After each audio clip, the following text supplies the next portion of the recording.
Welcome to Fiction Audiobooks. If you enjoy the content, like and subscribing would be greatly appreciated. If you have any recommendations for novels, comment below. Please join my Patreon at https://www.patreon.com/fictionaudiobook. Chapter 320, The Deadly Maniac. Miyamoto quickly rolled across the ground to dodge Ariato's surprise attack, while Primate blocked Scyther's assault.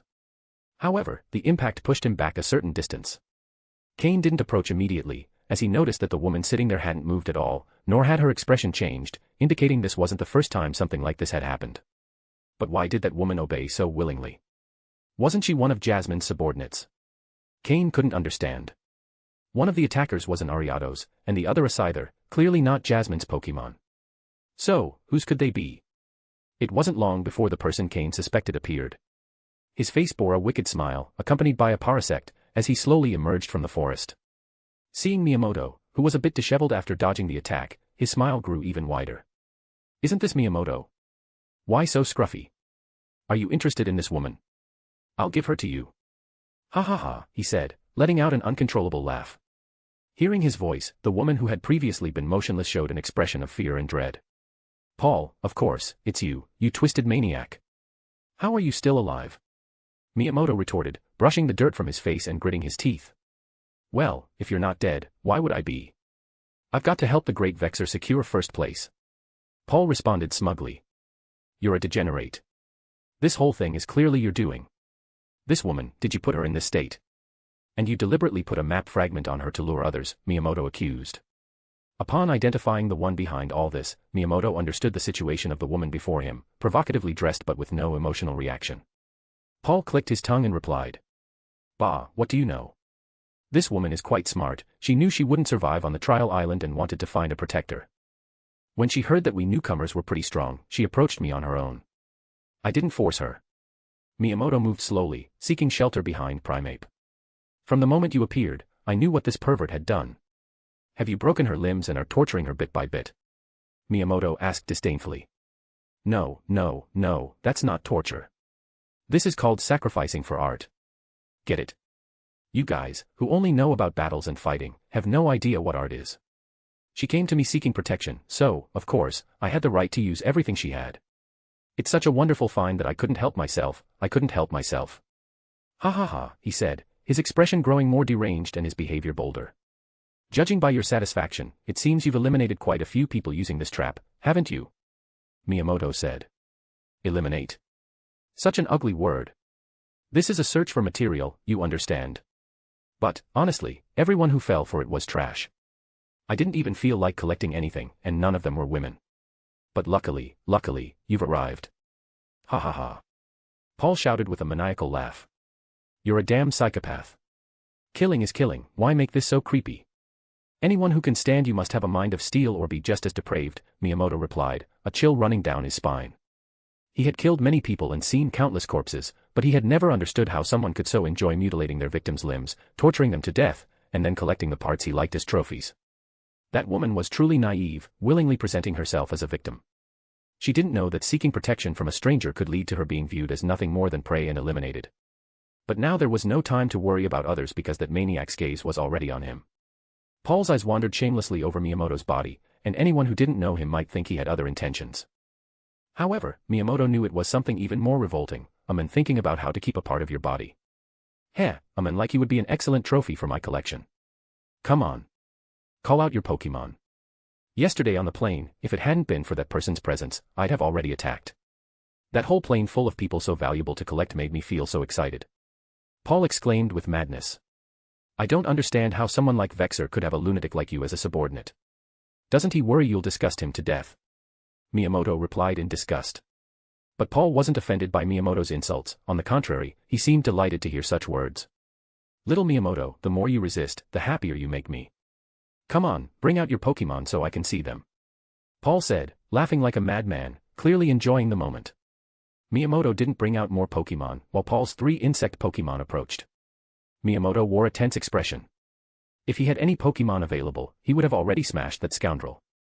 Realizing Miyamoto's situation, Paul's face changed, and he said. Don't tell me you've already exhausted all your Pokémon, and only that Primeape remains. Miyamoto remained silent, saying nothing, but his face was dark with anger. Paul became even angrier. Stupid idiot. Have you already run out of Pokémon after only a day here? How useless can you be? And you still dare to speak to me like that? With only one Pokémon, you have no chance of resisting. I'm even losing interest in collecting you. Thank your entire family for not wanting to collect me. Miyamoto shouted in his mind. Do you think that just because I only have one Pokémon left, I'm cornered? They're just damn insects, Miyamoto replied with disdain. Paul responded with a laugh. Ha ha ha. You, an idiot who only knows how to use fighting-type Pokémon, with muscles and a rock for a brain. Bug Pokémon may be bug and poison types, but many of them know flying-type moves. Your Primeape doesn't stand a chance. I'll decide whether to collect you after I defeat you. Scyther, use Wing Attack on Primeape. Ariados, use String Shot to slow him down. Paul ordered, impatient. Scyther and Ariados moved almost simultaneously. Cain, show up already. I can't withstand this madman's attacks for long. Miyamoto shouted urgently in his mind as he saw the enemy Pokémon approaching. Ursaring, use Slash on Scyther. Miyamoto ordered, trying to buy some time. Having no other choice to relieve the pressure, Miyamoto had to call out the Ursaring that Cain had recently given him. End of chapter. Chapter 321, Chapter 321, Pokémon Elimination. Still had an Ursaring hidden. Although it looks like you just caught it. So, are you saying all your Pokémon have really died? Seeing Miyamoto's Ursaring, rather than getting angry, Paul seemed to have calmed some of his original rage. Now that Miyamoto was in this state, he had something more valuable to become his next collectible piece. Parasect, enter the fight. Use Poison Powder, Stun Spore, and then Spore, Paul ordered. A Pokémon like Parasect doesn't have much direct combat power, but as a support and control Pokémon, it's certainly very effective. With just these few commands, Paul was already testing the patience of any other Pokémon. Miyamoto, seeing that Paul had called Parasect, was even more at a disadvantage, barely holding on. But he didn't ask Cain for help, knowing that Cain had his own plans. As a subordinate, he only needed to do what he could. If he really couldn't hold on any longer, he still had Dodrio, now recovered, to help him escape. But none of this escaped Cain's keen gaze, watching from the side. The interactions between them were also clear, so Cain already understood why the woman was in this state and knew exactly what kind of maniac was behind all this. Vexer, I hope you're one of the subordinates of the person testing me, so I'll have yet another reason to eliminate you, Cain thought to himself. Cain had originally been undecided between Vexer and Glacius, but now, with the appearance of this maniac, he'd set his sights on Vexer. However, the first thing he had to do now was get rid of this lunatic. His behavior really made Cain nauseous. If it were only about killing, Cain wouldn't be too bothered, even with a ruthless demon who kills without a second thought. But someone who destroys others' limbs, tortures them to death or drives them insane, and then collects parts of their bodies was simply too disgusting. So disgusting that Cain didn't even want to look at him. Meanwhile, Paul was overpowering Miyamoto. If he didn't intervene soon, it would only be a matter of time before he fell. Arbok, go and bind that man. My other Pokémon will create an opening for you. Slowpoke, Murkrow, attack with everything. Focus on Scyther first, Cain ordered. Then, he pulled out 2 more Pokeballs, releasing Sneasel and Miltank. Sneasel, use Icy Wind on the group. Slow them down. Although Sneasel had been in its Pokeball, it was quite aware of the outside situation. As for Miltank, it stayed by Cain's side for the time being, serving as support, ensuring that as long as he was safe, his team members could receive continuous healing. Go. Cain gave clear instructions on what they should do. Then, with his command, the Pokémon leaped into action. Slowpoke and Murkrow teleported instantly to the center of the battlefield. At that moment, Primeape and Ursaring were covered in wounds, but what troubled them the most were Parasect's annoying moves, various powders and spores making them suffer. When Slowpoke and Murkrow appeared, Miyamoto let out a sigh of relief. Mr. Cain had finally intervened. Is someone else here? Paul also saw Slowpoke and Murkrow, his face shifting slightly, clearly surprised. Allies of Miyamoto. Or just passers-by. But Slowpoke and Murkrow's actions clarified it. Slowpoke's psychic energy suddenly surged, and it unleashed the Sicehawk move directly at Scyther, who was flying in the air. With Slowpoke's impact momentarily disorienting Scyther, Murkrow's wings charged with flying energy, and it hurled itself at Scyther, striking it midair. Scyther, having been knocked back, tried to right itself, but Murkrow, moving at full speed, swooped down again, striking it with another wing attack, sending it crashing to the ground. Slowpoke then teleported close to Scyther, quickly gathering fire-type energy in its mouth. Scyther opened its eyes wide, trying to counterattack, but its body seemed to be breaking down, having taken massive damage from Murkrow's 2 blows and being weak against flying moves. Ariados, Parasect, quickly, help Scyther. Paul shouted urgently. In the blink of an eye, Scyther had been taken down and was about to be killed. Ariados and Parasect tried to move but were blocked by Primeape and Ursaring, who were fighting with all their might. At that moment, Sneasel finally reached the battlefield and unleashed Icy Wind on the 4 Pokémon. This slowed all the Pokémon down and also caused them some damage. Small layers of ice could be seen forming on their bodies. Just then, Slowpoke's flamethrower move completed, spraying directly onto Scyther's face at close range. When the flamethrower move ended, there was a large burned hole in the ground, and Scyther lay there, lifeless and unrecognizable. Scyther. Damn it. Who the hell are you? Paul looked around frantically but saw no one. In a matter of seconds, the situation, which had been in his favor, had changed drastically. Scyther was defeated, and Ariados and Parasect were trapped by Miyamoto's Pokémon. To top it all off, a massive Arbok emerged from the underbrush and quickly launched itself at Paul. Not knowing who was behind sending Pokémon non-stop, Paul had to throw 2 more Pokeballs to defend himself. However, his main Pokémon were the 3 already in battle. The ones he released now were strong but not on par with the other 3. A Beedrill and a Ledeba appeared at Paul's side. However, Slowpoke and Murkrow, having finished their fight, didn't stop. Seeing Paul's 2 new Pokémon, Slowpoke quickly teleported and used the Zen Headbutt move to knock down Beedrill.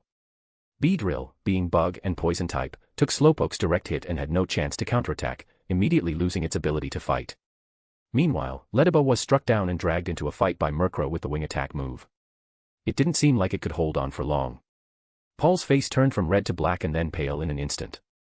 His trembling right hand pulled out his last Pokeball. Before he could throw it, Arbok, who had been targeting Paul the entire time, got right next to him and wrapped around him. Arbok's cold, slippery scales touched Paul's skin, making him shiver completely. A sense of imminent death surrounded him entirely. End of chapter. Chapter 322, Chapter 322, Cain subdues Paul. Paul hadn't yet thrown his last Pokeball when Arbok had already wrapped around him. However, Arbok didn't kill him, as Cain hadn't ordered it, but its large snake head, much bigger than Paul's, was very close to his face, staring intently at him. As for Parasect and Ariados, they were initially pinned down by Ursaring and Primeape, unable to break free, and then Sneasel joined in. Immediately, the disadvantage shifted to an advantage with many against few. Although Primeape and Ursaring sustained numerous injuries, these 2 Pokémon have violent temperaments. There was no way they would allow themselves to be completely subdued, and now it was their turn to dominate other Pokémon, releasing all their energy at once. Moreover, Parasect, a Pokémon specialized in support battles, was quickly overwhelmed by Primeape. At that moment, Cain slowly stepped out of the forest. Although Slowpoke and the others' attack had lasted only a few seconds, it was enough to completely change the situation. Paul finally caught sight of Cain, and his pupils instantly contracted, a name surfaced in his mind. Cain. He barely managed to say the name before being interrupted by Arbok. How dare a captive directly call out the name of the great Cain? Upon hearing his words, Cain looked at him in slight surprise and then smiled mysteriously. He turned to Miltank beside him and said, "Miltank, give them Heal Bell one more time." Obeying Cain's command, Miltank nodded and began emitting a melodious sound from its mouth. The negative conditions affecting Primeape and Ursaring, heavily impacted by Parasect's powders, disappeared entirely. Meanwhile, after dealing with the Beedrill that had appeared a moment earlier, Slowpoke used Sicehawk to assist Murkrow in defeating the Ledeba in front of it. Then, Slowpoke and Murkrow joined Sneasel's side in the battle. Originally, the 3 against 2 already gave them an advantage. Now, with Slowpoke and Murkrow joining, it became a crushing victory. 2 Pokémon lay directly on the ground, showing no signs of life. Thus, all of Paul's Pokémon were finally defeated or eliminated. "Miltank, give milk to Primeape and Ursaring," Cain ordered. Upon hearing this, Miltank pulled out 2 bottles of milk and tossed them to Primeape and Ursaring. As for Sneasel and the others, they had taken almost no damage, so it wasn't necessary. Cain didn't need to give many instructions on how Slowpoke and the others should fight, but they chose their moves well and coordinated perfectly with other Pokémon. This showed that the synergy among the Pokémon was increasing rapidly, and autonomous combat ability was the direction Cain was training them towards. In the future, as the number of Pokémon grows, if they can make necessary decisions on their own, it could reduce the chances of Cain making mistakes. Furthermore, the deeper the Pokémon's understanding of battles and their abilities, the more it will benefit them in future fights. It might not be immediately noticeable, but over time, it would become increasingly evident. Especially in large battles between armies of Pokémon, could a trainer really direct every single Pokémon? Often, everything depends on the Pokémon's combat awareness and their sense of timing. Ursaring, already familiar with Miltank's milk, drank a bottle in one go and let out a satisfied burp. Primeape, likewise, received permission from Miyamoto, his trainer, to down its milk in one gulp. You could clearly see the level of control the trainer had over these two Pokémon. It was then that Cain had the opportunity to take a close look at this perverted deadman, as Miyamoto called him, a pervert also in Cain's mind. Paul. It seems you know me too. Am I that famous now? Cain asked with a smile. After tidying up, Miyamoto ran over with his two Pokémon and respectfully stood by Cain's side, adopting the demeanor of a subordinate. Paul didn't respond directly to Cain's question. Instead, he looked at Miyamoto in surprise, then at Cain, saying incredulously, "Miyamoto is your subordinate." A direct subordinate of an officer becoming the subordinate of a trial participant. Miyamoto. Do you understand what you're doing and what you could face? Hearing this, Miyamoto showed no change in expression, but he was already cursing inwardly. Of course I know what I'm facing. But can I resist right now? My life is still in his hands. However, seeming to be someone's subordinate, especially someone so strong, didn't seem so unacceptable. At least, even if he didn't think much about it, his life wouldn't be in danger. Thinking this, Miyamoto replied, "Paul, do you know what it means to be a wise person who knows how to adapt to circumstances? Haven't you seen the power of the great Cain? This is just the tip of the iceberg." A subtle, well-delivered compliment. However, Cain didn't get carried away and continued to ask, "Do you recognize me for the same reason Miyamoto does?" Paul almost blurted out, "Of course," but held back in time. Looking into Cain's eyes, he felt as if he were in front of a snake far scarier than Arbok, causing him to tremble uncontrollably. No, not exactly. Before coming here, a superior collectively briefed us on the trial participants. But I thought, on a small test island like this, there wouldn't be anyone strong, so I didn't even bother collecting information. But then, the great Vexer told me that if I ran into Cain, the great Cain, I should. Paul trailed off. Vexer. Cain heard that name again, and his eyes gleamed with a cold light. So it was him. His intuition had been correct after all. Are you one of Vexer's subordinates? Cain continued asking. Well, more or less. Actually, the person behind me has already become one of the officers supporting Vexer, a subordinate of the great Lucius, so I was ordered to help Vexer secure first place in this trial. If he succeeded, his power would increase once more, and he could become a ranked officer. And I would also find a bigger refuge. Paul continued, in fact, even though many officers are participating in this trial, not all of them are like the person behind Miyamoto, brainless and eager to fight. Can a simple officer get involved in battles among elite officers and executives? Miyamoto probably already planned to join someone before coming here. This wasn't much different from what Miyamoto had said earlier. Cain sighed. Are all users of fighting-type Pokémon not very smart? But judging by Miyamoto's actions earlier, he seemed to have some intelligence. End of chapter. Chapter 323, Chapter 323, Initial Understanding of Vexer's Power. So, is this Vexer really my target? I've already joined Lord Cain, as you've seen, Miyamoto declared, making his stance clear. As for what Paul had said about the potential consequences of joining a trial participant, what did that matter to him? The officer behind him was already in a desperate situation. Now, seeing that Cain had good potential and backing, and that others hadn't joined him yet, he thought that being the first to do so could bring him more benefits. The fact that Cain hadn't taken his points device and had even promised to share 20% of the points earned in the future showed his rare determination. Of the 4 advanced level contenders, probably only Reggie, the strongest, would have such resolve. Vexer, someone who preferred tricks, didn't seem fit to be a reliable leader. Moreover, Vexer trusted no one but himself. To him, Paul was just a dispensable pawn. Didn't Paul know this? Yes, he did, but he had no other choice. Hey, well, Lord Cain, you already know that I've joined Lord Vexer. But if you let me go, I promise that when I return, I'll talk to him to stop holding any prejudice against you, Paul said, trying to defend himself. Cain listened with a smile and said, Do you believe that yourself? Paul's smile froze instantly. Believe it? Not at all. If he could go back, he would just make sure to stoke the fire so Vexer would come to kill him. Without paying attention to his expression, Cain continued. Is this woman you're doing? In the previous battle, intentionally or not, no one had touched the woman sitting on the rock in the middle. She showed no expression, but her eyes were fixed on Cain. In her once empty gaze, now one could see pleas, regret, despair, and a wish. A wish for Cain to free her. She regretted not listening to Sister Muri and ending up trapped with a lunatic like him. She had completely resigned herself, her Pokémon had been taken, her limbs damaged, and she couldn't even make an expression. Paul had used her to deceive countless people. Paul was a complete psychopath. He had treated her like a tool or, worse, a piece of his collection. He had even told her that once she served her purpose, he would keep her as a trophy. This had pushed her to the brink of madness. When Miyamoto appeared, she thought he was just another victim of Paul's trap, showing no change in expression. However, when Miyamoto managed to resist Paul's attack, a glimmer of hope crossed her eyes. Maybe this was a chance for the nightmare to end. But soon, Paul subdued Miyamoto again. Just when she was about to lose all hope, Cain appeared. She knew who Cain was. Although they'd never spoken, and he probably didn't know who she was, she believed her chance to die had finally arrived. She watched as Cain swiftly defeated the strongman, capturing him and questioning him directly. She wanted to ask Cain to free her, but she couldn't move a muscle, only her eyes. Now. Cain had finally noticed her. Her only wish was to die, just to die. Of course, if it could happen after Paul's death, it would be even better. Cain could see in her eyes that her will to live was completely shattered. He sighed softly. Sometimes, perhaps, a quick death is a stroke of luck. In the Pokémon world, people as twisted as Paul aren't rare. Cain had encountered many in his previous life, and luckily hadn't died at one of their hands. Yes, Lord Cain. What do you think? Isn't she a perfect piece of art? Paul exclaimed, looking at the woman with a sick expression, unaware that Cain's face was growing darker. Lord Cain, I've decided. Why don't you accept me into your team, like Miyamoto? I can provide detailed information about Vexor. I know his Pokémon, his battle tactics, and even some of his hidden moves, Paul added. However, Paul's words caused Miyamoto beside him to look concerned. What did this mean? Another one trying to compete for favor. Oh. Tell me more, Cain said, expressionless. Paul looked at Cain, trying to read his face, but saw nothing.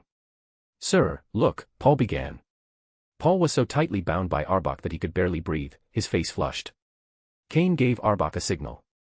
Understanding Cain's order, Arbok loosened its grip slightly, allowing Paul to breathe more freely. However, when it released halfway, Arbok stopped. Arbok understood Cain's intent perfectly. Feeling Arbok loosen its grip, Paul exhaled slightly in relief, but when it only let him breathe without letting him move, his body remained immobilized. Fine, you may speak now, Cain said coldly. Paul swallowed, refraining from asking for more, and organized his thoughts. As Miyamoto has likely already told you, Vexor is one of Lord Lucius's subordinates, an executive of Team Rocket. Vexor specializes in bug-type Pokémon, which also influenced my officer's decision to join Lord Lucius, and my choice to ally with Vexor. Cain understood this logic. Many specialize in a single type, and the stronger they are, the more common it is to find trainers like that. Specializing in one type not only reduces resource consumption but also provides a deeper understanding of that type of Pokémon, increasing combat effectiveness. However, this also has obvious disadvantages. Those who specialize in one type can easily be countered by certain types. If Vexor, who specializes in bug-type Pokémon, were to face someone with flying, fire, or rock-type Pokémon, his combat ability would significantly decrease. For this reason, Cain had yet to decide if he would specialize in just one type. While there are many advantages, there are also clear weaknesses. Paul continued. Vexor uses bug-type Pokémon. His Pokémon include a Beedrill of initial superior quality, a Butterfree of high superior quality, a Scyther of high superior quality, a Pinsir of high superior quality, an Ariados of mid-high quality, and another that is not bug-type, a Golduck of initial superior quality, for defensive purposes. Superior quality is the blue quality scanned by the system, and high quality is the green quality. From what Paul said, one could get a general idea of Vexor's power. The lowest quality Pokémon was a green quality Ariados, and there were two with light blue quality. Cain finally understood the extent of resources accessible with an executive-level leader's backing. End of chapter. Chapter 324, Chapter 324, Unfortunate Person. Is there anything else? Cain continued to ask. Next, Paul explained to Cain his main combat techniques and the tactics he might employ in various situations. Additionally, to win Cain's favor, he even revealed Vexor's interests and little-known habits. Paul told everything he knew without leaving out any details. As a follower, it must be said that he really had deep knowledge and had sold out Vexor without any reservation. That's about it. I know some of his escape methods, it's likely a one-time use enhancement item, but I don't have specific details, he never mentioned them. Don't worry, Lord Cain, there are many things I can't tell all at once, but if you allow me to stay by your side, you'll have a great advantage when you face him next time. Paul talked until his mouth went dry. Although much of what Paul said was useful to Cain. Cain nodded to indicate he understood. When Paul thought he might survive, Cain said, "All right, thank you. Arbok, take care of him." Wait, why? Why? I've told you everything, I swear I haven't lied at all. Besides, compared to Miyamoto, I think I'm a bit stronger. Even though my Pokémon have died, there are many bug-type Pokémon in the forest. If you let me capture one or two, I'll recover quickly. I'm more useful than Miyamoto. Miyamoto's face darkened. However, Paul was telling the truth. If both were at their peak, he, with a certain advantage in flying types, would be slightly superior to Miyamoto. Moreover, Miyamoto specialized in fighting-type Pokémon, which were hard to find on this island, while bug types, which he excelled in, were abundant on the island. This way, his strength would recover quickly. And since he knew Vexor so well, Paul would be the best ally for Cain to face Vexor, wouldn't he? But Cain showed no interest whatsoever. What you say is true, and it's true you would recover faster than Miyamoto, Cain said. Yes, so if the Lord accepts my submission, no matter how you wish to control me, I can definitely do better than Miyamoto, Paul continued. Cain nodded, acknowledging his point. But there's something I can't accept. Without waiting for Paul to ask, Cain continued, you're truly repulsive, being so close to you makes me feel very uncomfortable. Repulsive? But didn't you say you'd let me go if I gave you information about Vexor? Did I say that? I don't remember saying it. I'm sorry, you really give me the creeps. Arbok, take care of him. Cain gestured as if he were looking at something disgusting. Shah. Arbok nodded and, without giving Paul a chance to speak, tensed all its muscles and quickly immobilized him. The air in Paul's chest was immediately forced out, unable to breathe, his face turned red, and his eyes opened wide. He stared at Cain and Miyamoto, as if wanting to remember them both. But he no longer had the ability to speak. With Arbok's strength, it took no more than a second to end him. With the sound of bones cracking, when Arbok relaxed its muscles, Paul's body, lying on the ground, was completely twisted. Cain, with a look of disgust, told Miyamoto, take everything he has.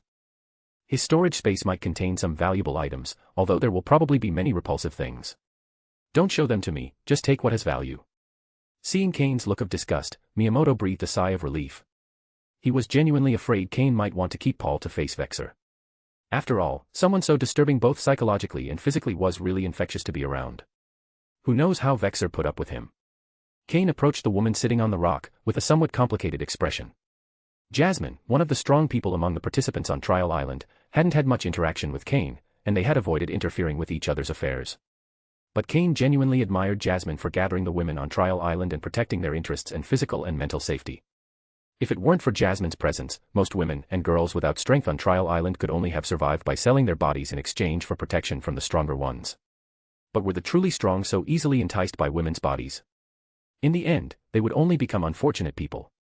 Jasmine had prevented this for 3 months, but in the final trial, someone had done it anyway, and the result was disastrous. I helped you kill him, so I don't think you'll object to giving me that map fragment, Cain said, looking her in the eyes.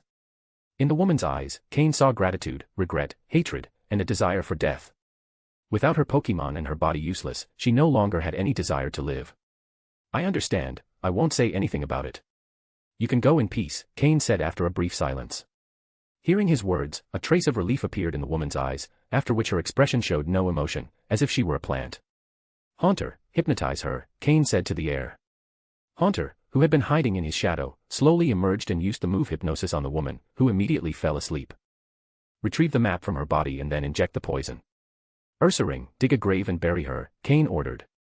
Although Ursaring was now Miyamoto's Pokémon, it didn't dare disobey Cain's orders. It quickly ran over and began digging a hole in the ground, one of its specialties. Quickly, Haunter, after finishing its task, approached Cain with a map fragment in hand, while the woman's body, after being injected with poison, began to show a purple hue and stopped breathing. She's an unfortunate person. In your next life, make sure to have your own strength, Cain murmured as he watched Ursaring bury her in the ground. Cain took the map fragment Haunter handed him. His points device vibrated briefly before stopping completely. End of chapter. Chapter 325, Chapter 325, Rewards and Fishing Plans. Soon after dealing with Paul, Cain saw Miyamoto approaching quickly. Miyamoto had a somewhat pale face and a very serious expression. Evidently, the contents of Paul's storage system had left a strong impression on him.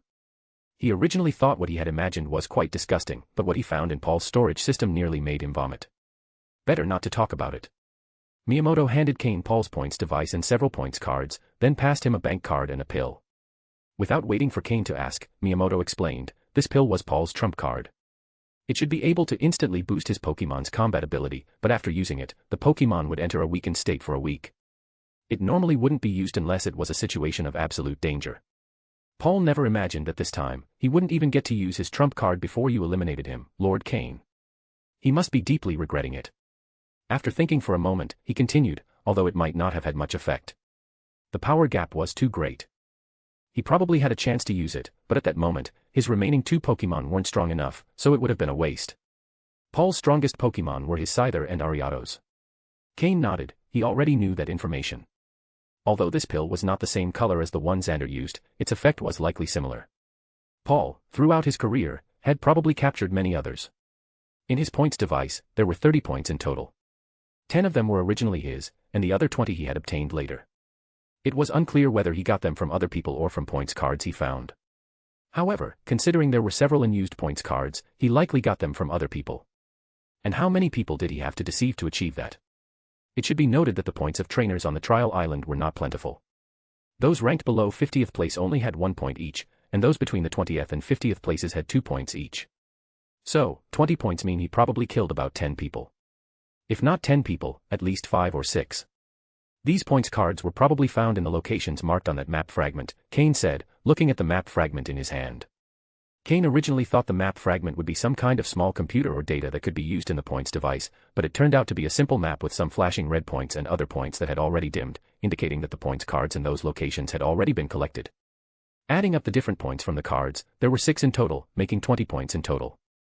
Along with Paul's original points, Cain had obtained a total of 50 points. Following the previous agreement with Miyamoto, the division would be 80% for Cain and 20% for Miyamoto.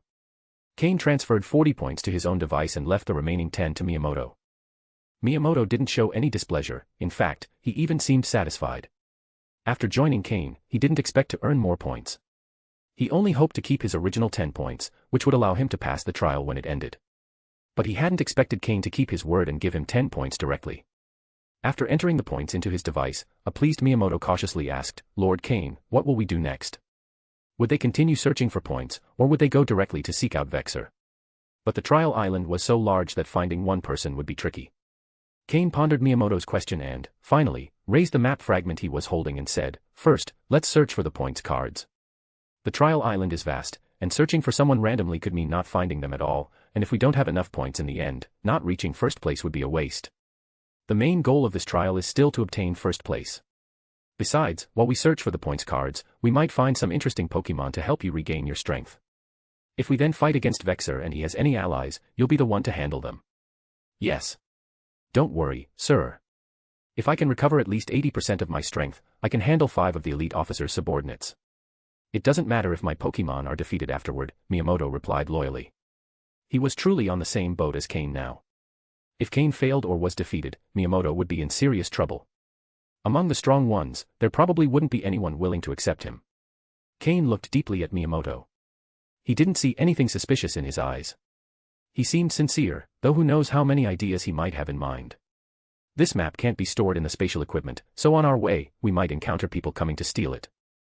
To attract those people, let's hide our identities," Cain said, pulling a black cloak from his storage and tossing it to Miyamoto. Then he put on a cloak himself. Viper had cleverly designed this. The map fragment couldn't be stored in the spatial equipment, so whoever carried it would be like a visible beacon, always attracting people around them. Paul had used this feature to lure many. One of Paul's Pokémon that hadn't yet been summoned was quickly taken by Miyamoto. Although he couldn't tame it immediately, he could try later, and if he failed, he wouldn't lose anything, but if he succeeded, he'd have another Pokémon to use as cannon fodder. Cain and Miyamoto headed towards the nearest point marked on the map. Cain's Murkrow was sent to patrol around them, focused on their vicinity. Murkrow was an identifying mark for Cain on the trial island. If the participants saw it was Cain with the map fragment, they'd likely stay away, but now that he and Miyamoto were cloaked in black and Murkrow was patrolling, it was uncertain. Slowpoke, meanwhile, hid under Cain's cloak. Thanks to its psychic abilities, Slowpoke could sense the surroundings even without seeing. Cain and Miyamoto released 2 Ursaring who went ahead, clearing the way and deterring nearby wild Pokémon. Although they were together, even if others knew they had the map fragment, who would dare to attack them? The best strategy would be to have Miyamoto openly carry the map fragment while walking in front, with Cain following behind at a distance. With Slowpoke marking a psychic signal on Miyamoto, Cain could come to his aid immediately. That would be the ultimate fishing tactic. However, Miyamoto was still lacking in Pokémon and wasn't yet confident enough to ensure his safety. But maybe after capturing 1 or 2 more Pokémon and regaining some strength, Cain and Miyamoto could proceed with that plan. End of chapter. Chapter 326, Chapter 326, Slowpoke's Evolution Path. However, the challenge island is vast, so the people you encounter are actually few. Most of the time, it's about fighting wild Pokémon while searching for point cards. Before nightfall, Cain had found 5 point cards, totaling 20 points. Cain earned 16 points, and Miyamoto received 4. But for Cain, these points aren't the most important thing. What really matters is that his Pokémon's strength has improved again. After learning Vexor's strength, Cain knew there was still a slight gap between them, so he spent the remaining time deliberately training his Pokémon. Of course, he also helped Miyamoto capture 2 pretty good Pokémon. One was a level 27 Mankey with green aptitude, which they encountered while searching for the second point card. Miyamoto requested a battle, letting Primeape defeat this Mankey, then capturing it. In terms of this type of Pokémon, Miyamoto is likely the one who knows it best.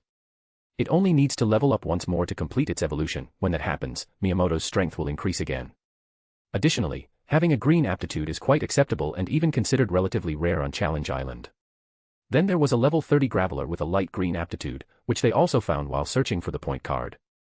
Miyamoto was impressed by its defensive capability and current combat power. He believes that in the next phase, collaborating with Cain, his Pokémon can serve as the frontline defense to absorb damage, since he noticed that Cain didn't have a tank Pokémon up front. So he voluntarily chose to take that role. In this way, as Cain's Pokémon improved in strength, Miyamoto's strength was also gradually recovering. The day ended quickly. At night, while Cain prepared food for his Pokémon and organized training tasks, Miyamoto went off to a corner to fully capture his 2 new Pokémon. Then, surprised by the fact that Cain used high-level Pokeblocks for each Pokémon, he also managed to establish preliminary control over the 2 new Pokémon he had captured. That night, each of them released a Pokémon to keep watch while they slept outdoors in the forest. Day 3. In the morning, Cain, along with Miyamoto, continued the path of training Pokémon while searching for point cards at the same time. Yesterday, in half a day, they found 5 point cards. Paul had previously obtained 6 in total, and now only 7 red points were still flashing on the map. So it appears there aren't many point cards marked on a single map. Also, the areas of Challenge Island covered by these map fragments aren't very large. Cain estimates that, if he compares the size of Challenge Island to the size of this map, there are likely about 50 map fragments on the entire island, if not more. Then, if each map fragment can yield between 50 and 60 points. Let's say each map could have 60 points at best, and there are 50 maps in total. That would be 3,000 points. So many. When Cain made this calculation, he was also a bit surprised. This is probably only a conservative estimate. Of course, it's not possible for all map fragments on Challenge Island to be found, surely about half remain undiscovered, given that it's a vast area with few people. So, would that be around 1,500 points? If we add the points from everyone in the challenge, it probably wouldn't total more than 500. In total, there would be around 2,000 points. Therefore, if someone wants to ensure they get first place, they only need to obtain 1,000 points to be 100% certain of the top spot, with no significant margin of error. How many points does Cain have in total now? Adding up all the points, he has a total of 73, which means he hasn't even reached 1/10 of his goal. However, if he finds all the point cards on the map fragment in his hand, he should be able to reach at least 1/10 of the target. Therefore, the quickest way to get more points is actually by taking out other people. Of course, it's not about eliminating the weak, it's best to eliminate someone like Paul, one of the most recent entrants in the challenge. These competitors are strong, and after 2 days of participation, they've surely accumulated quite a few points. If he can eliminate these individuals, his rate of point acquisition will increase significantly. But blindly searching isn't the solution, so Cain decides to first find all the point cards on this map and then begin his fishing plan with Miyamoto. Yesterday, when searching for point cards, Cain intentionally looked for those in the forest. So today, all the point cards they're searching for are either in the river or near the riverbank. Cain led Miyamoto back to that familiar river. Cain released Gyarados. With him, finding point cards in the water would be much easier. An hour later, Slowpoke defeated the last seeking and obtained a 5-point card that was abandoned in its nest. At the same time, due to this battle, Slowpoke leveled up again, reaching level 34. Since entering Challenge Island, Slowpoke has fought the most, so even though it has the highest level, it's also the one leveling up the fastest. Cain left all those seeking on the shore without paying them any further attention, and continued moving along the river with Miyamoto. Just as they were halfway along, Cain noticed some Shelder lying on a part of the riverbank. When Cain and his team approached, the 3 Shelder on the riverbank were staring intently at the Slowpoke beside Cain, as if they had seen something amusing. And Slowpoke also seemed somewhat puzzled. "Master, I feel like, these Shelder seem to have a special attraction to me, as if they could help me in some way." Slowpoke conveyed his sensation to Cain via telepathy. That special perception from his sixth sense was very peculiar, as if it were predestined. Hearing Slowpoke, Cain also understood. Now that Slowpoke had reached level 34, he was likely beginning to feel a special attraction toward Pokemon like Shelder. As long as Slowpoke is strong enough and allows a Shelder to bite his tail willingly, he will evolve. It's one of the strangest evolution types in the Pokemon world, a fusion evolution. From what Cain knows, Slowpoke and Shelder are among the few species in the Pokemon world that can complete a fusion evolution between two different species. Another example is an evolution completed between two Pokemon of the same species, like Steven's Metang, which can only evolve after two Beldum fuse. After fusing, Slowpoke and Shelder can evolve in two directions. One is to evolve into Slowbro after Shelder bites the tail, and the other, rarer one, is to evolve into Slowking when holding the King's Rock and Shelder bites his head. Although not many in this world know how Slowking evolves, Cain is quite clear on the process. Therefore, Cain believes it is time for Slowpoke to make a choice. Slowbro. Or Slowking. End of chapter. Chapter 327, Chapter 327, Pokemon awaiting evolution. Slowbro and Slowking have the same base stat values. The difference lies in that, after evolving, each one specializes in different aspects. When evolving into Slowbro, it excels in physical defense, being more suited for physical defense, and its attribute development will focus on the water type. Meanwhile, evolving into Slowking makes it excel in special defense, being better suited for special defense, and its attribute development will lean more toward the psychic type. However, Slowbro has an advantage that Slowking doesn't possess, the ability to Mega Evolve. Although Mega Evolution has yet to be discovered or announced, given his knowledge of future evolutions, Cain believes it's better to be prepared in advance. Cain explained to Slowpoke through telepathic communication the details about its future evolutions, along with the pros and cons of each, hoping it would make an informed decision on its own.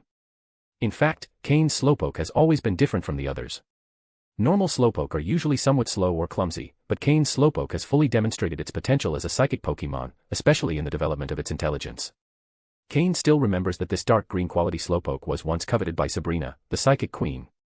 For an elite-level trainer to be interested in a dark green quality Pokemon, it's clear that this Slowpoke has outstanding talent in the psychic type. Therefore, Slowking seems to be the most suitable evolutionary path for it, but the fact that Slowbro can Mega Evolve is something to consider. After hearing Cain's opinion, Slowpoke didn't make an immediate decision but remained silent. However, it wanted to confirm one thing with Cain: who would have control after the joint evolution? Or would the consciousnesses of both Pokemon merge? Finally, Cain told Slowpoke that there was a 90% chance it would have control, while Shelder, after evolving, would serve more as a type of defense equipment. Alright, you still have time to think, but regardless of the direction of evolution, you will need a Shelder. Based on my knowledge, the quality of the joint evolution depends on the quality of both Pokemon. Unlike the joint evolution of two Pokemon of the same type, if we find a high-quality Shelder, it will benefit you greatly in the future, Cain communicated to Slowpoke telepathically. If two Beldum evolve together, their qualities balance out, but in Slowpoke's case, joint evolution will also be influenced by the quality of both. Cain suspects it will most likely be based on Slowpoke's quality, with Shelder's quality used to enhance it. The final result will depend on the specific situation. Yadin. Slowpoke nodded in agreement. In any case, regardless of the evolutionary direction, Shelder is essential, so Slowpoke decided to capture one first and think afterward. From the side, Miyamoto watched Cain and Slowpoke communicating through telepathy, not understanding anything. However, upon noticing Shelder on the shore, he showed an expression of realization. Though he was unaware that Slowpoke had another possible evolution, he knew it needed a Shelder to evolve. So, was the plan to capture a Shelder? Cain indeed planned to capture a Shelder, but his requirements were very high. Currently, Slowpoke has a dark green quality, which is enough for its current power level. But when Cain advances to officer or even senior officer, that quality will no longer be enough. While he could use energy crystals to improve its quality, Slowpoke would need a level upgrade, something that can't be achieved with one or two medium energy crystals. Cain was also considering that Slowpoke is a shiny Pokemon. If it fuses with a non-shiny Shelder, what would be the likelihood that the evolved Pokemon remains shiny? He has yet to see any specific advantage to being a shiny Pokemon, but these Pokemon are extremely rare. Cain hopes that Slowbro or Slowking will retain its shininess after evolution. Therefore, Cain has very strict requirements for Shelder: it must be of high quality and, preferably, also shiny. This would be extremely rare. Cain has been in this world for a long time and has only seen one shiny Slowpoke in the wild. Not everyone has the luck, the power of money, of Steven, who found 4 shiny Pokemon. Cain could lower his requirements a bit. If the Shelder found has blue or dark blue quality, it doesn't matter if it isn't shiny. But if it has dark green or light blue quality, it must be a shiny Shelder. That's Cain's limit. He has a feeling that, after evolution, Slowpoke will fully manifest its shiny state. Miyamoto, you can act freely for now. I'm going to look for a high-quality shelter so Slowpoke can prepare in advance, Cain told Miyamoto. Understood. Miyamoto nodded respectfully and headed into the forest with Primeape and Mankey. Cain, watching as Miyamoto disappeared among the trees, delved back into his thoughts. In his current state, he's still slightly inferior to Vexor, who likely has a trump card. If his Pokémon levels can increase or if one of them evolves, his confidence will increase considerably. Shelter is just one part of Cain's plans. Gyarados, go down and see how many Shelter and Cloyster are here, Cain ordered Gyarados. Gyarados obeyed the order, nodded, and dived into the water. Cain is 80% certain that this river is the same one where he captured Slowpoke before. While waiting by the shore with Slowpoke and Murkrow, Cain knows that Slowpoke isn't the only one ready to evolve. Murkrow could also evolve if he gets a superior quality Dusk Stone. If he had a superior quality Dusk Stone and Murkrow evolved into Honchkrow, Cain would feel much more confident about defeating Vexor. He uses Bug-type Pokémon, and Honchkrow is a Dark and Flying-type Pokémon, which gives it a great advantage in terms of type. Additionally, Murkrow with the ability Prankster would change its ability to Moxie after evolving, a completely different but also very powerful ability. If used correctly, it could even defeat 6 opponents in a row. End of chapter. Chapter 328, Chapter 328, Close the Gate. Strike the enemy. Honestly speaking, the Pokémon Cain can truly count on for a direct battle right now are just Murkrow, Slowpoke, Haunter, and Sneasel, whom he has personally trained. Though Skorupi also counts, its current strength is still insufficient, and on Challenge Island, it cannot play a significant role. Miltank, being a support Pokémon, doesn't fight often, and her current level has lagged a bit behind. Then there's the newly captured Arbok, which seems to be in good condition. If it can recover its potential, it could also be a fairly useful Pokémon for immediate battles. However, this clearly shows that Cain lacks a Pokémon that can ensure a decisive victory in a single move. Slowpoke is the strongest, but without having evolved, it's still missing that extra edge. Suddenly, Cain recalled the place where he captured Haunter, the cave full of Ghastly, where he found the intermediate quality Dusk Stone he now possesses. Could he find a better quality Dusk Stone there? If Murkrow could evolve, what would he have to fear from Vexor? As Cain considered this possibility, Gyarados emerged from the water. As soon as it appeared, Slowpoke communicated with it telepathically, relaying everything it had discovered. You're saying the riverbed is practically Shelter territory, and it's full of them. And also, there are 3 fairly strong Cloyster among them. Cain confirmed. Gyarados nodded immediately. When it entered Shelter territory, it got quite a scare. Luckily, it escaped quickly, otherwise, they might have caught it. However, being a Gyarados, other water-type Pokémon have a certain fear of it. So, when it escaped, they didn't pursue it too insistently. Seeing Gyarados nod again, Cain murmured, at least 100 Shelter. I hope there's one with good potential. Let's catch one as a backup option first, and if it doesn't work out, we'll buy one at a good price after leaving Challenge Island. If Shelter has good potential and the trainer is patient enough, evolving it into Cloyster could also be quite useful. The nickname, Cloyster the Dragon Slayer, isn't just for show. The Ice type is very effective against Dragon-type Pokémon.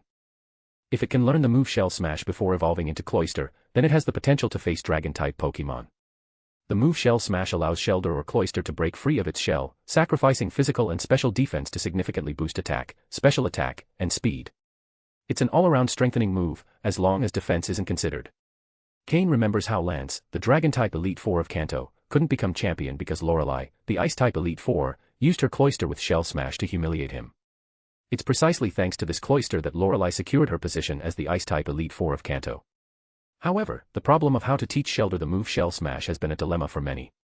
Everyone knows that Shelter needs a Water Stone to evolve into Cloyster, but also that only at level 56 does it have a chance to learn Shell Smash. And it's only a chance, not guaranteed. So, how many people would train a Pokémon with just 305 base stats, of which 100 are allocated to physical defense, all the way to level 56? One can only say that Lorelei has great perseverance and wisdom. Since all the Shelter are at the bottom of the river, the task now is to lure them out of the water. Shelter, as a water-type Pokémon, is only weak to grass and electric types, and when it evolves into Cloyster, it adds weaknesses to fighting and rock types. But as for those types, Cain doesn't have any right now. So, with no type advantages, the only option left is to fight head-on. Cain took out 4 Pokeballs, summoning Sneasel, Skorupi, Miltank, and Arbok. As a snake, though Arbok isn't great at fighting in water, swimming isn't an issue. After some thought, Cain also summoned Ursaring. If there are over 100 Shelter, all available strength will be needed. Cain slowly moved back with his Pokémon, retreating to the edge of the forest. When fighting, it's likely the river's surface will experience strong currents, so it's better to move back a bit to avoid being swept away by the waves. Ursaring, dig a few large holes in the ground here. Skorupi, you're good at this too, help out, Cain ordered. Following orders, Ursaring and Skorupi began digging holes by the shore. Since the battle will be against Shelder, it would be best to lure them out of the water. This way, Cain's Pokémon would have a greater advantage. Otherwise, only 2 or 3 of his Pokémon could fight in the water, and they could be surrounded. Slowpoke, enter a calm mind state. Murkrow, use Tailwind. Sneasel, use Hone Claws and Agility. Arbok, use Stockpile. Cain gave commands to each Pokémon that would participate in the battle. This isn't a battle against another trainer, so there's enough time for the Pokémon to prepare and use buffing moves. The Pokémon began entering their power-up states.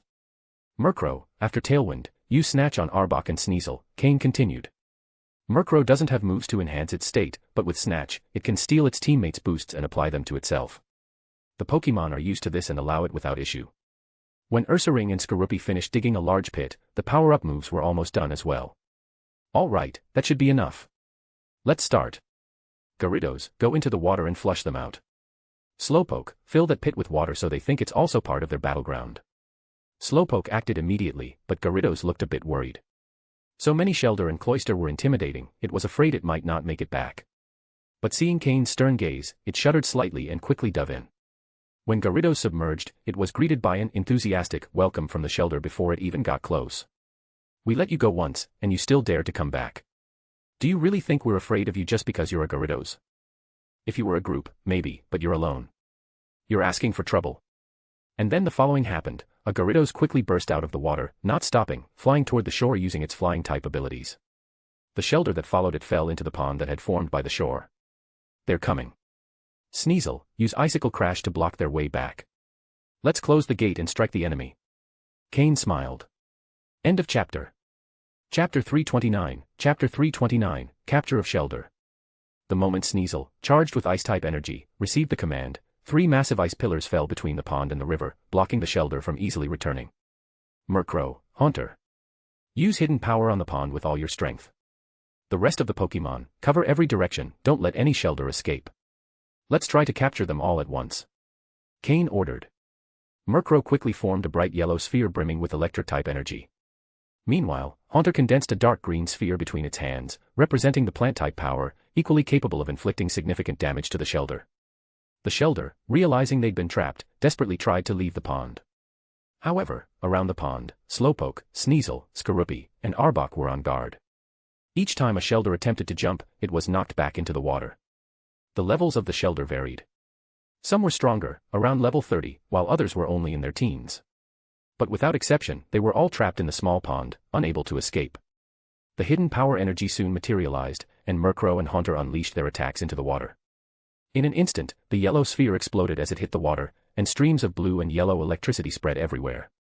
Since the Shelder were vulnerable to electric-type attacks, and with the conductivity of the water, the impact they suffered was doubled. Soon, some of the weaker Shelder floated to the surface, clearly unable to continue fighting. Cain instructed Slowpoke to use its psychic powers to pull all the Shelder ashore, then used his system to skin them one by one. He only wanted to capture a high-quality Shelder, not destroy the entire colony, so once Slowpoke had brought them out of the water, he allowed Haunter to use its plant-type power. Unlike Murkrow's electric-type hidden power, the plant-type one burst on contact with the water like a dragon entering the sea. Instead of dispersing, all the plant-type energy submerged into the water, causing great damage to the Shelder at the bottom. After 2 hidden power attacks, the remaining Shelder also floated to the surface. Slowpoke, ever vigilant, pulled them out of the water. Anyway, they wouldn't be able to move for a while, so there was no danger in leaving them on the shore. Cain gave them a quick look, pulled out a Pokeball, and captured a green-quality Shelder. Although it wasn't the blue-quality Shelder he desired, a green-quality Pokémon was still quite valuable. After leaving Challenge Island, he could sell it at the Hunters Guild. The mass hunting of large Pokémon groups is the fastest way to earn rewards. Although the number of Shelder here didn't constitute a large group, the Pokémon on Challenge Island generally had higher quality. So while green-quality Pokémon are rare, they aren't extremely uncommon. After dealing with the Shelder in this pond, Cain hadn't yet obtained the high-quality Pokémon he desired. The whole operation took less than a minute, starting from when Gyarados emerged from the water, but even so, it was incredibly fast. With 20 Shelder captured each time, if everything went smoothly, after 7 or 8 attempts, Cain could clear out nearly all the Shelder in the area. Gyarados, go again. Sneasel, melt those ice blocks, Cain ordered. Gyarados, with a look of resignation, dared not show any resistance and dove back into the water. It knew very well what it was about to face. The shelter below would probably be even angrier, as their companions who chased after them hadn't returned. Ignoring Gyarados, Sneasel approached the ice pillars, extended its claw, and touched them. Soon, the ice-type energy it shared began to be absorbed, and without that energy to sustain them, the ice blocks quickly melted into water. This ability to absorb and release ice-type energy was something Sneasel had recently learned, inspired by Haunter. Although the types were different, Haunter could recover the poison-type energy it released, so Cain wondered if other Pokémon could also recover the energy they released. Thus, Sneasel became Cain's first test subject. At first, although it was a challenge, Sneasel, with its strong talent for the ice-type, soon grasped the trick and learned to reclaim the ice-type energy it had released. This not only reduced energy loss but also helped Pokémon train their energy control. After Sneasel mastered this ability, Cain began attempting to teach it to his other Pokémon. Once everyone learns, their endurance for long battles will improve significantly, and their energy control will also increase greatly. The water's surface calmed, and the Pokémon stood silently on the shore, waiting. Sneasel had accumulated its ice-type energy to a critical point. As soon as Gyarados drew the shelter to the pond, it could quickly seal off their escape route. Murkrow and Haunter had also accumulated hidden power, ready to release it at any moment. This weight allowed them to compress the energy further, improving their control and mastery over it. A little while later, Gyarados emerged from the water even faster than before, not even having time to activate its flying-type ability before it fell onto the shore, ice chunks clinging to its body, clearly having been attacked and wounded. However, the effect was clear. This time, almost 30 Shelder emerged from the water to chase it and fell into the pond by the shore. Cain even noticed a cloister among them. Perhaps as an instinctive reaction, upon seeing water below, they all jumped into the pond. And so, they were trapped. As soon as the last Shelder fell into the water, Sneasel launched its ice pillars. This time, it formed 4 pillars, lined up to seal the pond. Having worked together before, the Pokémon executed their roles precisely. Murkrow dropped its electric energy ball, which it had been condensing for a long time. After an explosion louder than before, several Shelder floated to the surface. After Slowpoke pulled out those Shelder, Haunter also launched its plant-type energy ball. However, this time, the Shelder were stronger and of a higher level, so Haunter's hidden power couldn't defeat them all. But Murkrow, who was already prepared, threw another electric energy ball into the water. Finally, all the Shelder, except for the cloister, were defeated. End of chapter. Chapter 330, Chapter 330, Don't Punish Me. Currently, only a wounded cloister remained in the pond. Hidden Power is a special attack move, and both Murkrow and Haunter have strong special attacks, especially Haunter. Furthermore, the type advantage of electric and grass moves allowed this cloister to withstand 3 rounds of attacks without losing the ability to fight, indicating that its level wasn't low and its combat power was considerable. However, by not surfacing, it remained like a Pokémon trapped in a snare. After 2 rounds of attacks from Haunter and Murkrow, they defeated this cloister. Cain scanned its data. Pokémon, cloister, light green. Gender, male. Level. Type, water plus ice. Ability, skill link. Held item, Big Pearl. Egg moves, Bubble Beam, Rapid Spin. Basic moves, Tackle, Water Gun, Withdraw, Supersonic, Icicle Spear, Protect, Leer, Clamp, Spike Cannon, Spikes. Learned moves, Iron Defense, Icy Wind, Water Pulse.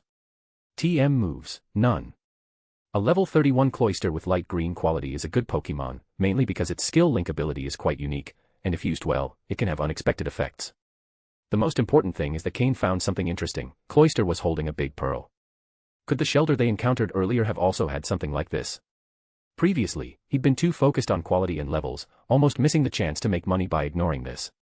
Cain had his Pokémon collect all the pearls from the Shelder, including the one from this cloister.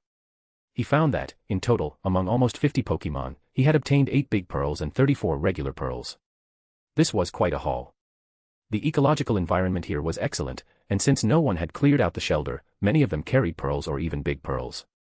He captured this cloister and stored all the pearls in his ring. Although he didn't find any high-quality Shelder, his interest in them had grown. However, looking at Gyarados, who looked like a dead dog lying motionless beside him, Cain thought he was exhausted too. After reflecting for a moment, Cain said, Slowpoke, use your psychic powers to control those 2 Shelder over there and throw them into the water. I think their companions, seeing this, won't be able to resist coming up. Then we'll continue with our original plan. Sneasel, gather the ice. Murkrow and Haunter, keep gathering power. After releasing the energy balls this time, don't stop, keep gathering. I believe the Shelder and cloister that come out later will be stronger. Both Shelder and Cloyster have very high physical defense, but their special defense leaves much to be desired, which gives Murkrow and Haunter an excellent opportunity to shine. They were about to level up, and Cain believed that after clearing out everyone here, they would succeed. The two Shelder, who had lost the ability to fight and were completely devoid of pearls, were thrown into the water by Slowpoke. The impact on the group of Shelder underwater was much greater than Cain had imagined. Seeing their companions disappear without a trace after emerging from the water, and then seeing two Shelder returned, the Cloyster and Shelder could no longer hold back. They opened their shells and showed their anger. Led by the remaining two Cloyster, all the Shelder surfaced. Cain, waiting on the shore, was astonished to see about 50 or 60 Shelder emerge at once. Had they all come out? But after observing them a bit, Cain was disappointed to see there wasn't a single shiny Shelder among them. He could only hope to find a good quality Shelder. The Cloyster that surfaced were filled with rage upon seeing their unmoving companions on the shore. But with no Shelder to warn them, they only saw the water's surface near the other Pokémon and didn't realize it was a trap. More than 60 Shelder fell into the pond like rain. "It's now!" Cain shouted. This time, there were many more Shelder, and if they didn't control the situation properly, they could end up eliminating some of them. Cain's Pokémon responded quickly and unleashed their moves. The plan remained the same, but this time the counterattack was more intense, especially with the combined assault of the two Cloyster, which had a significant impact on Cain's Pokémon. Fortunately, Murkrow and Haunter, with the others' protection, managed to release their moves without issue. As the main attackers in this operation, after using hidden power several times, they finally leveled up. Murkrow rose to level 32, and Haunter to level 31. With their new level, both Pokémon fought with more vigor, as if they had an endless source of power, releasing hidden power into the water relentlessly. Not only did their offensive power increase, but they also improved their energy control. Sneasel and Slowpoke managed to prevent the Shelder from escaping, but both Arbok and Ursaring suffered frost damage, and even Skorupi, who was barely involved, was affected by the Ice-type moves. This showed how powerful the counterattack had been. The process was exhausting, but the result was perfect. The more than 60 Shelder lost the ability to fight and were pulled from the water by Slowpoke. Even the two powerful Cloyster couldn't escape the fate Cain had in store for them. All the pearls were collected, and together with those obtained earlier, Cain had acquired 20 big pearls and 65 regular pearls. The value of these pearls alone had earned him a profit of over 1 million. And since these pearls came from Pokémon, their value was much higher than that of regular pearls. Cain captured one of the two remaining Cloyster, which had light green qualities. The other, with dark yellow quality, he left to lead the colony. However, among the more than 60 Shelder, he didn't find a single one with light blue or higher quality, which left him somewhat dissatisfied. But after thinking it over, it was normal. Did he expect that out of 100 Shelder, one would appear with blue quality? Since when had blue quality become so common? Just as Cain was about to return all the Shelder to the water to come back another time to collect more pearls, Slowpoke contacted him telepathically. Cain listened in surprise and asked, "You're saying there are still some Shelder in the water and that you feel a much stronger attraction to them than to the ones we've already seen?" Slowpoke nodded. Its psychic sixth sense was telling it so. "Alright, let's check it out. I'll change my equipment," Cain said as he pulled out his diving gear from his storage space. Then he gave a kick to Gyarados, who was still pretending to be dead beside him, and grumbled, "Get up already. There are no more Shelder. Stop faking it and take me down to look. If you keep lying there, I'll punish you." Upon hearing this, Gyarados trembled and quickly stood up, looking at him with pleading eyes. "Don't punish me." End of chapter. Chapter 331, Shelder's surprising quality. After diving into the water, Cain realized there were more Pokémon than he had imagined. Slowpoke stayed close to Cain, while Cain held onto something on Gyarados' head, which could have been a horn or something similar, as they swam towards the bottom where the Shelder colony resided. He activated the system with all its functions, scanning the surroundings. As they approached the muddy bottom where the Shelders lived, Cain discovered something special. Surprising data appeared before him. Pokémon, Shelder, blue. Gender, male. Level. Type, water. Ability, shell armor. Held item, none. Egg moves, bubble beam, water pulse, aqua ring, mud shot. Basic moves, tackle, water gun, withdraw. Learned moves, iron defense. TM moves, none. A Shelder with blue level quality. It was the first time in this life that Cain had seen a wild Pokémon with a blue level quality. It had remained hidden underwater without emerging. It was probably due to its low level, and its companions instinctively protected it. Shelder looked at the Slowpoke next to Cain with curiosity, its large eyes shining, as if it were thinking. Slowpoke, using its telepathy ability, connected with Cain to communicate what was happening. "Slowpoke, is this the Pokémon you mentioned?" Cain asked. Yes. Slowpoke nodded. That special attraction between different species was unique, though it didn't know exactly why. With such a low level, capturing the Shelder wouldn't be difficult, especially with Slowpoke's presence, whose invisible allure was working. Shelder, unaware of what had happened to its companions, was quickly captured with a Pokeball. Satisfied, Cain returned to the shore, where the Shelders lay incapacitated. He ordered his Pokémon to return them to the water. He had achieved his goal perfectly. Although Shelder wasn't a shiny Pokémon, its quality was good enough to not need that trait. Perhaps, if he was lucky, Slowpoke could evolve into a Slowking and maintain that quality. The most important thing was that this blue-quality Shelder had extremely high value, even if it was a common Pokémon. Cain even considered training Shelder to a high level, maybe up to 50 or 60, teaching it Shell Smash, and then evolving it with a Water Stone. A Cloyster of that caliber might even have the power to defeat Dragon-type Pokémon. However, that idea was soon dismissed. Training a weak Shelder up to level 60 would require time and resources that Cain couldn't afford at the moment. Besides, Cain already had Sneasel as his Ice-type Pokémon, and Sneasel's skills in that type were impressive. Eventually, it might also have the power to defeat Dragon-type Pokémon. Not to mention that before evolving, Shelder was only a Water type. Although Cloyster would gain the Ice type upon evolution, who could guarantee that its skill in that type would be strong? What if it turned out to be a Cloyster specialized in Water-type moves? What made Cloyster truly strong for Cain was its ability as an Ice-type Pokémon after evolution. Therefore, training this Shelder wasn't worth it, as it offered no guarantees. It was better to keep it for when the time came to evolve Slowpoke. Perhaps this could enhance Slowpoke's quality to an extraordinary level, thus strengthening an already formidable Pokémon. He stored Shelder's Pokeball in a secure pocket and watched as his Pokémon returned all the Shelders to the water. After completing everything, Cain sat to wait for a while until Miyamoto, who had been training on his own, returned. He didn't ask about Cain's results. As a subordinate, he knew he shouldn't ask. After Cain looted the entire Shelder colony, the Pokémon in the area were frightened, so there were no more incidents while searching for the point cards. Besides, Miyamoto didn't have much skill with Water-type Pokémon, so he didn't attempt to capture more Pokémon. Once they found all the points marked on the map fragment, this fragment lost most of its usefulness, remaining only as a reference for the area. With the 7-point cards Cain found, he added a total of 27 points, which surprised him. Those 27 points brought Cain to a total of 100 points.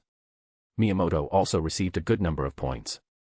If Cain needed a few more points to secure first place, he could ask Miyamoto for all his points. After all, among the top ranks, it was possible to bring a few extra people from the trial island. Cain could secure a place for Miyamoto, and he would have no objections. So, even though the points were in Miyamoto's possession, Cain considered them his for now.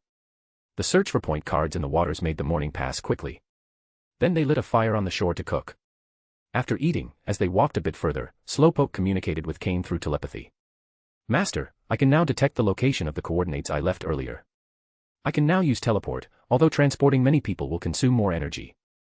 Slowpoke's childlike voice resonated in Cain's mind. Could Slowpoke now use teleport? Cain's eyes sparkled.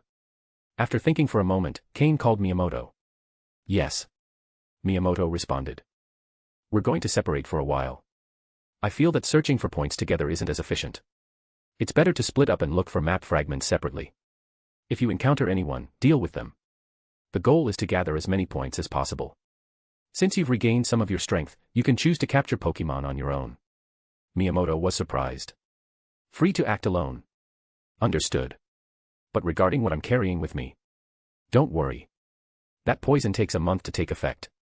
If you can leave the island, there will be no problem. If you don't make it, the antidote wouldn't serve you anyway." Cain understood his concern. With that clarified, there were no more issues. Separating to gather points. Would it be unnecessary to face Vexer? "I'll place a telepathic mark on you. As long as you stay on the island and aren't in a special space, I'll be able to find you." "Yes. I'll help the master get more points." End of chapter. Chapter 332, Chapter 332, Revenge against Golduck. Understanding Cain's intentions, Miyamoto didn't hesitate. His life was in Cain's hands, and he had no intention of betraying him. To him, Cain's potential was quite promising. If he managed to secure first place in the trial, following him would ensure he'd be valued. At that point, becoming an officer would only be the beginning. So, Cain and Miyamoto parted ways, each going off to search for points on their own. This way, efficiency could increase, though security would decrease considerably. When Miyamoto disappeared completely into the forest, Cain gathered all his Pokémon. "Let's go, Slowpoke, let's check the situation over there," Cain said. Yadin. Slowpoke's psychic energy began to flow intensely. Due to the long distance, it needed more time to fix the location and accumulate enough psychic energy to perform teleport. Cain extended his hand, placing it on Slowpoke's back, synchronizing the small amount of psychic power he had with his Pokémons to minimize the effort needed for teleport. This time, Slowpoke needed 10 seconds to prepare. With a powerful surge of psychic energy, Cain and Slowpoke disappeared from the spot. When Cain opened his eyes again, the first thing he did was release Murkrow and Sneasel to ensure safety before observing his surroundings. He realized they were in a dark cave, whose entrance was covered by a waterfall. Indeed, they had returned to the cave where Cain captured Slowpoke. Yadin. Slowpoke seemed exhausted. Teleporting such a long distance, while carrying another person, had nearly depleted all its psychic energy. If it hadn't grown recently, it would likely have passed out immediately. Slowpoke, meditate and recover, Cain said as he gave it some poke blocks. Slowpoke nodded and closed its eyes to begin meditating. In fact, completely exhausting its psychic energy and then training in this state would help Slowpoke grow faster. Murkrow and Sneasel didn't move, remaining alert to protect Slowpoke. Although theoretically, there shouldn't be any wild Pokémon in the area, they acted instinctively. After waiting silently for half an hour, Slowpoke finished its meditation and regained some energy. All set, Slowpoke has recovered. Let's go, Cain said.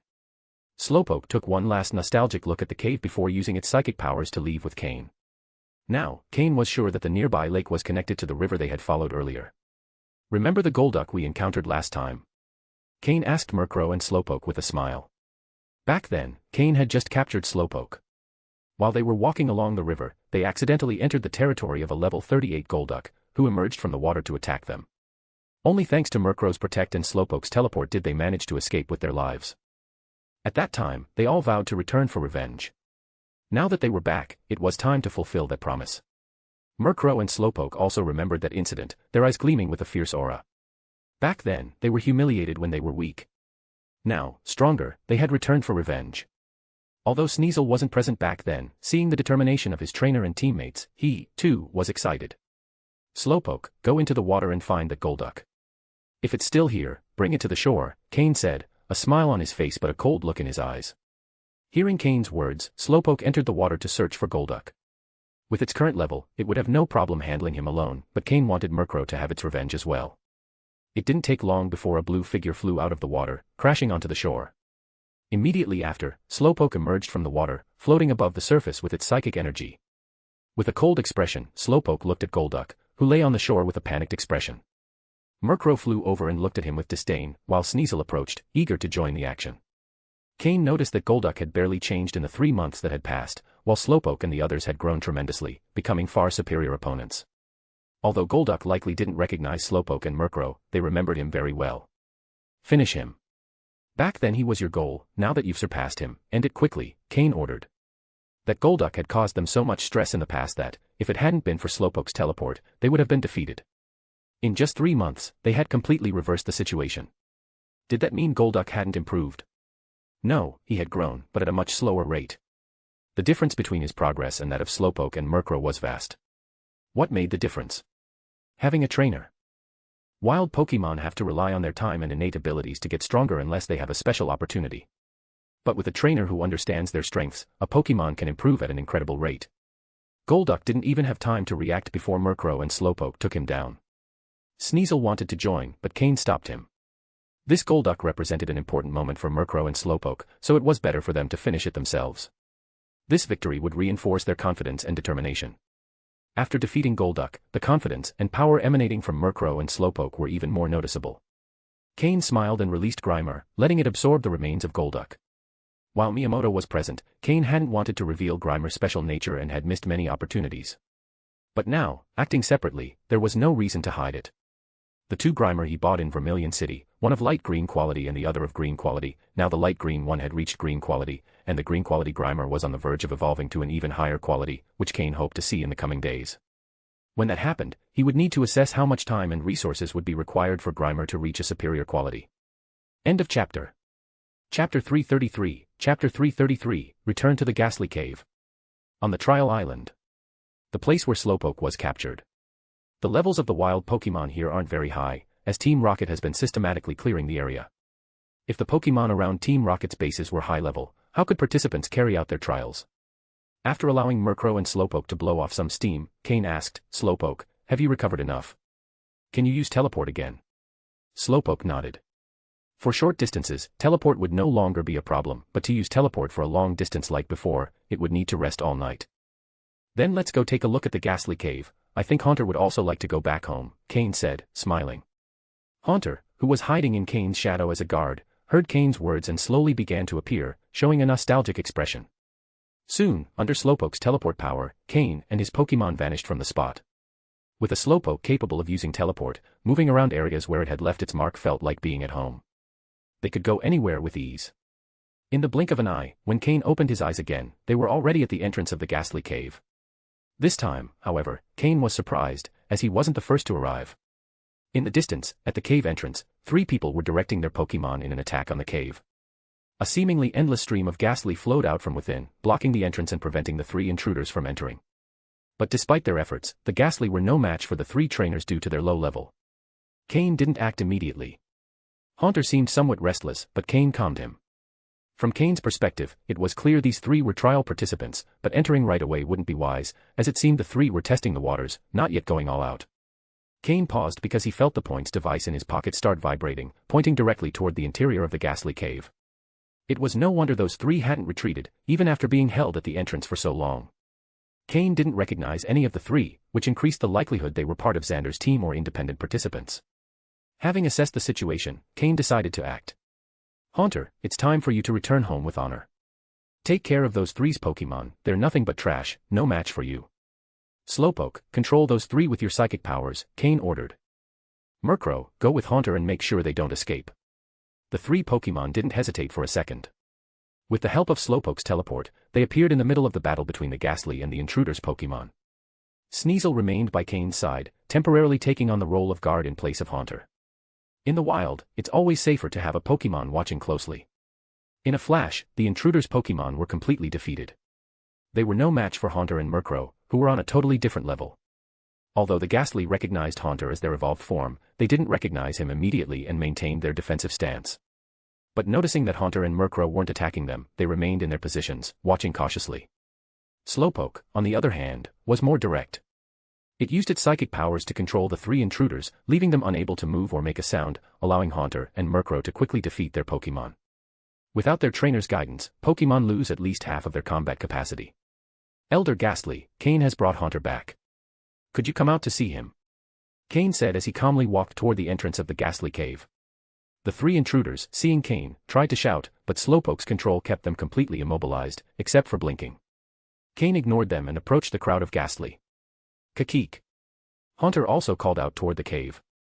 Gradually, the ghastly opened a path. An elder ghastly slowly floated out.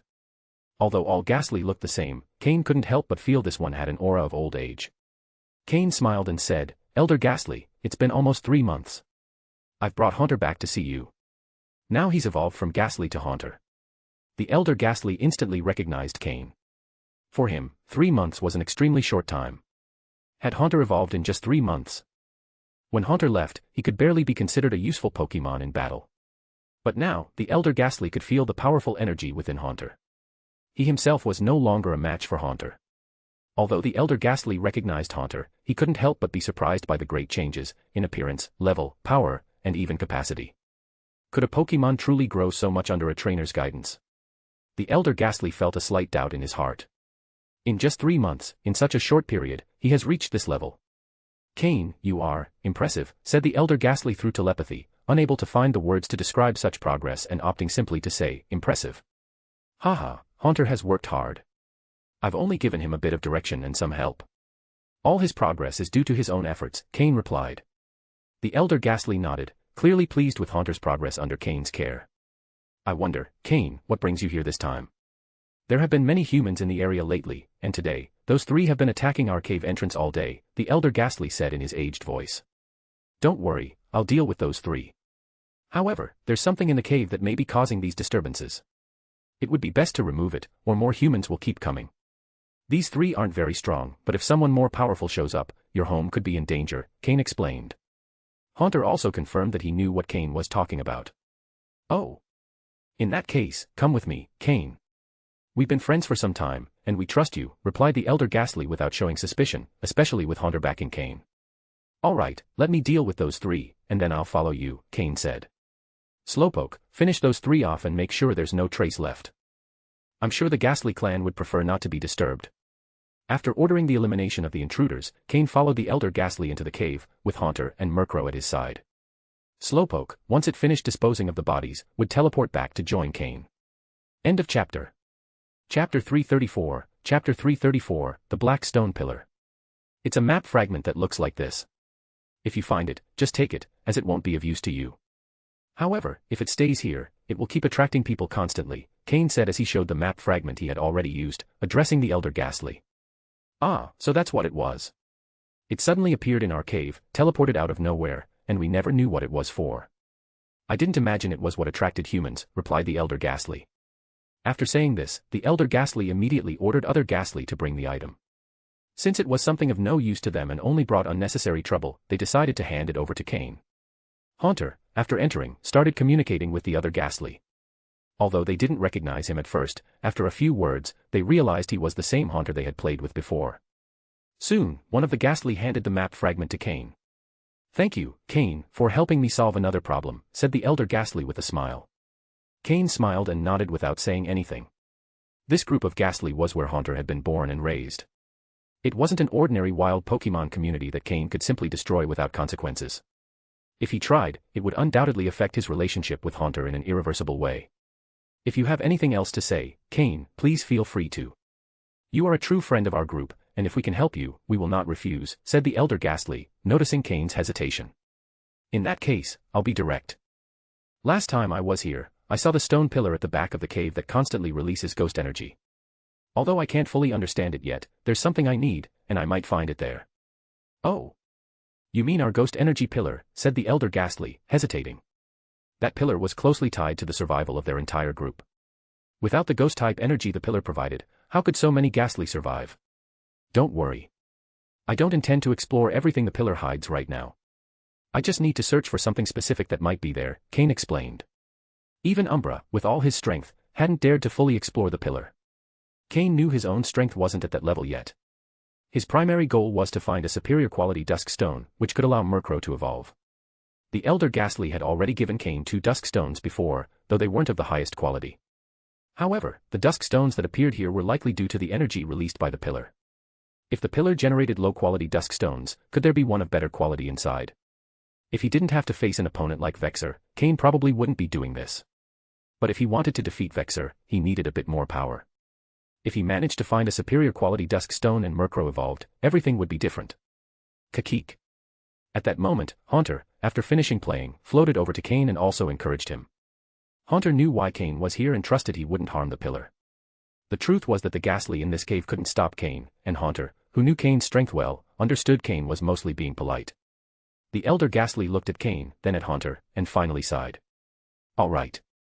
If this child also trusts you so much, and you've helped us on more than one occasion, refusing would be rude. Although the Elder Ghastly was older, his experience remained intact.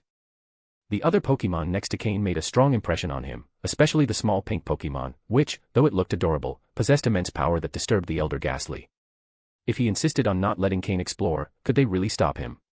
The Elder Ghastly thought not. So, it would be best to maintain the good relationship.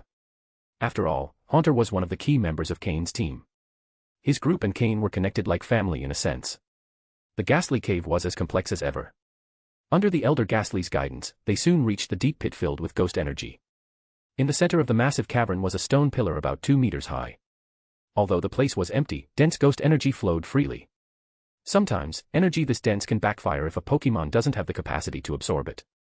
That's what was happening to the Ghastly. They could only absorb the energy dispersed throughout the cave, allowing them to survive and develop. But for Haunter, this was no longer a problem. Drawn by the intense ghost energy, he immediately darted into the center of the cavern.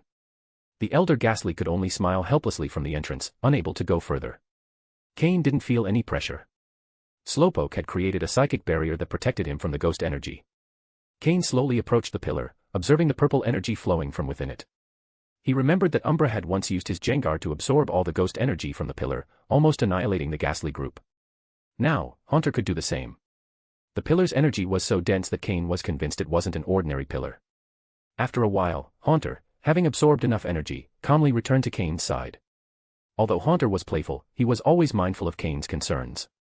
Slowpoke, Murkrow, Sneasel, and Haunter stood by Cain, watching as the purple ghost energy floated from the pillar. Could this be similar to the dark holes that emitted energy crystals on Nameless Island? Cain wondered suddenly. Nameless Island had something similar, although there the crystals were formed due to an underground river, while here it was all pure energy. Slowpoke, can you sense something inside the pillar?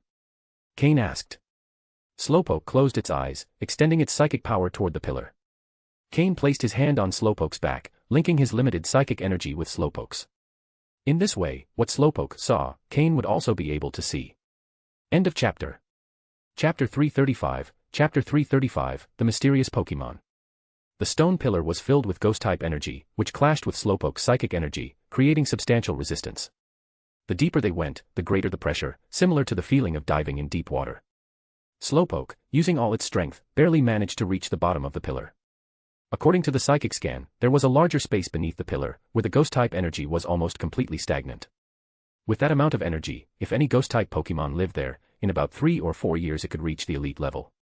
If it actively absorbed the energy, the time would be even shorter. However, only those who could endure that concentration could survive. For Pokémon like Ghastly, entering that area would feel like drowning, and for common ghost-type Pokémon, it would be impossible to survive in that space for long. If a non-ghost-type Pokémon stayed there long enough, it would eventually transform into one, though it's unclear what kind of Pokémon it would become. The deeper we go, the stranger it gets. Could it be that Umbra didn't destroy the pillar because he guessed what lay beneath? Or is it because there's something else hidden that I can't perceive yet? Cain wondered. Cain believed the second option was more likely. If he could detect the space beneath the pillar, there was no reason Umbra wouldn't know about it. There must be something more hidden. Haunter, with your current power level, you shouldn't have trouble absorbing the energy coming from this pillar. Stay here and absorb as much as you can, it should benefit you quite a bit, Cain told Haunter. Haunter nodded with a mischievous grin and floated toward the opening where the purple energy emanated. The energy was absorbed by Haunter without causing the slightest disturbance, like a drop of water dissolving into a river. However, the system showed that Haunter's ghost energy had grown considerably. His body began to expand at an almost imperceptible rate. Cain decided to continue his exploration and called Sneasel and Murkrow back to their Pokeballs, leaving only Slowpoke with him. Slowpoke, create a small psychic barrier, just large enough to cover us. And if the situation gets complicated, be prepared to teleport us back, Cain instructed seriously. Slowpoke responded with a firm nod. Cain placed his hand on Slowpoke's back, and they both instantly vanished from the spot. Upon reaching the underground space beneath the pillar, Cain noticed it wasn't completely dark as he had expected. On the walls of the space were small lights, like pearls glowing softly. Slowpoke created a psychic energy barrier around them, shielding them from the dense ghost-type energy. Cain and Slowpoke began to walk, but the energy's density made each step feel like trudging through a swamp. Cain decided to head toward the wall of the space, trying to investigate little by little. A path that would normally have taken only a few seconds took them almost 8 minutes. By then, Slowpoke's face was visibly pale, reaching the limit of its endurance. Just before retreating, Cain extended his hand and took a handful of soil from the wall. They vanished from the underground space. Moments after their disappearance, an ethereal sound echoed through the space, and a dark figure appeared in the spot where Cain and Slowpoke had been. It seemed to be examining the marks Cain had left on the wall, but no emotion could be discerned from the sound. Cain, however, was unaware of this fact. When they returned near the pillar, about 10 minutes had passed since they descended. Slowpoke collapsed onto the ground, exhausted. The effort of moving in a space so dense with ghost-type energy had completely drained it. Cain quickly gave Slowpoke some Pokeblocks to help it recover and encouraged it to enter a meditative state to speed up its recovery. Though the underground space didn't seem large, with their movement speed, Cain knew it wouldn't be possible to explore it fully in just 1 or 2 visits. Fortunately, they hadn't encountered any extremely strong Pokémon. Haunter continued absorbing the pillar's energy, undisturbed by what was happening below. In the 10 minutes that had passed, Haunter had shown a visible change, he had expanded. Cain temporarily ignored Haunter and looked at the black soil in his hand. That soil. Cain's eyes narrowed, surprised by what he had discovered. End of chapter.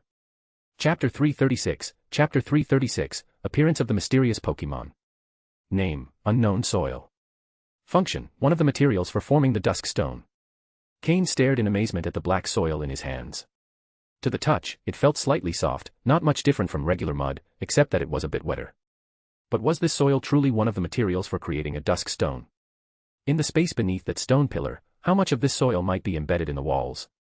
Had this soil always been like this, or perhaps had the dense ghost-type energy present for so long transformed it? Cain leaned towards the idea that the soil had absorbed the ghost-type energy over time, becoming what it was now.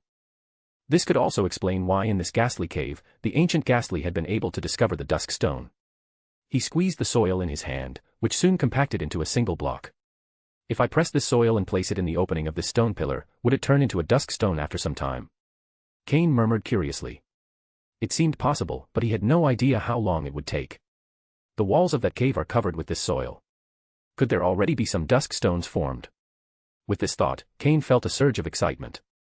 How many dusk stones might there be? Would he become rich? If it weren't for Slowpoke needing to recover energy, Cain would have rushed back down. Controlling his excitement, Cain turned his gaze toward Haunter, who was absorbing energy.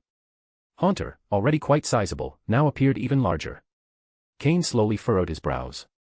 Sometimes, more energy isn't always a good thing. How had Jengar absorbed the energy back then?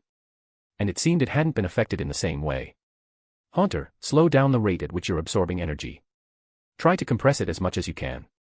Right now, all you're achieving is increasing your size without any other benefits, Cain told Haunter.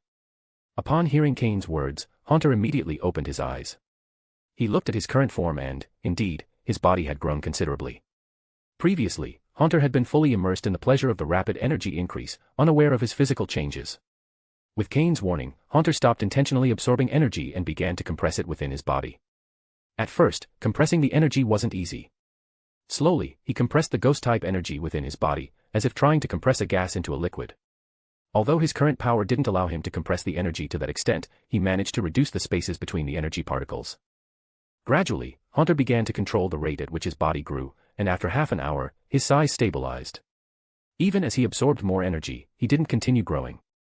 After another half hour, Haunter's body began to shrink slightly. The energy within him was now being compressed, and by absorbing more, it no longer caused his size to increase. Cain closely observed the changes in Haunter. He noticed that Haunter's body, previously blurry due to its size, was now becoming more solid, as if it was transforming into something tangible. If he keeps up this pace of change, in a few months, Haunter might evolve into Jengar, Cain thought, watching Haunter's transformation. He wasn't wrong, Haunter's body was starting to become more solid, showing signs of evolving into Jengar. However, at this current pace, it would take several months of continuous absorption and compression for it to happen. After an hour, Slowpoke opened his eyes, waking from his meditation. How are you feeling, Slowpoke? Have you regained enough energy? Cain asked, seeing Slowpoke awaken. Yadin. If so, let's go back down. This time, let's teleport directly to the wall, Cain said. The first time they used teleport, they aimed at a general area, but now they knew the place better and could move directly to the wall. With a flash of psychic power, Cain and Slowpoke vanished next to the stone pillar. Haunter, busy compressing his energy, watched them depart. They appeared by the cave wall, and this time Cain didn't explore further. He pulled a shovel from his ring and started digging directly into the wall. A pile of black soil slowly began to accumulate at his feet. However, after digging about 5 centimeters deep, the wall of soil started to harden, making it difficult to progress. Sometimes, as he dug, he could only extract small fragments of rock. Far from frustrated, Cain felt even more excited. This soil has already solidified. Which means the deeper layers are probably turning into dusk stones, Cain thought. But due to the hardness of the wall, each strike of the shovel echoed louder. Eventually, it sounded as if he was striking a stone. Ting! A clear, sharp sound came from the tip of the shovel, and Cain rejoiced. He had found a rock. Hopefully, it was a dusk stone. He struck the shovel with all his strength, and this time the sound confirmed he had truly hit a rock. Yadin. Slowpoke tugged at Cain's pants, having noticed something strange. Slowpoke, wait a bit longer. I just want to get a dusk stone to complete our goal, said Cain, unaware of the true reason behind Slowpoke's warning. Slowpoke, to conserve energy, hadn't used telepathy, so Cain misinterpreted the situation. Crack, crack.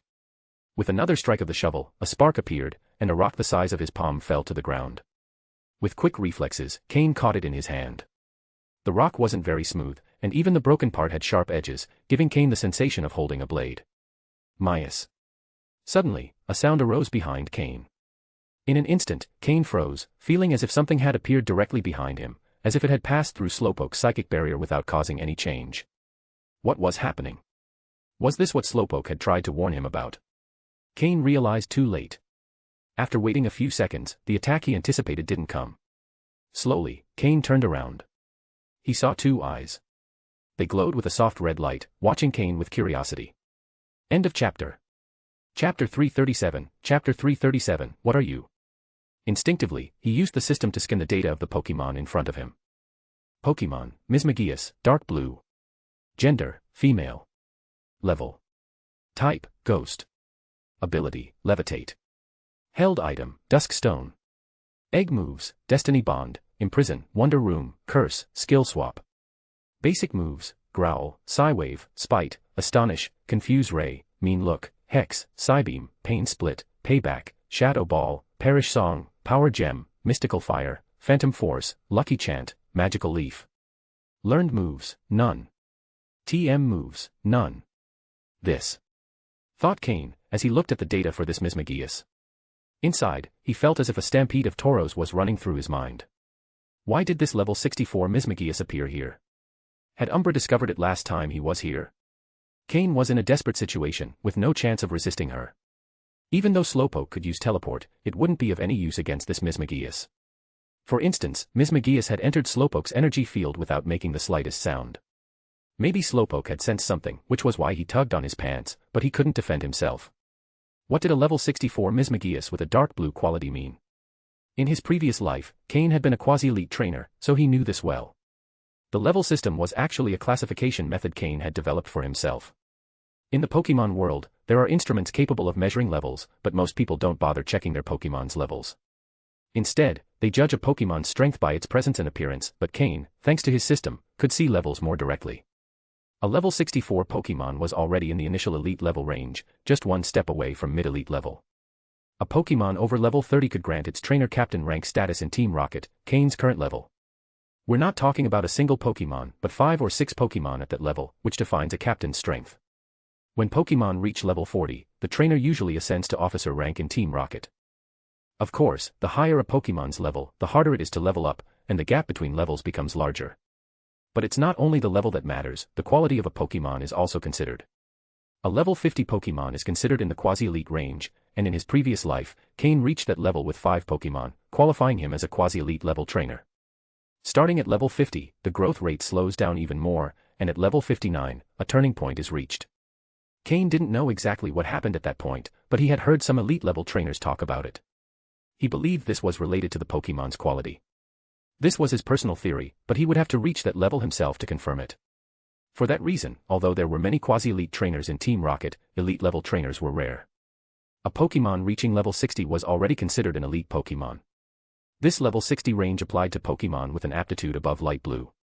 Even if it was the lowest range of elite Pokémon, the difference between these and quasi-elite level Pokémon was significant. Every 10 levels marked a major change in a Pokémon's power. In the lower levels, these differences weren't as noticeable, but starting at level 60, the difference became increasingly pronounced. So, this Mismagius that had appeared in Slowpoke's energy field, at level 64, was undoubtedly an elite-level Pokémon. Specifically, an initial elite-level Pokémon. But even if it was at the initial level, Cain had no choice but to submit to it. Cain said nothing, very tense, gripping the dusk stone fragment in his hand as he looked at the Mismagius in front of him. For her part, Mismagius did nothing, simply watching Cain with curiosity in her eyes. And so, they stared at each other for 5 minutes without moving. They could have continued like this, but at that moment, Slowpoke couldn't take it anymore. The psychic energy within him was nearly depleted, and the energy field could no longer be maintained. He wanted to use teleport, but he realized that Mismagius's presence prevented him from sensing the coordinates he had marked earlier. With no other choice, Slowpoke directed his remaining energy to the energy field, shrinking it to minimize consumption. Cain noticed Slowpoke's actions but had no solution. This Mismagius is strange, Cain thought after 5 minutes of staring at her. It's as if she doesn't have advanced intelligence. Because in Mismagius's eyes, Cain saw nothing. Her eyes were as calm as water, showing only curiosity and a faint hint of joy. Joy. Ahem. Mismagius, hello, Cain finally said. If he didn't speak soon, once Slowpoke's energy field disappeared, they wouldn't be able to withstand the intense ghost energy in the air. Myas, replied Mismagius, with an ethereal voice. They couldn't communicate. Slowpoke, can you still use telepathy? Upon hearing this, Slowpoke shrank the energy field even more, and Cain had to crouch to stay within it. Finally, with great effort, Slowpoke managed to telepathically connect with Mismagius. Tell her that if the energy field falls, we'll die. Ask if she has any solution, Cain said. Slowpoke's eyes glowed with a faint blue light, and after understanding the message, Ms. McGeeus smiled with delight. Her eyes shone with a red light, and Slowpoke's energy field suddenly expanded. Seeing the enlarged field, Slowpoke, exhausted, collapsed to the ground, breathing heavily. Cain quickly pulled out some Pokeblocks from his storage to give to Slowpoke. But just as he was about to feed him, the Pokeblocks vanished from his hands and suddenly appeared in front of Ms. McGeeus. She controlled them with her psychic powers, making them float as she looked at them curiously, as if playing. With no other choice, Cain took out more Pokeblocks and, taking advantage of Ms. McGeeus's distraction, gave them to Slowpoke. If they wanted to escape, they'd need Slowpoke's teleport move. Of course, they would first have to deal with this Ms. McGeeus. Cain felt overwhelmed. Ms. McGeeus, can you use telepathy? Like what Slowpoke just did, Cain asked cautiously. To help her understand, Slowpoke demonstrated. After comprehending, Ms. McGeeus's eyes gleamed with a red flash. In Cain's mind, a childlike voice appeared. What are you? End of chapter. Chapter 338, Chapter 338, Pure Mind. If this had been a normal conversation, clearly this was the kind of comment that kills the topic from the beginning. Cain was slightly surprised but didn't pay much attention to it. From the tone of her voice, he could deduce that this Pokemon called Ms. McGeeus seemed quite young. It's likely her intellect is that of a small child. Ahem, I'm a human, my name is Cain, Cain replied with a slight cough, trying to ease the awkwardness. Human? Cain. Then, what am I? Asked Ms. McGeeus telepathically, though somewhat clumsily. You're a Ms. McGeeus, a type of Pokemon. Like the one next to me, he's a Slowpoke, Cain explained slowly. Ms. McGeeus. Slowpoke. Pokemon. Ms. McGeeus murmured, clearly having never heard those terms before. I'm a Pokemon. I'm a Pokemon. Ms. McGeeus's telepathic communication became more fluent. Though her age didn't seem short, compared to the long lifespan of a Ms. McGeeus, she was still a child. And, as Cain mentioned, in a place so saturated with ghost-type energy, even a Slowpoke could reach the level of an elite Pokemon in just a few years. This Ms. McGeeus had clearly been here much longer, already becoming an elite-level Pokemon. Yes, you're a Pokemon. How fun. How fun. I'm a Pokemon. Then, what are these things? Ms. McGeeus asked as she played with the Pokeblocks floating around her. They're Pokeblocks, a type of food, like the ones I just gave to Slowpoke. Ms. McGeeus's mind seemed so innocent that Cain gradually stopped feeling fear. Food? What's that? Is it fun? Ms. McGeeus tilted her head with curiosity. Eating is putting things in your mouth, like this, Cain showed Ms. McGeeus how to eat. Imitating Cain, Ms. McGeeus slowly brought one of the floating Pokeblocks to her mouth as if she'd never eaten before. She started chewing it slowly, then sped up and finally swallowed the Pokeblock in one gulp. Eating. Eating is fun. It's delicious. Ms. McGeeus looked very happy, spinning in circles around Cain. This was probably her first time eating anything, explaining why she didn't even know what it meant to eat. It seems this Ms. McGeeus had stayed here since her birth, never having left. Here, with the abundance of ghost-type energy, Ms. McGeeus didn't need food to grow so significantly. Wait, Ms. McGeeus is the evolution of Misdreavus. If I'm not mistaken, it also needs a dusk stone to evolve. Does that mean she evolved thanks to the dusk stone present in this place? Ms. McGeeus's existence here likely didn't have a major impact on the environment, as the dense ghost-type energy wasn't something she could generate. She was merely another beneficiary of this place. But how did she survive here when she was young? Cain's questions grew more and more. Why was a Ms. McGeeus living here? With her level of mental maturity, it was likely she had never left this cave. So how did she survive when she was smaller? How was this cave formed? Even an elite-level Pokemon like Ms. McGeeus was only one of its beneficiaries. What kind of place was this? Did Team Rocket really discover this trial island by chance? Was the high quality of the Pokemon on Training Island also related to this place? What connection was there between this and the strange space on Nameless Island? One truth was confirmed: the more you know, the more questions arise. Cain didn't have the power to investigate these issues for now. Ms. McGeeus alone could easily crush him. After eating the first Pokeblock, Ms. McGeeus quickly devoured the others floating around her. But just as two were left, she suddenly stopped. What's wrong? Cain looked at her with curiosity. Earlier, Cain had been thinking that if Ms. McGeeus ran out of Pokeblocks, he might be able to offer her more in exchange for letting them go. Eating is fun. Delicious. But there's little, better to save some for later, Ms. McGeeus said in an adorable voice. Though her language wasn't very fluent yet, Cain understood what she meant. She was saving some for later out of fear of running out. In this small space, she had endured loneliness, never leaving. And her mind was so pure that she hadn't considered that Cain might give her more Pokeblocks if she asked, even though she had the power to make him do so. Or maybe she simply hadn't thought of that possibility. Hearing this, Cain smiled. Suddenly, he no longer saw Ms. McGeeus as something frightening, even if she was a ghost type, even if she was at level 64, even if she could easily crush him. Everything indicated the innocence of this Ms. McGeeus. Don't worry, you can eat them. I have more, lots more, Cain said, pulling out more Pokeblocks from his storage space. But this time, they weren't Slowpokes, they were the ones he'd made especially for Haunter. Since both were ghost types, Haunter's Pokeblocks should be even more appealing to Ms. McGeeus. When Ms. McGeeus saw the new Pokeblocks, her eyes lit up like crescent moons, and she quickly devoured the remaining 2 pieces, chewing them with joy that resonated in the air like a beautiful melody. Ms. McGeeus's laughter filled the air, as pure and beautiful as her essence. By the way, Ms. McGeeus, have you seen a stone like this? Cain took out the dusk stone fragment he'd been holding. With the earlier fright, he hadn't had time to analyze it. Name, dusk stone, uncut. Quality, superior. Function, can cause a Pokemon to evolve and significantly enhance its abilities. Description, a mysterious stone that enables certain Pokemon to evolve, as dark as the night. It was indeed a dusk stone and of superior quality. Cain smiled to himself. Though it wasn't of supreme quality, a superior quality dusk stone could still give Murkrow a chance to reach light blue quality. If Murkrow used energy crystals to improve his quality to dark green before using it, the probability would be even higher. Ms. McGeeus looked at the black stone in Cain's hand. From her own alternate space, she pulled out a nearly identical stone, but with a strange glow. End of chapter. Chapter 339, Chapter 339, The Strange Man. Upon seeing the dusk stone that Ms. McGeeus pulled out, Cain's pupils suddenly contracted.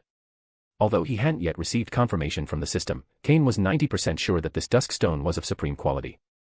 Supreme quality is the highest level in evolutionary stones, and they're extremely rare, so rare that many wealthy people wouldn't be able to get one even if they had all the money in the world. When Cain previously asked Stephen for help, he said he could get him a superior quality dusk stone, but a supreme quality one wasn't about money, there simply weren't any evolution stones of that quality on the market. Name, dusk stone. Quality, supreme. Use, allows Pokemon evolution and significantly enhances their characteristics. Description, a magical stone capable of evolving certain Pokemon, as dark as the night. Could it be that this dusk stone was the one Ms. McGeeus carried with her? A supreme quality stone. It's possible. Cain took the dusk stone from Ms. McGeeus's hands, incredulous. Had he really obtained a supreme quality evolution stone with just a few high quality Pokeblocks? If anyone knew you could trade a supreme quality dusk stone for a few Pokeblocks, surely anyone would make the deal. Ms. McGeeus looked with a bit of nostalgia at the dusk stone in Cain's hands, then at the more than 20 Pokeblocks floating around her. In the end, she felt it was worth it. And so, the dusk stone that had accompanied Ms. McGeeus for so long ended up in Cain's hands. As if he feared Ms. McGeeus would change her mind, Cain quickly stored the supreme quality dusk stone. At the same time, he couldn't help but feel excited. If Murkrow used this supreme quality dusk stone to evolve, Cain was sure he'd reach light blue level. Ms. McGeeus, do you have more of these dusk stones? Cain asked again. Although he knew how rare it was to find supreme quality evolutionary stones, Ms. McGeeus had been here for a long time, and in this place full of evolutionary stones, who knows what else could be here. Upon hearing Cain's question, Ms. McGeeus looked at him, nodded at first, then shook her head. Somewhat confused, Cain heard Ms. McGeeus's voice echo in his mind, dusk stone, yes. Ms. McGeeus, no trade more. It seemed Ms. McGeeus still had more dusk stones, although it wasn't clear if they were of supreme quality. However, she didn't want to trade them. Though Ms. McGeeus was childlike in her mentality, she still had the ability to make basic judgments. As delicious as Cain's Pokeblocks were, they couldn't compare to the value of the dusk stones that Ms. McGeeus had kept. Cain didn't push her. Getting a supreme quality dusk stone had already exceeded his expectations. Ms. McGeeus, we have to go. Can you let us leave? After a while of communication between Cain and Ms. McGeeus, Slowpoke had recovered some of his psychic power. Although he wasn't yet at full strength, he could use teleport. The problem was that Ms. McGeeus was blocking Slowpoke's spatial coordinates, so they couldn't leave. Leave. Cain. Where? Ms. McGeeus, who had been eating, stopped immediately, her red eyes fixed on Cain. Suddenly, an intense elite-level pressure emanated from Ms. McGeeus. This pressure proved that Ms. McGeeus was indeed an elite-level Pokemon. Ahem, Ms. McGeeus, I'm a person from the outside world, so I need to go back. The energy here doesn't allow us to survive. Cain coughed and carefully explained to her. Upon hearing his words, Ms. McGeeus stopped her intimidating presence, allowing Cain to breathe a sigh of relief. Being so close to an elite-level Pokemon was a very overwhelming experience. Leave. The outside world. Outside. Ms. McGeeus repeated, murmuring to herself. Sensing her ignorance of the world, Slowpoke, who had recovered some of his psychic power, telepathically connected Ms. McGeeus's mind with his own. Although Ms. McGeeus wasn't a psychic-type Pokémon, she could use psychic energy. Also, after seeing Slowpoke use telepathy once, Ms. McGeeus had learned to use it as well. Slowpoke quickly showed Ms. McGeeus the outside world from his own perspective and showed her how he viewed Cain and the other Pokémon. Ms. McGeeus seemed to be discovering a completely new world, her red eyes shining with curiosity and excitement. Clearly, it was her first time understanding that outside this dark place, there was a world so beautiful. She wanted to go out. Cain, I want to go. Take me. After communicating telepathically with Slowpoke, Ms. McGeeus's ability to express herself had significantly improved, and she could now form simple sentences. Hearing this, Cain couldn't help but feel tempted. It was a real temptation. An elite-level Pokémon. Even if he didn't capture her for battles, just having her on display, like with Tropius, would already be a great advantage. However, there was a problem if he took Ms. McGeeus out. The 3 elite-level trainers stationed at Team Rocket's base on the island. Umbra and Viper, plus the last one Cain hadn't seen yet. What Cain didn't know was that, in addition to those 2, there were a total of 3 elite-level trainers on the island. Umbra wasn't just any elite level but at least mid-level, and with his skill, he would surely detect Ms. McGeeus. Unless Ms. McGeeus stayed hidden in a Pokeball the whole time. Cain would have to hide the Pokeball containing Ms. McGeeus in a safe place. But with Ms. McGeeus's childish mentality, could she endure staying trapped in a Pokeball after seeing the outside world? This was Cain's dilemma. Cain thought for a moment. I can take you, but I have one condition, he said to Ms. McGeeus. Yes. Ms. McGeeus nodded quickly. When you talked to Slowpoke, you must have seen this object called a Pokeball. Cain took out a Super Ball. If you want to go out, you first have to enter a Pokeball. And since we're on an island called Challenge Island, there are many powerful trainers watching outside. If we take you out, for the next few days, you'll have to stay inside the Pokeball until I allow you out. Powerful Pokémon like Ms. McGeeus could leave a Pokeball if they wished. Although the Super Ball was a bit better, it couldn't contain a Pokémon as strong as Ms. McGeeus. Cain felt like he now seemed like a strange man offering sweets. End of chapter. Chapter 340, Chapter 340, Success in Deception. As soon as he leaves Challenge Island, it will be like a vast sky for birds to fly and a wide ocean for fish to swim freely. At that point, with Ms. McGeeus by his side, Cain's safety might be even more guaranteed. However, looking at the current situation, it seems that this Ms. McGeeus has lived here for a long time and doesn't seem able to fight. If she leaves, she'll probably only be able to intimidate some much lower-level Pokémon or serve as a decoration to scare people. Upon hearing Cain mention the Pokeball, Ms. McGeeus fell into thought. She knew that by entering a Pokeball, she would be somewhat restricted. However, according to the images Slowpoke had shown her, it seemed that all Pokémon outside used Pokeballs. After thinking it over, Ms. McGeeus nodded. Seeing Ms. McGeeus agree, Cain couldn't help but feel euphoric, barely able to control his expression of happiness. Even if Ms. McGeeus couldn't fight, she was still an elite-level Pokémon, and any Pokémon below elite level would be crushed without any resistance. However, although Cain was understanding toward Ms. McGeeus, he knew that, given his current power, it would likely be difficult to control her completely. When he captured Tropius, it was mostly through food that he convinced him, and only recently had he begun to control him with some difficulty. Trainers choose Pokémon, but Pokémon also choose their trainers. If the trainer isn't strong enough, even if they capture a powerful Pokémon, it may not obey their orders. Such situations are not uncommon. Cain took out a Super Ball and showed it to Ms. McGeeus.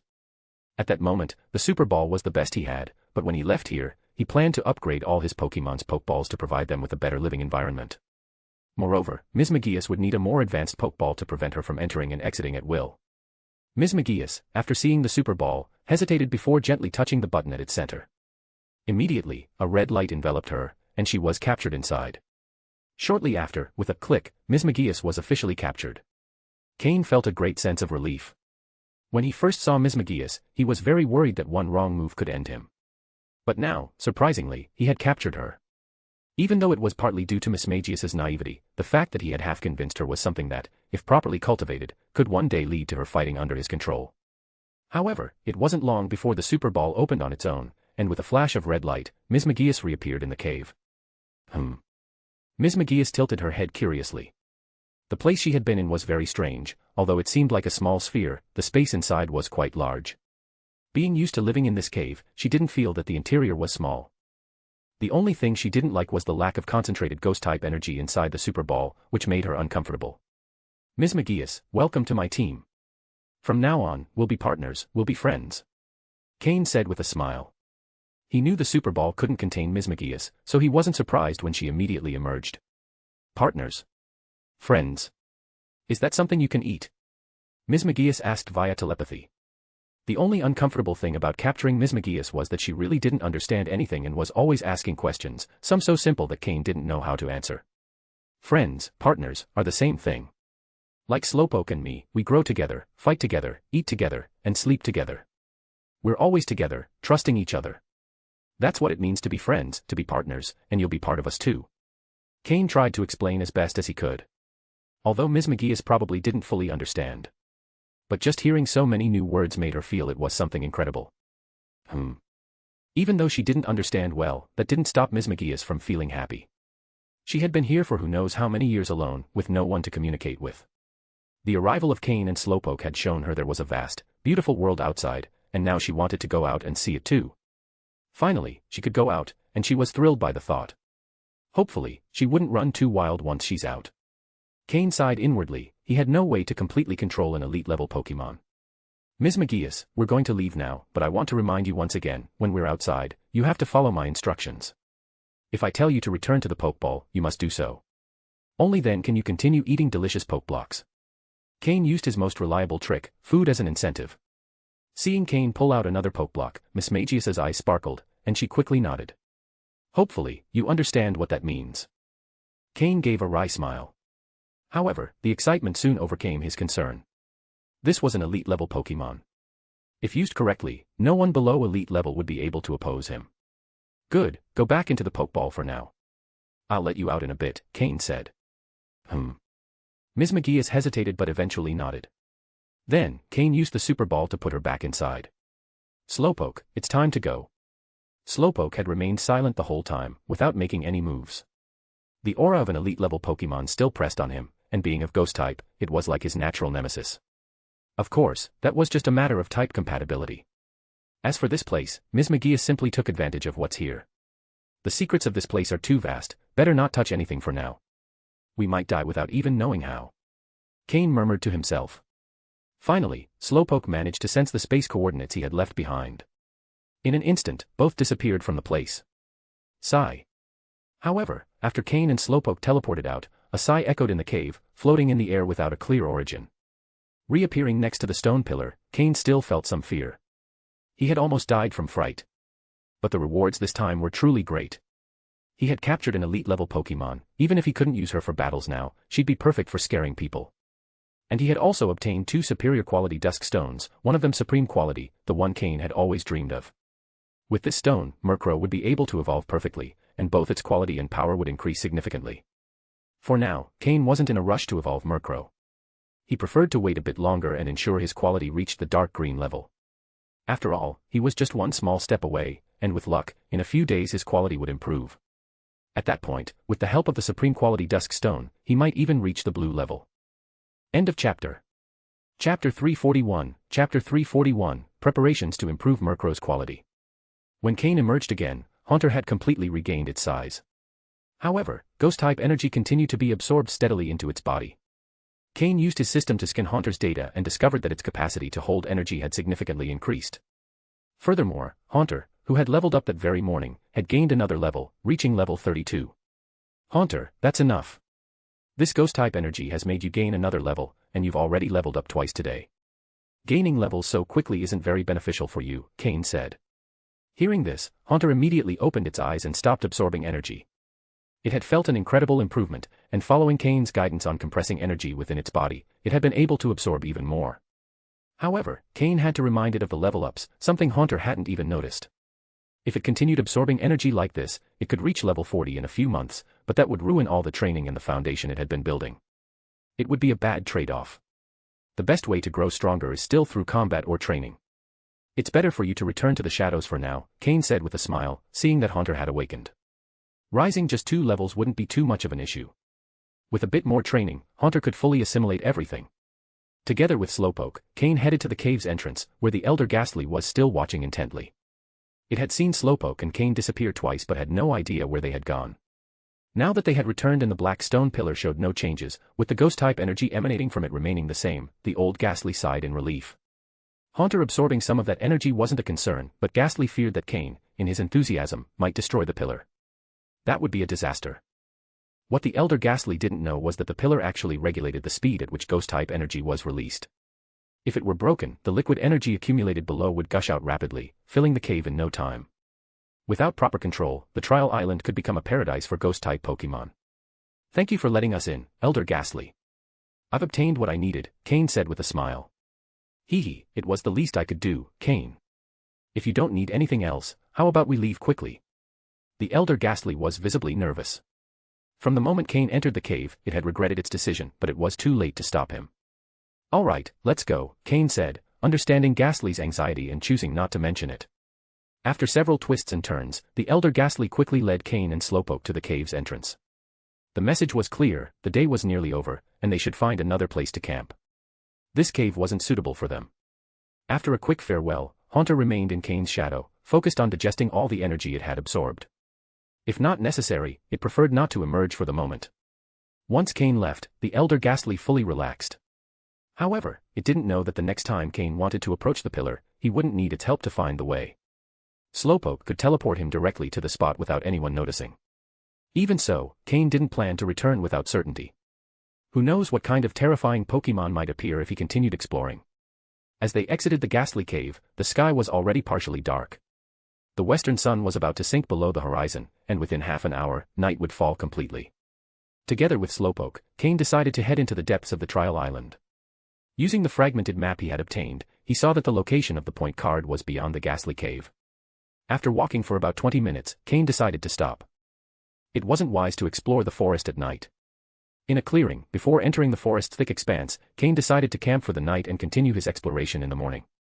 He released several Pokeballs, summoning all his Pokémon. Now that he had more Pokémon on his team, whether for battle or support, Cain had nearly a dozen.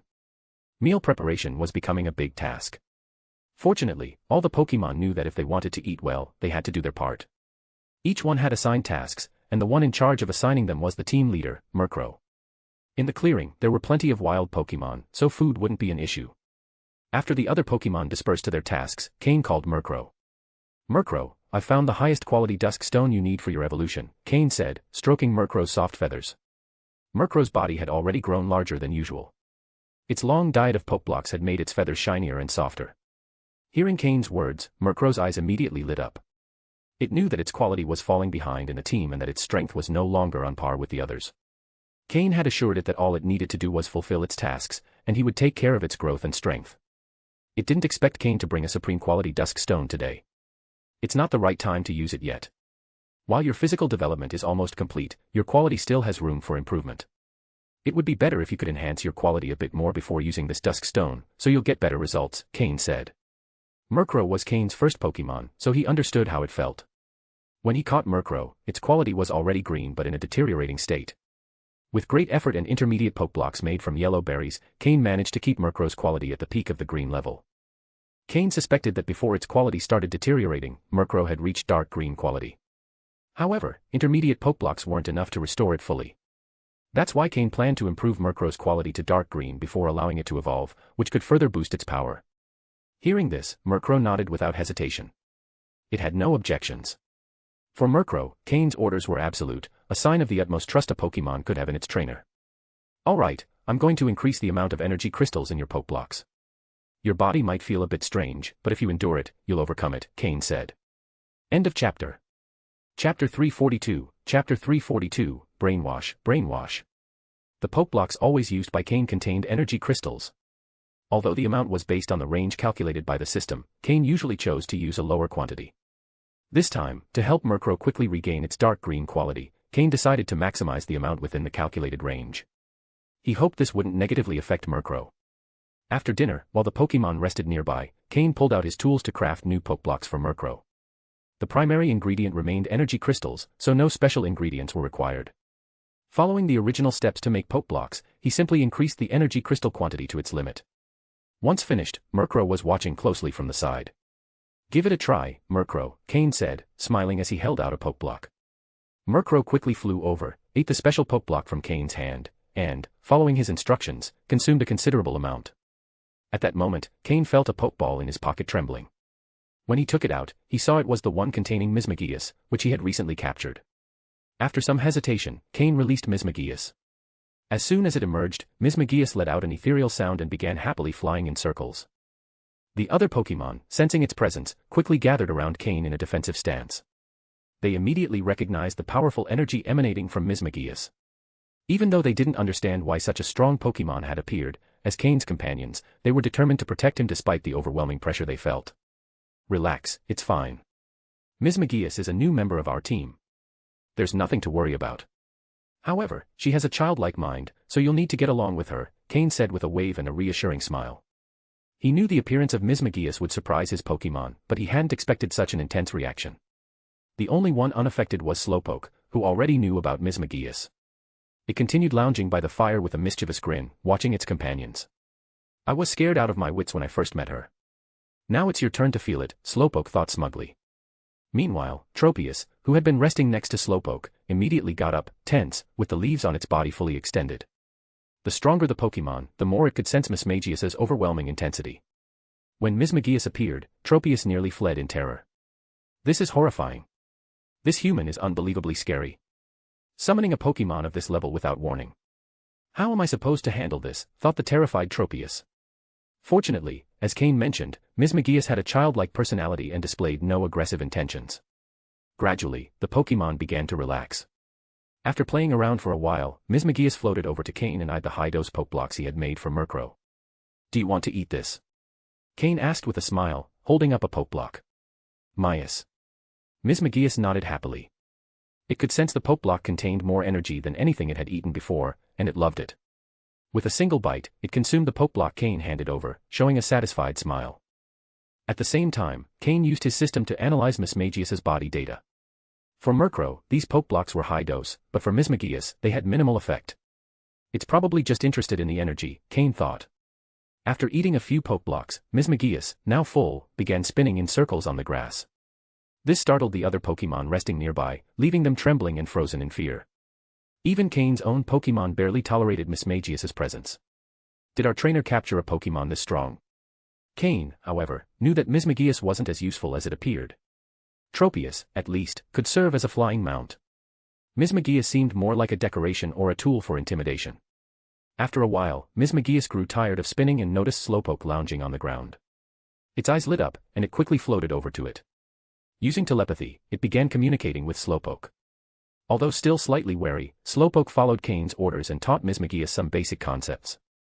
It also slipped in a few strange ideas, such as always obeying Cain and viewing anyone other than Cain as inherently evil.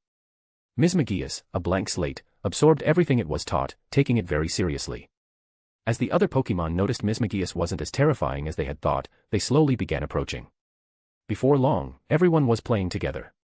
Especially Skorupi, who also had a childlike mindset. It didn't understand the extent of Mismagius's power, so the two got along well. Tropius, on the other hand, couldn't overcome its fear and retreated to a distant spot to continue sleeping. Seeing that Mismagius was finally accepted by his Pokémon, Cain breathed a sigh of relief and returned his focus to Murkrow. After eating the Pokeblocks, Murkrow remained motionless, showing no reaction, even to Mismagius's appearance. Cain frowned as he checked the system data, monitoring the energy fluctuations within Murkrow. Over time, the fluctuations grew more intense. Eventually, they stabilized at a high level. Half an hour later, Murkrow opened its eyes, and Cain noticed a trace of exhaustion in its gaze. The immense amount of energy had taken time to absorb. How are you feeling, Murkrow? Cain asked. Caw. Caw. Murkrow nodded, indicating it was fine. Although it had felt uncomfortable, it could clearly sense an increase in strength. At the very least, its physical power had improved significantly. One meal felt equivalent to several days of training. Cain understood Murkrow's situation. While it seemed like its power had increased rapidly, this method couldn't be used regularly. It was only a temporary measure to boost its quality. Prolonged use wouldn't benefit long-term growth and might even cause harm. To fully maximize the effects of the Dusk Stone, Murkrow, you'll have to endure a little longer. A few more times, and you should be ready, Cain said, gently stroking Murkrow's feathers with a hint of regret in his voice. Murkrow's suffering didn't go unnoticed. Even its physical appearance showed a clear change. Previously, Murkrow had been about 60 centimeters tall, but after consuming the poke blocks, it had grown 3 centimeters taller, reaching 63 centimeters. A visibly noticeable change. No wonder Murkrow felt stronger physically. End of chapter. Chapter 343, Chapter 343, The Impact Caused by Mismagius. In the vast ocean. On the trial island. Within the Team Rocket base. The 3 people who were previously seated in the plaza had now returned to a large room. If Cain were here, he would recognize this place as the mysterious site where he used to meet Umbra. Umbra sat in his usual chair, while the man named Viper held a teacup in front of him. As for Sokka, who had arrived later, he had somehow produced a luxurious sofa and was now lounging on it, half asleep. The 3 of them said nothing, simply waiting in silence. The fact that a trial could keep 3 elite-level members of Team Rocket waiting showed just how important this particular trial was to the organization. This is so boring. Let's do something, Sokka said. Umbra and Viper glanced at him but remained silent. Hey, Umbra, how about we step outside for a battle? They say your strength has decreased a lot. If you fight me, you could prove you haven't lost your edge, and that might stop those people from bothering you, Sokka continued, feigning concern. Umbra remained silent. Sokka had always been defeated by him in the past. Now, taking advantage of what seemed to be a decline in Umbra's power, Sokka was hoping to regain some of his pride, though he wouldn't say it outright. Suddenly, all 3 of them, who had appeared so relaxed moments ago, frowned simultaneously. My Arbok seems to have sensed something, Viper said. An Arbok slowly emerged from a corner of the room, slithering to Viper's side, where he placed a hand on its head. The Arbok flicked its tongue, emitting its characteristic hiss. The sensation is precise, Umbra commented. A Jengar emerged partially from the shadow beneath Umbra, its head peeking out as it made a mocking face at Arbok. Yeah, Sokka agreed. The Houndoom that had been lying down rose to its feet, allowing Sokka to pet its back. It seems an elite-level Pokémon has appeared on the trial island. Should we call the participants back? Viper asked. There's no need. It's just an early elite-level Pokémon, and we don't even know why it's appeared. The little rookies don't have the capability to provoke it.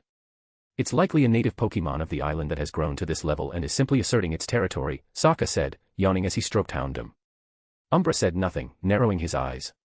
Could it be that brat, he thought. At that moment, Cain had just finished helping Murkrow absorb the energy from the poke blocks. Meanwhile, Mismagius had fully integrated with the other Pokémon. Thanks to Slowpoke's telepathy, Mismagius had learned some basic daily routines, making interactions much smoother. Alright, it's time to rest. We've got more to do tomorrow, Cain said with a smile. Hearing this, the Pokémon quickly gathered around Cain's tent, finding comfortable spots to rest. Mismagius mimicked their actions. Although it didn't need to sleep like other Pokémon, being a ghost type, sleep didn't affect it much, it preferred to follow the other's example, adopting a sleeping posture. In truth, Mismagius was only pretending to sleep. It didn't truly need it. Years of solitude in the cave beneath the stone pillar had trained it to remain in a calm state for days, as if in a trance. The day had shown it many new things, filling its mind with images, many of which Slowpoke had transmitted telepathically, teaching it about the outside world. And so, Cain and his Pokémon fell into slumber. Except for Haunter and Fearow, who remained on guard. Of course, due to Mismagius's presence, few wild Pokémon dared approach the area where Cain rested. Day 4. Breakfast. After breakfast, fully satisfied, Mismagius returned to her Pokeball. It had promised Cain it would obey him. It still wasn't the time for Mismagius to reveal herself to the world. With Murkrow and Slowpoke by his side, Cain continued his search for point cards. The trial had been ongoing for 3 days. Today was the 4th, and for those who had grasped the rules, they would have accumulated a significant number of points.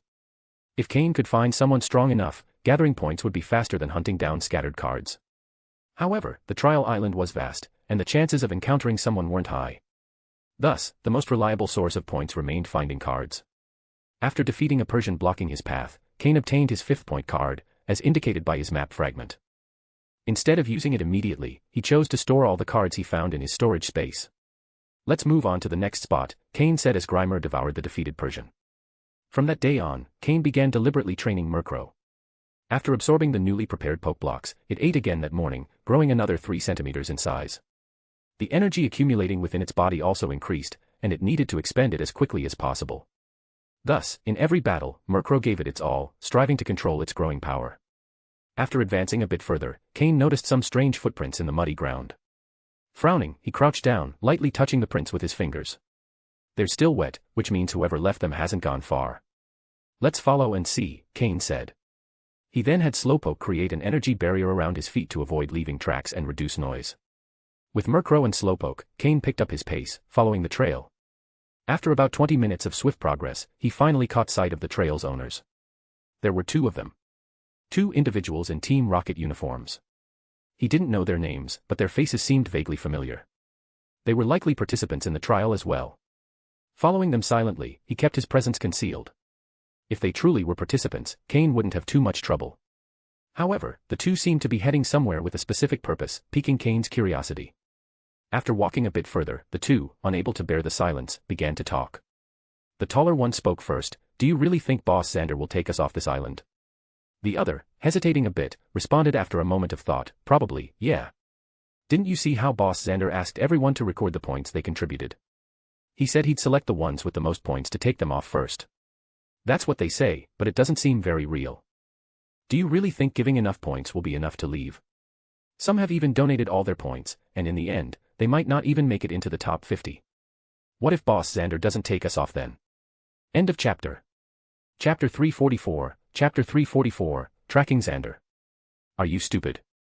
With the current situation, it'd be a miracle if 50 people made it out alive.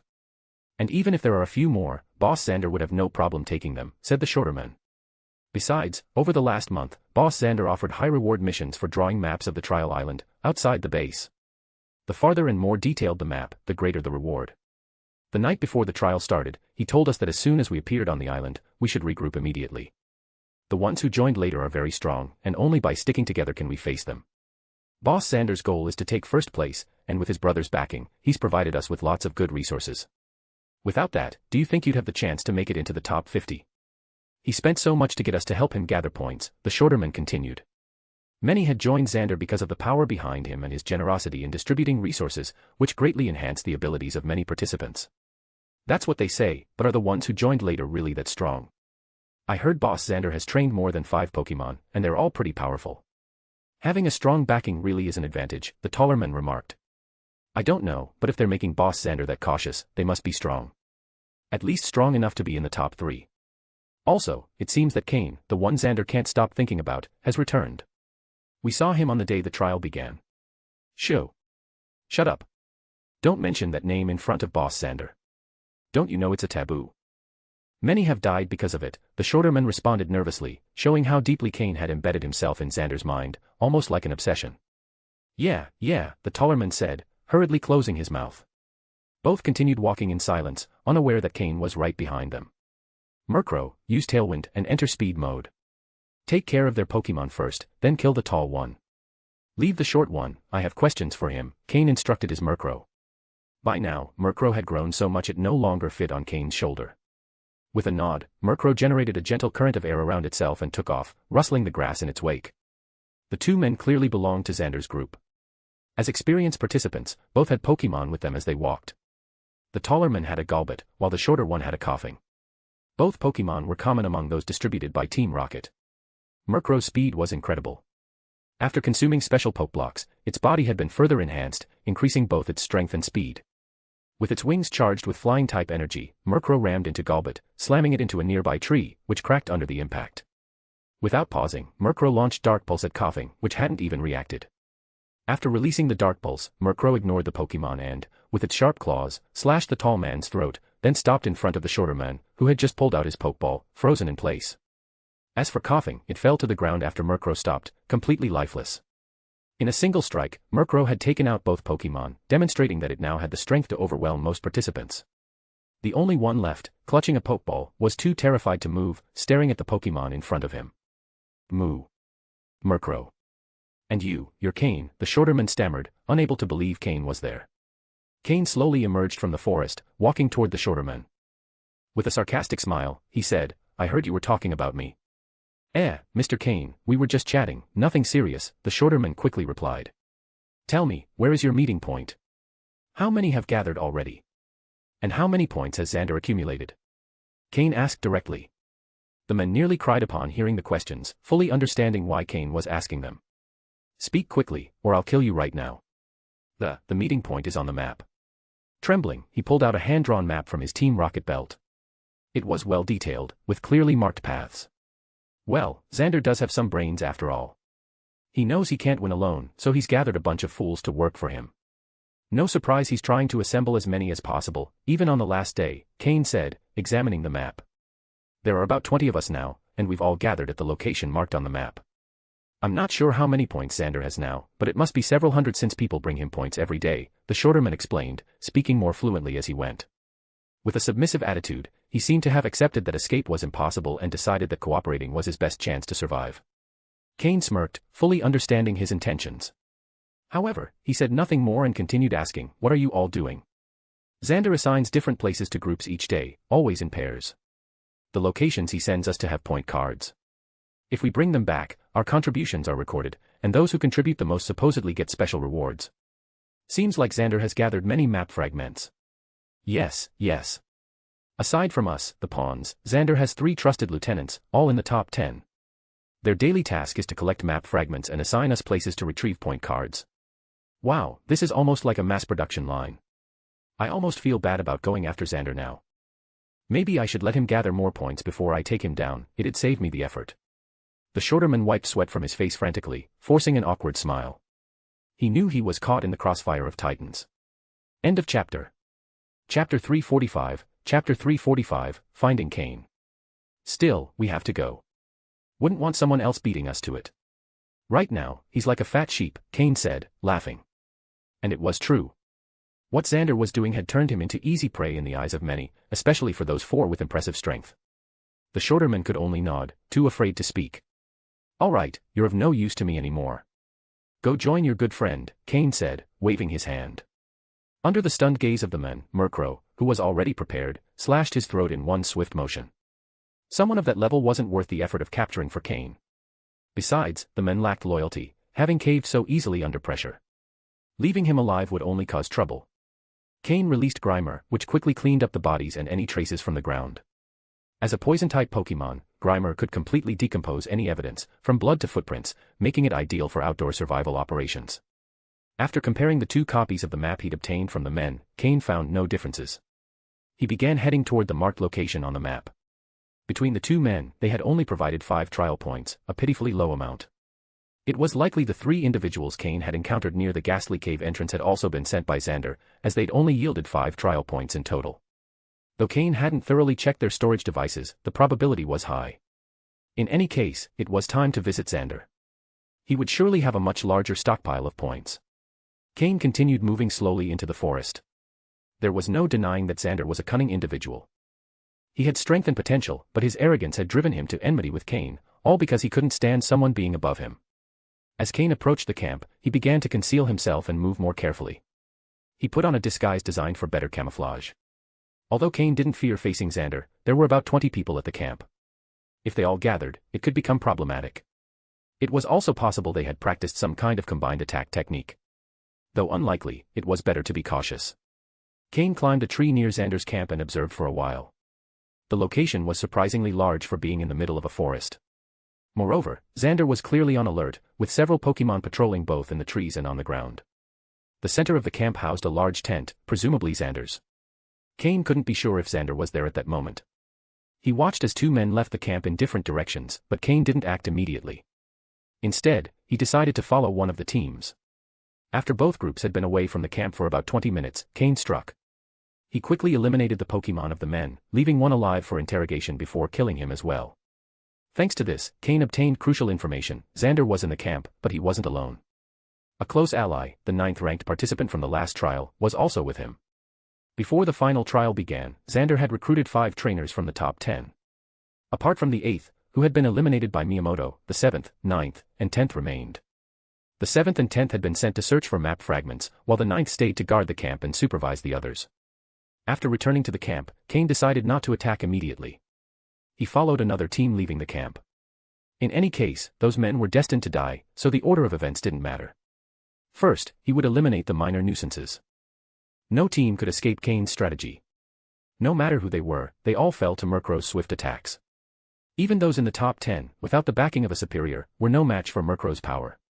In a short time, Cain had already eliminated 5 teams, 10 people. Adding the first team he encountered, he had now eliminated 12 individuals. Without exception, all were taken down quickly. Now, Murkrow was reveling in its victories, its body exuding faint traces of blood from both humans and Pokémon. However, all this activity drew the attention of those in the central tent of the camp. "This is way too quiet," Xander said, sitting in his spot, with a one-eyed Arbok at his side. Across from him sat a man with an unremarkable appearance. "My Arbok can sense an increase in the smell of blood in the air," Xander continued. "I'll go investigate," exclaimed the 9th-ranked participant. "Be careful, Rock. If there's something unusual, the enemy must be strong," Xander warned with a serious expression. Perhaps others didn't know how strong the newcomers were, but Xander knew perfectly well. His own strength had grown thanks to his brother's support, but those who had been trained for years by powerful figures likely had a level of power Xander preferred not to imagine. Especially the closest subordinates of the executives. That was why Xander had been so aggressive in gathering trial points. He knew that in a direct confrontation with those individuals, he probably wouldn't stand a chance. "Understood." Rock, a nearly 2-meter-tall man, responded in a deep voice. Rock left the tent and looked around before quickly heading into a forested area. Once Rock was gone, Xander, accompanied by his Arbok, slowly emerged from the tent, observing the tall trees around him with a disdainful smile. He shouted at the top of his lungs, "We're alone now. No need to keep hiding. Come out and face me if that's what you want." His voice echoed through the forest. From atop a tree, Cain smirked slightly. "Interesting. I have a ton of trial points with me. It doesn't matter if you're an executive subordinate, an officer's, or Cain. If you want these points, come out now," Xander continued shouting, showing no fear.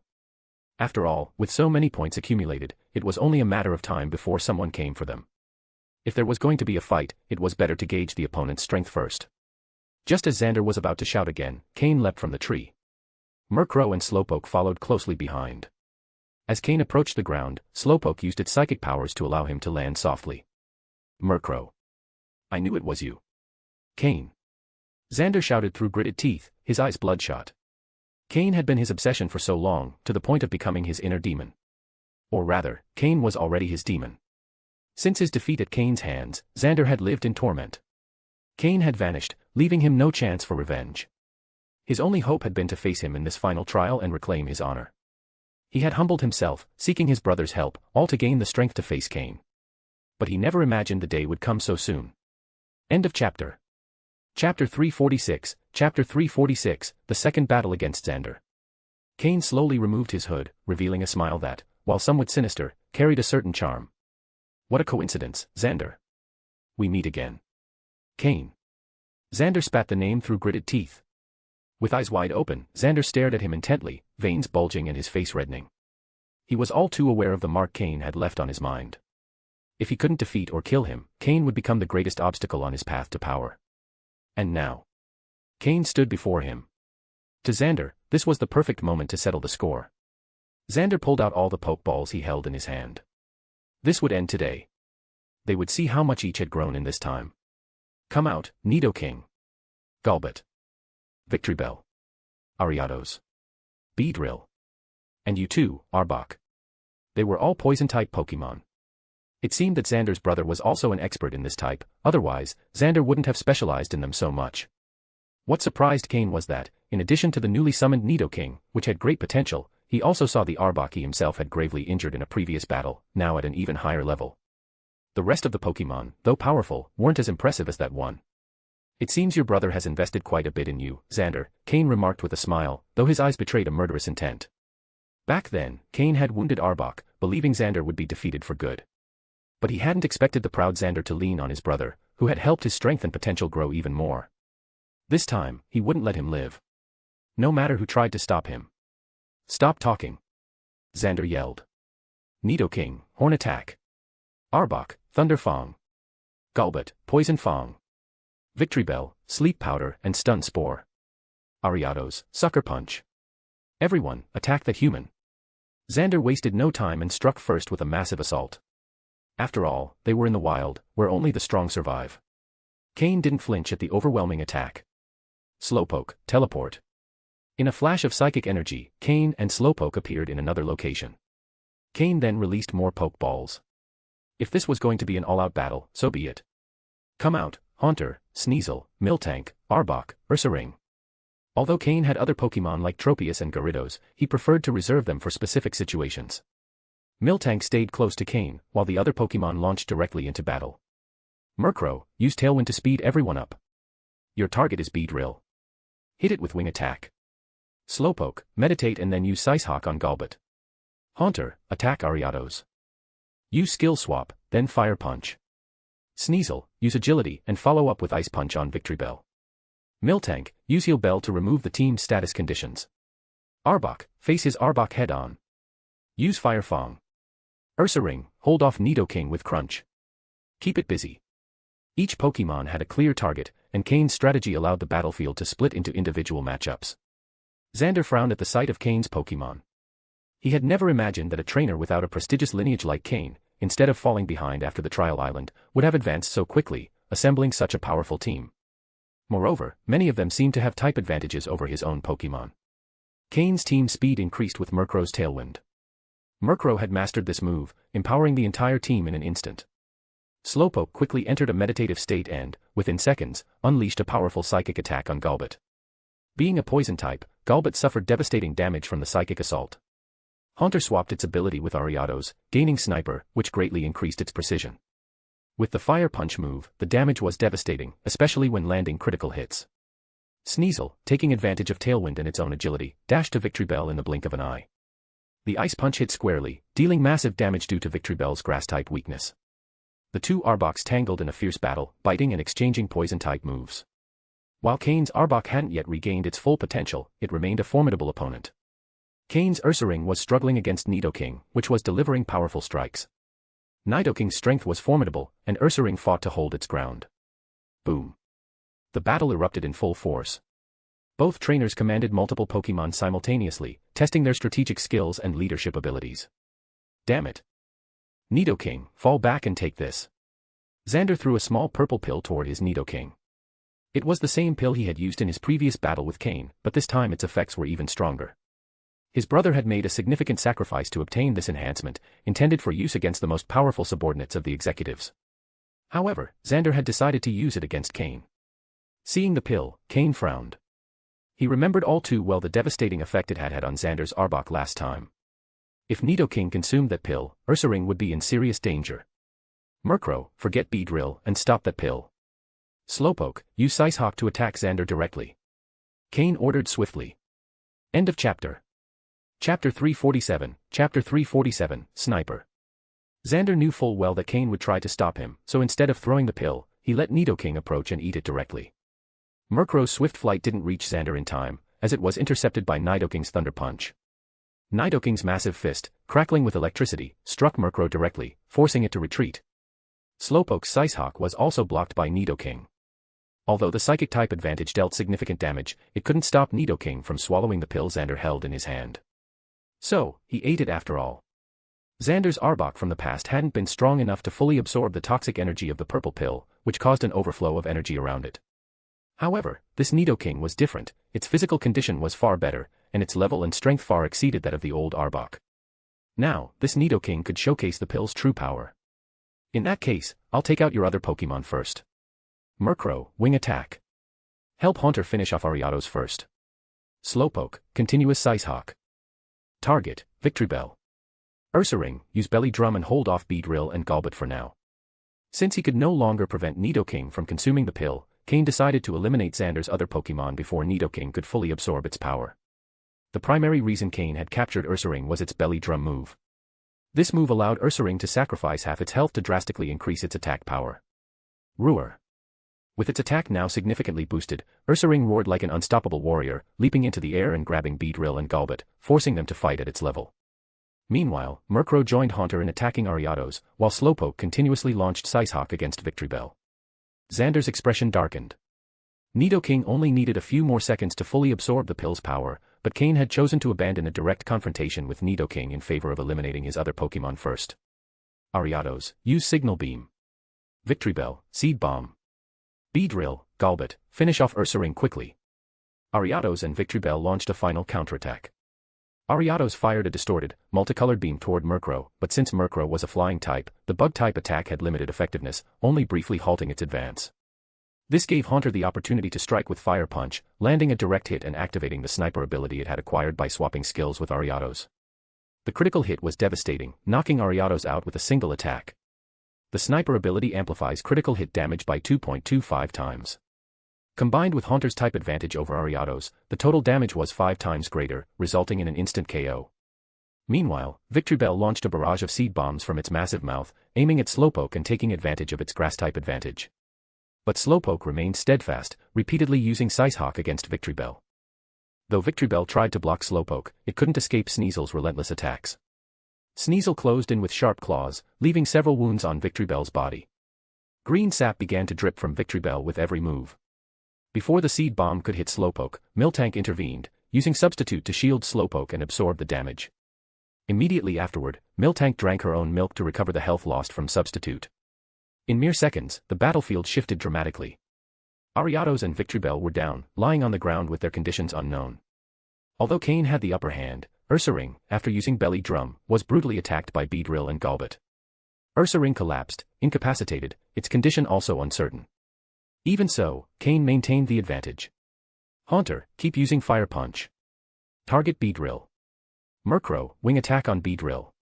Slowpoke, go all out with Sicehawk against Golbat. Sneasel, help Arbok. Take it down, no mercy. Miltank, use Helping Hand on Haunter. Cain issued a flurry of commands. Meanwhile, Nidoking had nearly finished absorbing the toxic energy of the pill. Once it did, it would become much harder to deal with. Cain knew he had to eliminate Xander's remaining Pokémon before Nidoking could dominate the battlefield. Miltank used Helping Hand on Haunter, boosting the power of Haunter's next move. Haunter, its fist wreathed in flames, waited patiently, observing Beedrill and looking for the perfect moment to strike. Haunter had learned from Skorupi's mastery of the sniper ability. The two Pokémon were close friends, and Haunter had watched attentively during Skorupi's training sessions. Now, it was Haunter's time to shine with Sniper. Murkrow's wing attack clashed with Beedrill's twin stingers, sending both Pokémon flying backward. Slowpoke, meanwhile, continued its relentless Sicehawk assault on Golbat, which could only dodge desperately in midair. Golbat had northwest chance to close the distance to Slowpoke. The two Arboks, locked in a close-quarters battle, suddenly found themselves joined by Sneasel. However, Sneasel hesitated to strike immediately, as the two Arboks were so entangled it was hard to distinguish friend from foe. At that moment, Nidoking, having fully absorbed the pill's energy, returned to the battlefield.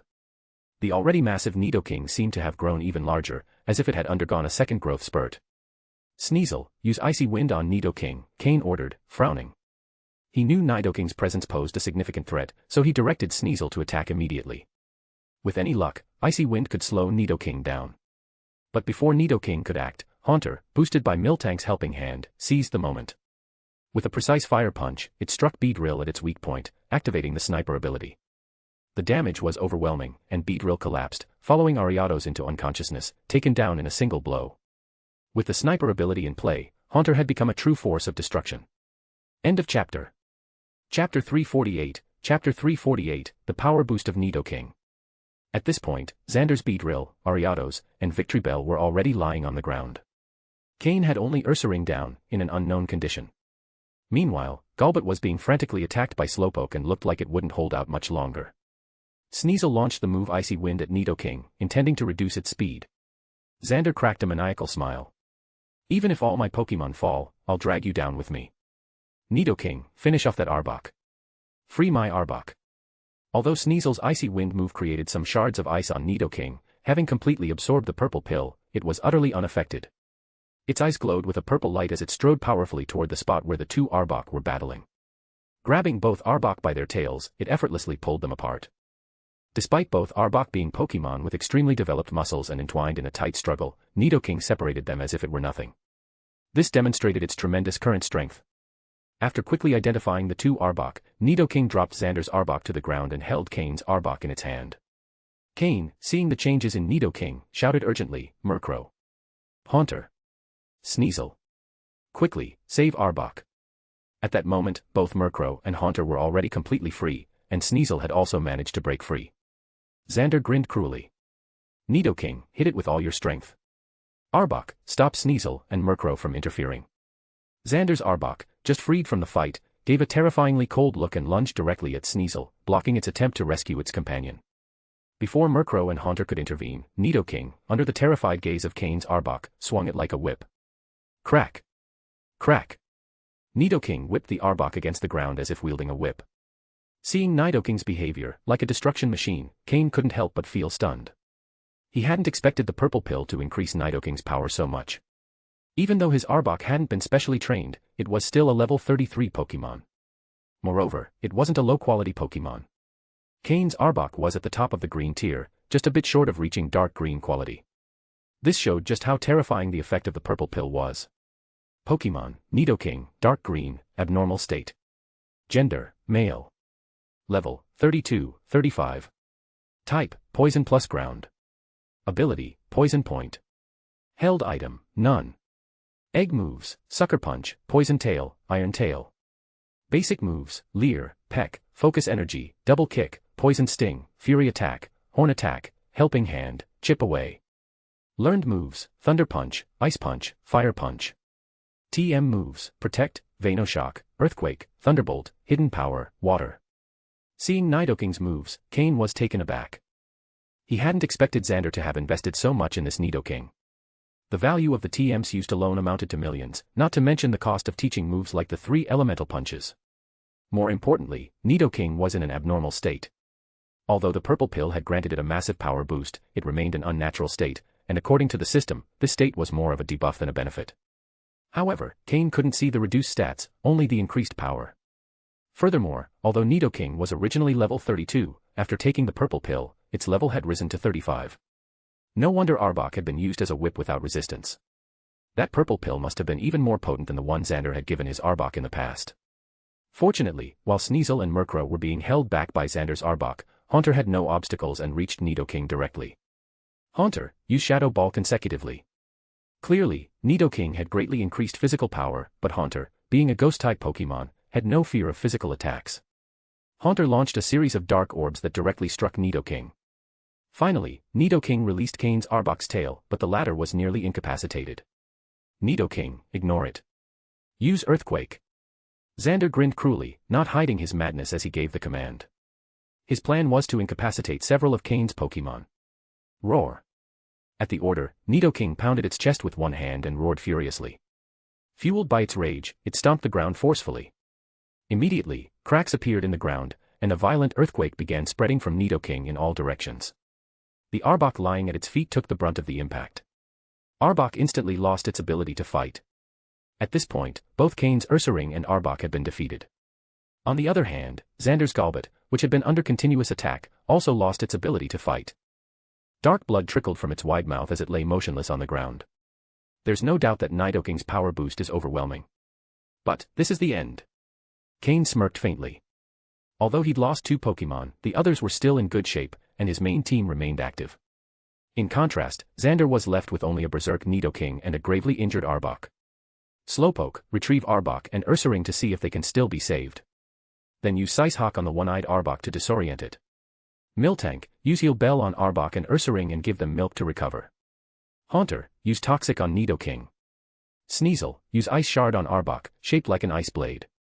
Murkrow, join Sneasel and take down Arbok with Dark Pulse. The one-eyed Arbok and Murkrow were old rivals. The only remaining eye of Arbok stared fixedly at Murkrow, ignoring even Sneasel, who was preparing its ice blade. Haunter's toxic move didn't affect Nidoking much, whose body was already filled with toxins, only slightly draining its energy. Murkrow and Xander's Arbok fought fiercely, while Sneasel launched ice blades from the side. At the same time, Slowpoke repeatedly struck Arbok's mind with its psychic attacks. Shah. Finally, with a roar of anger and frustration, Arbok fell to the ground, its eyes reflecting madness and helplessness. It had once been Xander's star Pokémon, but after losing an eye, even though Xander treated it the same, Arbok could feel it was no longer the favorite. Xander had poured all his attention into his new Nidoking. He hadn't even given Arbok the chance to try the purple pill, reserving it for Nidoking. Now, facing its final enemy, Arbok had no way to stop it. With great frustration, Arbok collapsed slowly to the ground. End of chapter. Chapter 349, Chapter 349, You Don't Dare to Kill Me. By this point, all of Xander's Pokémon, except for Nidoking, had completely lost the ability to fight. Xander, if you've got any other tricks, show them now. I want to see what other cards your brother left you. Cain said, as Ursaring and Arbok, lying at his feet, began to slowly wake under Miltank's care, though they were still unable to battle for the moment. Meanwhile, Murkrow and the others were still in relatively good condition, though all of them bore some injuries. Now, their only opponent was a Nidoking. For Cain and his team, it no longer posed a major threat, even with its considerable strength. Damn you, Cain. Nidoking, use Earthquake and Thunderbolt with everything you've got. Xander yelled, his face devoid of fear. Even though he couldn't win, he wanted to rip a piece of flesh from Cain. The enraged Nidoking felt no pain in its body at the moment. Unless its arms or legs were broken, even direct hits wouldn't bother it. If they chose to go into close combat, they needed to be prepared to be grabbed by Nidoking. Murkrow, protect and then Dark Pulse. Slowpoke, levitate using your psychic powers and use Size Hawk. Sneasel, watch out for the Earthquake, jump, and use Icicle Crash. Haunter, Shadow Ball continuously. Miltank, use Helping Hand on Slowpoke. Nidoking's Earthquake was even more powerful than before. Earlier, when Arbok was on the field, the attack had been focused mainly in its vicinity. But now, with nothing to hold back, it unleashed the full force of the move. Its feet, swollen to double their size, slammed into the ground, sending seismic shockwaves outward in circular waves, kicking up dust everywhere. After using Earthquake, it didn't stop. Electricity crackled across its body, gathering at the horn on its head. Its use of Thunderbolt was noticeably slower than its Earthquake, indicating it wasn't as proficient with that move. Indeed, Nidoking is a highly versatile Pokémon. Though its types are Poison and Ground, it can learn moves of other types, like the Electric-type Thunderbolt or the Ice-type Ice Beam. Moreover, Nidoking and Nidoqueen are no slouches stat-wise, and their growth is excellent. If the opportunity arose, Cain wouldn't hesitate to capture one. However, Nidoking's best trait is its sheer force ability. Combined with a life orb, its damage becomes devastating. Although Xander's Nidoking wasn't weak and had the boost of a purple pill, it was still lacking overall. After dodging Nidoking's initial onslaught, Cain's Pokémon launched a direct counterattack, bombarding the enemy Pokémon with their moves. Boom. Boom. Boom. Cain knew that, in Nidoking's current state, engaging it in melee combat was out of the question. Despite the continuous explosions, Nidoking seemed brimming with energy, though its body began to show severe injuries. However, with no sense of pain, it didn't notice. Nidoking. Hold on. Go straight for the human, use Thunder Punch, Fire Punch, and Ice Punch. Xander yelled, teeth clenched, seeing Nidoking's injuries. Cain's strategy was clear, wear it down. But Xander changed tactics, go straight for Cain, forcing his Pokémon to intercept. Humph. Xander, you're truly desperate, Cain said with a cold smile. If you had other Pokémon, this wouldn't mean anything, but now, who's left to protect you? Murkrow, finish him. Xander, blinded by rage, hadn't realized that Cain had eliminated all his other Pokémon precisely to prevent Nidoking from going berserk.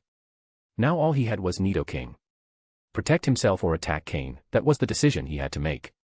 If he chose to protect himself, Nidoking would have to endure the continuous attacks from Cain's Pokémon and would eventually fall. But if he risked everything, Murkrow would take Xander down directly. Nidoking, don't worry about me. Kill him. Kill him. Kill him. Xander screamed, frantic. Even so, he retained a sliver of reason and shouted, Cain. You can't kill me. You don't dare kill me.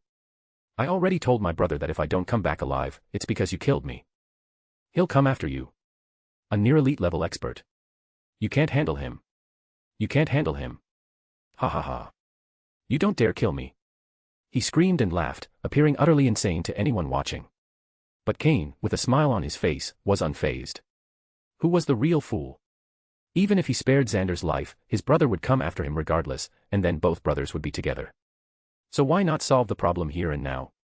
Cain had to admit that, though Xander was arrogant and presumptuous, he had remarkable talent as a trainer. He still remembered how, in his previous life, after leaving the trial island, Xander rose quickly within Team Rocket, as if riding a rocket himself. Could someone rise so fast in Team Rocket without strength? Protect. Cain didn't order Murkrow to stop its attack but instead directed his Pokémon to block Nidoking's offensive. Murkrow, without hesitation, dove toward Xander.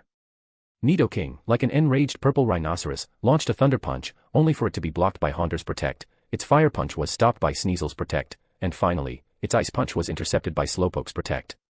After these three powerful punches, Nidoking's explosive energy was spent. Finish it.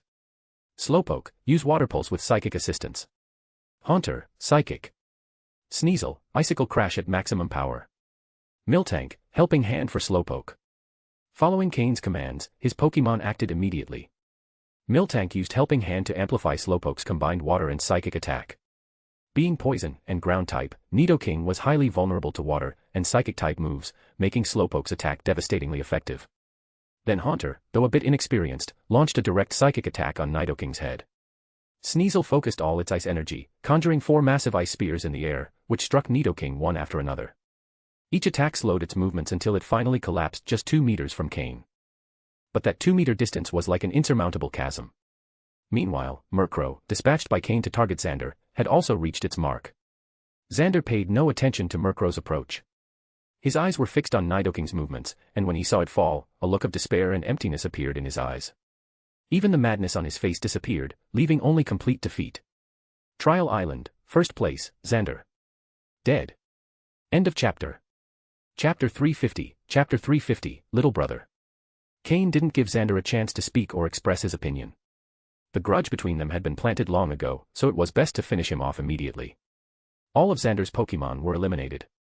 After spending so much time together and given Xander's personality, he had undoubtedly instilled in them the belief that no one else could be trusted. Because of this, Cain had no intention of capturing them. Even if he handed them over to his subordinates, he feared they might turn against him at a critical moment. It was better to eliminate them all at once and avoid future problems. Surrounded by his Pokémon, Cain slowly approached Xander's body, observing how his lifeless corpse still showed signs of resisting his fate, his face locked in a defiant expression. Cain exuded a melancholic air. This life was truly changing significantly because of his actions. Xander, who had such a promising future, now lay on the ground, his body gradually losing warmth. If you want to blame someone, blame your own arrogance. If you hadn't provoked me, I probably wouldn't have bothered seeking trouble with you. After all, your brother is no pushover. But to prevent the two of you from teaming up against me in the future, it's better to end things now. Cain crouched down, taking Xander's storage gear and other belongings he carried. Grimer, clean this up. Cain commanded, releasing Grimer's Pokeball to handle the remains. This Grimer, originally of green tier quality, would undoubtedly improve to dark green tier quality after devouring the remains of such high-level Pokémon, as it only needed a slight push. Grimer obediently and eagerly devoured the Pokémon corpses on the ground, including Xander's remains. With its corrosive effect, Grimer even dissolved the dried leaves and soil around the area, lowering the ground level by about 2 centimeters, erasing all traces. Cain inspected Xander's Team Rocket belt, extracting a points device and some unused point cards. In Xander's clothing pockets, Cain also found fragments of maps. However, the red markers on the maps were already dimmed, indicating they had been claimed by someone else. Cain quickly calculated Xander's total points. Through the combined efforts of over 20 individuals, they had accumulated points at an incredible rate. Xander alone had nearly 500 points. After doing the math, Cain concluded that Xander had exactly 497 points. "Hey, could you hand over those things you're holding?" said a playful, adorable voice suddenly. Cain snapped to attention, looking in the direction of the voice. Atop a nearby tree stood a young woman, around 17 or 18 years old. She had orange hair and wore casual clothes. Despite her youth, her figure was striking. She wore jeans more suited for a vacation than the Island of Trials. However, her shoulder bore a red R tattoo, marking her as a Team Rocket member. Cain hadn't seen her among the trial participants, but her ability to approach unnoticed by his Pokémon indicated she wasn't lacking in skill. What surprised Cain even more was the Jinx beside her, holding a completely frozen person. The frozen figure was faintly recognizable as one of Xander's followers, Rock, ranked 9th, who had fled before Cain arrived. The corpse in Jinx's grasp starkly contrasted the young woman's sweet smile. She didn't seem as innocent and charming as her appearance suggested. Aurelia. Cain murmured, calmly stating the young woman's name. With skills like hers, she had to be Aurelia, one of Ariana's trusted subordinates. "Oh my. So you know me?" Aurelia exclaimed, her big eyes widening in surprise before she smiled and said, "It must have been those fools who told you, huh?" "Well, yes, I'm Aurelia." "So, you must be Cain, right? What a strong and promising little brother." Little brother. It was the first time Cain had been called that. "Oh, here's another corpse. Jinx, get rid of it, it's so unpleasant," Aurelia said dramatically, pointing to the body Jinx held as she theatrically tossed her hair back. But the smile on her face didn't match her words at all. "What do you want?" Cain asked. "I already told you. I want that points device and those point cards. And if you could, it'd be great if you gave me your points device too. Otherwise, I might get really mad," she said, her sly smile making her seem like a mischievous spirit. "This is my war loot. If you want it, come take it yourself," Cain replied with a grin as he stored the points device in his gear. Seeing him stash the device without hesitation, Aurelia's eyes narrowed, and her smile began to fade. "You should know this was a fat sheep I've been raising for quite some time. And you dared to kill it while I was out having fun. I'm a little upset about that, you know. Cain frowned. A fat sheep. So Xander had been under Aurelia's watch all along. Everything he did was part of a plan, even his survival until now was because she wanted him to grow fat before slaughtering him. And now Cain had harvested the fruits prematurely. If Xander had known he was just a sheep being fattened up, he would have lost his mind. And you say it was yours? Do you have proof of that? Cain retorted with a wry smile. Did she really think she could fool him like a 3-year-old? You. Aurelia puffed her cheeks, looking adorable even when upset. What's the matter? Want to fight? I'm ready whenever you are. Aurelia, Ariana's lieutenant, a specialist in grass-type Pokémon, Cain continued, revealing the information he had. Although Aurelia had a jinx at the moment, her specialty was training grass-type Pokémon. Cain released a Pokeball, sending out his Tropius. Roar. Tropius let out a powerful roar as it emerged, displaying its imposing presence. If you want to fight, go ahead, try me, Cain said. When Aurelia saw Tropius, her initial reaction was surprise. As a grass-type specialist, she was undoubtedly familiar with Tropius. But when she noted its strength, her brows furrowed. This Tropius was no weakling. Cain truly had the qualifications to face her. The air grew tense, and both Cain and Aurelia became more serious. A single wrong move could spark a battle between them. Ugh, how boring.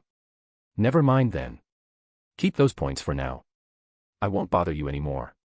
Jinx, let's go. Aurelia suddenly exclaimed, her smile returning. The tense atmosphere dissipated entirely. She gave Cain a lingering look, as if trying to memorize him, before leaping from the tree. With the help of Jinx's psychic powers, she floated away instead of falling, eventually disappearing into the trees. Cain watched her leave until she was out of sight. End of chapter. Chapter 351, Murder and Departure. Seeing that Aurelia had truly disappeared completely, Cain finally let out a slight sigh of relief. Luckily, Tropius' presence had intimidated her, otherwise, he would have truly been forced into a battle. However, his current strength might not be enough to take on opponents like her. Against ordinary Pokémon, he had no issues, but he feared they might have hidden trump cards like Xander did, complicating things further. Murkrow had yet to evolve. Cain still needed a Pokémon capable of deciding a battle with a single decisive strike. Fortunately, despite Aurelia's bold demeanor, she probably had little desire for an actual fight. After all, she was one of Ariana's subordinates.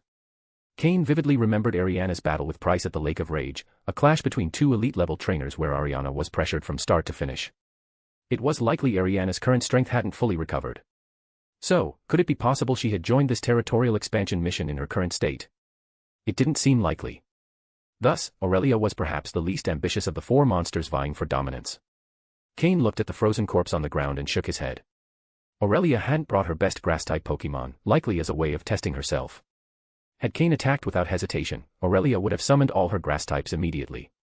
But since she'd brought a psychic and ice-type Jinx instead, Cain deduced she had no intention of fighting to the death. Perhaps those grass types were hiding somewhere deep in the forest. After all, grass types had the best camouflage abilities in the woods compared to any other type. Without dwelling further on the events, Cain recalled his Pokémon, climbed onto Tropius' back, and disappeared into the forest. When Cain vanished from the campsite, a figure slowly emerged from the bushes. It was Aurelia, who had clearly left earlier. Watching the direction Cain had gone, she smiled. This boy should be smart enough, Aurelia said, stroking the Venusaur by her side. Seated atop Tropius, Cain transferred all the points from Xander's scorecard and scoring device into his own, then discarded the now empty device. At that moment, Cain's scorecard displayed a total of 627 points. He had gained 497 points from Xander, 30 points from the 12 people he had killed earlier, and with his original 100 points, he now had 627 in total, a tremendous haul. It turns out stealing from others is still the fastest way to rack up points, Cain remarked with a smirk. After flying for a while, Tropius brought Cain back to the familiar riverside. He patted Tropius for a landing. Although the battle with Xander had been overwhelming, Ursaring and Arbok had sustained significant injuries. Since there was still time, Cain decided to treat them first. He released Ursaring and Arbok. Both Pokémon lay on the ground, visibly drained. Cain took out some Pokeblocks and fed them to them, then summoned Miltank to bandage their wounds and spray healing medicines. Meanwhile, Cain knelt by Arbok's head and said calmly, "Do you feel how weak you are?" In the battle between Xander's Arbok and his own, neither had claimed victory, but Xander's Arbok had held the upper hand most of the time. Its size advantage had provided no help, and its extended time in the wild had led it to fight instinctively, like a beast, without any strategy. As a result, it was no match for Xander's meticulously trained Arbok. Hiss! Arbok let out a cry, its body still feeble but its voice filled with resolve. Then, like Murkrow, accept a higher dose of training, Cain stated coldly, calling out Murkrow. Murkrow, too, had sustained considerable damage during the fight but had gained much experience in battle, mastering its newly grown body. Arbok glanced at Murkrow and then at Cain. In its previously hesitant eyes, a spark of determination ignited. If it wanted vengeance, it would have to endure harsher methods. Although it could wait 2 days to recover its abilities, how much time would it then have for training and combat? None. So why not use harsher methods immediately? Cain smiled. He retrieved 2 servings of specially formulated Pokeblocks from his storage gear, one for Murkrow and one for Arbok. Both Pokemon consumed them without hesitation, then waited silently for the effects to kick in. Cain then summoned his other Pokemon and began preparing lunch. He let Slowpoke and Gyarados dive into the water to fish. Today's lunch would be fresh fish. While Cain was halfway through preparing lunch, the effects of the specially formulated Pokeblocks consumed by Arbok began to show, or rather, Arbok could no longer resist them. Arbok writhed wildly on the ground, sometimes thrashing its body, other times plunging into the water and rolling about, scaring off the wild Pokemon in the water. The stronger ones were defeated by Slowpoke and the others. Murkrow, on the other hand, appeared much calmer. With its eyes closed, it remained motionless, but its claws, which scraped the stones by the riverbank, easily shattered them. The other Pokemon, seeing their state, understood what they were going through. However, they could do nothing, as Cain had explained that these special Pokeblocks were primarily for Murkrow's potential enhancement. For Sneasel and the others, the effect would be minimal, only accelerating their level growth slightly. For Slowpoke, it might have some effect but not enough to cause a radical change, so Cain preferred moderate use of the Pokeblocks for it. Even Miltank had requested to use the specially formulated Pokeblocks, but Cain declined. Unless absolutely necessary, he didn't want his Pokemon relying on that method. Perseverance is victory. If they couldn't endure the trial, they could become entirely useless. Half an hour later, Arbok ceased its convulsions, and Murkrow also stopped trembling. The changes were remarkable. According to the system's scan, Murkrow had grown another 2 centimeters, and the system informed Cain that one more round of this treatment would elevate its potential to the dark green level. Arbok's transformation was even more significant. It shed a layer of skin, revealing whitish scales and fresh flesh. After lying motionless for another half hour, it finally regained enough energy to move again. Moreover, Arbok, already almost twice the size of a regular Arbok, had grown even larger, almost reaching Gyarados' length, though it still lacked the girth to match it. End of chapter. Chapter 352, Chapter 352, Alec's Tragic Fate. The important thing is that you endured, Cain said, clapping his hands, signaling Murkrow and Arbok that they could come over to eat. The first time using that method is the hardest to bear. Once the initial trial is overcome, the subsequent ones become easier. Arbok, having shed its skin, was nearly healed from its injuries. As for Ursaring, its condition was more pitiful, one eye swollen larger than the other, and it walked with an obvious limp. Yet, when it came time to eat, Ursaring dove into the feast without hesitation. Cain slowly served himself a bowl of fish soup, watching his Pokemon squabble over the food without intervening. This was his way of strengthening their bond. After lunch, they resumed the search for point cards. Finding Vexor wasn't urgent yet. Murkrow hadn't reached its full potential, so Cain wasn't confident enough to defeat him. Still, before the trial ended, a confrontation between them was inevitable since Cain likely held the highest point total of all. In the afternoon, Cain continued searching for point cards. As he picked one up, both Slowpoke and Murkrow alerted him in unison. Someone was watching him from nearby. "I don't know who's there. Why don't you come out and introduce yourself?" Cain said with a smile. Whoever was hiding had 2 options: stay at a safe distance where the Pokemon couldn't detect them, as Aurelia had done, or risk being discovered by Slowpoke and Murkrow by venturing too close. Then, a figure slowly emerged from the forest, accompanied by a Mytiana the size of a calf. Seeing the Pokemon, Cain immediately knew who it was. Alec. The temporary leader of the Loners, probably someone assigned by a Rocket Team commander. Alec wore a black cloak. As he approached, he lowered his hood, revealing part of his face. "Alec, so it's you. What brings you here?" Cain asked, suspecting it wasn't a coincidence since such encounters were rarely due to chance. "Cain," Alec's voice was hoarse, as though he wasn't in good condition. "I met a woman. She told me you might be here." A woman. Cain immediately thought of Aurelia, whom he had encountered earlier. It was highly likely it was her, but why would she direct Alec to him? Alec had always been a pragmatic person, with a firm character and notable abilities. Surviving under Xander's pressure until now spoke to his mental fortitude. When they were on the trial island, the first person Cain wanted to recruit was Alec, but at that time, he lacked the resources, support, and understanding of the trial's true purpose. So, he let it go. A woman with orange hair? Yes. Alec nodded slowly. Cain frowned. Something was wrong with Alec. Though they hadn't spoken much before, Cain remembered Alec's voice well, and it wasn't this hoarse. Moreover, as Alec drew closer, Cain detected a faint scent of blood. Not only that, but he also noticed bloodstains on Alec's Mytianus fur and a few injuries on its hind legs. But ultimately, this didn't directly concern Cain. What do you need? Cain asked calmly as his Pokémon remained vigilant, ensuring Alec couldn't get too close and launch a surprise attack. Instead of answering, Alec removed the black cloak covering his entire body. Seeing Alec without the cloak, Cain's pupils contracted sharply. Alec's face, once relatively clean-cut, was now covered in scars. Some were burns, while others appeared to be from branches or sharp objects, leaving half his face nearly disfigured. Though he had received first aid, the scars were permanent. What shocked Cain even more was the state of Alec's body. His black clothing was torn and blood-stained, his exposed skin bore bruises in various hues, some showing clear signs of poisoning. Notably, on his neck were 2 small puncture wounds that, had they been in a slightly different location, would have been fatal. That was likely the cause of Alec's hoarse voice. His entire body was covered in blood, with some freshly healed wounds still oozing thin streams of blood. The scent of blood that Cain and his Pokémon had picked up undoubtedly came from Alec. Who did this to you? Cain frowned, a growing anger emanating from him. From Alec's wounds, it was clear his opponent had the ability to kill him but chose instead to torture him mercilessly. Though Cain had killed many, he always did so as quickly and directly as possible, unless he needed critical information from his target. Seeing Alec, he guessed that someone had captured him and then chosen to torment him. It was a method Cain despised.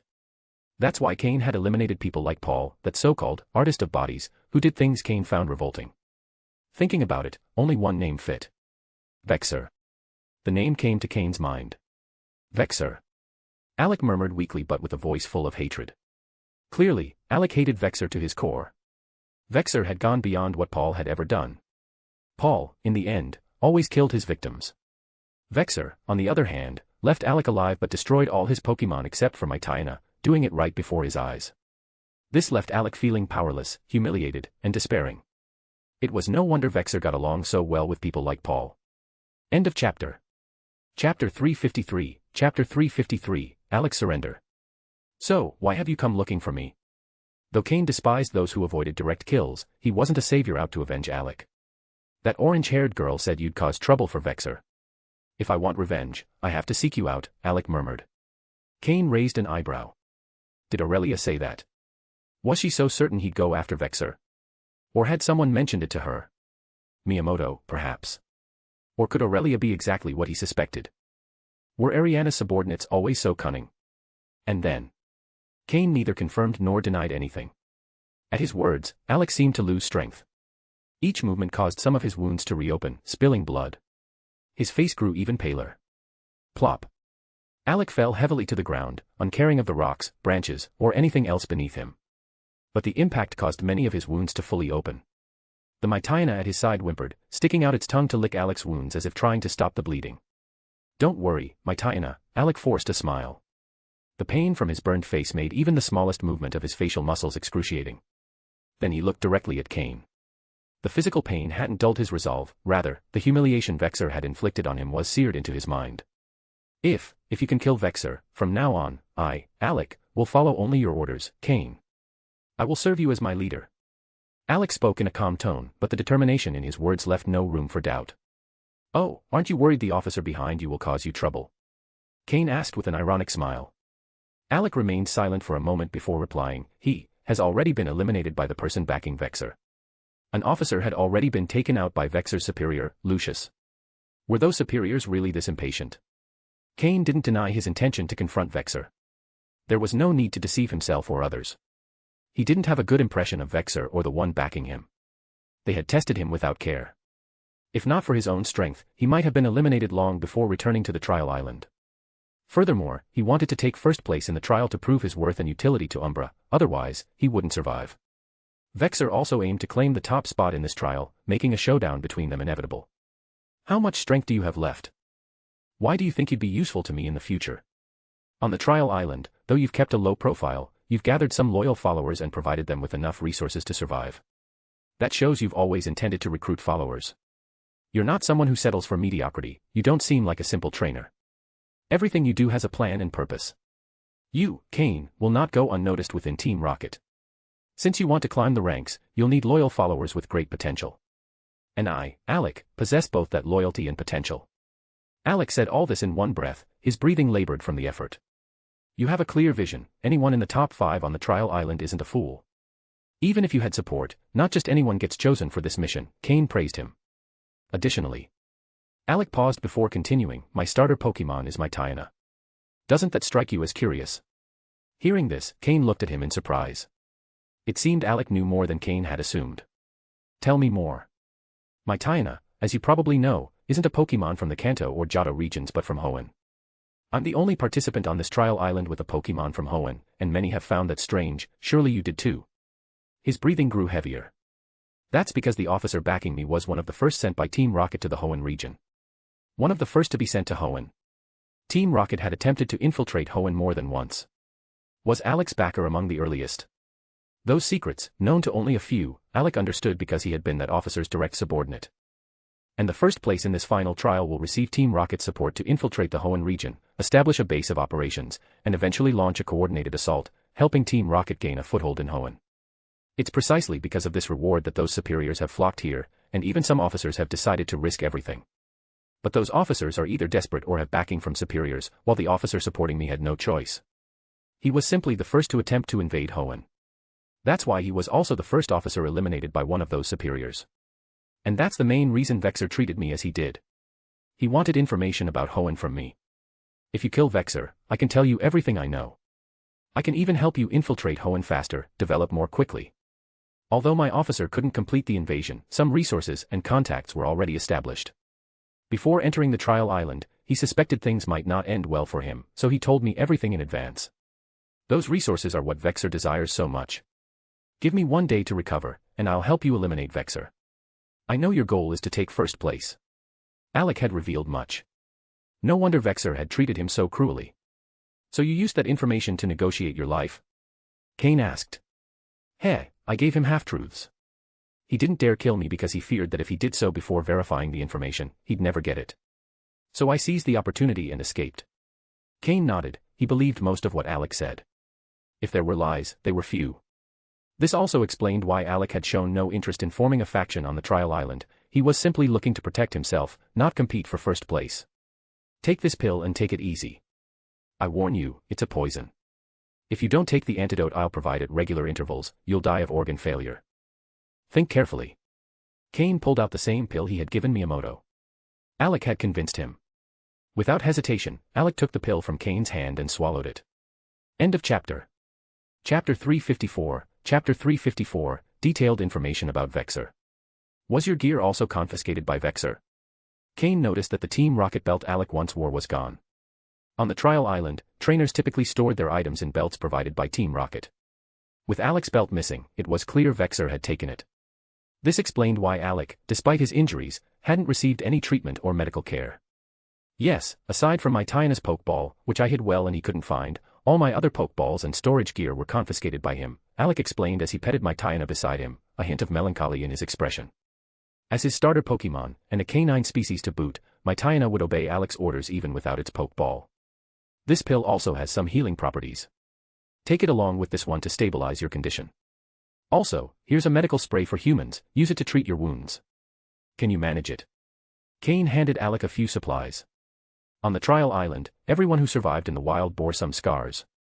Knowing how to treat one's own wounds was common, Alec's injuries were just more severe this time. Cain also took out a Team Rocket belt he had yet to dispose of and tossed it to Alec. This is Xander's belt. Use it for now. It should have some essential supplies you'll find useful. Xander's belt. Alec stared at it in surprise. He knew Xander had been trying to challenge Cain and had quickly grown stronger over a short period. Though Alec ranked third, and the gap between second and third wasn't too significant, the gap between second place and Xander, who was in first, was enormous. So you've already taken care of Xander. It seems coming to you was the right decision.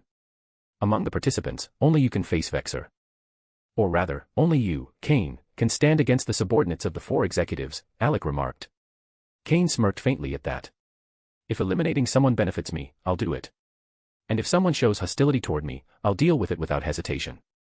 Xander was just one such case. Xander's enmity with him was irreconcilable. For his own future growth, Cain had to eliminate him. If not for Arbok's intervention, Xander would have been taken out by Cain long ago. Additionally, giving Alex Xander's belt served as a warning. Xander has already been killed by me, so don't try anything stupid or crafty with me, was the message it conveyed. As expected, upon seeing Xander's belt, Alec became more respectful. Half an hour later, Alec, now wrapped in bandages, stood up. Thanks to Xander's belt, he had obtained many useful supplies that Cain didn't need, like medical sprays and antidotes, which had sped up his recovery. After all, Vexor's Pokémon were mostly bug-type, many capable of poisoning, so antidotes were invaluable. Mr. Cain, I've recovered enough. We can leave anytime. Don't worry about my injuries, just do what you need to do, Alec said as he approached Cain. Cain observed him, particularly the half of his face covered in bandages. Are you sure your body's fine? No problem. Alec replied without hesitation. Then let's go. Let's continue searching for point cards and see if we can find a suitable Pokémon for you. By the way, tell me more about Vexor as we move. Cain began walking without looking back, unconcerned whether the injured Alec could keep up. Gritting his teeth, Alec jogged to catch up, aggravating his wounds. Though he didn't start bleeding again, the pain was excruciating. My suggestion is that, if we're catching Pokémon, we go for fire, flying, or rock types, as they'd be effective against Vexor's bug types. That way, I could help contain one or two of his Pokémon, Alec suggested. Agreed, Cain nodded. He wasn't under the false impression that true warriors had to win alone. He'd seen too many people lose by trying to show off. As the saying goes, villains often die from talking too much. If someone was willing to help lighten his load, there was no reason to refuse. After all, Cain had recruited so many followers precisely to aid him. Why have followers if you're not going to use them? Also, when I encountered Vexor, he was alone. I don't know if anyone joined him afterward, but from what he said, it's likely that at least one or two of the people who joined later were already his followers, even if they haven't regrouped yet. That could change in a few days. So, if we're going to confront him, it'd be wise to draw one or two others to help us contain him. Don't worry about that, I already have a plan, Cain replied. Understood. Also, regarding Vexor's Pokémon, when he faced me, he didn't summon all of them. He used only 3 bug types to defeat me effortlessly. He had a Butterfree, which he used for support and containment, a Scyther, one of his main attackers, which seems to have the Technician ability, making it very troublesome, and an Ariados, another of his primary attackers. That Ariados has the sniper ability because it took down my Arbok in a single hit. Alec described Vexor's Pokémon, including their abilities and combat techniques. The information he provided was far more detailed than what Cain had learned from Paul. Though Alec mentioned only 3 Pokémon, Cain now had a clearer understanding of Vexor's level of skill. From what I've heard, his main Pokémon should be a Beedrill, which seems to be his starter and is well trained. Have you ever seen it? Cain asked. Beedrill. Alec thought for a moment before responding, no. Most of the time, he only has a Scyther by his side, and an Ariados lurking in the shadows to ambush anyone who gets close. Midway through their conversation, Cain suddenly stopped, and Alec, following closely, did the same. He looked at Cain curiously. We've reached the point card location. I see a rather interesting Pokémon. End of chapter. Chapter 355, Chapter 355, A Peculiar Pokémon. Cain stopped, staring at a red rock in front of him. The surface of the rock was dotted with black holes, and just beneath it, a point card was partially visible, as indicated by the map. Is this a Pokémon? Alec asked as he approached, observing the rock with curiosity. Yes, it's a Pokémon with a rather niche role. But if used correctly, it can be very interesting and aligns well with your earlier suggestion, Cain replied with a smile. A rock-type Pokémon. Alec guessed, thinking it couldn't be anything else based on its appearance. You could say that. It's partially rock-type, but it's also bug-type. Bug-type. Alec couldn't imagine how this rock could be related to a bug-type Pokémon, it was hard to wrap his head around. The system immediately displayed this Pokémon's details. Pokémon, Shuckle, light green. Gender, male. Level. Types, bug plus rock. Ability, sturdy. Held item, berry juice. Egg moves, sweet scent, helping hand. Basic moves, sticky web, withdraw, constrict, bide, rollout, encore, wrap, struggle bug, safeguard, rest, rock throw, gastro acid, power trick. Learned moves, bug bite, stealth rock, earth power. TM moves, none. This Shuckle had reached level 31, which meant it had already learned power trick, giving it a new purpose in battle. Until a Shuckle reaches level 31 and learns power trick, its primary function is as a living shield, though not entirely accurate, given its base HP stat is only 20, which is extremely low. However, its total base stats are 505. So why does it only have 20 points in HP? Even more surprising is that its physical and special attack stats are only 10 each, while its speed is the lowest at just 5 points. It's more fitting to describe it as a turtle. But Shuckle's strength is obvious. Its physical and special defense stats are extraordinarily high, both with a base value of 230. What does this mean? This Pokémon was designed for defense. If an opponent can bypass its defense, they can take Shuckle down in one hit. However, most Pokémon can't manage this due to its incredible resilience. In Cain's memory, no other Pokémon had defense stats as high as Shuckle. Only Aggron and Steelix in their Mega-evolved forms match Shuckle's base defense of 230. However, these Mega forms differ significantly in special defense compared to Shuckle. Thus, Cain felt it wouldn't be an exaggeration to call Shuckle the Pokémon with the highest defense among all Pokémon. Of course, if Shuckle only had low speed, high defense, low HP, and low attack, it wouldn't be of much use to Cain. However, one move completely changes this scenario: Power Trick. Power Trick is a Psychic-type move that uses Psychic power to swap a Pokémon's attack and defense stats. This exchange affects only the base stats, excluding any boosts from stat-enhancing moves. This means that Shuckle can theoretically achieve an attack value of 230 points, an incredible figure. This move significantly impacts Shuckle's combat potential. Sure, its slowness is a drawback that can't be changed, but there's another move to compensate for this: Trick Room. The move Trick Room creates a battlefield where, for a limited time, slower Pokémon become faster, and faster Pokémon become slower, with the speed shift inversely proportional to their original speed. If Trick Room is activated for Shuckle, it could become the fastest Pokémon on the field. If Power Trick is used to swap its defense with its attack, it would become a Pokémon with extreme speed and massive attack power. Its low health would no longer be a concern. This is especially useful against Pokémon that rely on special attacks, as their attacks can't penetrate Shuckle's defense, while Shuckle can eliminate them with its enhanced speed and attack. Of course, Trick Room must be activated by another Pokémon, as Shuckle cannot learn this move itself. However, when Shuckle reaches level 34, it can learn another critical move, Shell Smash. This is the move that earned Cloyster its nickname, Dragon Slayer. While the conditions for learning Shell Smash are tough, Shuckle only needs to reach level 34 and have the appropriate potential to learn it. Shuckle can become even more formidable if it has the ability Contrary. At higher levels, it can also learn Power Split and Guard Split. Cain had previously considered capturing a Shuckle with the Contrary ability but had never encountered one until now. This was Cain's first time seeing a Shuckle. Although this one didn't have the highest potential or Contrary, Cain thought it might be suitable for Alec to capture. For his own team, this Shuckle didn't meet his standards for potential and abilities. But for Alec, it would be more than sufficient. Take a good look at it. This Pokémon has decent development, and its potential isn't bad. But it has some special usage methods that I'll explain once you've captured it, Cain said. Then he instructed Slowpoke, use Water Pulse with your psychic power to wake it up and clear its mind. Shuckle not only has unusual stats and abilities but also decent resistances. It's weak only to rock, steel, and water moves, while it resists normal and poison moves. Against all other types, it takes neutral damage, making it quite solid. Shuckle fears water, so a shower will do it good. Slowpoke used its psychic power to envelop the water pulse it had just formed. Slowpoke had been training to combine its psychic abilities with water-type moves for a long time and could now use them effectively in battle. A sphere of water enveloped the red rock, submerging it. Feeling the water's pressure, the red rock finally began to move. From the holes that seemed like eyes, yellow gummy-like appendages and a head emerged. Now, this was Shuckle's true appearance. End of chapter. Chapter 356, Chapter 356, Pokémon Capture. Is that what this Pokémon actually looks like? Alec's expression was somewhat peculiar because this Pokémon didn't look strong at all. In fact, it even seemed a bit adorable and clumsy. For those who don't understand it, they think it's trash. For those who do, it's a treasure, Cain said with a peculiar expression.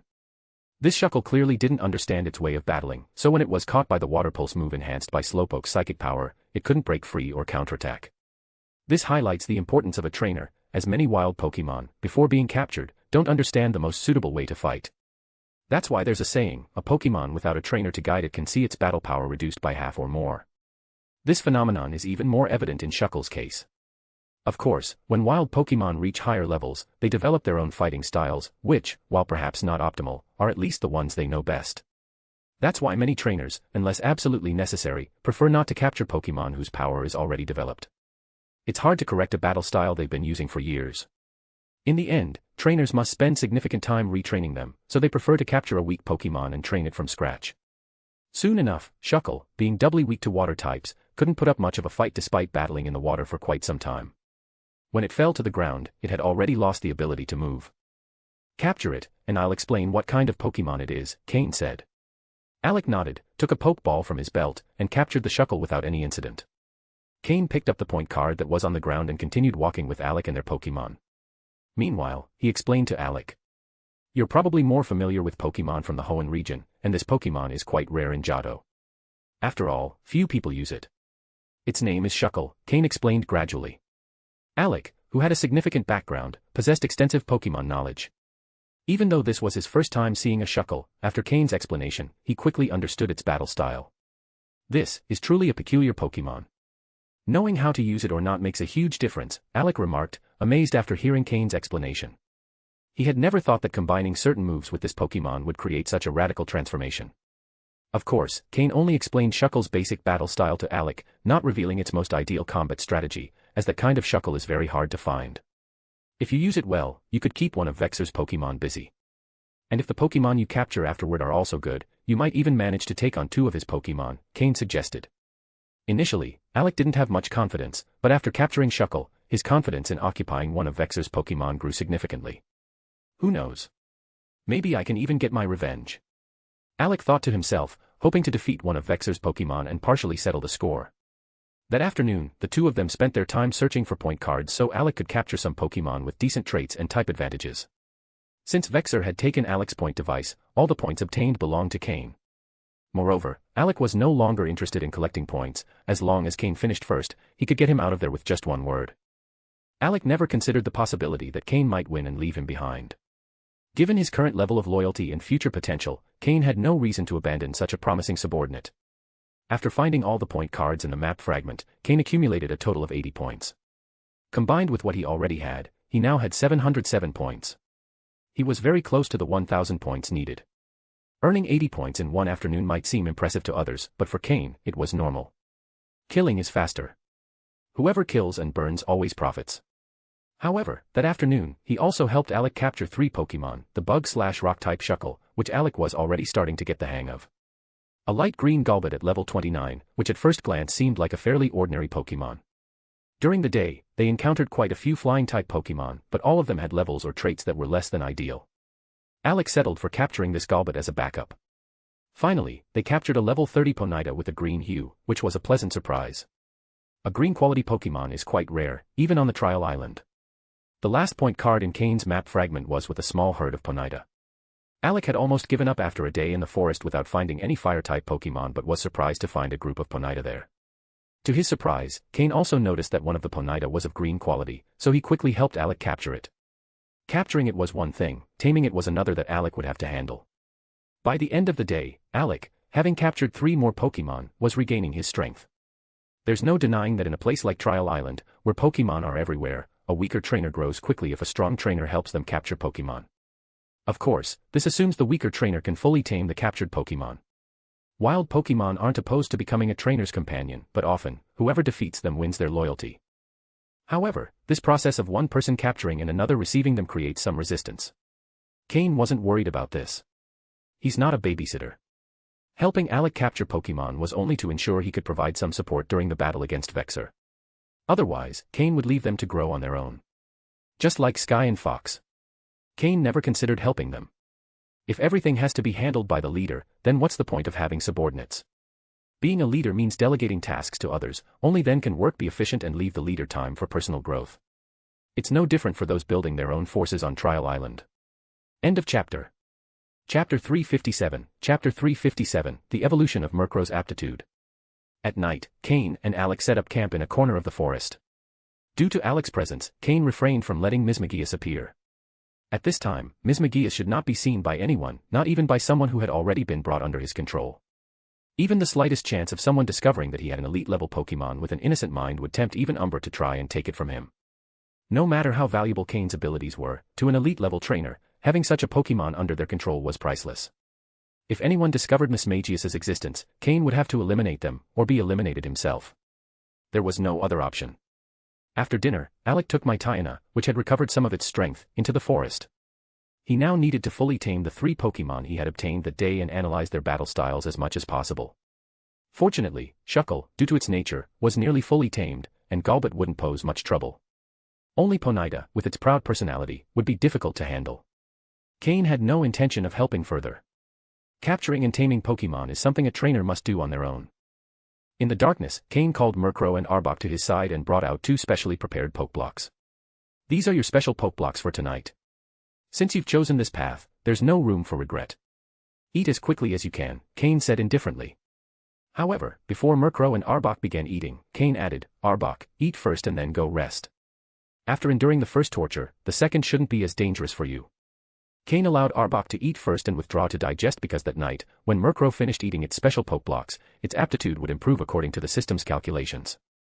Cain wasn't sure if anything unexpected might occur. Murkrow, after this, you should experience a transformation.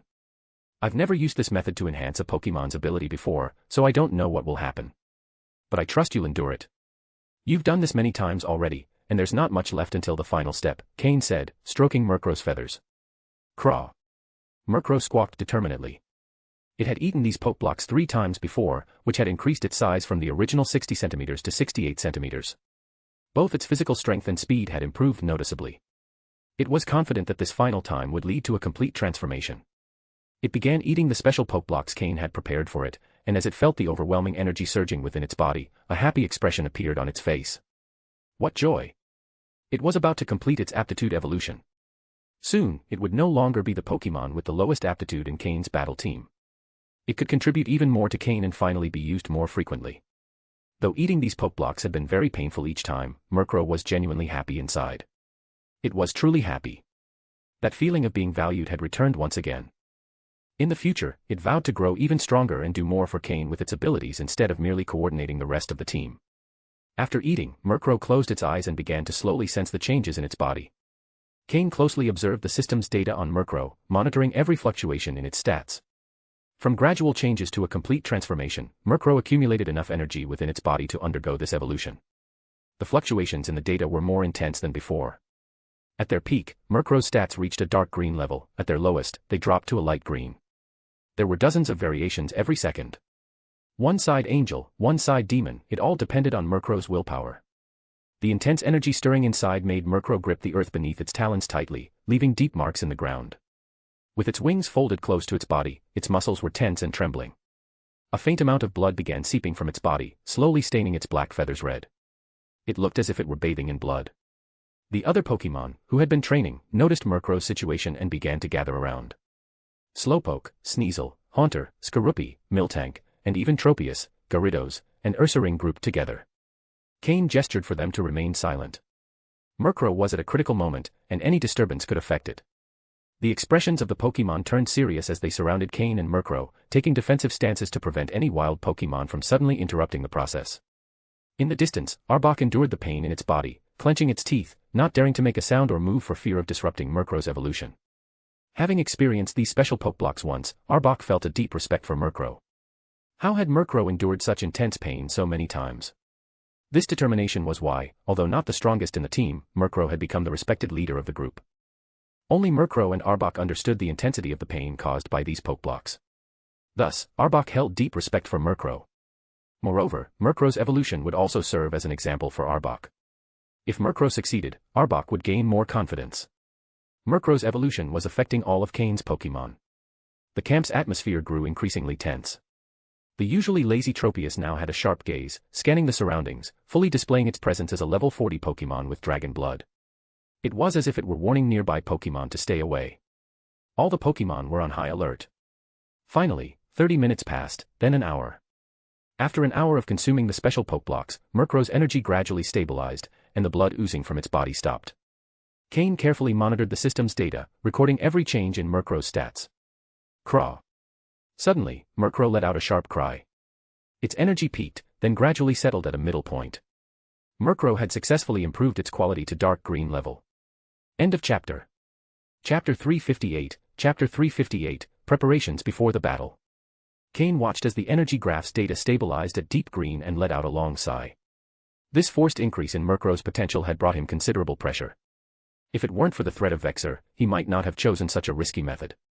He would have preferred a slower approach, like with Miltank, who advanced steadily in its potential. That would have been ideal.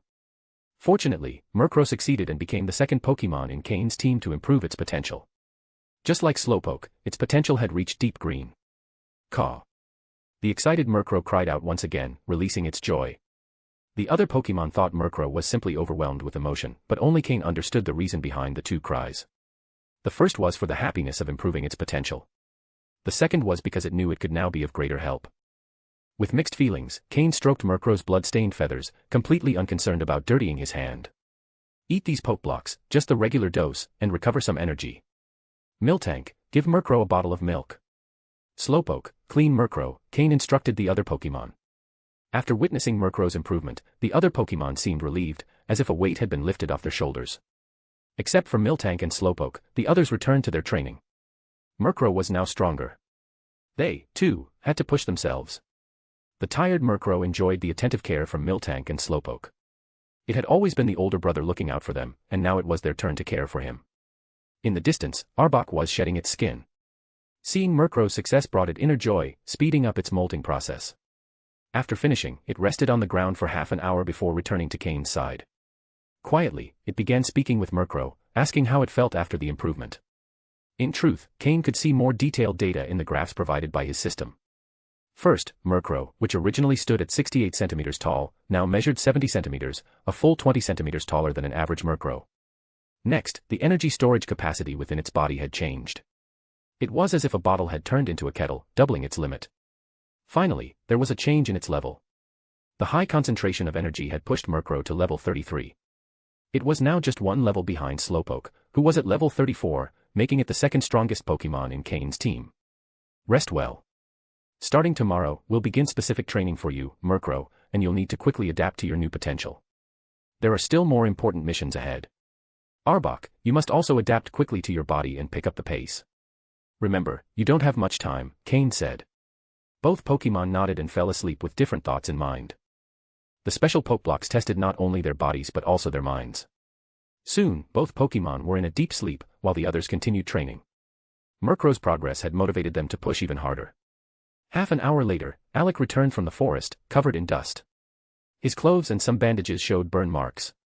Clearly, capturing Ponyta hadn't been easy. He nodded at Cain and dropped heavily onto the wooden bench by the campfire, letting out a long sigh. It looks like it wasn't an easy process, Cain said with a smile, clearly in a good mood. Alec, however, flashed a wide grin, his white teeth contrasting against his dirt-covered face. Yeah, that Ponyta is a wild and rebellious horse. It took a lot of effort to fully tame it, Alec replied. Capturing Ponyta had been more challenging than he had imagined. He had to endure 10 minutes of intense struggle on Ponyta's back before finally subduing it. Fortunately, Ponyta had its pride and hadn't used its strongest moves.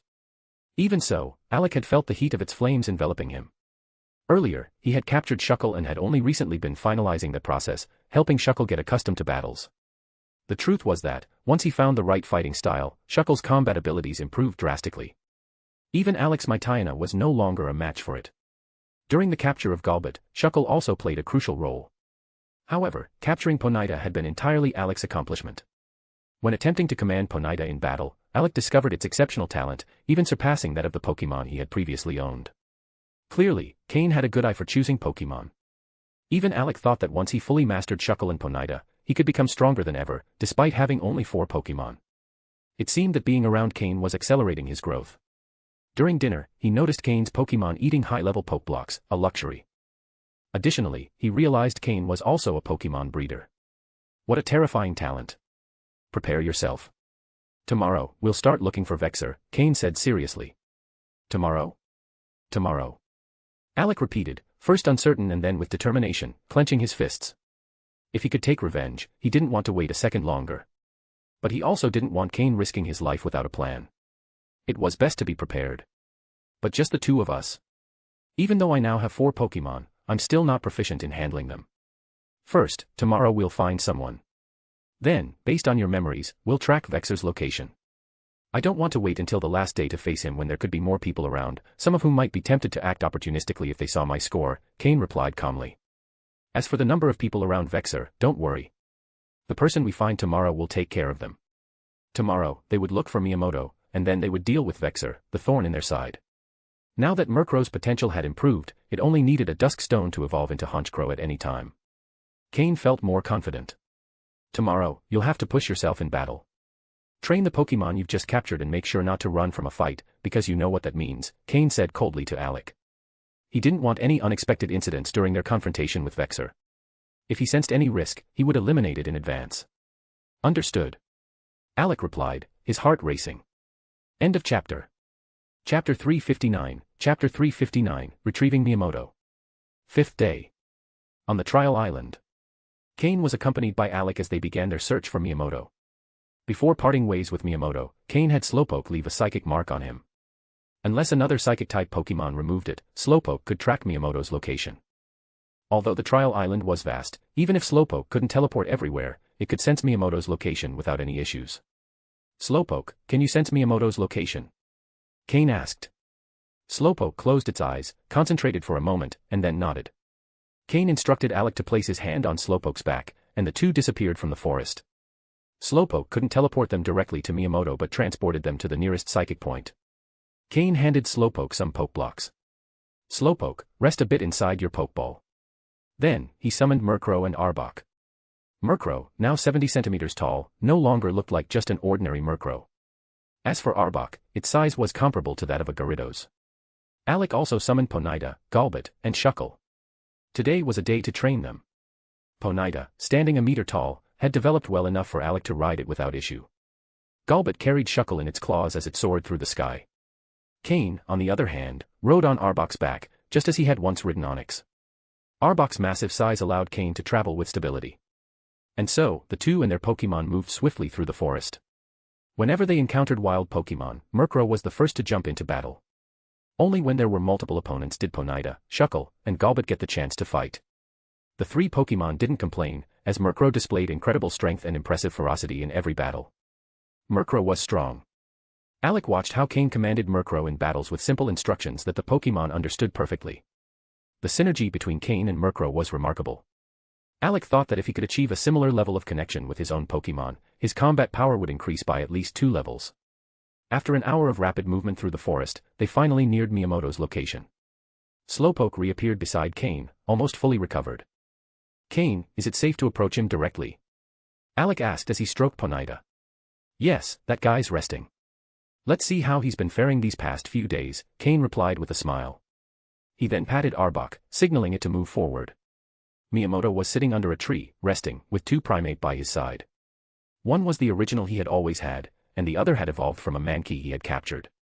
He was calmly munching on a piece of bread, seemingly after a battle. All right, Primeape, we've rested enough. It's time to keep fighting. Next time Cain comes, he needs to see that we've improved, otherwise, how will we earn our place by his side? Miyamoto said, clearly determined to impress Cain. He had resigned himself to following Cain but was ambitious enough to want to become the strongest of Cain's followers, earning his recognition. Prim. One of the Primeapes suddenly stood up, alert, staring into the forest. Miyamoto immediately grew serious and looked in the same direction as Primeape, saying, Who's there? Why don't you come out and face me in battle? What if I want your points? Came a mocking voice from the forest. Hearing the voice, Miyamoto didn't get angry. Instead, a smile spread across his face. Along with his 2 Primeape, he charged toward the source of the voice. Cain. Miyamoto exclaimed upon seeing Cain atop Arbok, greeting him respectfully. At the same time, he noticed Alec riding Ponyta alongside Cain. His brow furrowed slightly but quickly smoothed as he masked his reaction. Cain, are you here to start the operation? Miyamoto asked with a mix of excitement and determination. Everyone knew what operation he meant. Yes, Cain replied, nodding as he dismounted from Arbok. Alec also dismounted and stood behind Cain, clearly marking his subordinate position. Who's he? Miyamoto asked, eyeing Alec curiously. Introduce yourself, Cain said calmly. Yes. I'm Alec, a participant in Team Rocket's Trial Island. I'm now one of Cain's followers. You must be Miyamoto, the one Cain spoke of. I hope we can work together in the future for Cain's benefit, Alec said in a calm tone, revealing little of his thoughts. Haha. Well said, brother Alec. Let's work together to serve Cain in the best way possible, Miyamoto replied with a hearty laugh, walking over to Alec and giving him a firm pat on the shoulder. Alec discreetly tried to free himself from Miyamoto's grip but was no match for Miyamoto's strength. As a fighting-type Pokémon trainer, Miyamoto possessed great physical strength, far exceeding that of an average trainer. Alec couldn't break free, and Miyamoto only tightened his grip. Cain watched the interaction silently, a faint smile playing on his lips. As a leader, Cain understood the importance of maintaining a delicate balance among his subordinates. He didn't want them to grow too close, but neither did he want them to become enemies. Friendly rivalry and healthy competition ensured progress without causing major issues. Though Cain wasn't yet a full-fledged leader, he had learned to handle such situations. His idol, Giovanni, mastered these techniques perfectly. Team Rocket was a massive organization, but thanks to Giovanni, it operated smoothly. There was internal competition but never to the point of undermining larger goals. At the lower levels of Team Rocket, competition was fiercer, but at higher levels, a facade of harmony prevailed. It was the only way to stand against the Pokémon League. Although the League appeared powerful, its response capability was limited due to its vast territory, divided into 7 regions. The more it expanded, the harder it became to effectively control each region. End of chapter. Chapter 360, Chapter 360, Finding Vexor, Preparing for Battle. How is your strength recovery going? Cain asked. Don't worry, leader. I can definitely take on one of Vexor's subordinates. Miyamoto replied confidently. Although he hadn't fully recovered, handling someone at a similar level to his former strength wouldn't be a problem. Cain nodded, satisfied. If Miyamoto could handle one, and Alec managed another, then Cain could face Vexor without worry, even if Vexor had 2 strong subordinates with him. It's time to take the initiative. Let's go confront him, Cain said as he mounted his Arbok again. Alec mounted his Ponyta, while Miyamoto released his Dodrio and climbed on. Together, the 3 began their search for Vexor, one of the key subordinates of Lucius, a Team Rocket executive, on the trial island. Alec, who had previously escaped from Vexor's clutches, guided Cain and the others to the location where Vexor had been camping. If Vexor had stayed there long enough, they might still find him, and even if he wasn't there, the traces left behind could help track him down. The Pokémon of the 3 trainers moved quickly, but the distance to cover was considerable, so they didn't arrive immediately. Along the way, they passed through several areas inhabited by wild Pokémon, some of which were quite powerful. However, none were fast enough to catch up with Cain and his team. Even so, they couldn't avoid some surprise attacks from the wild Pokémon, but Murkrow and the others quickly dealt with them. 3 hours later, following Alec's guidance, they reached the spot where he had been captured by Vexor. However, instead of finding Vexor, they only saw signs of disorder. Cain crouched down and touched an extinguished campfire. He felt the residual heat in the ashes, then inspected the footprints on the ground and checked the soil's moisture. The fire hasn't been out for long, it's still warm. It looks like they left around midday, so they haven't been gone for long. The footprints also indicate he wasn't alone, so he has someone with him, Cain commented. Get ready. We'll catch up to him. Unlike others who had spent a long time on the trial island, Vexor didn't seem concerned about covering his tracks. Perhaps he was overconfident in his strength, which made it easy for Cain to follow him. Hearing Cain's words, both Miyamoto and Alec grew serious. Things wouldn't be so easy after all. Cain, riding his Arbok, led the way, following the trail through the forest. Since Vexor hadn't been gone long, they still had a chance to catch up if they hurried. Cain's expression remained serious as he pressed on. A cold determination gleamed in his eyes. His survival philosophy was simple: unless it benefited him, he wouldn't attack others without reason. But if someone provoked him and he had enough strength, he would ensure revenge without delay. Before returning to the trial island, Lucius had sent an officer to test him. Although they called it a test, Cain knew that if he hadn't been strong enough, the officer's mistake would have been fatal. From that moment, Cain resolved to take revenge, and Vexor would be his first target. It didn't matter that it was on the trial island, where death was common and no one would know who did it. After following the trail for a while, Cain slowed down, his expression growing graver. We're close. Get ready. I don't want to see either of you fail at a moment like this. You already know the consequences if you do. Even if I can't defeat Vexor, escaping won't be an issue for me. But if I see you retreating... Cain looked at Alec and Miyamoto with a severe expression. Though both respected him, Cain couldn't risk betrayal at a critical moment. He made his expectations clear. The 2 straightened up and nodded firmly. Yes, Sir Cain, don't worry. Especially Alec, whose burn-scarred face only emphasized his determination. Then let's go. Cain nodded in satisfaction, releasing all his Pokeballs and ordering his Arbok to proceed slowly. After walking a bit further, they emerged from the forest into a field of tall grass. Though the grass was high, it wasn't tall enough to hide people. There, in the middle of the field, 2 men sat resting, surrounded by their Pokémon. When Cain saw them, they saw him as well. Miyamoto, riding his Dodrio, moved closer to Cain and whispered, Sir Cain, the man with round glasses and silver hair is Vexor. The other one beside him is a subordinate of another officer, a rock-type expert named Daisher. Cain glanced at Miyamoto, whose expression was serious, and asked, Can you handle him? Miyamoto hesitated for a moment. If it had been anyone else, he wouldn't have had an issue, but he knew Daisher's strength. Even so, he gritted his teeth and said, "No problem. I won't let him interfere in the leader's battle." The two men stood up slowly. Vexor, a young man with silver hair, round glasses, and a grey jacket over a white shirt, looked at Cain with a surprised smile. "Cain," Vexor said, observing the three of them. "And you actually came back after running away. Did you come to surrender like the dog you are?" Vexor sneered, directing his words at Alec. "Hey, Sir Vexor, it seems they've come to hand over their points," Daisher said, licking his lips with a malicious grin. "Daisher, I never thought you'd submit to Vexor."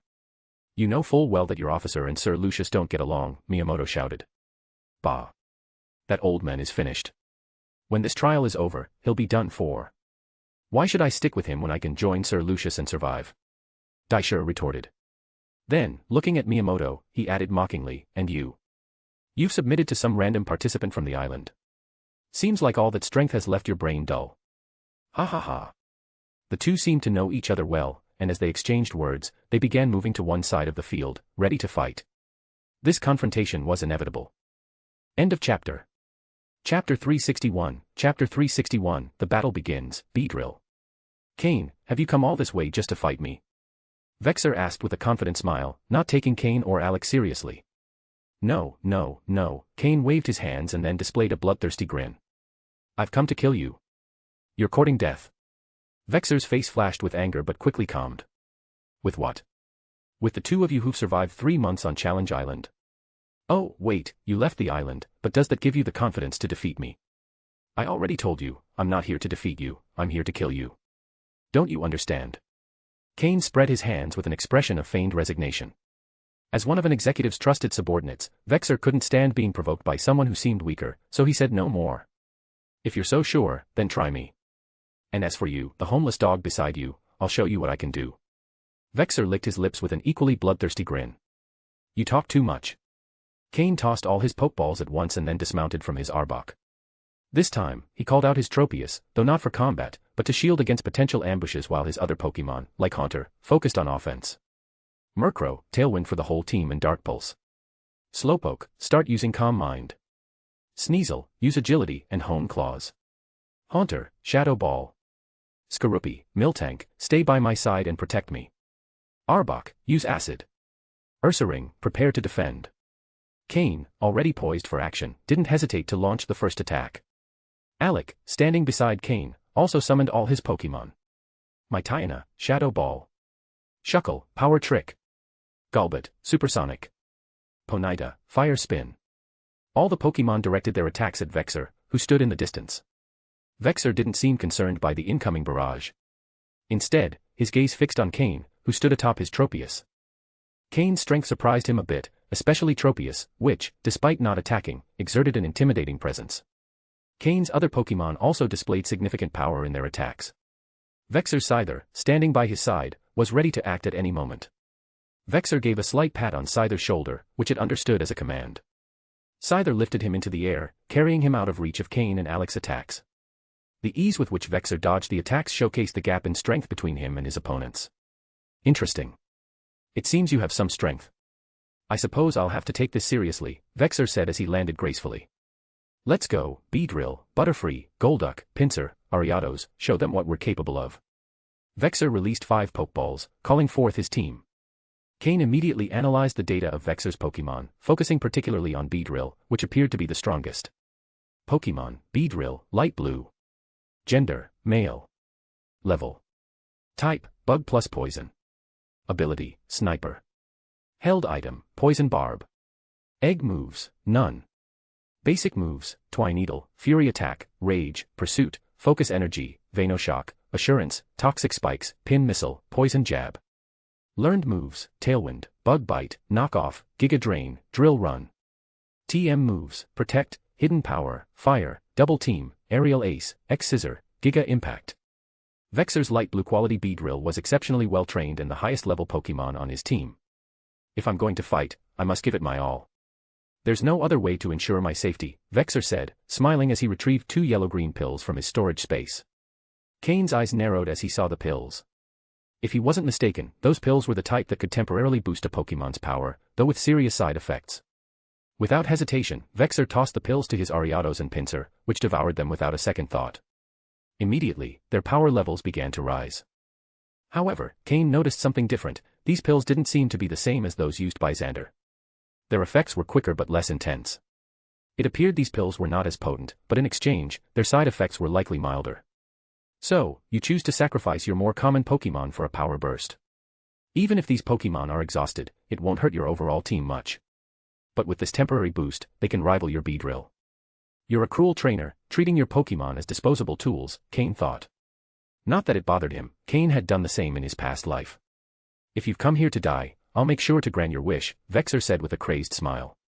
Beedrill, poison jab against Slowpoke. Butterfree, use poison powder, stun spore, and sleep powder. Scyther, use agility and X-scissor on Sneasel. Pinsir, take down Ursaring and Arbok with Brick Break. Ariados, quickly finish off Alex's Pokémon, don't waste time. Vexor gave precise commands. As for Golduck, it stayed close to him, using Psychic to support the other Pokémon. It seemed Vexor wanted to ensure no one could attack him directly. He relied on his pill-enhanced Ariados to deal with Alex's 4 Pokémon. While Alec had 4, none seemed particularly strong except for Ponyta, which could pose a threat with its type advantage. Regarding Shuckle, Vexor showed a hint of surprise. Although Shuckle wasn't common, Vexor recognized its potential due to his expertise with bug-type Pokémon. He knew better than to underestimate it, especially since his superior, Lucius, also owned a Shuckle and valued it highly. Pinsir, having consumed a pill, was sent to deal with Ursaring and Arbok, 2 Pokémon that, while strong, didn't seem to concern Vexor too much. Pinsir is one of the strongest bug types in terms of physical strength, so it shouldn't have any trouble handling those 2, Vexor thought. End of chapter. Chapter 362, Chapter 362, at a disadvantage. Vexor's Pokémon began moving quickly. In particular, the 2 Pokémon that had ingested pills were pushing themselves to the limit, showing no intention of defending. Ursaring and Arbok teamed up, yet they were continuously forced to retreat by Pinsir. Both Pokémon excelled in strength, but they couldn't compete with Pinsir's explosive power.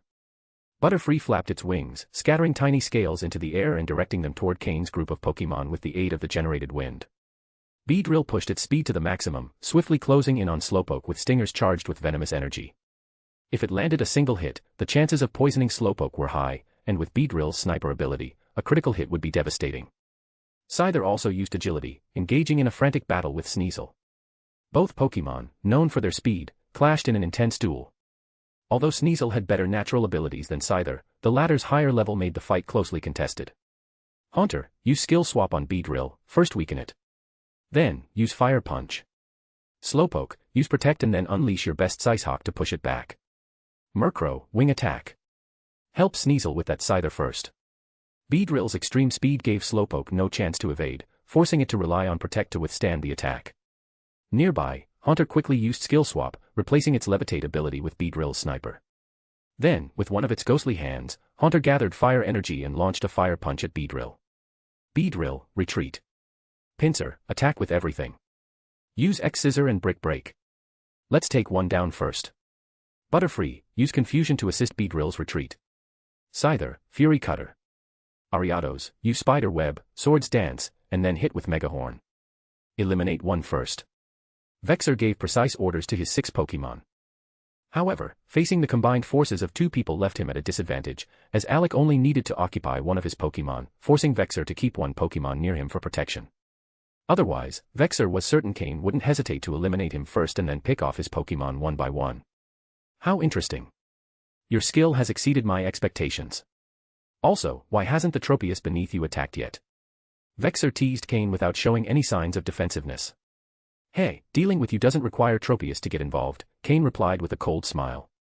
I think your Tropius can't attack, right? Though it looks impressive, I don't see any fighting spirit in its eyes.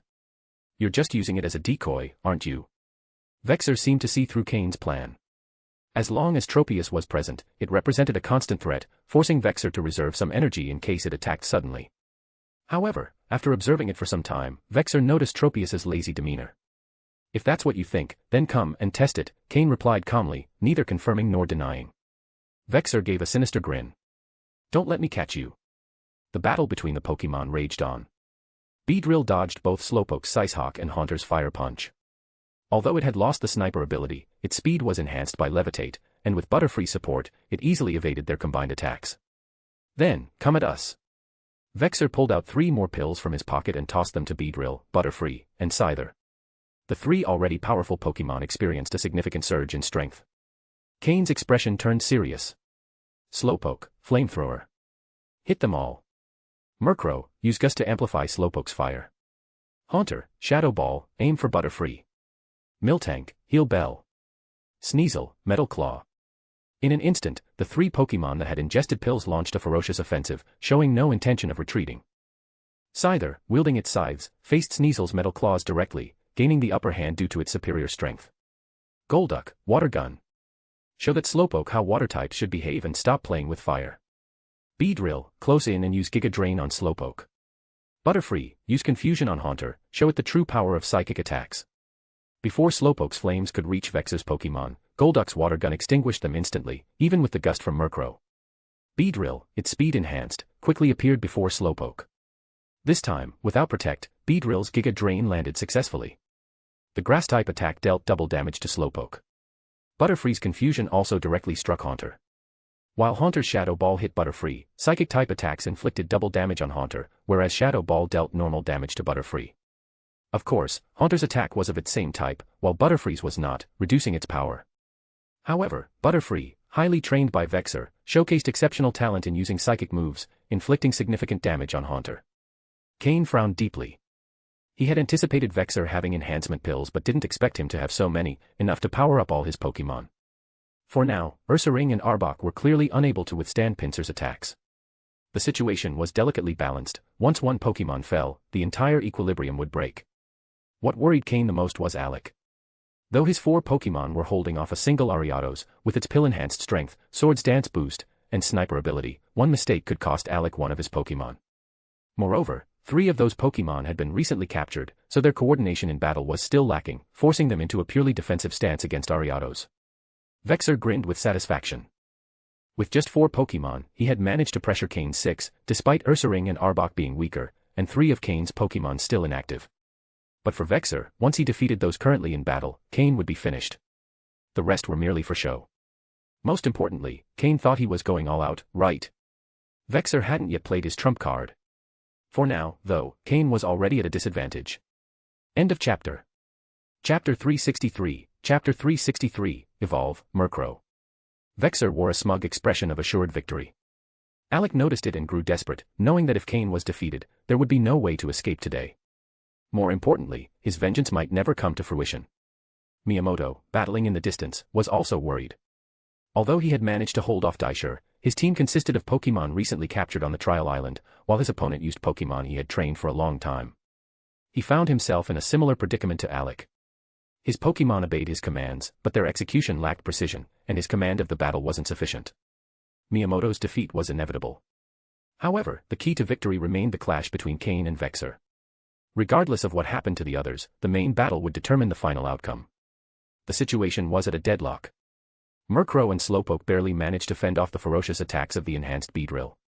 Although both Pokémon had a type advantage, their opponent's speed was so great that they could hardly land a hit.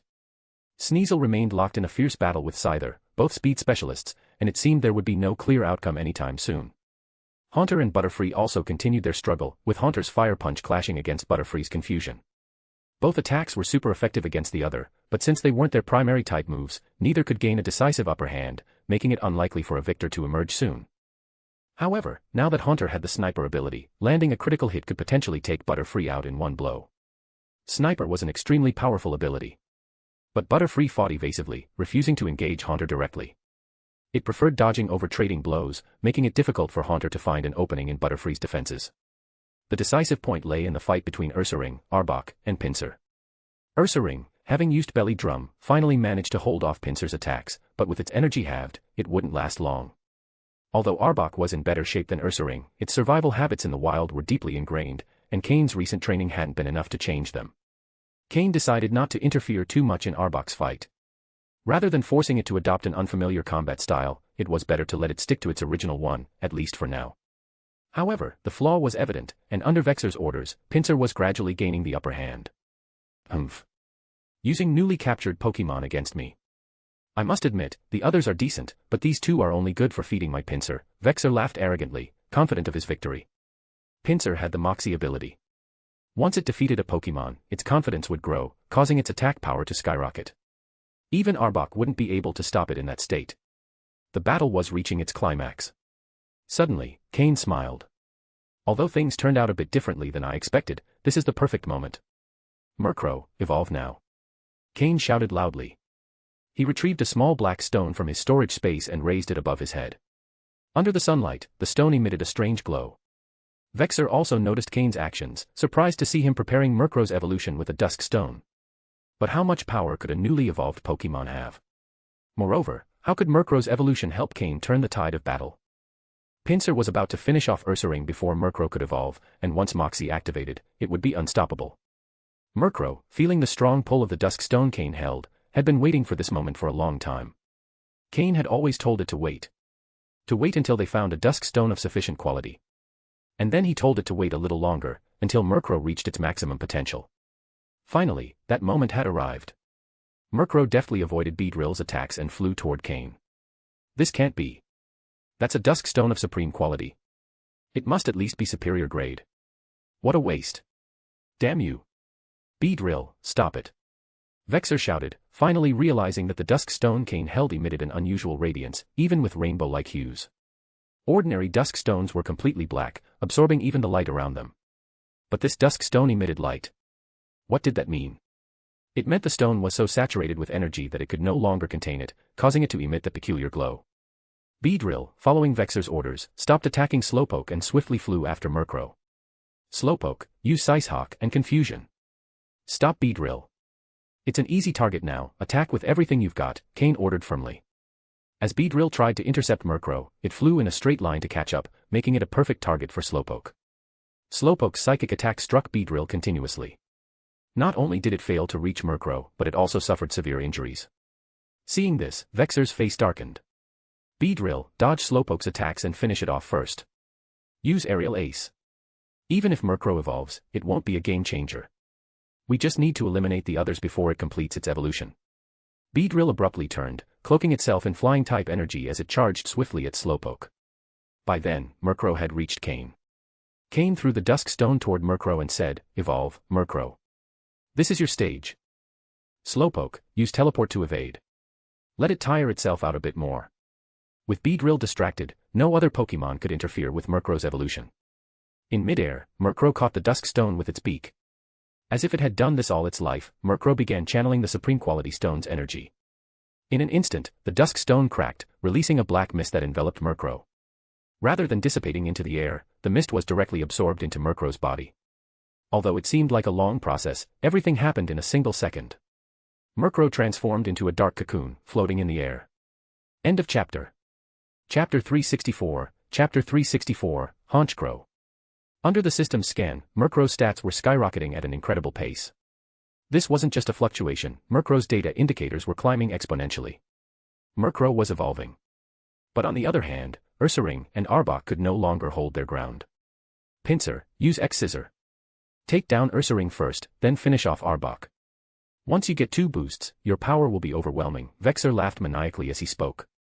What good was Murkrow's evolution? Could it stop him? At this point, Haunter could have opted to swap Pinsir's ability, but it was trapped by Butterfree and couldn't break free.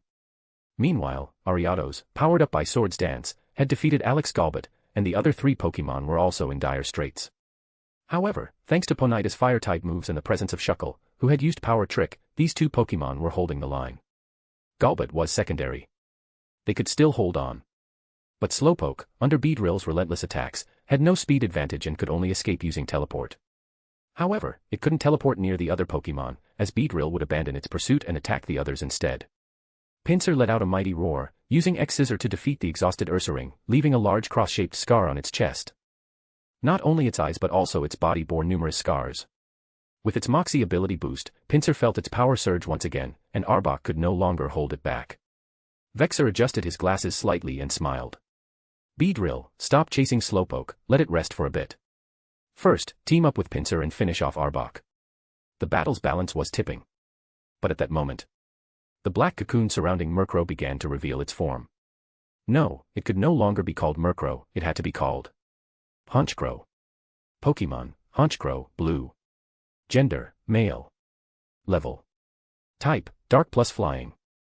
Ability, Moxie. Held item, none. Egg moves, Punishment, Feint Attack, Roost. Basic moves, Peck, Astonish, Pursuit, Haze, Wing Attack, Nightshade, Assurance, Night Slash, Sucker Punch, Swagger. Learned moves, Snatch, Tailwind, Gust.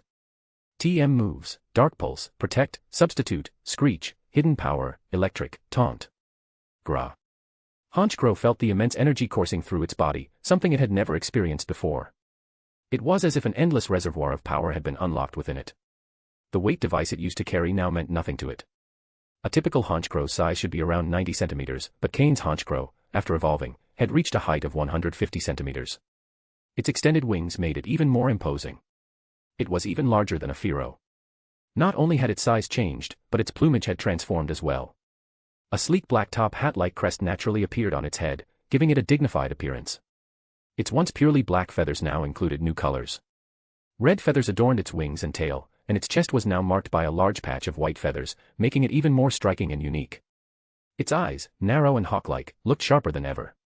Its claws, which had previously been a dull orange and seemed small and weak, were now completely black, and their power was visibly different. From top to bottom, inside and out, Murkrow had successfully evolved into Honchkrow. A blue-quality Honchkrow. It was now the Pokémon with the highest potential in Cain's main team. And possibly due to the immense power of the Dusk Stone, not only had it enabled Murkrow's evolution, but it had also raised its level. Now it was level 34. Undoubtedly, it was the group's leader. Cain's joy was evident on his face. It had reached blue quality. The decision to have Murkrow achieve dark green quality before evolving had been a wise one. Now, Honchkrow was nearly on par with Vexor's Beedrill, but in terms of quality, it had surpassed it entirely. Although its previous ability, Prankster, was also very useful, the Moxie ability was clearly more fitting for it now. A confident Honchkrow. Arbok, leave Pinsir and help Slowpoke handle Beedrill. Just hold on. Honchkrow, this will be your first battle after evolving. Show your power. Use Wing Attack on Pinsir. Gra. Honchkrow let out an excited cry and charged toward Pinsir. Its increased size not only boosted its strength but also expanded its attack range. Pinsir instinctively tried to dodge Honchkrow's wings, charged with flying-type energy, but failed to evade. With its newfound power, Honchkrow sent Pinsir flying 3 meters, creating an opening for Arbok to escape. This can't be. It's impossible. Even if it evolved, its power shouldn't have increased this much.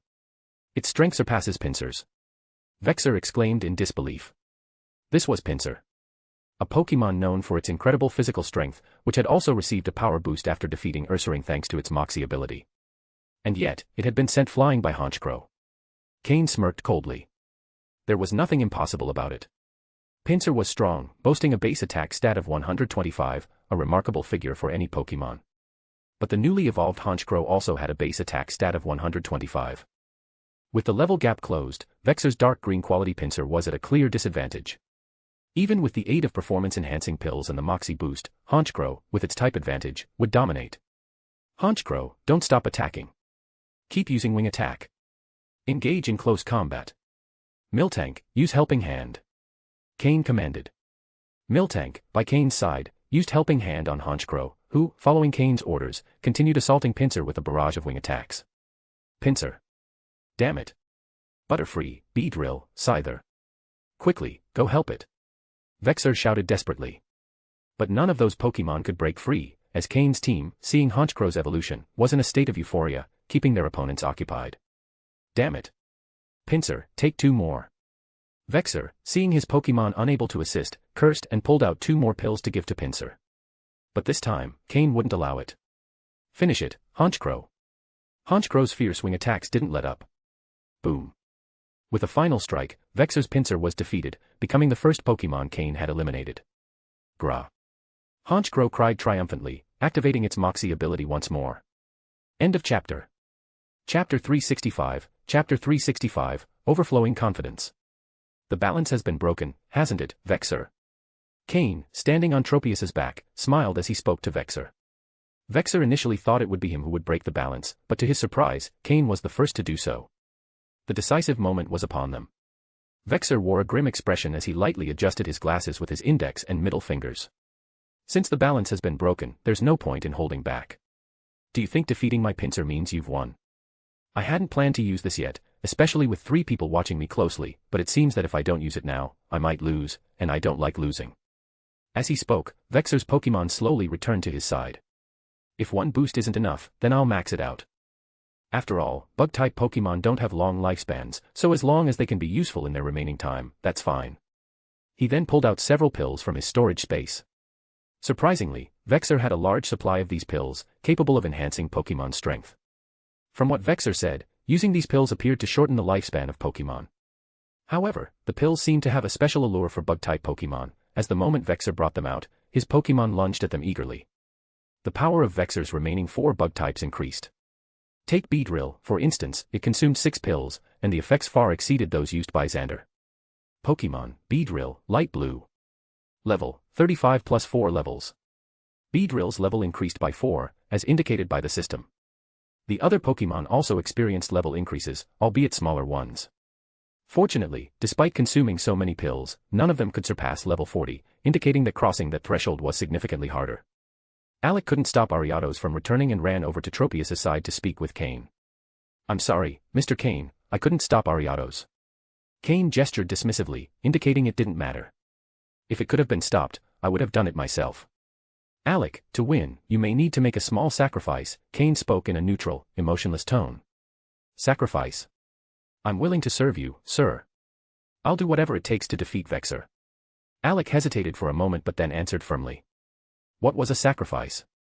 To take revenge on Vexor, Alec was willing to give anything, including his freedom, which he had already handed over to Cain. Good. Cain smiled, but it was a cold smile.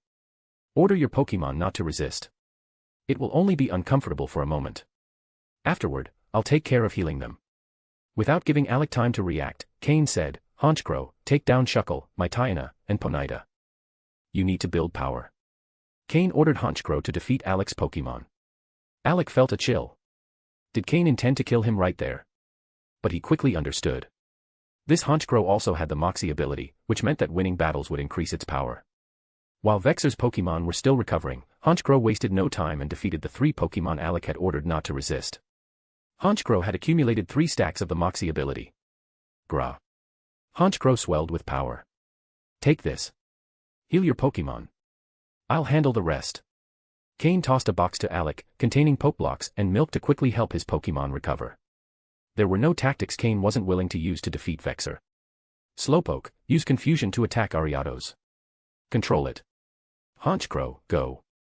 Wing attack. Finish off Ariados. Haunter, Sneasel, Arbok, follow Honchkrow's lead and attack. Cain issued an all-out attack order, but this time Honchkrow led the charge. Beedrill, use Giga Impact. Show them your power. Butterfree, use Confusion to block Slowpoke's attack. Scyther, Fury Cutter. Ariados, use Sticky Web. Everyone, focus on Honchkrow. Take it down. Now, the only Pokémon Vexor feared was Cain's Honchkrow, which had accumulated 4 stacks of the Moxie ability. He dared not face its destructive power. Slowpoke launched its Confusion first. Although Butterfree tried to block it with its own Confusion, it wasn't strong enough, and Slowpoke's attack broke through its defense. Before the Confusion hit Ariados, it managed to fire off a Sticky Web. A white thread shot out, but Ariados was briefly paralyzed by the mental attack. Haunter, use Fire Punch to burn the web. Slowpoke, use your psychic powers to assist Honchkrow's attack. The web was quickly burned away by Haunter's Fire Punch, and Slowpoke's psychic power enveloped Honchkrow, boosting its speed even more. Suddenly, a clear blue flame appeared around Honchkrow, enveloping it completely. Cain's eyes gleamed. Beedrill rushed at Honchkrow, using its strongest move, Giga Impact. Scyther supported with Fury Cutter. Sneasel, use Protect. Block those attacks. Cain gave the order just in time, and Sneasel shielded against Beedrill and Scyther's moves. Honchkrow broke through their defenses and charged at the paralyzed Ariados. The blue flames surrounding Honchkrow flared intensely. That's Sky Attack. Honchkrow, use Sky Attack. With the assistance of Slowpoke and its boosted speed, Honchkrow had learned the powerful move Sky Attack. This move, with up to 140 power, grows stronger the longer it charges. In midair, Honchkrow had already finished charging, and under Vexor's watchful eyes, it struck Ariados directly. Ariados didn't even have time to use Protect. Boom. The impact slammed it into the ground. When Honchkrow spread its wings and took off again, Ariados lay motionless in a crater, showing no signs of life. Defeating Ariado's triggered Honchcrow's Moxie ability once more. It now had 5 stacks of Moxie. And it had learned Sky Attack. Vexor was in danger. End of chapter. Chapter 366, Chapter 366, The Assassin Cain. Damn it. Vexor glared at his Ariados lying on the ground, unable to suppress another curse. Even though he had strengthened his Pokémon, he still couldn't stop Cain's Honchcrow's attacks. It wasn't just that he couldn't stop it, Cain had orchestrated his other Pokémon to clear the way and shield Honchcrow, stacking an excessive number of Moxie layers on his Pokémon. Humph, Honchcrow, use Sky Attack again. Target. Butterfree. Cain ordered coldly. With 5 layers of Moxie stacked, a base physical attack stat of 125, and the flying type advantage against bug types, one hit spelled the end for Vexor's Pokémon. Honchcrow flapped its wings again and took flight, feeling incredibly invigorated. Helping Cain defeat powerful enemies gave it immense satisfaction. Not even Beedrill's Hyper Beam had been able to stop Honchcrow, and now that Beedrill was exhausted, it stood even less of a chance. Although Vexor instructed his Scyther to use Protect to cover Butterfree, the move was quickly destroyed by Slowpoke's confusion, and Sneasel removed it from Honchcrow's line of attack. Meanwhile, Cain commanded Haunter to harass Butterfree. Since Haunter was immune to physical attacks, it could move freely as long as it dodged on time. Grah. Honchcrow's Sky Attack struck another of Vexor's Pokémon, and Butterfree crashed to the ground, its condition unknown. Honchcrow successfully stacked a 6th Moxie layer. How many more layers could it stack? That depended on the next attack. Vexor watched helplessly as his Pokémon fell one by one, unable to counter Honchcrow's current level of combat power, which had surpassed the limits of his team. Elsewhere, on Miyamoto and Daisher's battlefield, both glanced at the clash between Cain and Vexor. Although Miyamoto had lost 2 Pokémon and Daisher only 1, it was Miyamoto who smiled. I just need to hold on a bit longer, just a bit longer. Once Lord Cain defeats Vexor, victory will be ours. Daisher's eyes glinted as he scanned his surroundings, clearly plotting an escape route. Ha ha ha. You forced my hand. You forced me, Cain. Vexor ground his teeth as he spoke. Scyther, block them. Beedrill, return. Eat all of this. Vexor pulled out every pill from his storage space, nearly 20 in total. Beedrill's eyes lit up at the sight of the pills, and without hesitation, it flew over to Vexor, devouring all of them from his hand. Vexor watched Beedrill with a pained expression as it consumed the pills. He didn't just regret the loss of the pills but also the cost to his prized Beedrill. With so many pills ingested, even if he won this time, Beedrill wouldn't live much longer. Its strength would soon diminish, making it no longer worth training. But it was all worth it. If he didn't defeat Cain here, it would be his own life on the line. As Beedrill swallowed the pills, Honchcrow defeated Scyther, which had been blocking its way. Moxie's ability had no limits. With Scyther's defeat, Honchcrow stacked a 7th Moxie layer. At that moment, Beedrill finished consuming the pills. Its eyes, already red, now gleamed crimson, and its body had grown slightly larger. A dense bug-type energy enveloped its form. Beedrill, kill them all. Use Hyper Beam. Vexor shouted in a frenzy. This time, Beedrill's target was none other than Cain. Its wings buzzed as its speed reached an unprecedented level. The Pokémon couldn't react before Beedrill darted past them. Cain's expression suddenly shifted. Had Beedrill transformed after ingesting so many pills? His Pokémon reacted too late, and Honchcrow flapped its wings to pursue it, initiating Sky Attack. But it still couldn't catch up. Ha ha ha. Cain, if I kill you, all your Pokémon will be mine. These losses don't matter. I've noticed your Honchcrow is at least mid-high tier. Even senior officers would covet a Pokémon like that. Vexor laughed maniacally as Beedrill charged straight toward Cain. Skorupi, Miltank, use Protect. Cain ordered calmly, showing no fear. However, Cain's Tropius refused to move, sensing that neither Honchcrow nor Beedrill was within its league. Cain's progress had been too rapid. Cain could already dominate others with just one Pokémon. At that moment, Tropius surrendered, no longer driven solely by food but by respect. Ha ha ha, Beedrill, keep firing Hyper Beam. You won't tire after just one attack. Though Cain's Pokémon attempted Protect, Beedrill shattered Skorupi and Miltank's defenses with consecutive attacks. Its next target was Cain. Slowpoke. Teleport Honchcrow away. Cain ordered, his calm demeanor unwavering. A trainer's composure in critical moments dictated their Pokémon's decisiveness. Following Cain's command, Slowpoke instantly activated Teleport. It appeared in front of Honchcrow, and just before the impact, it activated Teleport again, taking Honchcrow along and moving directly in front of Cain. Honchcrow, still poised for attack, collided with Beedrill. Honchcrow, use Protect. Boom. The hyper beam clashed head-on with Sky Attack. With a deafening explosion, Beedrill was hurled to the ground while Honchkrow activated Protect at the last moment, avoiding any damage. Beedrill was defeated. With that, all of Vexor's bug-type Pokémon were vanquished. Only his Golduck remained, but it was no longer a match for Cain. Honchkrow, finish it. Slowpoke, control Golduck. Cain gave his final orders. Unlike Xander and Paul, Vexor didn't break down. He knew his defeat was inevitable and glared coldly at Cain, unmoved by the Honchkrow rushing toward him. Cain, fine, I'll go ahead and wait for you. The Master has already marked you. Do you think killing me will keep him from knowing? You're wrong. Do you think this trial is just about winning first or second place? You're far too naive, he said with a disturbing, twisted grin. Vexor calmly accepted Honchkrow's attack. As he fell, he smiled, as if he had already foreseen Cain's fate. Vexor, a direct subordinate of Team Rocket executive Lucius, had been defeated. The assassin. Cain. End of chapter. Chapter 367, Chapter 367, Reggie and Glacius. Cain used Slowpoke's teleport to move to Vexor's side. With a single tug, he removed the Team Rocket belt from Vexor and then retrieved the Golduck that had been under control, locking its Pokeball.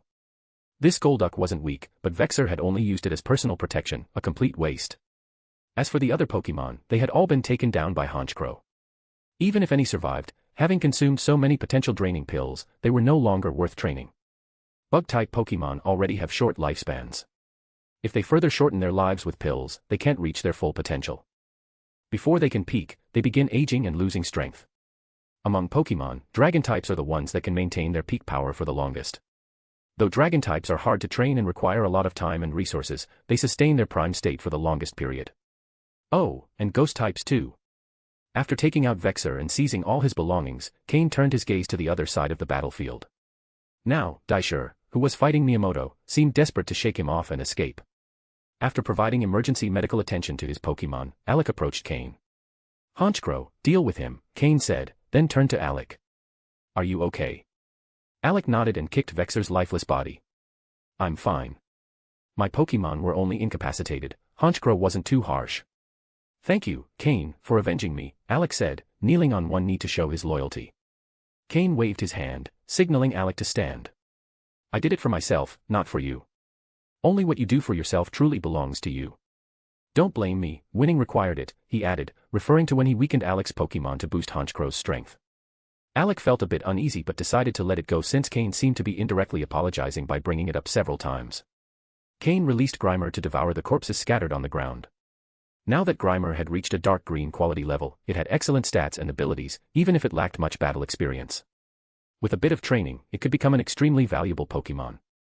Furthermore, since its potential had reached such a level, further improvement would be difficult, so there was no issue showing it to others. These corpses, brimming with energy, shouldn't go to waste. In Miyamoto and Daishur's battle, Miyamoto was already exhausted. But seeing Honchkrow coming to assist, his confidence soared. Victory belongs to Lord Cain. From now on, my future is bright. All I need to do is keep up with Lord Cain. At that moment, Miyamoto fully committed himself to Cain, directing his Pokemon to attack Daishur's Pokemon ferociously, preventing him from escaping. Honchkrow quickly joined the fray. Although Daishur's Pokemon were rock types, reducing the damage from flying and dark type moves, Cain's Honchkrow now had 8 Moxie boosts. It was at its peak. With one attack, it could defeat one of Daishur's Pokemon. Fortunately, Honchkrow didn't use its strongest attack, and rock types had good defenses, so they were only defeated, not killed. But with each victory, Honchkrow's Moxie kept stacking. Does Honchkrow's Moxie really have no limit? Cain wondered. Accompanied by Alec, Cain slowly approached, gathering the injured Pokemon. There were now many wounded Pokemon, and he would tend to them all later. Plop. With all his Pokemon defeated and no chance of escape, Daishur dropped to his knees, repeatedly bowing and pleading with Cain. Lord Cain, please. I. Before he could finish, Cain interrupted, while I value pragmatism, you're useless to me. And I detest hypocrites. I prefer those who are openly wicked.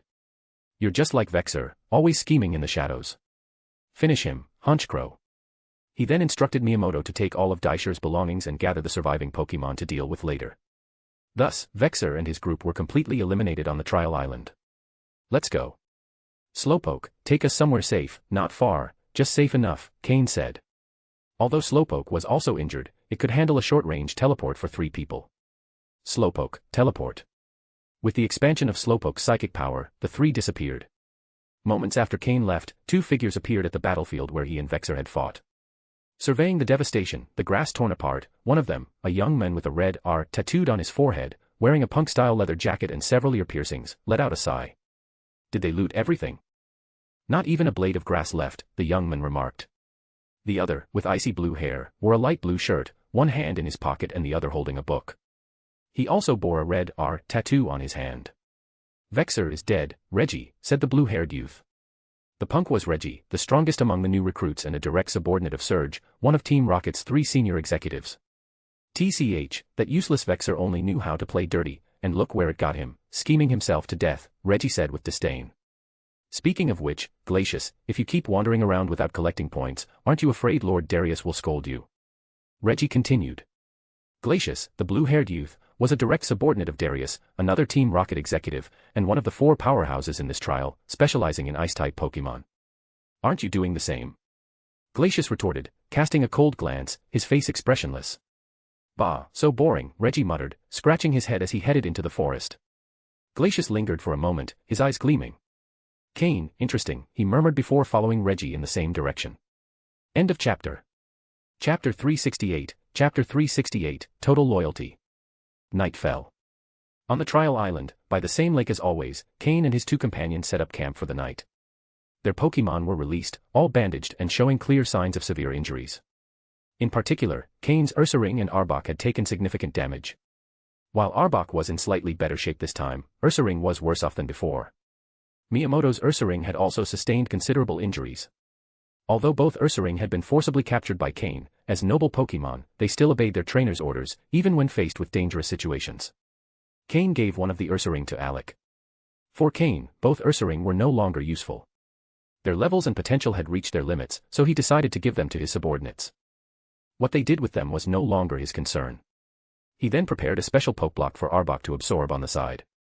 If Arbok's potential could be restored to dark green, it would still hold some value for training. After that, Cain let Slowpoke and the other Pokémon rest. They had fought many battles in recent days against strong opponents, leaving them wounded. After this night, they would finally get proper rest. As for Murkrow, thanks to a supreme-quality Dusk Stone, it had evolved into Honchkrow and raised its potential to blue, becoming the Pokémon with the highest potential among Cain's team. It had regained its status as the undisputed leader. Earlier, due to the rush, Cain hadn't had time to examine Vexor's belongings.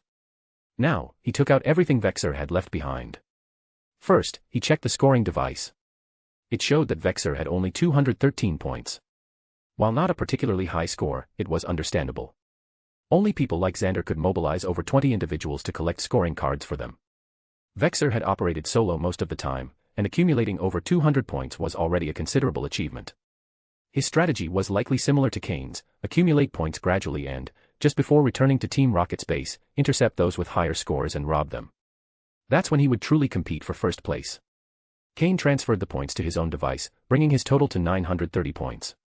He was now close to the 1,000-point mark, which practically guaranteed first place. Aside from that, Vexor's storage contained several bags of high-quality Pokeblocks. While they were mass-produced and held considerable value, they couldn't compare to the special Pokeblocks Cain made with energy crystals. Cain didn't find any of the pills Vexor had been using on his Pokémon, which meant they had been entirely consumed.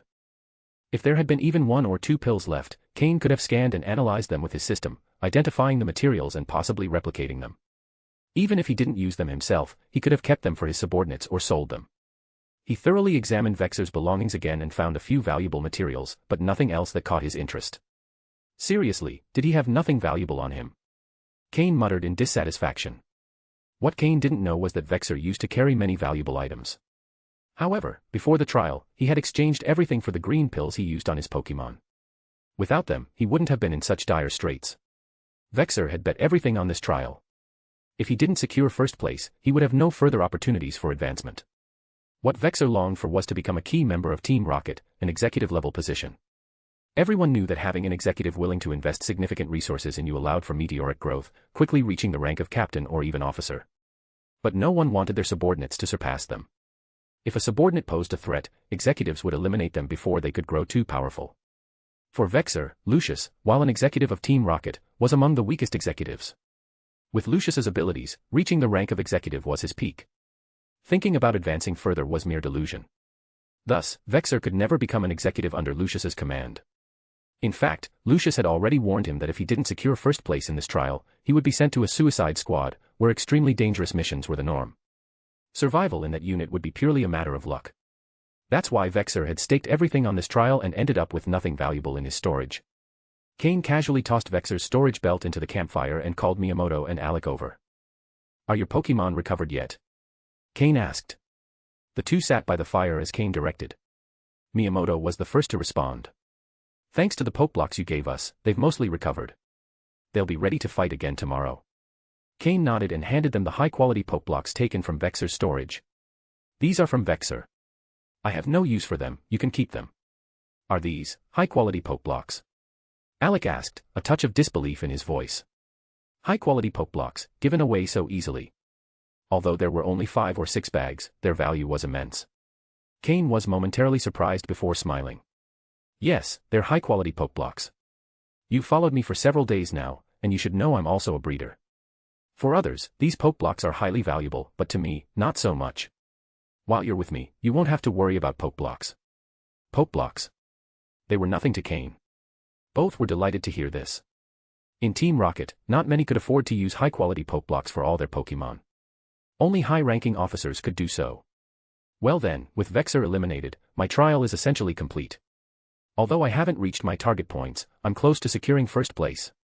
"Now, let's talk about your plans for the future," Cain said, adding a log to the fire. Miyamoto and Alec exchanged a brief glance before kneeling on one knee and saying respectfully, "We will serve Lord Cain with total loyalty." End of chapter. Chapter 369, Chapter 369, The Arrival of a Guest.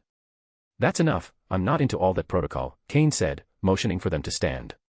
"Understood," both replied with a knowing smile. Although they hadn't been following Cain for long, they had already noticed that he wasn't one to act superior. Unlike many in Team Rocket who flaunted authority without much power, Cain focused on results. There were those, even with low ranks like captains, who treated their subordinates arrogantly, as if they were already high-ranking officers. But Cain wasn't like that. As long as you completed the tasks he assigned, he allowed a certain level of freedom. However, if you failed, the consequences could be terrifying. For instance, if Miyamoto had failed to hold someone off while Cain battled Vexor, he would likely be in a very precarious position now. Cain gave them a few instructions: take advantage of these remaining 2 days to capture some Pokémon with potential on this island. If you've captured any temporary Pokémon as tools, release or dispose of them. This island is quite mysterious, and there's a good chance of encountering high-quality Pokémon. Try to capture ones that suit your style. Also, keep an eye out for point cards if you see them, but don't go out of your way to look for them. There aren't many left on this island who could pose a threat to you. Cain gave this order so they could plan for the future.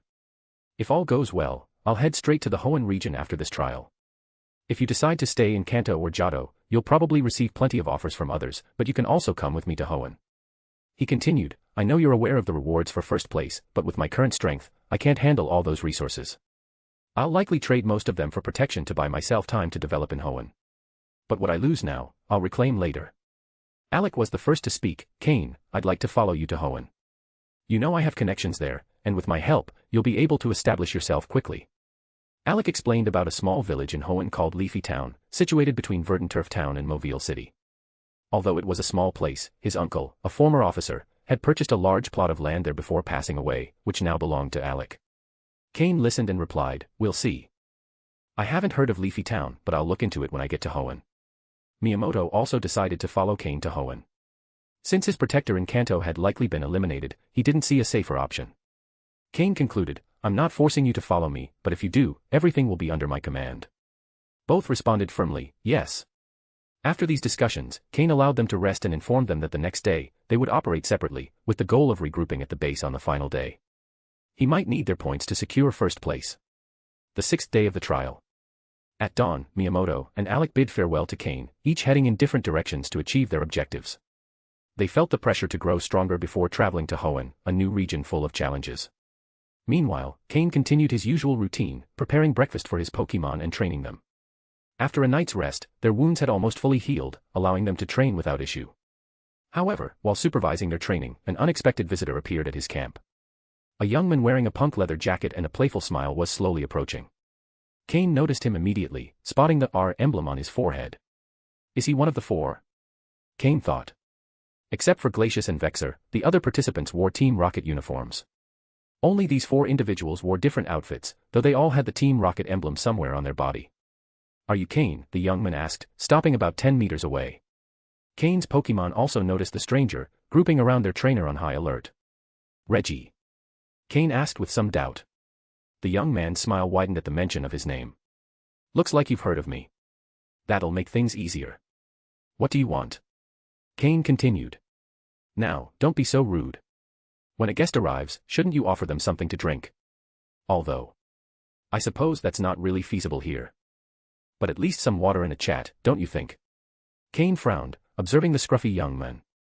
He couldn't figure out his intentions but allowed him to approach cautiously. Seeing no visible Pokémon with him, Cain assumed he wasn't here for a fight. Cain invited him to sit and offered him water. He remained prepared for any unexpected moves, confident that his Pokémon could neutralize him if necessary. End of chapter. Chapter 370, Joining the Circle. Cain, your lifestyle out here is truly enviable. Having good cooking skills is so convenient, even when you're out in the field, you can eat well.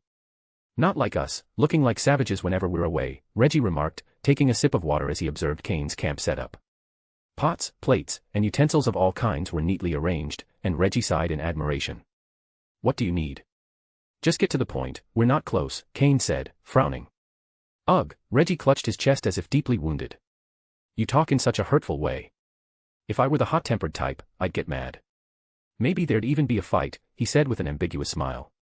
"Fine, whatever," Cain rubbed his temples, feeling a faint headache coming on. "Did you take care of Vexor?" "Yes," Cain replied, finally sensing that Reggie was getting to the main topic.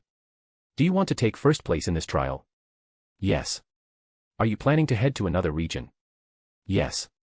"All right, I get it. In that case, I'll let you have first place." "Everyone thinks it's such a big deal, but I just don't see it that way," Reggie said, waving dismissively. "What do you mean?" "It's understandable that you wouldn't know. Let me ask you this, do you think this trial is just about picking the best to expand Team Rocket into other regions?" Only Vexor, that idiot, completely bought into that and desperately wanted to take first place. "In the end, didn't you defeat him?" "There are things Boss Giovanni doesn't mention, but that doesn't mean others don't understand. Some, driven by their own interests, have already begun damaging Team Rocket's interests. People always talk about infiltrators in the league, but do you really think there aren't any infiltrators in Team Rocket after all these years? Some believe they have enough power to go solo without realizing how ridiculous they are," Reggie explained, though Cain didn't fully grasp what he was saying. Seeing Cain's confusion, Reggie sighed. "You haven't had much exposure to the upper ranks of Team Rocket, but you've surely heard about the internal struggles. Have you ever wondered why the previous leader of Team Rocket was Boss Giovanni's mother and not his father? Or why you've heard of the Shadow Unit but never its leader? Team Rocket is full of intrigue. Sometimes even a high-ranking officer is just a pawn in someone else's game. If it weren't for Lieutenant Surge not being interested in competing, I wouldn't be here just to fill his place. Otherwise, do you think Vexor, crafty as he is, would have dared to fight for first place? If someone wants to be first, they'd have to ask me if I'm okay with it first," Reggie said with a mocking smile. "Are you saying that even Lucius is just a pawn? That the true purpose of this trial isn't to select the best but to expose those pulling the strings behind Team Rocket? Or maybe it's just a power play between factions, and Lucius is the scapegoat?" Cain asked, shocked by the complexity of the situation. "Something like that. Team Rocket is under Giovanni's control, and no one can take that from him. But as the saying goes, before conquering the outside, you must clean your own house. If the infiltrators aren't eliminated, how can they continue expanding? Don't fool yourself about the support you'll receive, it's just an investment in a talented trainer like you, someone without a tangled background," Reggie said. "The moment you're taken off this trial island, part of your information will already be on the desks of those paying attention. A lot of eyes are watching this place," Reggie continued with a cold smile, perhaps directed at both those observers and Cain's ambitions for first place. "But there are benefits. If you take first place, you'll be under Giovanni's protection, and anyone who wants to harm you will think twice. That idiot Vexor only wanted that protection, which is why he risked everything," Reggie concluded. "In short, you don't need to worry. Those who know what's going on won't compete with you, and those who don't know don't have the strength to beat you. So, you're basically already in first place," Reggie said confidently. Cain remained silent, processing all the information. In his previous life, he hadn't had access to the upper echelons of power and didn't know about Team Rocket's internal struggles. By the time he learned, he had already been killed. But now, in this life, the situation seemed far more complicated than he had imagined. And though the trial was nearing its end, he felt he hadn't escaped the swamp just yet. So, did Aurelia not compete with me because Ariana was injured, or because she knew what Reggie just told me? Cain wondered. Why are you telling me all this? He asked after some thought. Well, it's no big deal. I just think you're interesting, a trainer with no backing who's made it this far. I have to say, you're as talented as a trainer as you are intelligent, Reggie said. That's why I think you've reached the level necessary to join our circle. On behalf of the founder of our group, I'm inviting you to join, Reggie said, revealing his true intention. Join your circle? Yes, our circle. Right now, it's Glacius, Aurelia, and me. We originally considered inviting Vexer, but neither his skills nor his background were sufficient. And since you eliminated him, the three of us, who, in one way or another, know you, thought you were suitable, so they tasked me with inviting you, Reggie explained. A circle formed by the three of you. Cain was perplexed. Had this circle formed during the trial, or had it existed even before they knew they'd participate? Stop overthinking. The reason is exactly what you're imagining, Reggie said, watching Cain's serious expression. There was a long silence. Reggie wasn't in a hurry, waiting patiently for Cain's response, knowing that this decision could determine his future in Team Rocket. All right, I'll join, Cain finally said, resolutely. What do I have to do? End of chapter. Chapter 371, Chapter 371, End of the Trial. Welcome to our group. Ha ha ha. You don't have to do anything. When the time comes for our group to act, you'll know. All I can say is that the foundation of this little group is primarily for survival. Reggie said with a wide grin. This is my exclusive contact method, only a few people in our group have it. If you need anything, you can contact me directly. As he spoke, Reggie stood up, clearly preparing to leave. Do the leaders behind groups like yours know about this? Cain couldn't hold back and asked the question. Reggie didn't answer Cain but instead gave him a cryptic smile, leaving Cain to interpret it for himself. Oh, by the way, a word of advice, stay alert around Umbra. Don't trust anyone completely, otherwise, in Team Rocket, there won't even be bones left of you, even in my case. With that, Reggie disappeared into the forest. Watching his figure fade into the distance, Cain had the impression that Reggie resembled someone. Who? Giovanni. Reggie bore a certain resemblance to Giovanni. Although Cain hadn't seen Giovanni many times, he could definitely feel a hint of his shadow in Reggie. As for the small group he mentioned, there were things only the upper echelons of Team Rocket could know, but Reggie seemed to know a lot. Moreover, among the subordinates of the leaders, Aurelia and Glacius seemed to vaguely follow him, and even Vexer didn't seem to hold him in much regard. As for people like Lucius and others who wanted to meddle in this trial, the final outcome wasn't something Cain could consider at the moment. Cain half believed Reggie's words and kept the other half in mind for now. However, Reggie's arrival had a certain impact on Cain's plans. He had originally thought that once the trial ended, he could relax a bit, but now it seemed he still had to keep racing against time. The more he interacted with others, the more he realized he couldn't control his own destiny. Perhaps those who wanted to step off the chessboard, the executives and officers, only wanted to take control of their own fates. But they had overestimated their abilities and, in the end, could only be ruthlessly crushed by the wheels of time. Maybe I should capture some Pokémon with good potential on the trial island. Once I enter Hoenn, I'll have to clearly distinguish between my multiple identities. Otherwise, instead of benefiting from both sides, I might be annihilated by both the Alliance and Team Rocket, Cain thought as he stood up. He packed up his camp and set off directly with his Pokémon.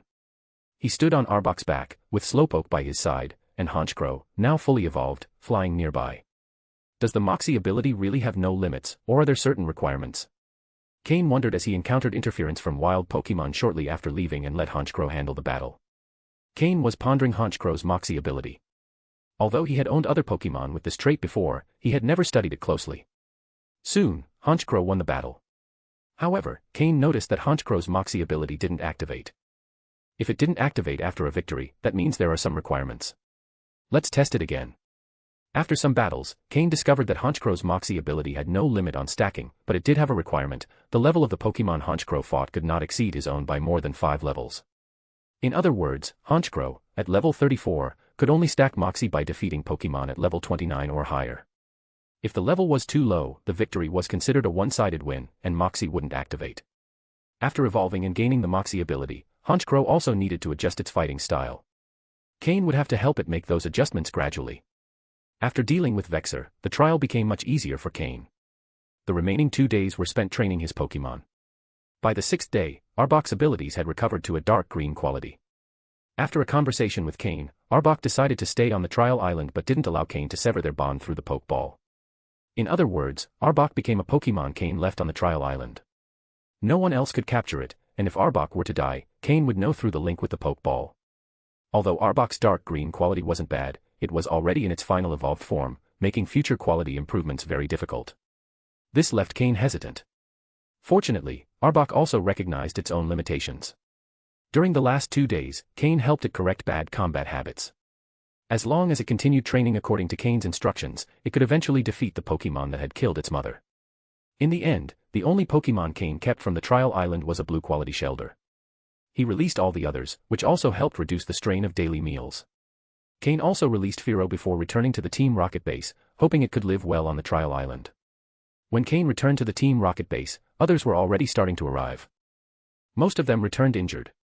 Surviving in the wild was no longer a problem for them, however. In the wilderness, humans often proved more dangerous than Pokémon, and there were more considerations when encountering humans than Pokémon.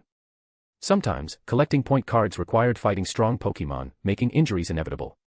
The trial began at 8 a.m. and ended at 8 a.m. Anyone returning after 8 would be considered a failure. If no one wanted to take them in, it meant death. When Cain arrived, a few familiar faces had already returned. For instance, Reggie, Aurelia, and a young man with icy blue hair who was with them, reading a book. When Reggie saw Cain arrive, he smiled, and Aurelia winked at him, clearly knowing that Reggie had already included him in their small group. As for Glacius, he gave Cain a glance before returning to his book. The people at the Team Rocket base were clearly divided. Those participating in the trial were on one side, while those who joined later were on the other. However, those who joined later clearly looked down on the trial participants and followed Reggie as their leader, standing in the center of the plaza, looking at the trial participants with disdain. End of chapter. Chapter 372, Chapter 372, End of the Trial. As Cain arrived, the distribution of people in the plaza began to shift. First, Reggie, along with Aurelia and Glacius, approached Cain and said, "Cain, come, let me introduce you. Glacius, you've probably heard of him but haven't met before, and this is Aurelia, whom you must have already met and spoken with. Little brother Cain, is it true that you actually took out Vexor?" Aurelia asked Cain curiously. "Come on, Aurelia, Glacius and I saw it with our own eyes. Don't you believe us yet?" Reggie sighed in exasperation. "What? I just wanted to confirm it.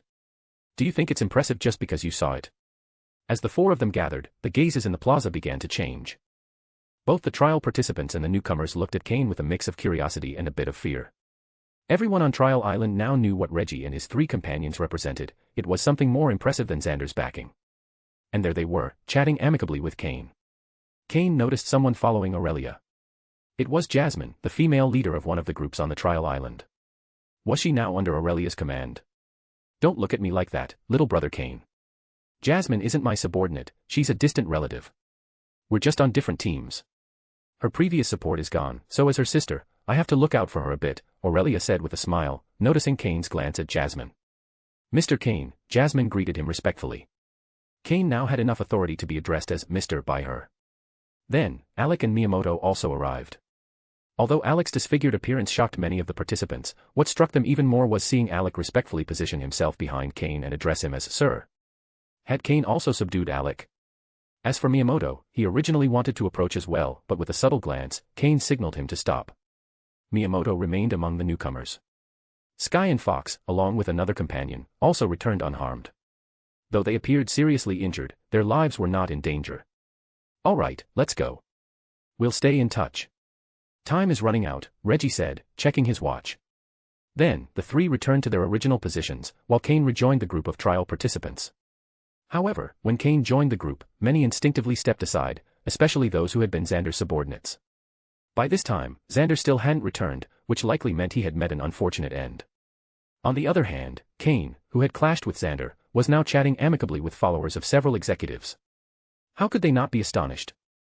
After waiting a little longer, the moment finally arrived, 8 in the morning. 3 figures, Viper, Umbra, and Sokka, stepped into the center of the plaza, observing those who remained. Originally, there had been over 90 participants, but now the plaza seemed a bit empty. Counting those who remained, there were fewer than 50. The idea was that a maximum of 50 people would pass the trial island, so it was no longer necessary to rank by final points. Including the newcomers, there were exactly 49 people left. Everyone could leave alive, so now it was only a matter of determining who held the top positions. The true survivor is the king. The final trial has ended. Each of you, take your point device and go to that room to record your position. Then you may leave. From now on, this trial island has nothing to do with you. Well done, guinea pigs. Congratulations on surviving, Viper announced loudly. Some participants began to cry with emotion. It's hard to imagine what it was like to live for 3 months on this island, constantly facing danger, a truly exhausting experience. After Viper's speech, everyone headed to the building he had pointed to. There were about 10 rooms, meaning they could process a dozen people at a time. Looks like Vexer was really eliminated, Sokka commented after everyone left. From the looks of it, that seems to be the case. He still hasn't returned, so the odds of him being alive are slim, Viper replied. Ha, Umbra, that kid's got potential. Want me to hand him over? I'll trade him for an elite Pokémon, Sokka suggested to Umbra. Umbra glanced at Sokka with exasperation. Previously, when only he and Viper were on the trial island, they didn't talk much. But in the past week, Sokka had proven to be quite a chatterbox. How are you so sure it was that kid? The other 3 have the skill, or it could have been a combination of some of the others, Umbra retorted. Bah, I already know those 3, Reggie and his group, were just here to show their faces and gain some prestige, Sokka replied. Umbra didn't respond this time. Whether or not Cain had eliminated Vexer, the important thing was that Lucius had already taken an interest in Cain. By the way, the appearance of that elite-level Pokémon has had some impact on this island. Now that these brats have returned, should we go check it out? Sokka changed the subject. It doesn't matter. Once they leave, I'll take a look myself. It's just an initial elite-level Pokémon, it won't be a big deal, Viper replied. Ha, Viper. Since when have you become so confident? Don't tell me you plan to capture it once we leave, Sokka teased. Viper gave him a look of disdain, as if considering him weak. Although he was a trainer at the initial elite level, he had several Pokémon at that level. Couldn't he handle it? Ignoring Sokka, Viper turned and headed to his office.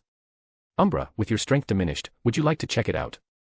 You could capture it and recover faster, Sokka suggested again. Not interested. Umbra also turned and followed Viper. Bah, boring, Sokka muttered as he watched them walk away. Wait, I'm coming too.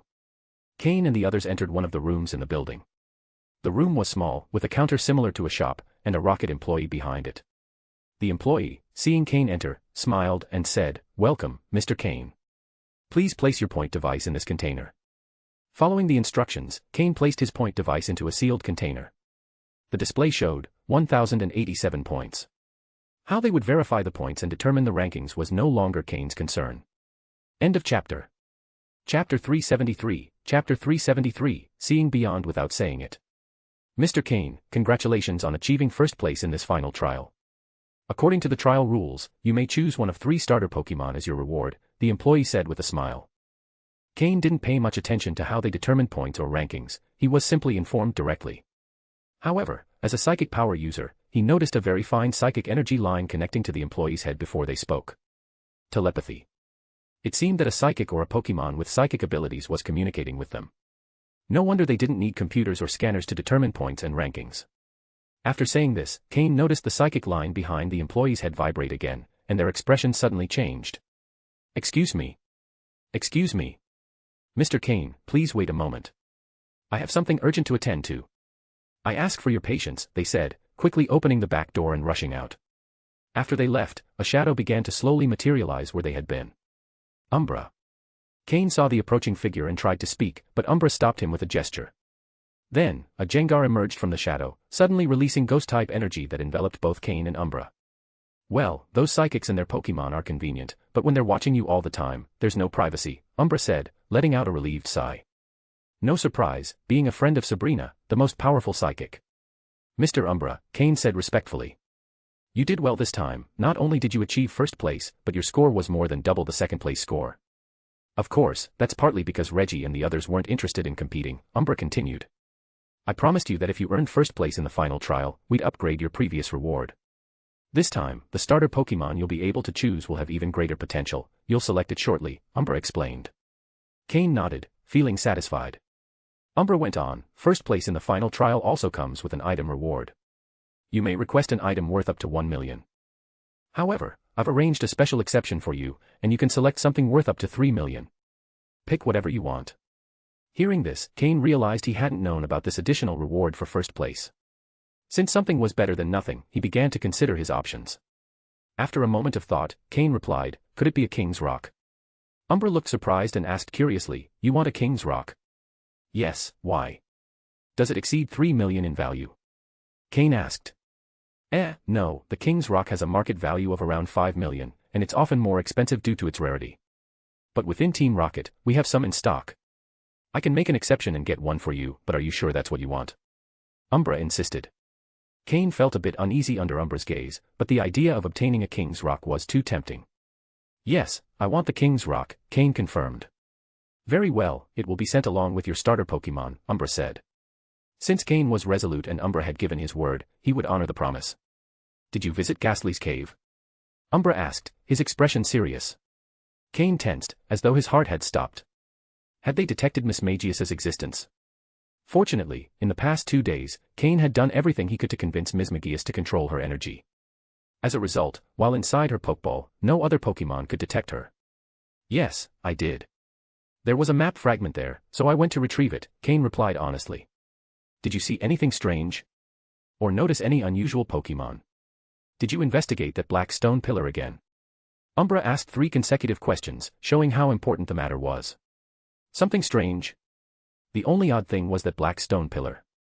I went in to investigate, but I didn't see any unusual Pokemon. My Haunter absorbed some ghost energy, which increased its level and power," Cain said, summoning Haunter from his shadow. As a trainer of a Jengar, Umbra was very familiar with Haunter. "Your Haunter is quite good. If you train it well, it could become an elite-level Pokemon," Umbra said after observing it. Although he still had doubts, it seemed unlikely that Cain could have escaped from an elite-level Pokemon. Umbra assumed he was simply being paranoid. "Yes," Cain replied. "All right. If you have any questions, now is the time to ask me. The final trial is over, and you should at least be officially named a captain of Team Rocket," Umbra said. Note, Cain, as a member of the Shadow Unit, already held a position equivalent to a captain but wasn't officially a Team Rocket captain. Not wanting to be reckless, Cain asked, "About Reggie and Vexor?" "Reggie, yes. His identity isn't simple, avoid conflicts with him if possible. The other 2 also have some backing, but not as much as Reggie. As for Vexor, I assume you're the one who eliminated him, correct? Don't deny it. While Vexor may appear to have a similar status to the other 3, he's actually far beneath them. His backer, Lucius, is the same one behind the elite officer who sent those officers to test you last time, as you suspected," Umbra said. "If you eliminated him, so be it. Lucius isn't a problem, just a cunning type. Don't worry, many in Team Rocket are watching you now, including the leader. He won't dare make a move," Umbra assured. Cain didn't say anything, but Umbra was confident that Cain had eliminated Vexor. Anyone with common sense would understand that if Cain hadn't eliminated Vexor, would Reggie be so relaxed? Sometimes, it's better not to say what you already know. Seeing beyond without saying it. End of chapter. Chapter 374, Chapter 374, Equivalent Exchange. Additionally, there's the matter of the extra benefit for taking first place this time, Umbra said, touching on the most important reason why others competed for the top spot. Umbra looked at Cain, knowing he'd already heard some things from Reggie. First place in the trial does indeed grant the right to infiltrate other regions with Team Rocket support. But, as you may have heard from Reggie, I'll tell you something else. This right exists and has strong backing from Team Rocket, but it's not as grand as you might imagine. Some things can't be explained in detail, but you can think of it as a power play between Team Rocket's internal factions. Originally, both sides were at a stalemate, so they decided to resolve it through a trial. But your emergence made some see another possibility. That's why, didn't it surprise you that Reggie and the others didn't compete with you for first place? In fact, this was a decision made by Team Rocket's higher-ups. Since everyone wanted this right but no one wanted the other side to have it, they decided to put you in the center to avoid weakening Team Rocket's overall strength. This decision was carried out under the leader's supervision. So don't worry, no one will harm you because, for now, you're a very fortunate young man. Even the leader has taken notice of you. Unless someone's looking for trouble, you'll be very safe for a while. But if, after that time, your strength doesn't grow enough to satisfy the leader, his interest in you will wane, and things may change. But don't worry, the resources will still be there. While it may seem insufficient for infiltrating an entire region, for an individual, it's still a considerable amount. Umbra spoke at length, though he kept some things secret, but the key points were clear. Cain had Team Rocket's support, but it wasn't absolute. He was merely a product of balance between factions. As for the mentioned resources, they would be sufficient for him personally, but for infiltrating a region, it would be a joke. However, it could also be an opportunity for Cain. An opportunity to build his own power. If Team Rocket wasn't focusing on this, why not take advantage of the situation? Even if he couldn't break away from Team Rocket, he could become a new, emerging faction within the organization, at least enough for his voice to reach Giovanni. And if, by chance, he successfully developed and became the main underground force in a region, he wouldn't have to worry about either Team Rocket or the League. Cain had many thoughts in mind but didn't dare show them. Otherwise, Umbra would be the first to eliminate him. Are there any restrictions on the choice of region? Cain asked. In principle, there are no restrictions. But for better support, from a geographical perspective, it's best to choose the Hoenn region. That's the organization's intention, Umbra said. Seeing Cain tremble slightly, though almost imperceptibly, Umbra assumed he was upset with Team Rocket's decision. He patted Cain's shoulder and said, "Don't let personal emotions take over. If you're truly dissatisfied, then quickly increase your strength. Once you reach the level of a quasi-elite, you'll be able to engage in the game board. When you become an executive, you'll be an important piece. And if you want to leave the board, it's better not to think about that for now." What Umbra didn't know was that Cain trembled with excitement, not anger. But his assumption helped Cain hide his enthusiasm. Cain took a deep breath, calmed his mind, and continued, "What's the estimated value of those resources?" "Oh," Umbra smiled and said, "for someone at your current level of strength, it would be an astronomical sum. But some things can't be given to you all at once because your strength isn't sufficient. If you entered a region outside Team Rocket's domain with so many resources and were discovered, it would be a significant loss. So, they'll deliver them to you gradually, but you won't lack anything. In terms of value, how can I explain it? Let's say it's roughly half the wealth of a mid-level elite trainer." Hearing this, Cain's eyes lit up. Half the wealth of a mid-level elite trainer. Someone unfamiliar with that level might not understand, but Cain estimated it to be several billion at least. Team Rocket was truly generous. Even with the reduction Umbra mentioned, it was still an impressive amount. "Since I can't get it all at once, can I use it?" Cain restrained his excitement. "You can, but the specifics about which resources are available aren't clearly defined. However, if you urgently need something, you can trade part of it for items or Pokémon of equivalent value, allowing you to obtain them quickly. After all, the goal is for you to increase your strength as fast as possible."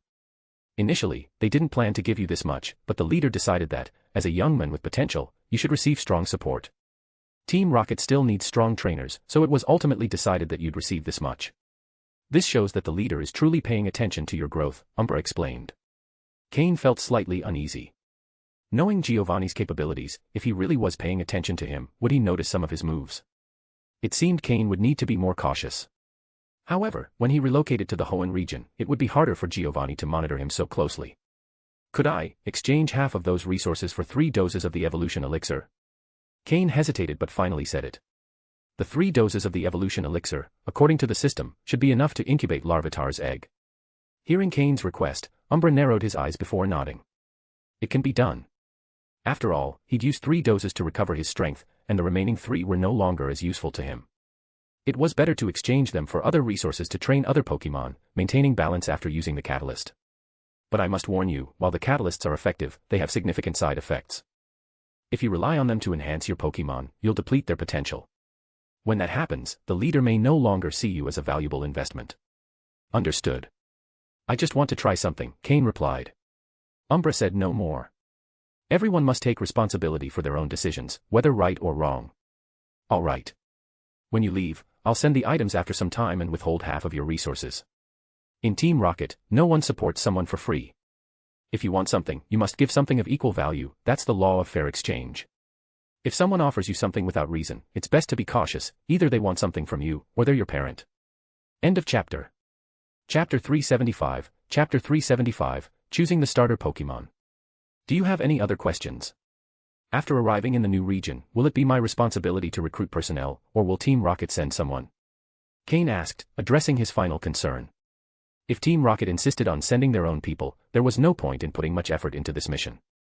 The presence of many unknown individuals would raise suspicions among other groups, prompting investigations.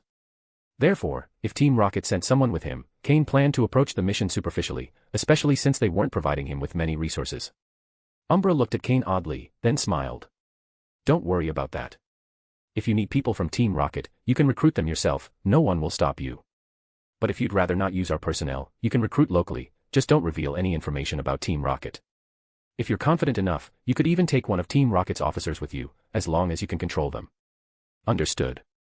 I have no further questions, Cain nodded.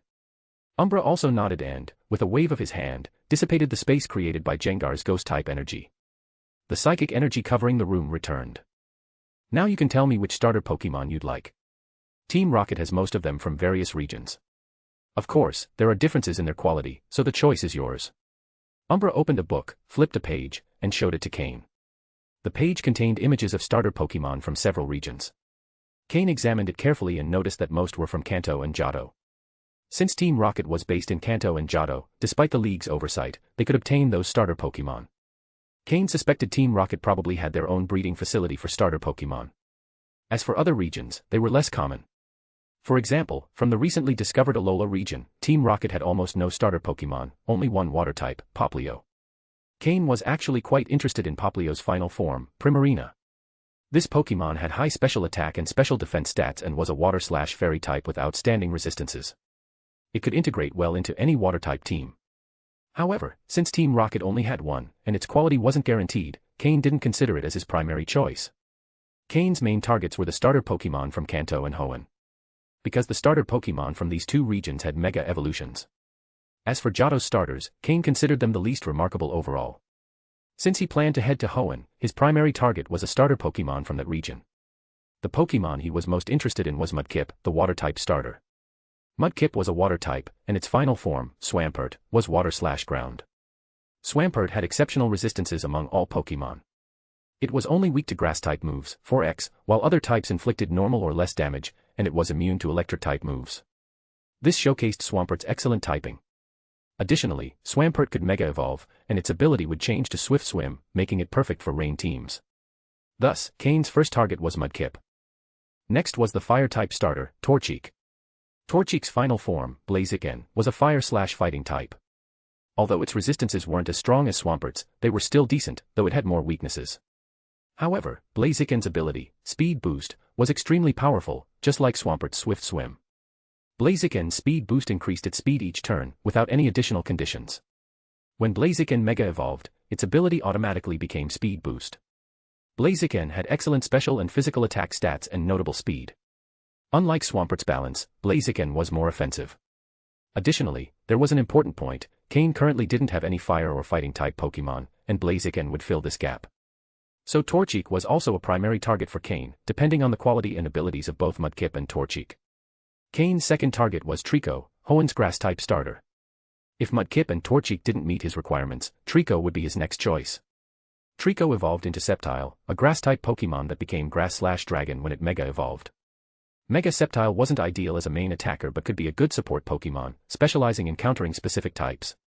It would serve as a support piece on the team. Cain's third target was the starters from Kanto.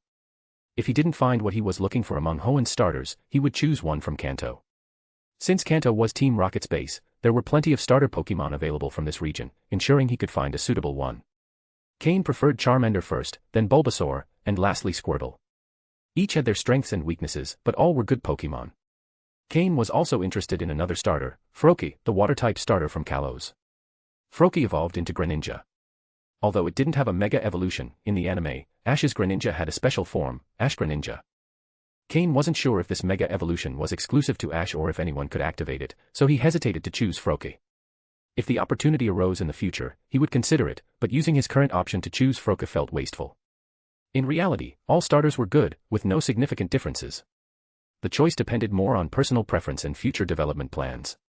But Cain knew that starters capable of Mega Evolution were more appealing to him than those without.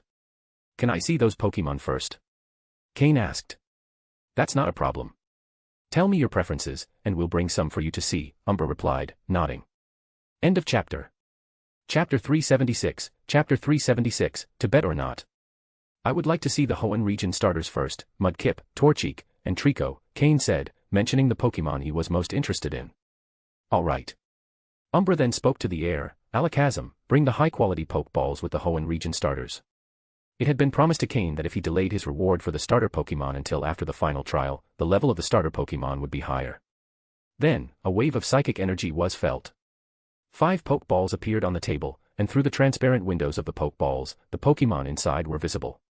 A flash passed through Cain's eyes as the system scanned all the data of the 5 Pokémon. The 5 were starters from the Hoenn region, a Mudkip, 2 Torchic, and 2 Trico.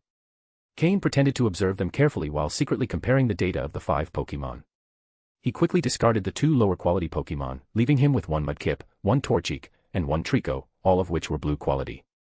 It could be said that these three Pokémon had extremely outstanding qualities. If anyone could choose one of these three as their starter Pokémon, and they had decent talent, their growth ceiling would undoubtedly be very high. It was worth noting that Cain, with his strength as a Team Rocket captain or higher, had Pokémon whose quality mostly ranged from dark green to light blue. And with that quality, he was already among the best in the new generation of Team Rocket, to the point where even Giovanni had taken notice of him. For example, Vexor's light blue Beedrill, as a trusted subordinate of an executive, was already his ace. But could Beedrill compare to the Hoenn starters? The data for the three Pokémon was as follows. Pokémon, Mudkip, blue. Gender, male. Level. Type, water. Ability, torrent. Held item, none. Egg moves, refresh, bite, counter, ice ball. Basic moves, tackle, growl, water gun. Learned moves, water pulse. TM moves, none. Pokémon, Torchic, blue, anomalous state. Gender, male. Level. Type, fire. Ability, speed boost. Held item, none. Egg moves, flame burst, agility, last resort, faint. Basic moves, scratch, growl, ember. Learned moves, heat wave. TM moves, none. Pokémon, Trico, blue. Gender, female. Level. Type, grass. Ability, overgrow. Held item, none. Egg moves, leech seed, magical leaf, bullet seed, grassy terrain. Basic moves, pound, leer, absorb. Learned moves, seed bomb. TM moves, none. These three Pokémon had excellent quality and very useful abilities. Since their quality was similar, Cain decided to eliminate Trico from second priority first.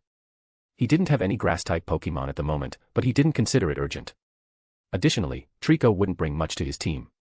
It wasn't like Swampert, which could integrate well with his current team setup and also have a role in Cain's future plans. Nor was it like Blaziken, which directly covered the deficiencies in Cain's team and had room to grow in Cain's future plans. Now, he had to decide between Mudkip and Torchic. Cain personally preferred Mudkip, which was relatively stable and, once evolved into Swampert, could become an ace of the team. Whether or not he decided to form a rain team in the future, Swampert could fulfill the necessary role. Swampert's resistance was so good that Cain found it hard to turn it down. However, Torchic was also hard to ignore, as it had the hidden ability speed boost. If Torchic had any other ability, Cain would probably have chosen Mudkip after a brief consideration, but fortune smiled upon him. Team Rocket had a Torchic with the ability speed boost. In terms of type, Swampert had the advantage. In terms of ability, Blaziken with speed boost was in the lead. Therefore, considering only types and abilities, both Pokémon were nearly on par. When evaluating their moves, Mudkip's moves were fairly common, with nothing particularly impressive or to criticize too much. However, Torchic had a move Cain particularly valued, Last Resort. A move with a base power of 140. Although the usage restrictions were somewhat high, its power couldn't be underestimated. Additionally, an important point was that Blaziken with speed boost could show all of its potential even before mega-evolving, whereas Swampert performed better once it mega-evolved and had the support of a rain team. So, if Cain had to choose between these two Pokémon, he would probably choose Torchic. It could be said that Blaziken with speed boost had a higher minimum level than Swampert with Torrent, but the maximum level of Mega Swampert was slightly higher than that of Mega Blaziken. System, what does this anomalous state of Torchic mean? Cain asked, hesitating. If Torchic had any defects, it would be better to choose Mudkip. He could afford the time needed for its early development. BIP. An anomalous state in Torchic has been detected due to it having just been born, but it presents intense psychic waves.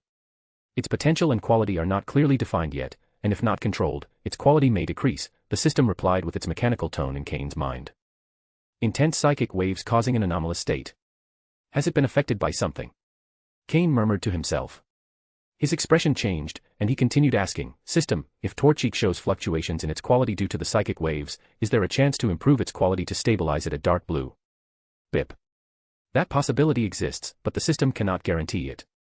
According to preliminary calculations, the success rate is 1 in 5. 1 in 5. So, a 20% chance of improving its quality. And what about the other probabilities? Is there any way to modify these odds? Preliminary calculations, probability of improving quality, 20%, maintaining quality, 40%, reducing quality, 40%. If a more precise calculation is desired, the host must have physical contact with the Pokémon so that the system can perform an exact probability calculation. There are methods to modify the probabilities, but physical contact with the Pokémon is required. this meant it was a sort of gamble. If the system couldn't help, Torchic would have a 40% chance of losing quality. But there was a 20% chance that its quality would improve. Should he take the risk? Torchic with the ability speed boost. Was it worth the gamble? End of chapter. Chapter 377, Chapter 377, The Aptitude of a Champion. After much hesitation, Cain finally took the Pokeball containing Torchic. He was going to take a gamble. Even if he failed, a Torchic with the speed boost ability and light blue aptitude wouldn't necessarily be weak. Moreover, when he reached the Hoenn region, it wouldn't be impossible to obtain a Mudkip, but a Torchic with speed boost and blue aptitude would be incredibly hard to find.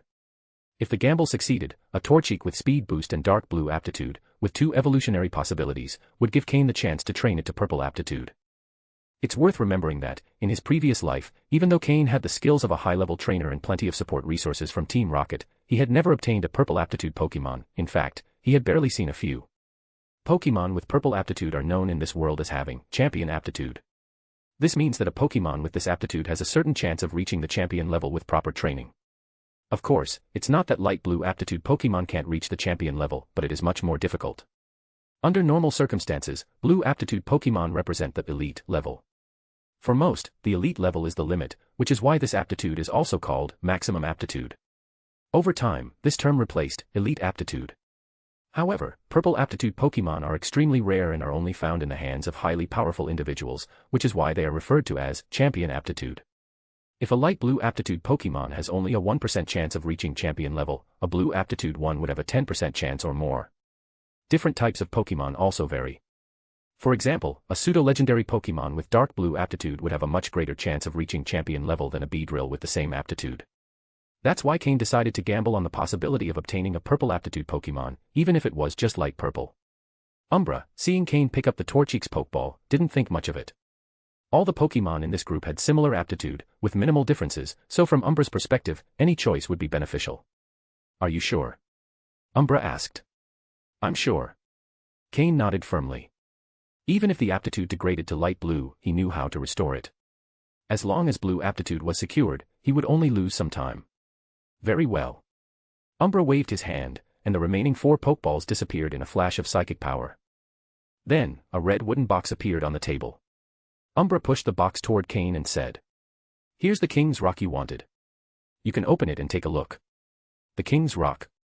Cain smiled in satisfaction and placed the Torchic's Pokeball on his belt. Slowly, he put his hand on the box. Team Rocket never disappoints, even this box is made of premium wood that must be worth thousands of Pokedollars, Cain thought to himself. He opened the box. Contrary to his expectations, there was no dazzling golden glow, just an old, rusty crown inside. Although the cushion holding it seemed extremely valuable, he couldn't help but feel slightly cheated. This was his first time seeing a King's Rock. Is this the King's Rock? Cain touched the rusty crown, feeling it was no different from a common, rusty piece of iron. That's right, this is the King's Rock he requested. No one forced you to choose it. Even though it looks a bit worn, it still has some effect if you let a Pokémon hold it.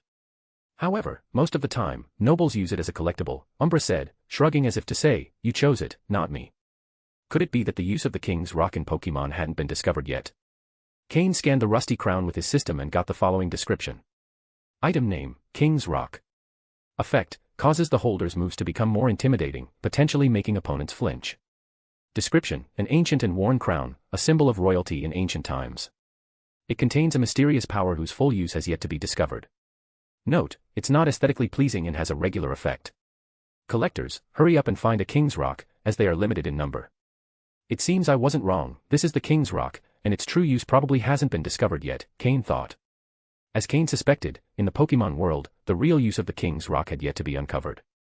For example, both Politoed and Slowking, 2 Pokémon that require the King's Rock to evolve, were already registered in the Pokédex, but no one knew how they evolved. It was similar to Milotic, many people knew it was beautiful, but they didn't know it evolved from Phoebus. This was why Umbra had been surprised when Cain requested the King's Rock, although rare, its main use was as a collectible for the wealthy. Cain closed the box and stored it in his storage space. Whether Slowpoke needed it or not, this item was a safe investment. All right, you've got what you wanted, it's time for you to leave. Team Rocket's plane is waiting for you outside, Umbra said as he stood up. Oh, by the way, the plane will take you to Saffron City. When you have time, go to Team Rocket's base there to register. The top 5 from this trial can be promoted directly to Group Captain. Just bring your ID card and register. As for the supplies, they'll be sent later. Once you settle in Hoenn, get in touch with me, Umbra said as he left the room. Cain, watching Umbra leave, also exited the room. No one realized that this time, elite-level leader Umbra had personally greeted him. Why did Regis warn me to be cautious of Umbra? Cain thought to himself. After leaving the room, Umbra's Jengar reappeared from the shadows. Did you sense anything? Umbra asked. Kakik. Jengar shook its head. So, that elite-level Pokémon really has no connection to him. Viper and Sokka couldn't sense it clearly, but my Jengar knows that elite-level Pokémon is a ghost type. However, I can't help but feel it has something to do with that boy. Umbra laughed to himself and said, forget it. I don't think that boy has the ability to capture an elite-level Pokémon, it's probably just hiding. I'll leave it to Viper. But that boy, alongside Regis and the others, that's not good. Luckily, Regis won't be able to reach Hoenn, Umbra thought as he walked away, disappearing into the shadows of the house. End of chapter. Chapter 378, Chapter 378, Leaving the Trial Island. Since Cain had spent some time talking with Umbra, by the time he reached the plane, almost everyone else was already on board. Even Reggie, a powerful trainer, was seated, waiting in boredom. This plane resembled a luxurious business lounge, with seats arranged like mobile dining tables. Waiters in impeccable tailcoats moved among the passengers, carrying trays of drinks and food. Sky, Alec, and the others eagerly waited near the boarding gate for Cain's arrival. Back in the room where they had been earlier, they were offered the chance to join the team of an officer for better benefits. However, all of them, including Alec, declined the offer. Following an ordinary officer didn't offer as promising a future as following Cain. At the very least, with Cain's potential, he wouldn't remain just an officer for Team Rocket. As he grew, the benefits for them would grow as well. Joining Cain now was akin to offering help in a time of need rather than simply jumping on the bandwagon later. Cain found an empty round table and sat down. At his gesture, Alec and the others joined him. The final trial had been extremely dangerous. Originally, Cain's faction had 12 members, but now only 6 of them, including Cain, were seated at this table. The survivors were Alec, Sky, Fox, Kai, and a young man named Rand. These were the only ones who made it to the end. According to the final point rankings, Cain placed first. Alec, despite trying to gather points near the end, failed to make the top 10, finishing in 13th place. Sky, on the other hand, had hidden from the beginning, gradually collecting points and defeating weaker opponents. Surprisingly, he secured the 10th spot, an unexpected outcome for Cain.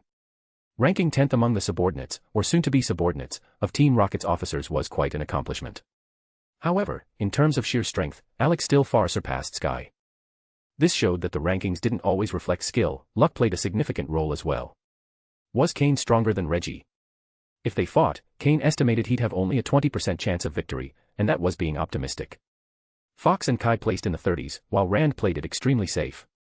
Believing Cain would get him off the island, he hid in a very discreet spot, finishing 48th with just 2 points.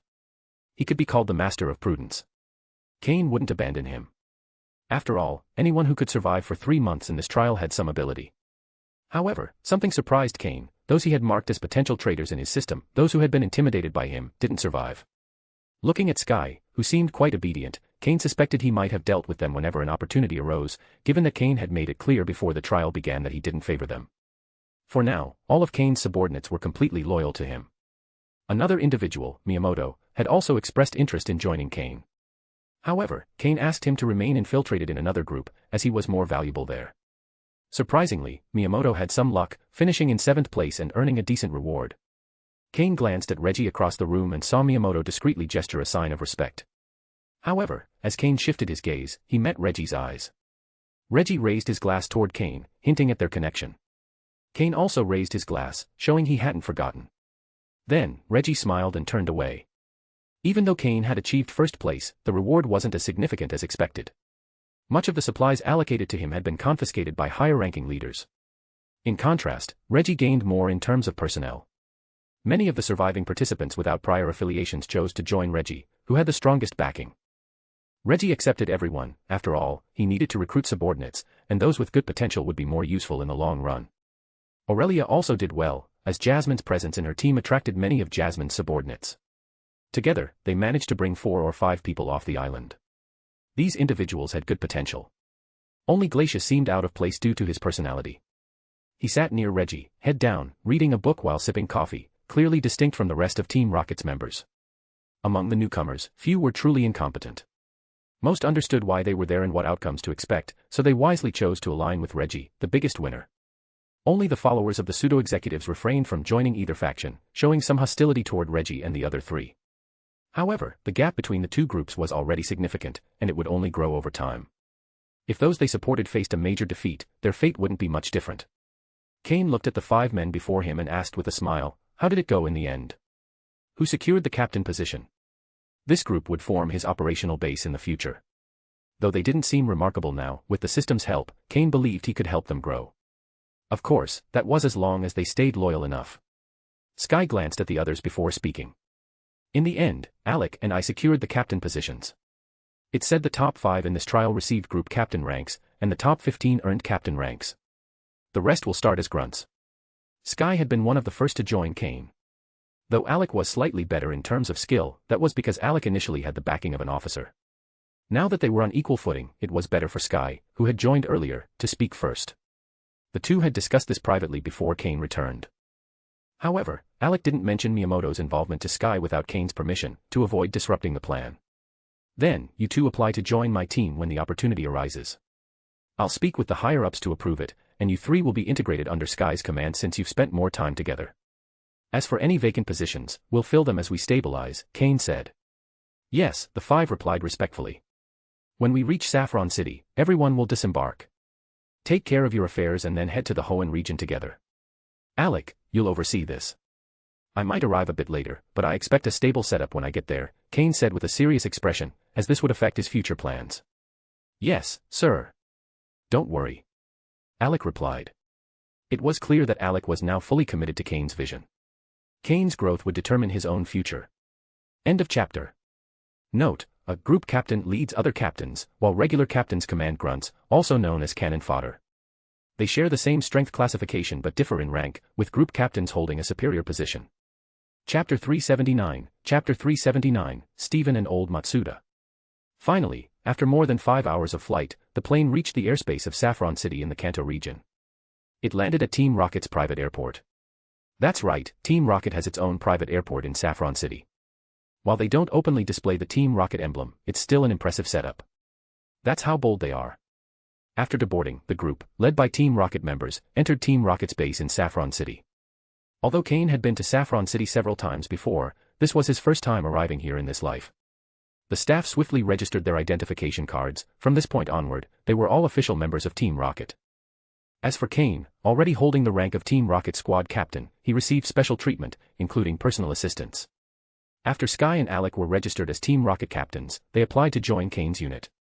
Following a series of formalities, they officially became his subordinates. As for Miyamoto, he also wanted to join directly, but since Cain hadn't given him permission yet, he remained under the radar. However, Cain instructed him to go directly to Hoenn and contact Alec after some time. Before departing, they exchanged contact information. The pill Cain had given Miyamoto had a maximum effect duration of 1 month, so Miyamoto would have to seek Cain in Hoenn. Once all registrations were complete, Cain left the Team Rocket base on his own. Dressed in his familiar League outfit and wearing his human skin mask, Cain reappeared on the streets of Saffron City as a League trainer. While walking through the streets, his slowpoke invisibly emanated an aura that kept strangers at bay, so no one dared approach Cain. Slowpoke, tone it down a bit. We're no longer on the trial island, there's no need to be so tense, Cain said with mild frustration. The prolonged survival training and battles had affected his Pokémon. Fortunately, Cain's League trainer attire caused those who feared Slowpoke's aura to regard Cain with admiration instead. He must be a very strong trainer, most thought.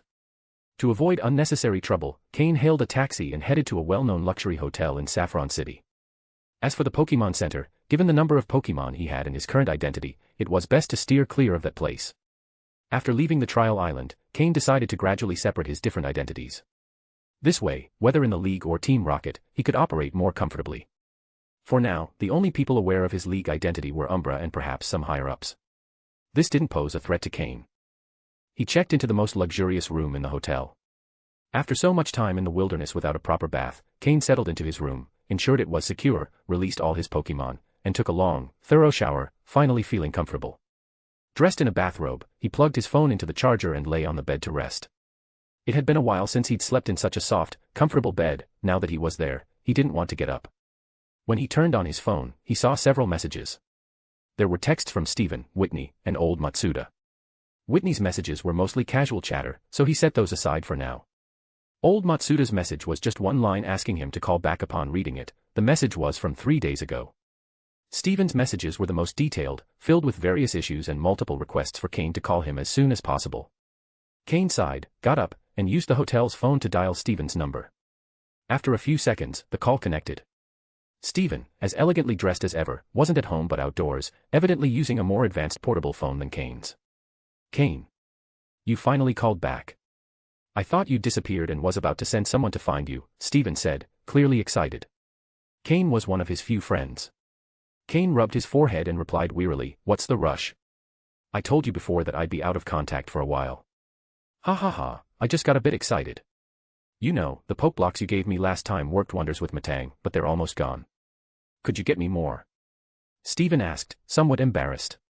Didn't I give you enough for 2 months last time? How are they gone already? Well, I don't have just one Matang.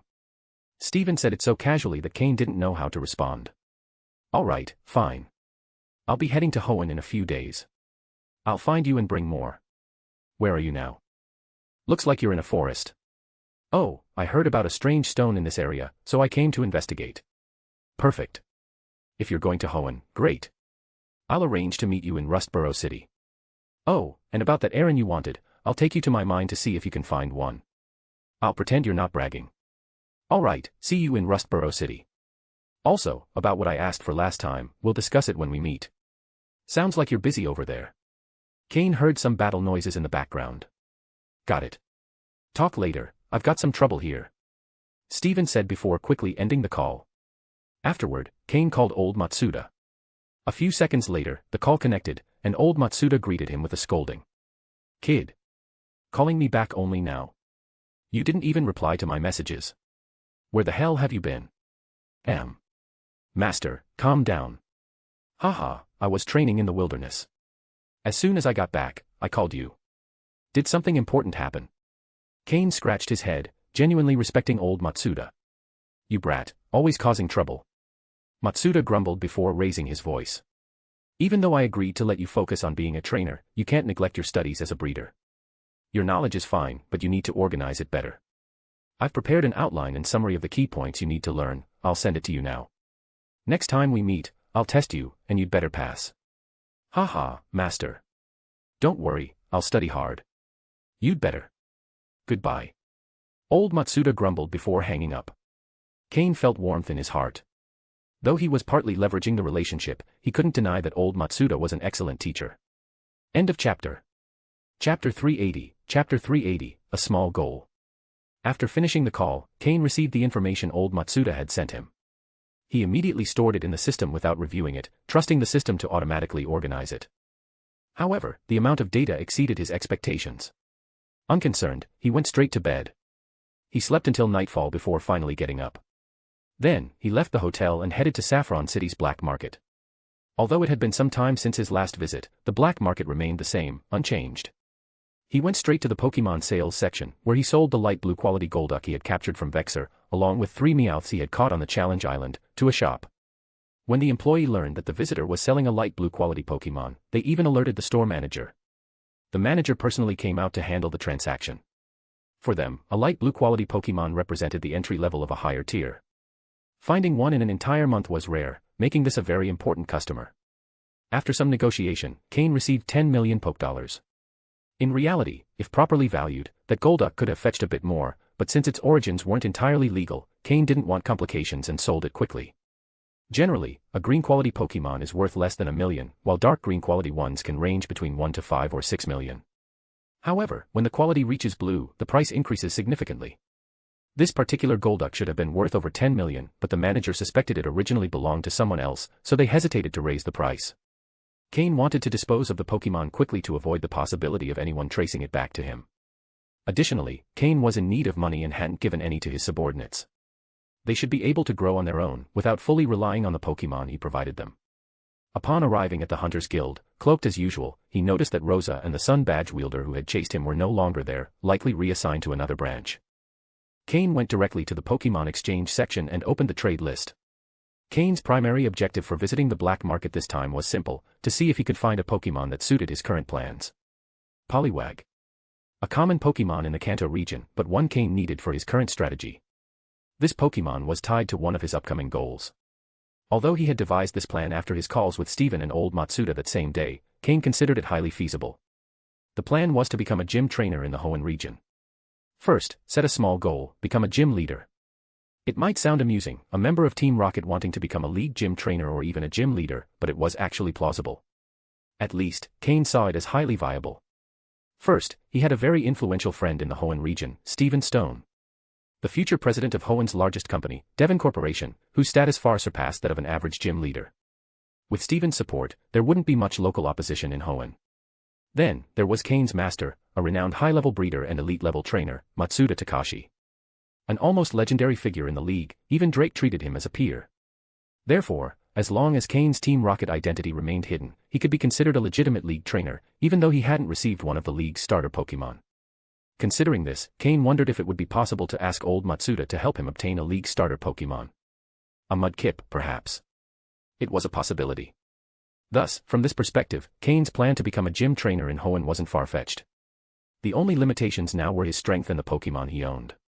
Everyone knows that while not all gym trainers specialize in one type of Pokémon, many assume gym leaders focus on a specific type. Therefore, Cain had to decide what type to represent. Even if he didn't fully specialize, he at least needed to appear to. Hoenn's major cities already had gyms, with some even hosting more than one. Opening a gym in one of these cities would be difficult and risk offending existing gym leaders, not worth the trouble. Furthermore, with his current strength, Cain wasn't a match for those veteran gym leaders. Establishing a gym in a major city also required significant funds. However, opening a gym in a small or less developed town could even receive league support. After all, the league wanted to expand its influence in other regions, and the best way to do that was by establishing as many gyms as possible in towns and villages. A gym leader could represent the league in that location, acting almost like a mayor or town chief but with greater trust from trainers. Thus, becoming a gym leader would allow Cain to have more control over a town and conceal his underground activities. This would benefit both his growth within the league and his development in the underworld. So, becoming a gym leader in the Hoenn region was Cain's first goal. Once achieved, he could involve himself in power struggles within the underworld. Now, Cain needed to choose a Pokémon type to represent. The Pokémon he had publicly revealed were Slowpoke, Miltank, Haunter, Gyarados, and Tropius. As for other Pokémon, he hadn't shown them much, so there wasn't an issue. If circumstances allowed, Cain would choose Dragon-type Pokémon, but they were hard to obtain and slow to develop, which didn't suit his current needs. Therefore, Cain opted for the Water type, as it was the most represented in his team. Thus, his first target was one of Kanto's most common water Pokémon, Poliwag. Although Poliwag was common, most people only knew about its final evolution, Poliwrath, achieved with a water stone. However, few knew there was another evolutionary path. End of chapter. Chapter 381, Chapter 381, Poliwag. Politoed. This is the alternative evolution of Poliwhirl, though its evolution conditions are quite strict. In the Pokémon world, no one should yet know how it evolves or from which Pokémon it originates. But Cain knew. Politoed evolves when Poliwhirl uses the item King's Rock. King's Rock. In the Pokémon world, only two Pokémon evolve using King's Rock. One is Slowpoke, which evolves into Slowking, and the other is Politoed. According to some of Cain's memories, one of Kanto's Elite Four members, Lorelei, the Ice-type trainer, had a Politoed with the hidden ability Drizzle. The reason Cain considered Politoed was precisely because of its hidden ability, Drizzle, making it one of the key Pokémon for a rain-based team and a core for this type of strategy. Of course, Cain currently owned a King's Rock, but if Slowpoke decided to use it to evolve into Slowking, there wouldn't be another one available. Even so, it wasn't a big problem, as Poliwhirl's hidden ability is Swift Swim, making it an excellent candidate for a rain team. Either way, it remained an exceptional Pokémon. If Slowpoke ended up using the King's Rock, Cain would need to shift the rain team's core to another Pokémon. Pelipper. This Pokémon also had the Drizzle ability. In the Pokémon world, only two Pokémon with the Drizzle ability were widely known. Well, technically, there was a third, Kyogre. But that Pokémon couldn't be captured, so the commonly known and used options were Pelipper or Politoed, like Lorelei's Ice-type Politoed.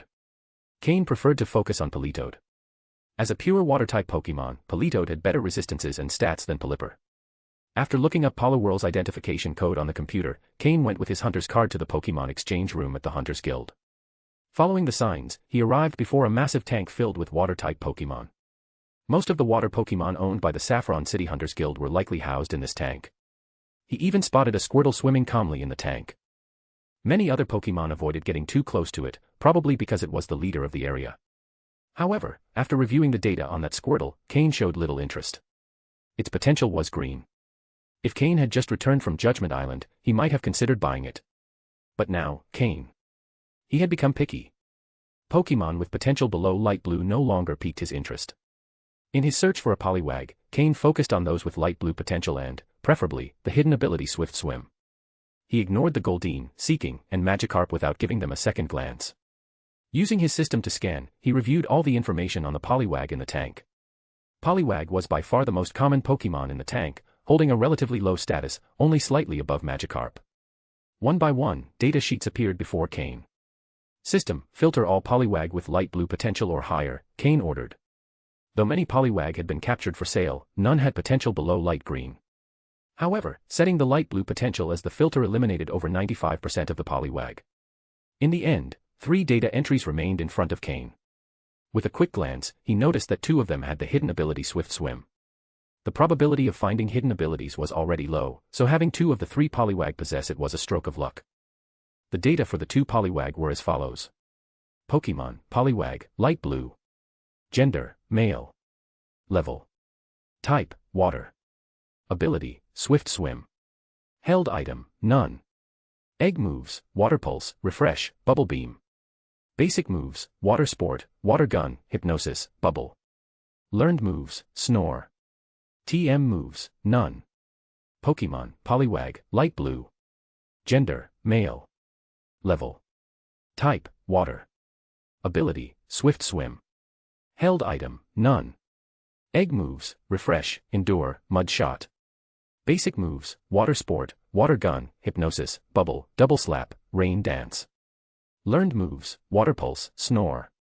TM moves, none. At first glance, there wasn't much difference between the moves and potential of the 2 Poliwag, except for their level difference. Poliwag evolves into Poliwhirl at level 25, marking a significant milestone. After brief consideration, Cain decided to choose the level 12 Poliwag. Most people would choose the higher level one, as it would be more immediately useful and require fewer resources. But for Cain, a Poliwag wouldn't significantly impact his team's combat ability. Even if it evolved into Poliwhirl, it wouldn't have a major influence until it became Poliwrath or Politoed. The level 12 Poliwag had a tag on its tail with its identification number. Cain entered the number into the wall-mounted machine, which displayed a series of details. It clearly highlighted that this Poliwag had its hidden ability, making it more valuable. Cain wasn't surprised by this. If the Hunters Guild didn't categorize Pokémon by their abilities and traits, they could lose a lot of money. After pressing the confirmation button, the total amount of Hunter points required to exchange for the Poliwag was displayed, 6 million. A common Poliwag with light blue potential and the hidden ability Swift Swim cost 6 million points. This despite being an untrained, low-level Pokémon. Cain had recently sold Vexor's Golduck, which also had light blue potential, for only 10 million. Moreover, the total point exchange required a level 4 Hunter rank, and Cain was only a level 3 Hunter, meaning he could only use half the required points, with the remainder paid in cash. Cain had 4.95 million accumulated Hunter points, totaling 5.5 million. Cain swiped his Hunter card on the machine, deducting 3 million points, and then paid 3 million Poke Dollars with his bank card. He received Poliwag's Pokeball and added it to his team. Adjusting his hood, Cain left the black market and returned to the hotel. End of chapter. Chapter 382, Chapter 382, Arrival in Rustboro City. After completing his last task in the Kanto region, Cain purchased a plane ticket the next day to travel from Saffron City in Kanto to Rustboro City in the Hoenn region. He even booked a first-class seat with a private room. During the flight, Cain planned to prepare some Pokeblocks for Steven to avoid being unprepared when meeting him in Hoenn. The flight lasted a full 5 hours. When the plane landed in the Hoenn region, it was already around 2 or 3 in the afternoon. It was Cain's first time visiting Rustboro City. He could feel the atmosphere was completely different from that of Saffron City. Rustboro City was one of the largest cities in Hoenn, and the world-renowned Devon Corporation had its headquarters there. To the north of the city lay Meteor Falls, to the south Petalburg Woods, and to the east the Rusturf Tunnel. Whether in terms of economic development or Pokémon trainer growth, this city stood out. Because of the emphasis on Pokémon, Rustboro City featured a specialized trainer school funded by Devon Corporation and supported by the Hoenn League.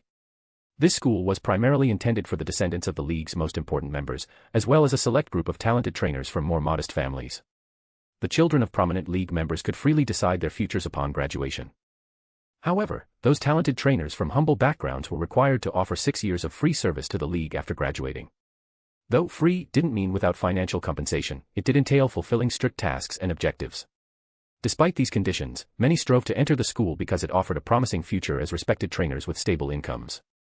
Additionally, graduates of this school were entitled to participate in Hoenn's annual league tournament without needing to collect all 8 gym badges. However, graduating from the school was a highly challenging task. In summary, Pokémon trainers in the Hoenn region enjoyed an elevated status. As the league grew stronger, its control over the region became increasingly firm.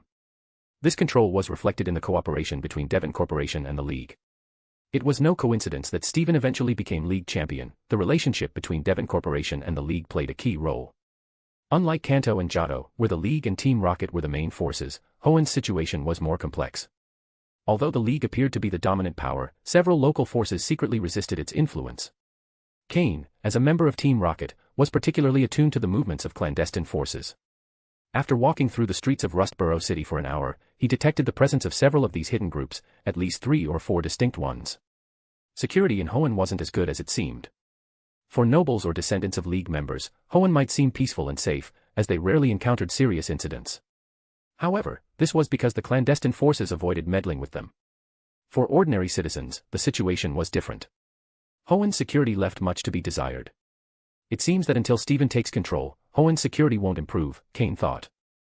The moment Hoenn fully integrated into the league's sphere of influence was when Steven, the next president of Devon Corporation, became league champion. This marked the beginning of large-scale collaboration between Devon Corporation and the league. Later, when Wallace replaced Steven as champion, was it really without the league's intervention? Who says one can't be both president of Devon Corporation and league champion at the same time? Rustboro City's airport was located in the northeastern corner of the city, while the iconic Devon Corporation building stood in the northwestern corner, south of Meteor Falls, surrounded by breathtaking scenery. Cain walked from the airport to the base of Devon Corporation's tower.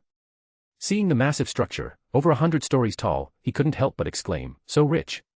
Not even the Hoenn League headquarters had such a grand appearance. Since Steven wasn't in Rustboro City at the time, Cain simply observed the building from the outside before leaving and settling into a decent hotel. After several hours of walking, the sky began to darken. At dusk, Cain disguised himself and headed to Rustboro City's black market. No matter the region, there was always an underground market, the only difference was the group controlling it. In Kanto, most black markets were controlled by Team Rocket, and in Johto, about half were also under their command. The other half was run by old local forces, such as those in Ekrutik City. In Rustboro City, the black market was entirely controlled by local clandestine forces. Because of this, security in these places was poor, and buyers were often easy targets for local gangs. For those without sufficient power, it was better not to risk doing business in the black market. Upon entering the market, Cain released Honchkrow. After its evolution, Honchkrow not only looked majestic but was also incredibly powerful. Earlier, when Cain entered the market, many people watched him with interest. But after releasing Honchkrow, 90% of those stares disappeared immediately, and the remaining few no longer dared to look at him directly. Honchkrow, with its remarkable ability and level, was the strongest Pokémon under Cain's direct control at that moment. Let's take a look around the black market and see which forces control this place. A portion of the pie this large won't be easy to claim, Cain thought as he walked through the market with Honchkrow. In his past life, he remembered that Hoenn's 2 main underground groups were Team Aqua and Team Magma. Although they had likely not emerged yet, their appearance wasn't far off. As he considered his future moves, Cain observed the various forces in the black market and discovered that the situation was even more complex than he had imagined. There were at least 8 visible forces operating in the market, not counting the smaller groups dependent on them. End of chapter. Chapter 383, Chapter 383, Starting the Job. After taking a general tour of the black market, Cain left immediately. He had already understood the dynamics of power in the Hoenn region and had a preliminary idea of the forces in Rustboro City. There were 8 major factions, with smaller groups clinging to these larger ones. Meanwhile, the League, Devon Corporation, and Rustboro City's wealthy elite remained separate from these groups, maintaining a superior position. Given the complexity of Rustboro City, Cain knew he wasn't in a position to get involved just yet. After leaving the black market, he returned to the hotel and had a peaceful night's sleep. The next morning, Cain received a message from Steven, informing him that he was back in Rustboro City. After having breakfast, Cain headed directly to the Devon Corporation building. Since he had chosen a hotel near the Devon Corporation building, it only took him 5 minutes to walk there. At that moment, he saw Steven arriving in a luxurious limousine, dressed in a formal suit. Cain couldn't help but think sarcastically, what a rich guy. Stephen spotted him and broke into a wide smile as he walked over. Cain. I just told you I was back, and you're already here. Stephen said, patting him on the shoulder. I got here yesterday. Since I didn't have much to do, I took a walk around Rustboro City and stayed at a nearby hotel, Cain replied, shrugging. You were here yesterday. You should have told me. You could have stayed at my house instead of a hotel, Stephen said, slightly annoyed, before adding, come, I'll show you around the Devon Corporation building. Guided by Stephen and followed by several people in suits and dark glasses, Cain had an awkward tour of the Devon Corporation facilities. Finally, they ended up in Stephen's office on the top floor. Calling it an office didn't do it justice, it was larger than most luxury hotel suites. It was so spacious that one could train Pokémon inside without any issues. Sitting on a sofa, Stephen broke the silence. What do you think? About what? About Devon Corporation. From your perspective, do you have any suggestions? Should I take this as you bragging? Cain asked resignedly, knowing he didn't have much useful advice as an outsider. Stephen was left speechless. He genuinely wanted to hear Cain's opinion. Although Devon Corporation was the largest in Hoenn, as its heir, Stephen knew he needed to earn respect by achieving his own accomplishments. He hoped to get some fresh ideas from Cain but didn't expect it to come across as boasting. Relax, I'm just kidding. Honestly, a corporation as big as Devon is beyond my expertise. Though, I'd say the work environment seems excellent, but the pace of work feels intense. Maybe adding some recreational facilities or more team activities could improve efficiency, Cain suggested casually. Stephen's eyes lit up.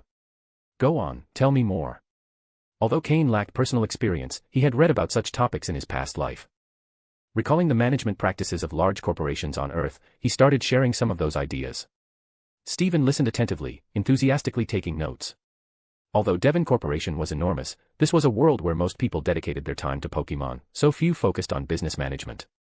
On Earth, however, corporations had developed various management strategies to optimize operations, and Cain was now presenting those ideas. When he finished, Stephen clapped his hands together in excitement. Cain. You're a genius, not just in Pokémon training but also in business management. Compared to you, I feel a bit inadequate, Stephen said, brimming with excitement, as though he had found someone exceptional. Cain didn't know whether to laugh or cry. He was merely sharing what others had researched. Who would have thought no one here had bothered to study these topics? I'll take that as a compliment, Cain replied, raising his hands in mock surrender. Even if he tried to explain, Stephen wouldn't believe him. Cain, would you be interested in working for the company? You can set your own salary, and your position would be, well, you could start as my chief secretary. What do you say? You'd only report to me, not my father, Stephen offered, looking at him expectantly. No, no. I was just talking about theory. Do you really think I could handle this? Besides, I want to keep being a trainer, Cain replied, repeatedly declining the offer. It was a joke. Talking theory was fine, but actually putting it into practice. That would be a disaster. However, Stephen insisted that Cain help him. He wanted Cain to be instrumental in his success at Devon Corporation and solidify his position. Eventually, Cain relented and agreed to become the chief advisor to the president of Devon Corporation, which could also be considered Stephen's personal consultant. As for the salary, they settled on 10 million Poké a year. Cain wouldn't need to go to the office daily, he only had to share ideas when he had them and provide inspiration for Stephen. Additionally, he'd have access to Devon Corporation's resources and products at a 30% discount. With those conditions, Cain couldn't resist. He wouldn't have to work much, would earn a generous salary, and gain access to valuable resources. It was an offer he couldn't refuse. So, he accepted with a smile. Once again, he had managed to gain an advantage. However, Stephen seemed even happier than Cain. In fact, he got so excited about business management that he postponed their Pokémon discussion to continue talking about management ideas. Cain started feeling a bit annoyed, but remembering his new salary, he decided to hold back his frustration. Only when Stephen's secretary interrupted to remind them it was time for lunch did the conversation end, and Cain breathed a sigh of relief. Finally, it was over. He decided that, in the future, he would avoid the Devon Corporation building unless absolutely necessary. He much preferred talking about Pokémon over business management. Come on, Cain, let's eat. After lunch, I'll take you to visit my mine, and you can choose an errand, Stephen said cheerfully. The secretary, overhearing the conversation, couldn't help but look at Cain in surprise. Choosing an errand from the Stone family's mine. That was not a privilege just anyone could have. End of chapter. Chapter 384, Chapter 384, The Stone Mine. After lunch, Stephen didn't take the morning's events lightly and directly handed Cain an official contract. Both signed their names, and Cain became a formal employee of Devon Corporation, holding a semi-executive position. Since Cain's position was quite high-ranking, someone was assigned to take his measurements for a custom-made work uniform, a formal suit. One of the perks of being a high-level employee at Devon Corporation is that all work attire for the year is covered by the company. Additionally, the secretary handed Cain the keys to a car. This vehicle was part of the benefits for the company's higher-ups. As long as Cain worked for Devon, the car was practically his. It wasn't an overly expensive car, costing around $50,000 to $60,000. What does it mean to be truly prosperous and generous? This is being prosperous and generous. Cain, who hadn't even purchased a car yet, received his first official vehicle. Though he probably wouldn't use it much. Thus, Cain officially became a member of Devon Corporation. He now had the right to enter Stephen's office directly. Later, riding in Stephen's luxurious limousine, Cain and Stephen headed to the famous stone mine. The mine was a private property of Stephen's family, where many steel and rock-type Pokémon were raised. It was also one of the Stone family's most valuable assets. While Devon Corporation was massive, it only represented a portion of the Stone family's wealth. How could a power respected even by the League be limited to a single company? Without its own combat team, it would be difficult to fend off invasions from underground forces, or even the League itself. These combat teams were primarily based at this mine. This mine was one of the Stone family's main industries. Many of the metals used by Devon Corporation to manufacture Pokeballs and other items came from here. The success of Devon Corporation, which started as a small company and grew to rival Kanto's Sylph Company, was largely due to this mine. Stephen's car clearly didn't need a thorough inspection. After showing identification, the vehicle drove straight into the mine. However, much of the terrain consisted of rocks, so the car could only go so far before they had to continue on foot. Come on, Cain. From here on, we'll have to walk. There are plenty of Pokémon around, Stephen said as he stepped out of the car with Cain. Yeah, I get it, future president, Cain teased with a grin. After all, he was now a Devon employee, directly under Stephen's supervision. You're impossible, Stephen replied with a resigned smile. Since Cain signed the contract, he hadn't stopped joking with Stephen, claiming he'd signed an indentured servant contract, and that Stephen had to provide him with better resources. While Stephen had given Cain a high-ranking position and salary and allowed him access to the Stone family's private mine to choose a Pokémon, these decisions weren't solely his. It was likely that some elders of the Stone family, along with Stephen's father, the current head of the family and president of the company, were involved in the decision. Cain wasn't just a talented trainer, he also excelled as a Pokémon breeder. Now that he had been accepted as a disciple by the renowned breeder Matsuda Takashi, his future within the League was bright. The Stone family, with their sharp foresight, had already recognized that the League would have an increasing presence in the Hoenn region and that collaboration between Devon Corporation and the League would benefit both parties. Cain was a key starting point for establishing a strong relationship between Devon Corporation and the League. Over time, Cain would become an important link between the two organizations. Stephen, though aware of the situation, didn't want to complicate his relationship with Cain, preferring to keep their friendship pure and free of ulterior motives. Cain, on the other hand, was also aware of these nuances. After some thought, he decided to accept the position. While Stephen's friendship was genuine, Cain initially approached him with the intent of leveraging his position and connections.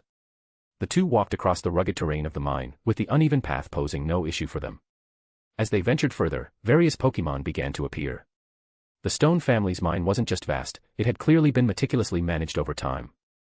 There were not only Pokémon native to Hoenn but also ones from Kanto, Johto, Sinnoh, and Unova, among other regions. Some of these Pokémon had even formed small groups. Stephen, a frequent visitor to the mine, was warmly received by the Pokémon rather than being shunned. The mine was primarily filled with Geodude, with this Pokémon being the most common, along with Graveler. Cain also spotted other Pokémon such as Sandshrew, Diglett, Magnemite, Onix, Skarmory, Rhyhorn, Nosepass, and others. There were even some Pokémon of other types, making the mine's Pokémon population comparable to that of a safari zone. With so many Pokémon not part of a food chain, how do you maintain balance and avoid species collapse? Cain asked curiously. When the population of a species reaches a certain number, they undergo quality testing by specialized staff. Those that don't meet the standards are released back into the wild. Those that stay, as they reproduce, improve the genetic quality of the population. Some of the higher quality Pokémon are allocated to our family's young trainers or to guards who performed well, Stephen explained. The Stone family is one of Hoenn's most prominent, and many of their young trainers obtain their starter Pokémon here. Of course, some also choose one of the starter Pokémon distributed by the League. Stephen's starter Pokémon, the shiny Beldum, was found here in this mine. Do you really think there are that many shiny Beldum? In reality, most of them are bred here in the mine by the Stone family. It's likely the mine has more beldam than exist in the wild worldwide. This Pokémon is one of the stone family's most prized treasures. Only the most outstanding family members have the opportunity to receive a beldam as a reward. Come on, I'll take you to the area where the Aaron are. That area is even more impressive, but you should be prepared, it won't be easy to catch one, Steven said with a smile as he guided Cain deeper into the mine. End of chapter. Chapter 385, Chapter 385, The Terrifying Agron. As they ventured deeper, the levels of the wild Pokémon steadily increased. Steven and Cain were forced to release their own Pokémon as a deterrent to avoid being ambushed. Steven called out his Metang, while Cain summoned his Slowpoke. The imposing Metang immediately intimidated the wild Pokémon, forcing them to retreat. Steven, clearly familiar with the area, led Cain to a mining zone that shimmered with a metallic glow. The rocks in this location contained a high concentration of valuable metals, making it the perfect home for metal affinity Pokémon. Just as expected, small, shiny Pokémon resembling metallic dogs began to appear before them. Aaron. The Aarons had very large heads, almost the same size as their bodies, and their bright blue eyes sparkled intensely. They stared at Cain and Steven without any hint of fear, calmly munching on the rocks scattered across the ground. This is the Aaron territory, Steven commented with a smile. Shortly after, more Aarons appeared, accompanied by a few Larens. Larens were far more imposing than Aarons. While Aaron resembled an adorable pet, Laren looked like a rhinoceros covered in metallic armor. The metallic spikes protruding from its back gave it an intimidating and heavy appearance. If you want to capture an Aaron, you'll first have to gain the approval of one Pokémon, Steven warned. The approval of a Pokémon? Cain asked, intrigued. Come on, you'll see, Steven replied, urging Cain to follow him. As they moved further, they not only encountered Larens but also spotted one or two Agrons. These enormous Pokémon were perched on piles of rocks, enjoying what appeared to be delicacies. They ate slowly, letting out occasional roars. In front of them, a group of Larens and Aarons surrounded them, listening attentively to their roars and nodding from time to time. These Agrons are giving lessons on how to fight as a group, Steven explained. Although it might seem like they live a peaceful life here, there are internal battles within the group to prevent the Pokémon from becoming lazy creatures that only eat. Cain nodded. He now understood why all the Aarons and Larens they had seen exuded vitality and determination, very different from captive-bred Pokémon. Finally, Steven stopped. It's because of this Agron that the entire group has developed so impressively. He is the leader of the pack, the one who organizes and guides his group in combat, Steven said, pointing to an imposing Agron standing in the middle of the mine. While a typical Agron is around 2.1 meters tall, this one stood an impressive 3 meters tall. Cain noticed several scars on this Agron's metallic armor, claw marks, cuts, and other wounds. Leaving marks on an Agron with such incredible physical defense meant it had battled extremely powerful Pokémon. Cain activated his system to gather data on the Agron. Pokémon, Agron, dark blue. Gender, male. Level. Type, steel plus rock. Ability, rock head. Held item, none. Egg moves, screech, head smash, dragon rush, stealth rock, smelling salts. Basic moves, tackle, harden, mud slap, headbutt, metal claw, rock tomb, protect, roar, iron head, rock slide, take down, metal sound, iron tail, iron defense, double edge, autotomize, heavy slam, metal burst. Learned moves, thunder punch, earth power, focus punch, fire punch, stomping tantrum, ice punch. TM moves, protect, hidden power, water, ice beam, hyper beam, thunderbolt, earthquake, flamethrower, fire blast, focus blast, giga impact, stone edge, dragon tail, surf. Cain couldn't believe what he was seeing. Was that long list of moves real? So many moves concentrated in a single Pokémon seemed like overkill, but for this Agron, Cain could only describe it with 2 words. Terrifying. This Agron didn't just have the level of an elite-class Pokémon, even among them, it was a formidable opponent. This was a true elite-level Pokémon.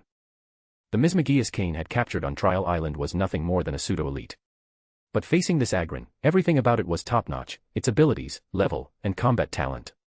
No wonder this group of Aarons, despite living a peaceful life, hadn't lost their desire to fight. It was all thanks to this terrifying beast before them. Could a pseudo-legendary Pokémon even stand a chance against it?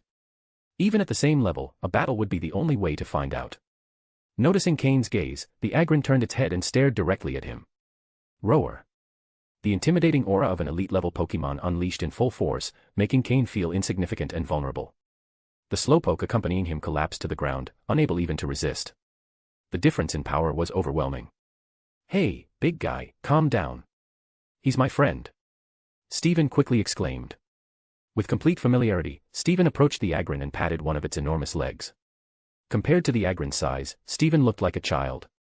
At Steven's words, the Agron withdrew its intimidating aura and narrowed its sharp eyes, showing a contented expression as it let out a soft growl in Steven's direction. All right, big guy. This is my friend. Go back to what you were doing, and I'll take care of him, Steven said, giving the Agron another pat on the arm before returning to Cain. The Agron obediently resumed its training session with the Arons and Larens. Wow. That Agron is terrifying, Cain said, breathing a sigh of relief as he patted his chest. Against that Agron, he wouldn't have stood a chance. Of course. This Agron used to belong to my grandfather. Since my grandfather passed away, it has lived here, teaching its group every day and never venturing outside, Steven explained, clearly admiring his grandfather greatly. To have such a powerful Pokémon under his command, your grandfather must have been an incredibly strong trainer. Cain remarked, glancing at the towering Agron again. That's right. Although I don't remember much about my grandfather, the stories I've heard about him speak of his great power. Wow, looks like capturing an Aron will be harder than I thought, Cain said with a resigned smile. Earlier, when Steven mentioned the need for a Pokémon's approval, Cain hadn't fully understood. But after seeing that Agron, he could only laugh bitterly. It definitely wouldn't be easy.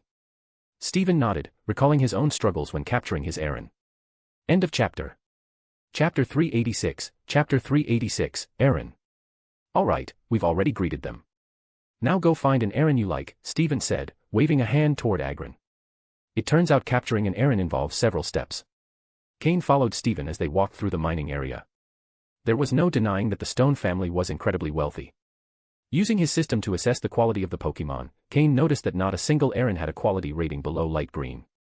If all the Pokémon in this mining zone were like this, it was truly impressive.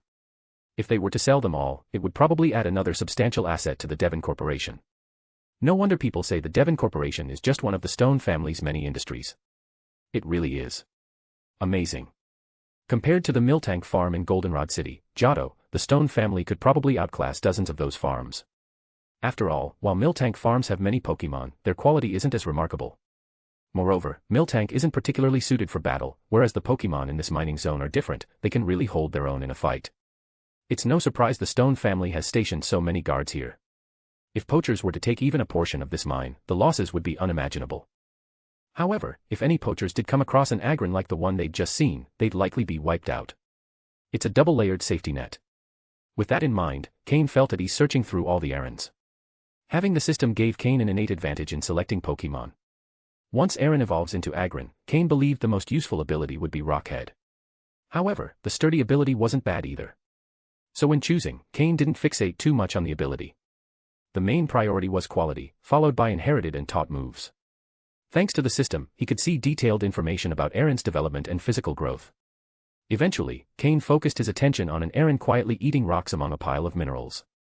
It seemed a bit out of place, as even while eating, the other Arons were usually accompanied by companions, chatting as they munched. But this Aron had been silently eating ever since Cain arrived, something he'd noticed right away. It hadn't stopped eating for a moment.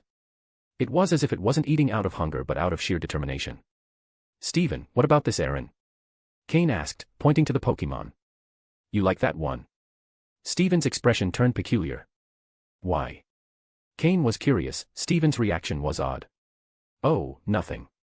It's just that this Aron has a complicated past, and because of that, it's not very sociable. The other Arons don't usually play with it because, aside from eating, it spends all its time fighting frantically. When it doesn't have anyone to fight, it goes deeper into the mine to battle Pokémon from other groups and always comes back exhausted, Steven explained. Hearing this, Cain's eyes lit up. Why? Steven's expression grew even stranger. Because its goal is to defeat the Agron you saw earlier.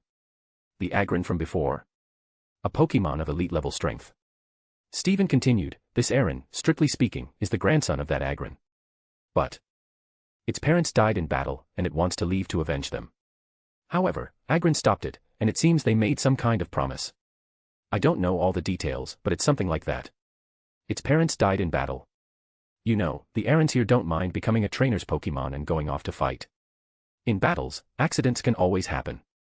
Its parents died fighting against another faction, and it's been wanting to take on that underground organization to get revenge. But at its current level, it's far from capable, so it's always been held back. Instead, it spends its time eating and fighting, trying to grow as quickly as possible. Perfect. It'll be him. Cain's eyes sparkled with excitement.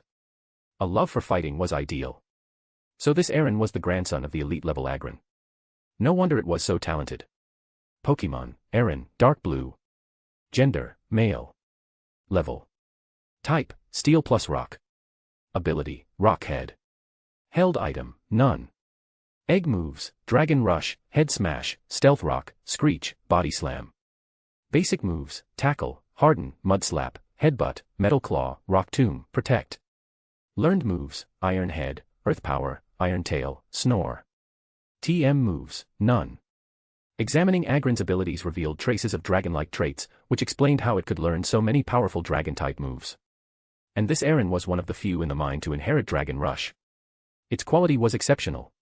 Even in a mine filled with Pokémon of remarkable quality, Cain hadn't seen any with a blue quality rating. It seemed dark green was the limit. However, even with the Stone family's wealth, they wouldn't leave a blue quality Pokémon in the mine for just anyone to pick. At most, someone like Steven would have access to such Pokémon. After all, Steven's Metang was only of dark blue quality. Although Cain suspected Steven now had 2 Metang, one of which might be of even higher quality. Are you sure? Steven asked, still wearing that odd expression. I'm sure, Cain replied without hesitation. Having such an outstanding Pokémon was an opportunity he couldn't pass up. Clearly, Steven didn't know the exact details about Aaron, he could only guess that it had notable talent. But the important thing was that this Aaron was Agron's grandson. The reason it hadn't been allowed to leave wasn't because it wasn't valued, but to protect it. Wait here, Steven said before heading off to find Agron. Meanwhile, Cain approached the Aaron, which continued munching on rocks without pause. Cain crouched down and said, just eating these things won't help you grow any faster, no matter how much you eat. But Aaron didn't pay him any attention, continuing its meal. Crunch, crunch. Even the hardest rocks and metal seemed like simple biscuits in its mouth, and it ate with gusto. Cain wasn't bothered, smiling as he pulled out a Poke Block prepared for Steven's Metang and placed it in front of Aaron. Kerr. Finally, Aaron stopped eating and fixed its large blue eyes on the Poke Block in Cain's hand. As a Steel-type Pokémon, it could sense the energy contained within. End of chapter. Chapter 387, Chapter 387, Capturing Aaron. Try eating it, Cain said with a smile, placing a Poke Block in front of Aaron. Aaron sniffed it lightly, and after observing Cain's smiling expression, hesitated for a moment before swallowing the Poke Block in one gulp. Kerr. Aaron's eyes lit up. The taste of the Poke Block felt strange. While rocks and metal were plentiful, they were tasteless, like rice to humans. However, this Poke Block had a unique flavor Aaron had never experienced before. Moreover, after swallowing it, Aaron felt his body temperature gradually rise, and a warm current flowed inside him, relieving the usual stiffness of his metallic body. Here's more, Cain said, taking out a handful of Poke Blocks and placing them in front of Aaron. This time, Aaron didn't hesitate and started eating quickly. Cain reached out and patted Aaron's head, feeling the metallic texture. Aaron felt Cain's touch but didn't reject it, he just kept eating the Poke Blocks. Being petted won't kill me, Aaron thought, as he enjoyed the food he'd never tasted before. When Aaron finished eating, Cain asked with a smile, what do you think? Tasty. Kerr. Aaron nodded. Have you thought about following me? With me, you won't lack these Poke Blocks. You've already felt the energy they contain, they'll help you grow much faster than eating rocks. Besides, I'm a trainer, and I've heard part of your story. I can train you to become stronger than that Agron you saw before, Cain continued. Aaron looked at him with his big blue eyes, showing a doubtful expression. Train me to be stronger than an elite-level Agron. Aaron didn't seem convinced, but he really liked the Poke Blocks. You must understand that if you stay here, not only will you grow slowly, but you'll never be able to find those you want revenge against. By the time you leave, they may already have been eliminated by someone else, and then how will you take your revenge? Cain asked. Kerr. Hearing talk of revenge, Aaron grew much more serious. If you trust me and come with me, I'll train you and make you stronger. You'll eat the best food for your growth. What you just tasted isn't even the best, that was made for other Pokémon. But if you join me, I'll create Poke Blocks designed specifically for you, Cain added confidently. As he spoke, Cain took out a glass jar that he had kept in his storage space. The jar contained a rare elixir collected on the Trial Island, originally meant for Larvitar but also very appealing to Aaron. When he opened the lid, a peculiar aroma began to spread, but the scent only covered a 2-meter radius before disappearing, detectable only by Aaron and Cain. Kerr. Aaron's eyes widened in surprise. Cain took out a Poke Block tool and extracted a small drop of the elixir, giving it to Aaron. Then, he closed the jar. What do you think? This is unprocessed geocentric cleansing milk. If you join me, I'll mix it with Poke Blocks and create ones perfectly suited for you. I'll also train you to fight and make the most of your body in battle, Cain said confidently. Aaron was undecided. At that moment, loud footsteps were heard. Stephen appeared alongside Agrin, approaching Cain. Seeing Cain talking with Aaron, a spark of surprise crossed Agrin's eyes. He knew Aaron hadn't spoken to other Pokémon in a long time, and when he did, it was always through battles. Cain, Agrin is here. If you want to capture Aaron, you'll first need his approval, Stephen said. Gore. Kerr. Agrin didn't look at Cain but began communicating directly with Aaron. Gradually, the conversation between the two Pokémon became more intense, and the tone accelerated, as if they had touched on a sensitive topic. Gore. In the end, Agrin roared at Cain and walked away without looking back. Cain, surprised, looked at Stephen, as if asking, what just happened? Stephen smiled and patted Cain on the shoulder. Not bad, Cain. I leave you alone for a moment, and you've already convinced Aaron to join you. Although I didn't understand their entire conversation, I caught the essentials. Aaron told Agrin he considered you a good trainer and wanted to go with you. In the end, the two argued, but Agrin couldn't dissuade him and decided to give in, Stephen explained. Agrin has always looked out for his grandson, even though Aaron has become a bit stubborn. Aaron is determined to defeat his grandfather, but every time he goes out to fight or overeats, Agrin watches him from the shadows. When you were talking to Aaron, Agrin was already observing. This time, he just came to follow protocol, Stephen added with a nostalgic smile. Not only that, but Stephen had also mentioned to Agrin that Cain was an excellent trainer and breeder, assuring him that Aaron would grow much faster under his care. Additionally, Agrin had other grandchildren and children, so he wasn't too worried about letting Aaron leave. So there won't be any tests? Cain asked, stunned. The test has already been done. Not many trainers can stand in front of an elite-level Pokémon without trembling in fear, let alone gain the trust of their offspring. What more do you want? To fight Agrin? He'd crush you in seconds, Stephen joked. Cain let out a bitter smile. So that was the test. Squatting down, Cain patted Aaron's head and took out a super ball. Come with me.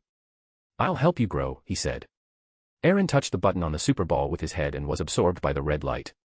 Congratulations, Cain, on capturing such an extraordinary Aaron. Thanks.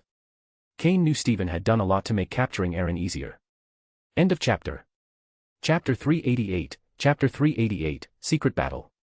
The two didn't linger in the mining area. After capturing Aaron, they left immediately. During their time there, Cain didn't see a single Beldum.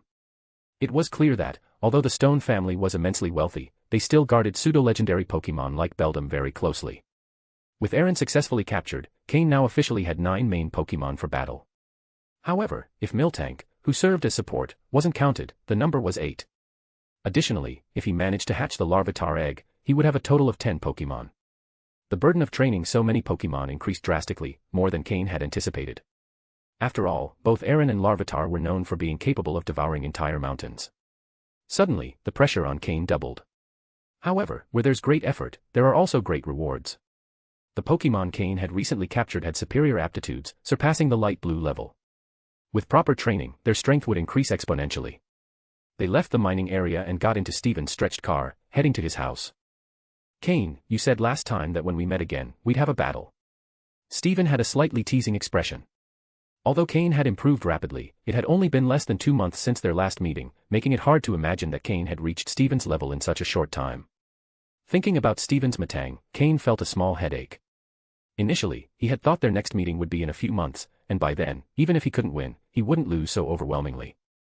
However, given the current situation, it was certain this battle would result in a tough defeat. After all, Cain still didn't have any Pokémon specialized in countering steel types. He didn't even have Pokémon that could go head-to-head with that type. Shaking his head in resignation, Cain said, I know I'm not your match, but a promise is a promise. Still, you wouldn't want a completely one-sided battle, would you? Stephen, a few years older than Cain and with the backing of his family, was naturally ahead in power. Cain, since his rebirth, had barely had 3 months to train. The fact that he had reached his current level was undoubtedly remarkable. It's worth noting that in his previous life, Cain didn't reach the captain level until a year later. You're right. Let's do this, you'll use 2 Pokémon, and I'll use only 1. That way, it'll be a fairer battle, Stephen said, stroking his chin thoughtfully. Judging by the slowpoke that always accompanied Cain, it was clear he had a good level, but even so, there was a noticeable gap between them. Therefore, even in a 2 versus 1 battle, Stephen was confident he would win. Shortly after, they arrived at a majestic mansion. Judging by the size of the garden and surrounding fields, Cain estimated it was almost the size of half a city. Now this was a true mansion. Before Cain could take a closer look, Stephen dragged him to his personal battle room.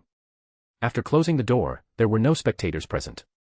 Over an hour later, both emerged from the battle room. Cain had a slight smile on his face, while Steven seemed a bit deflated. What's wrong? Winning didn't cheer you up. If someone else saw us, they'd think I was the one who won. Cain glanced at Steven teasingly, smiling. Steven looked at him but couldn't help feeling unsatisfied. That's right, Steven was the winner of the battle, and he did it using only one Pokémon against Cain's two. However, the way the battle unfolded left him deeply uncomfortable. Cain had used Slowpoke and Haunter, while Steven deployed his powerful Metang. Instead of a direct fight, Cain opted for a guerrilla tactic, having his Pokémon use their speed to stay out of Metang's reach, gradually wearing down its energy. If not for Metang's high defenses and its advantage in level and aptitude, it might have been defeated by Slowpoke and Haunter's war of attrition. Fortunately for Steven, Haunter's poison-type moves weren't effective against Metang, otherwise, it would have been a different story. The entire battle consisted of enduring attacks. After almost an hour of fighting, Cain decided that Slowpoke and Haunter's energy was running low and chose to withdraw, acknowledging defeat. Had he not done so, the battle could have continued indefinitely. This is why, when they came out, Steven didn't feel completely satisfied. Even though Metang also had psychic abilities, Haunter was barely affected by Slowpoke's skills. This is pointless. Next time, when you've grown stronger, let's have a one-on-one or two-on-two battle. Your Pokémon have impressive synchronization, and their training is excellent. I now understand why, with so much talent as a breeder, you also decided to become a trainer, Steven commented with admiration. Steven not only admired Cain's talent but also his dedication. He had seen many talented people, but very few with talent who also worked as hard as Cain. You're no slouch yourself. With everything you have to learn to manage a company, plus your passion for collecting stones and training Pokémon, you're truly terrifying, Cain replied, acknowledging Steven's impressive potential, who already showed signs of being a future champion. Although Metang was strong, after an hour of intense combat, even it began to feel the strain. But Steven maintained control, managing the situation flawlessly. Ha ha ha. Alright, enough mutual praise. Come on, let's relax a bit, Steven said, shaking off the discomfort from the battle and patting Cain's shoulder with a hearty laugh. It was time to get serious, he couldn't let Cain surpass him in their next encounter. The two headed to Steven's personal library. Have you read all these books? Cain asked, looking at the endless shelves filled with books on Pokémon, stones, and business management. More or less, I've read most of them. My father assigned them as homework. When I have free time, I read, Steven replied, pouring tea for Cain. That's incredible. Cain couldn't help but exclaim in amazement. Reading all those books and remembering so much. It was clear that Steven's success wasn't solely due to the backing of Devon Corporation. I haven't had much time to read lately. Later, I'll take you to see the stones I've been collecting. That's really interesting, Steven commented. His dark eyes gleamed with a passion only a rock enthusiast could understand. End of chapter. Chapter 389, Chapter 389, Another Cut. Cain briefly inspected Steven's study before sitting down. He took out a box from the storage space, which contained the poke blocks needed for Steven's 2 Metang. Here are enough poke blocks for 4 months, sufficient for both of your Metang to eat for 2 months. If you run out, come find me directly, Cain said. Steven's eyes lit up, and without even opening the box, he stored it away immediately. Then, he asked curiously, come find you directly. Yes, I think I'll settle in the Hoenn region for a while, Cain nodded. Really? Will you settle in Rustboro City? You could work directly at Devon Corporation. Do you want me to pick a house for you? Steven sounded somewhat excited. If Cain moved to Rustboro City, he'd have a good friend nearby. No, Rustboro City isn't suitable for me, and I can't afford to relax right now. Training my Pokémon is the most important thing I need to do, Cain declined immediately. Hearing this, Steven nodded in agreement. It made sense. If Cain stopped striving to grow stronger and settled in Rustboro City, it wouldn't align with his personality. So, which city will you move to? Mobile City. The battle environment there is quite good. No, I'm not going to Mobile City, but I'll be nearby, in Leafy Town, between Mobile City and Verdanturf Town. I plan to develop myself there. Leafy Town. Steven frowned slightly. He had heard of Leafy Town, a small town in the Hoenn region. Not only was it small, but it also had poor infrastructure. There wasn't even a Pokémon Center, which showed how little attention the League paid to the area. Yes, Leafy Town. Although it's a small place with underdeveloped facilities, it suits me for now. I can train my Pokémon without disturbing anyone, and there are some small businesses I can develop there, Cain explained, nodding. Well, if you've already thought it through, I don't have much to say. Besides, the distance between Rustboro City and Leafy Town isn't too great. By car, it'll only take a few hours. I'll come challenge you to a battle as soon as you're settled. Between Rustboro City and Verdanturf Town, there was a tunnel, making driving very convenient. The distance between Verdanturf Town and Leafy Town wasn't far, and a flying Pokémon could cover it in no time. If you need help, just let me know. After all, you're already part of Devon Corporation, and a high-ranking executive at that, Steven said. Cain thought for a moment before saying, actually, there's something I'll need your help with, or rather, Devon Corporation's help. He continued, I plan to develop in Leafy Town and will likely apply to open a gym there. Although my strength isn't enough yet, I should be ready in time. So, I hope you can help establish some commercial areas in Leafy Town to help the locality grow. Steven was about to respond, but Cain interrupted him. Let me finish first. I know you'll agree, but now isn't the right time. When I'm settled in Leafy Town and ready to apply for the gym with the league, I'll let you know so you can conduct market research. We're friends, but I don't want to put you in a difficult position. Although Cain and Steven were friends, openly taking advantage of him might not bother Steven personally since he would see it as a favor between friends. However, other directors of Devon Corporation and members of the Stone family might view it as a blatant attempt to exploit Steven. This could affect their friendship in the future. After all, the wealthy need to be exploited gradually. Steven nodded, recognizing the logic. Although he had the authority to agree immediately, and with Devon Corporation's support, business could develop even in a place as underdeveloped as Leafy Town, it wasn't the right way to handle things. As Devon's heir, acting like that would draw criticism. Besides, Steven was confident that with Cain's strength, if he managed to establish a gym in Leafy Town, league facilities would follow, boosting the area's development. Everything depended on Cain securing the gym.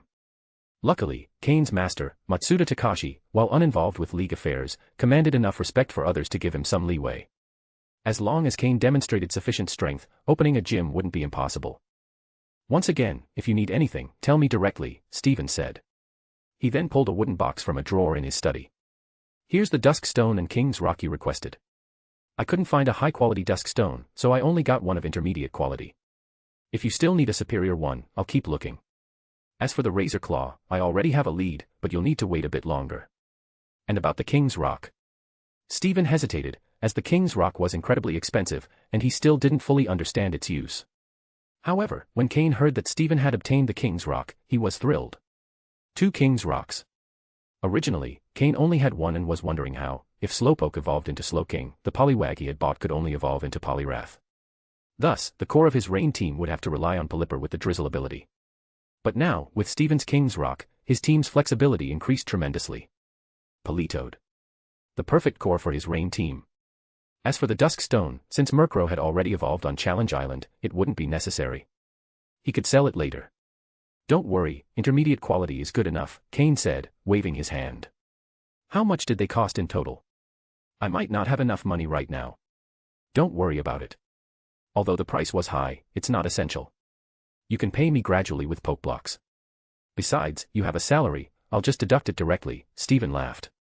Although the cost amounted to several million, for Steven, money was just a number. Let's do this. I originally wanted to use the recipe for Miltank's poke blocks to negotiate with Whitney's family to obtain the method for improving Miltank. Didn't they say they were willing to buy it for 10 million? Take it and make the deal with them. After some thought, Cain decided it was time to exchange the Miltank poke block recipe. With the help of energy crystals, his Miltank's potential had improved to green.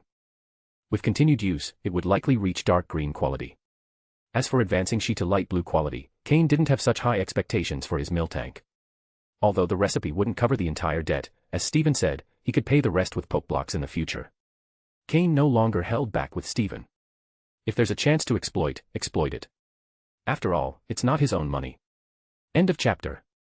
Chapter 390, Chapter 390, 3 Objectives. The next day, after spending a night at Steven's mansion, Cain got into his new car and left Rustboro City. However, before leaving Saffron City, he had sent Alec and Sky to Leafy Town to investigate the situation. Alec had lived in the Hoenn region for a while, so he was quite familiar with local customs. Additionally, Alec's uncle owned property in Leafy Town, which meant entering the area unannounced wouldn't raise unnecessary suspicion. The purpose of his subordinates was to help Cain handle those tasks that, while necessary, were tedious and didn't offer any tangible benefits. After briefly observing Rustboro City, Cain learned about the situation of the underground forces in the Hoenn region. Since there wasn't a single power capable of commanding respect across the entire region, no one obeyed anyone, and every group was vying to become the strongest. It was utter chaos. He hoped that a small town like Leafy Town would be somewhat better, otherwise, there would be too many issues to resolve. The car was new and high value, so it traveled at high speed. In the world of Pokémon, such vehicles weren't very popular, so it was rare to encounter another car on the road. Between Rustboro City and Verdanturf Town, there was only one tunnel called the Rustturf Tunnel. 2 hours later, Cain arrived in Verdanturf Town. Without stopping, Cain continued along a somewhat bumpy road toward Leafy Town. If we want to develop Leafy Town, these kinds of ordinary roads must be improved. With such difficult routes, who would want to come to such a remote place? Cain thought as he drove. After 2 full hours of jolting along, he finally arrived in Leafy Town. How to describe it? When Cain arrived, he truly felt that it was a place too remote and rudimentary. Verdanturf Town and Leafy Town were both towns, but the difference between them was night and day. At least in Verdanturf Town, there were some tall buildings as reference points. In Leafy Town, as far as the eye could see, the tallest building was no more than 5 stories high.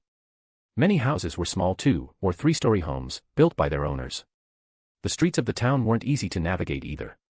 The center of Leafy Town didn't have bustling streets or crowds passing through, it felt as if one had left a luxurious city for a small, forgotten village in the mountains. Following Alec's directions, Cain headed directly to the lands and houses that Alec's uncle had purchased. Half an hour later, Cain finally reached the site. Seeing 6 people waiting at the entrance, Cain got out of the car immediately. Mr. Cain, the 6 greeted him respectfully. There was no need to worry about being seen since there were almost no people around. The house was quite unique, 5 stories high, consisting of a front and rear building connected together. Behind the house was a massive empty area, with mountains in the background. As for the front and surroundings of the house, there were several kilometers of vacant land. According to Alec, the entire area belonged to his uncle, purchased at a very low price due to its remoteness. Let's talk inside, Cain said, nodding and entering first. Alec followed behind, giving Cain a brief explanation of the house's layout and the use of each room. First, the first floor was a large, open living area with no furniture. The second floor had a large meeting room equipped with a massive conference table and some necessary tools. Other rooms on the second floor served as offices for the team. The third floor housed a training room, a kitchen, and a dining area, all spacious and well equipped. The fourth floor had a library and a rest area. Alec's uncle had been quite meticulous when designing the house. The fifth floor was dedicated to bedrooms. There were enough rooms to accommodate 20 or 30 people without issue. The rear building belonged entirely to Cain. Although it had only 2 floors, it was fully furnished and equipped with all the amenities. Alec's uncle had planned this house as a final refuge, but before he could use it, he was killed by Lucius.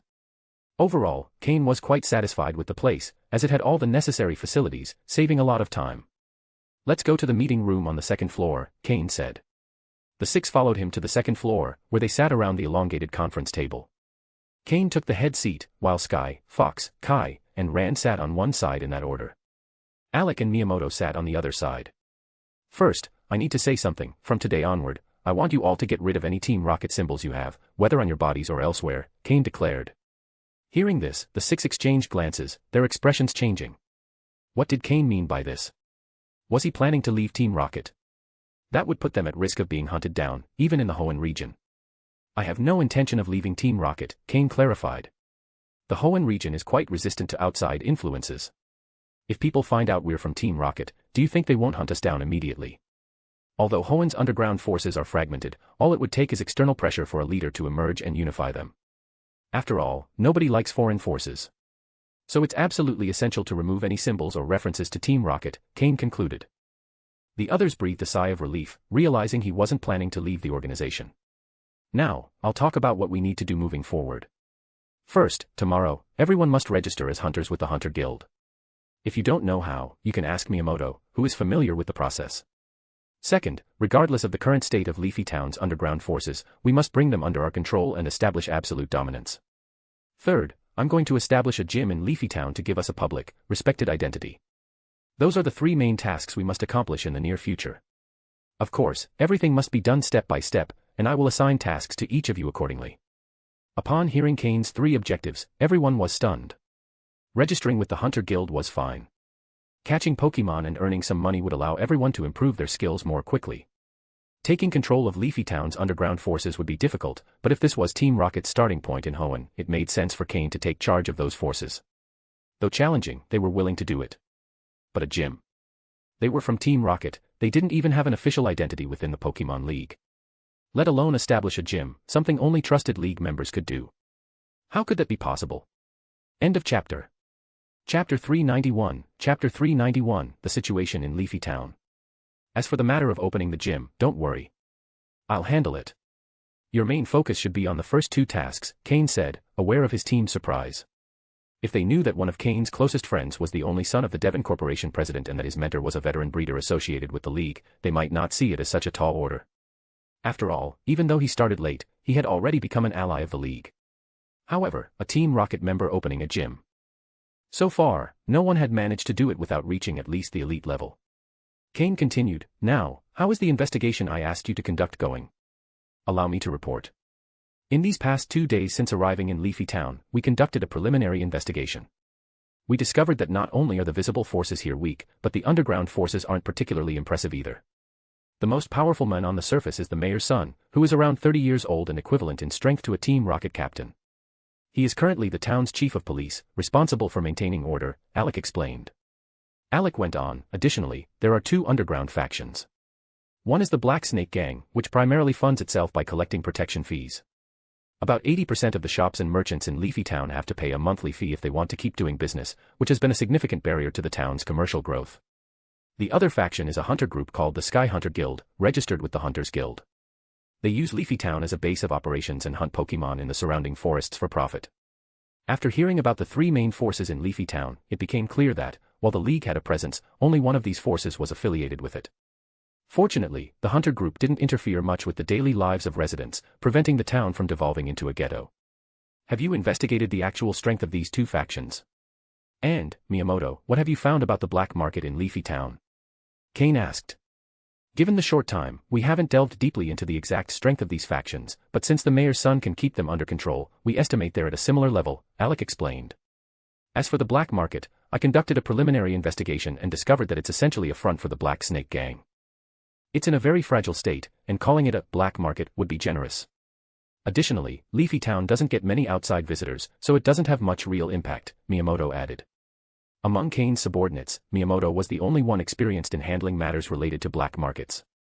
Neither Sky nor Alec had specific knowledge of these areas, as their initial training was on Trial Island. Even though Alec had spent some time with his uncle, that period focused more on learning about Pokémon and preparing to survive on the island. "Today, your task is simple. All of you will infiltrate the town and assess the true size and power of the Black Snake Gang. Find out the strength of their leaders, and with that information, we'll decide how to handle them," Cain ordered, assigning the day's task. "Understood," the 6 responded energetically as they stood up. "All right, go, and remember to remove any Team Rocket symbols." The 6 nodded and left quickly. It was their first mission under Cain's leadership, and everyone wanted to perform their best. Cain, on the other hand, headed to the rear house. Although he trusted Alec, the same couldn't be said for his late uncle. So, he had Haunter inspect the house from top to bottom. In the end, nothing suspicious was found. Cain always followed the rule of better safe than sorry. Instead of entering the house, he went straight to the empty land behind it. Clearly, this area hadn't been maintained for a long time, weeds covered everything, and the old training fields were completely hidden. Still, the area was extensive, though it lacked a pool. Cain had several water-type Pokémon, and while they could survive out of water, having a pool would be beneficial. He released several Pokeballs, freeing Pokémon he had captured earlier but hadn't had time to interact with properly. "Everyone, continue with the tasks you already know. Gyarados, Skorupi, and Slowpoke, you'll be in charge of digging a large pool here. Make sure it's deep and spacious enough for Gyarados to move comfortably. Tropius, I know you don't like working, so go to the roof and keep watch. If anyone tries to enter, stop them. If someone attempts to force their way in, chase them off. If you let anyone in, you'll go without food for 3 days, Cain instructed. The Pokémon were well acquainted with this type of work, having done it before in Mobile City, so they adapted quickly. While his Pokémon worked, Cain took out 3 more Pokeballs. Inside were Torchic, Poliwag, and Aaron. He released the 3. Although Poliwag needed water to move properly, it quickly dug a small puddle and settled in. "Torchic, I believe this is the first time we're meeting. My name is Cain, and from now on, we'll be working together," Cain said, placing some high-quality Pokeblocks in front of Torchic. At first, Torchic seemed a bit proud, but as soon as it saw the Pokeblocks, it forgot its attitude. It was still young and couldn't resist food, especially at this stage of its growth. "Poliwag, I know what you've been through before. I promise you'll never go back to that place. Follow me, and I'll make you stronger," Cain told Poliwag. Poliwag, which had been confined in a tank at the Hunters Guild, hadn't had a good experience. While the tank was large, seeing its companions sold off one by one had filled it with fear. Now, it seemed like its new trainer wasn't so bad. Slowly, Poliwag poked its head out of the water and ate the poke blocks Cain offered. Finally, Aaron, with whom Cain had already spent considerable time, didn't require much explanation. Cain simply offered the poke blocks it liked. He patted its head, and since he had promised to train it, it was time to fulfill that promise. The rest of the afternoon, while his Pokémon worked on clearing the area, Cain focused on getting to know Torchic, Poliwag, and Aaron better. Among the three, Aaron was the oldest and the strongest in level and power. Torchic, perhaps because it was a fire-type Pokémon, quickly adapted to Cain and the other Pokémon despite being the youngest and lowest in level. Poliwag, on the other hand, was more timid, likely due to its past environment. End of chapter. Chapter 392, Chapter 392, The Plan for the Pokémon. Once things stabilize here, Cain will likely enter a period of seclusion for a while, focusing on development and growth. Therefore, the training and care of the Pokémon must be organized now. First is Honchkrow, who has just evolved.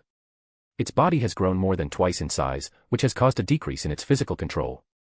Additionally, due to the level increase on Trial Island, it will need more time to adapt. As it's a change in physical form, the weight Honchkrow carried before has now become irrelevant. For this reason, Cain adjusted Honchkrow's weight load to 75 kilograms. Even so, Honchkrow is managing it well. The weight shouldn't be increased too much at once, but once it adapts, it will be gradually raised. In addition, Honchkrow has learned a new flying-type move, Sky Attack. While powerful, it requires significant charging time, slowing down its offense.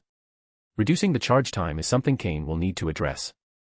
Honchkrow also changed its ability from Prankster to Moxie, which requires adjustments to its combat rhythm and style.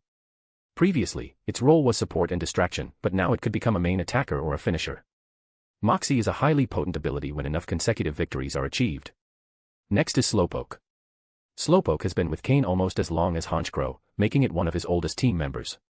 However, its dark green potential has left it lagging behind Cain's other main Pokémon, making it the weakest in terms of ability. Nevertheless, this issue should improve once it evolves. Cain has already prepared everything needed for its evolution, but Slowpoke has yet to decide what form it wants to evolve into.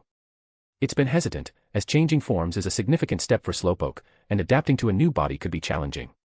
However, after witnessing Honchkrow evolve and turn the tide of battle, Slowpoke has started seriously contemplating its own evolution. Evolution represents a major transformation for any Pokémon. Slowpoke's evolution is a priority for Cain since, if he wants to open a gym, he'll need Pokémon recognized by the League. Slowpoke must evolve for Cain to pass the League's trials. Now, Haunter. During its time on Trial Island, Haunter benefited greatly from the Ghastly Cave, increasing both its level and the concentration of Ghost-type energy in its body, significantly enhancing its power. As a Ghost-type Pokémon, it still needs to improve its control over this energy. Previously, there was an issue with excess energy inflating its body, but after compressing it, its form became more solid. This brings it closer to a Jengar-like constitution, though it still has a way to go. Sneasel. Sneasel went relatively unnoticed on Trial Island, as there weren't many suitable rivals for it, and its strength wasn't enough to turn the tide of battle. Its control over Ice-type energy has improved, but now it needs to level up and gain more battle experience.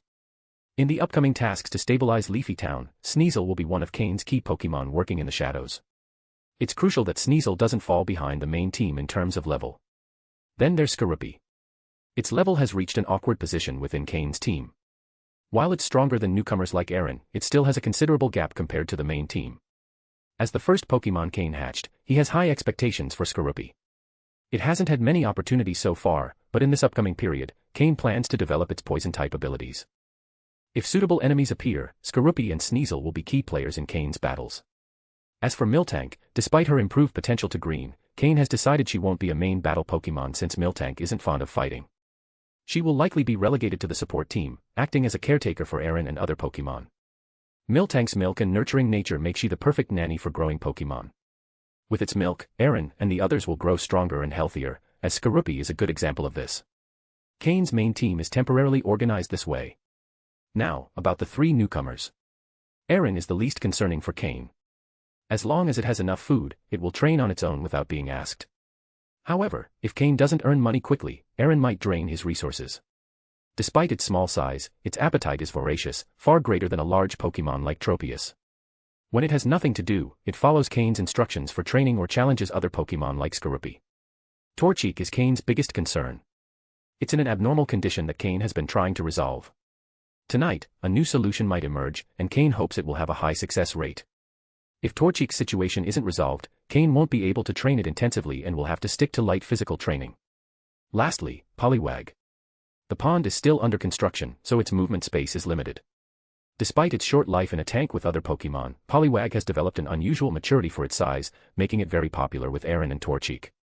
In summary, Cain's Pokémon are progressing well, and their growth path has already been meticulously planned. In time, Cain will see a significant leap in his strength. That will be the moment Cain sets all his plans into motion. End of chapter.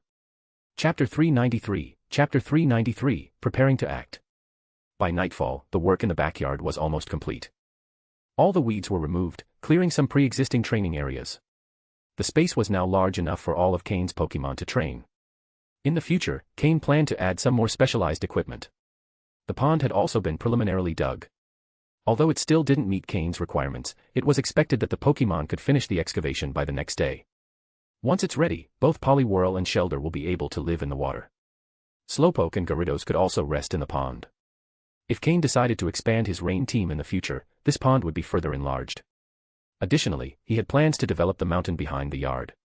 With Aaron and the soon-to-hatch Larvitar, devouring a mountain wouldn't be a problem for them. They might even run out of mountains to eat. At night, Cain and his team, led by Sky, gathered once again in the conference room on the second floor. "Tell me, what did you find out?" Cain asked. The three looked at each other, and finally, Alec decided to report, as he was the most familiar with the area. "We disguised ourselves and split up to gather information in different places. We went to the police station, shops paying for protection, and bribed some members of the Black Snake Gang, and all reports match. The Black Snake Gang is led by 3 people. The boss, known as Black Snake, is probably at a captain level, as it said he fought the mayor's son for nearly an hour without a clear winner. That's why the police station can't get rid of them and merely tolerates their presence. The deputy leader is a woman nicknamed Green Snake, supposedly the boss's lover. Her abilities aren't remarkable, but thanks to her relationship with him, she's risen to the position of second in command. The third leader is someone nicknamed Viper, whose abilities are second only to the boss. It's said he's at captain level as well. He doesn't get along with Green Snake, and their rivalry is quite obvious, so we might be able to exploit this enmity. The Black Snake Gang has about 50 members with highly varied skills and abilities. They have no real standards for recruitment, making them seem more like a third-rate gang than a serious organization. In Leafy Town, which isn't a place with great resources, these are the ones controlling the situation." Alec finished recounting their findings. Cain nodded, pondering the situation. Although Leafy Town was just a small village, it seemed odd that the Black Snake Gang had grown so much without intervention from the League.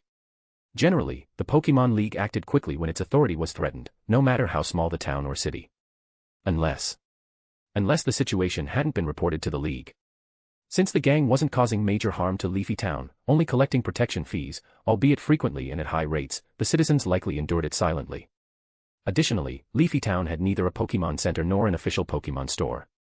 The League's authority in the town rested entirely with the police station. Could it be that the Black Snake Gang and the police station were colluding? It wasn't a far-fetched possibility. If that were the case, Cain saw it as an advantage, as he could eliminate all factions and take full control of Leafy Town. "Have you distributed the Pokémon left behind by Daisher?" Cain asked Miyamoto. Miyamoto quickly nodded. "Yes, I've distributed them. Sky and Alec each received 2, and I kept 1. As for Fox and the others, they're not ready to handle any yet."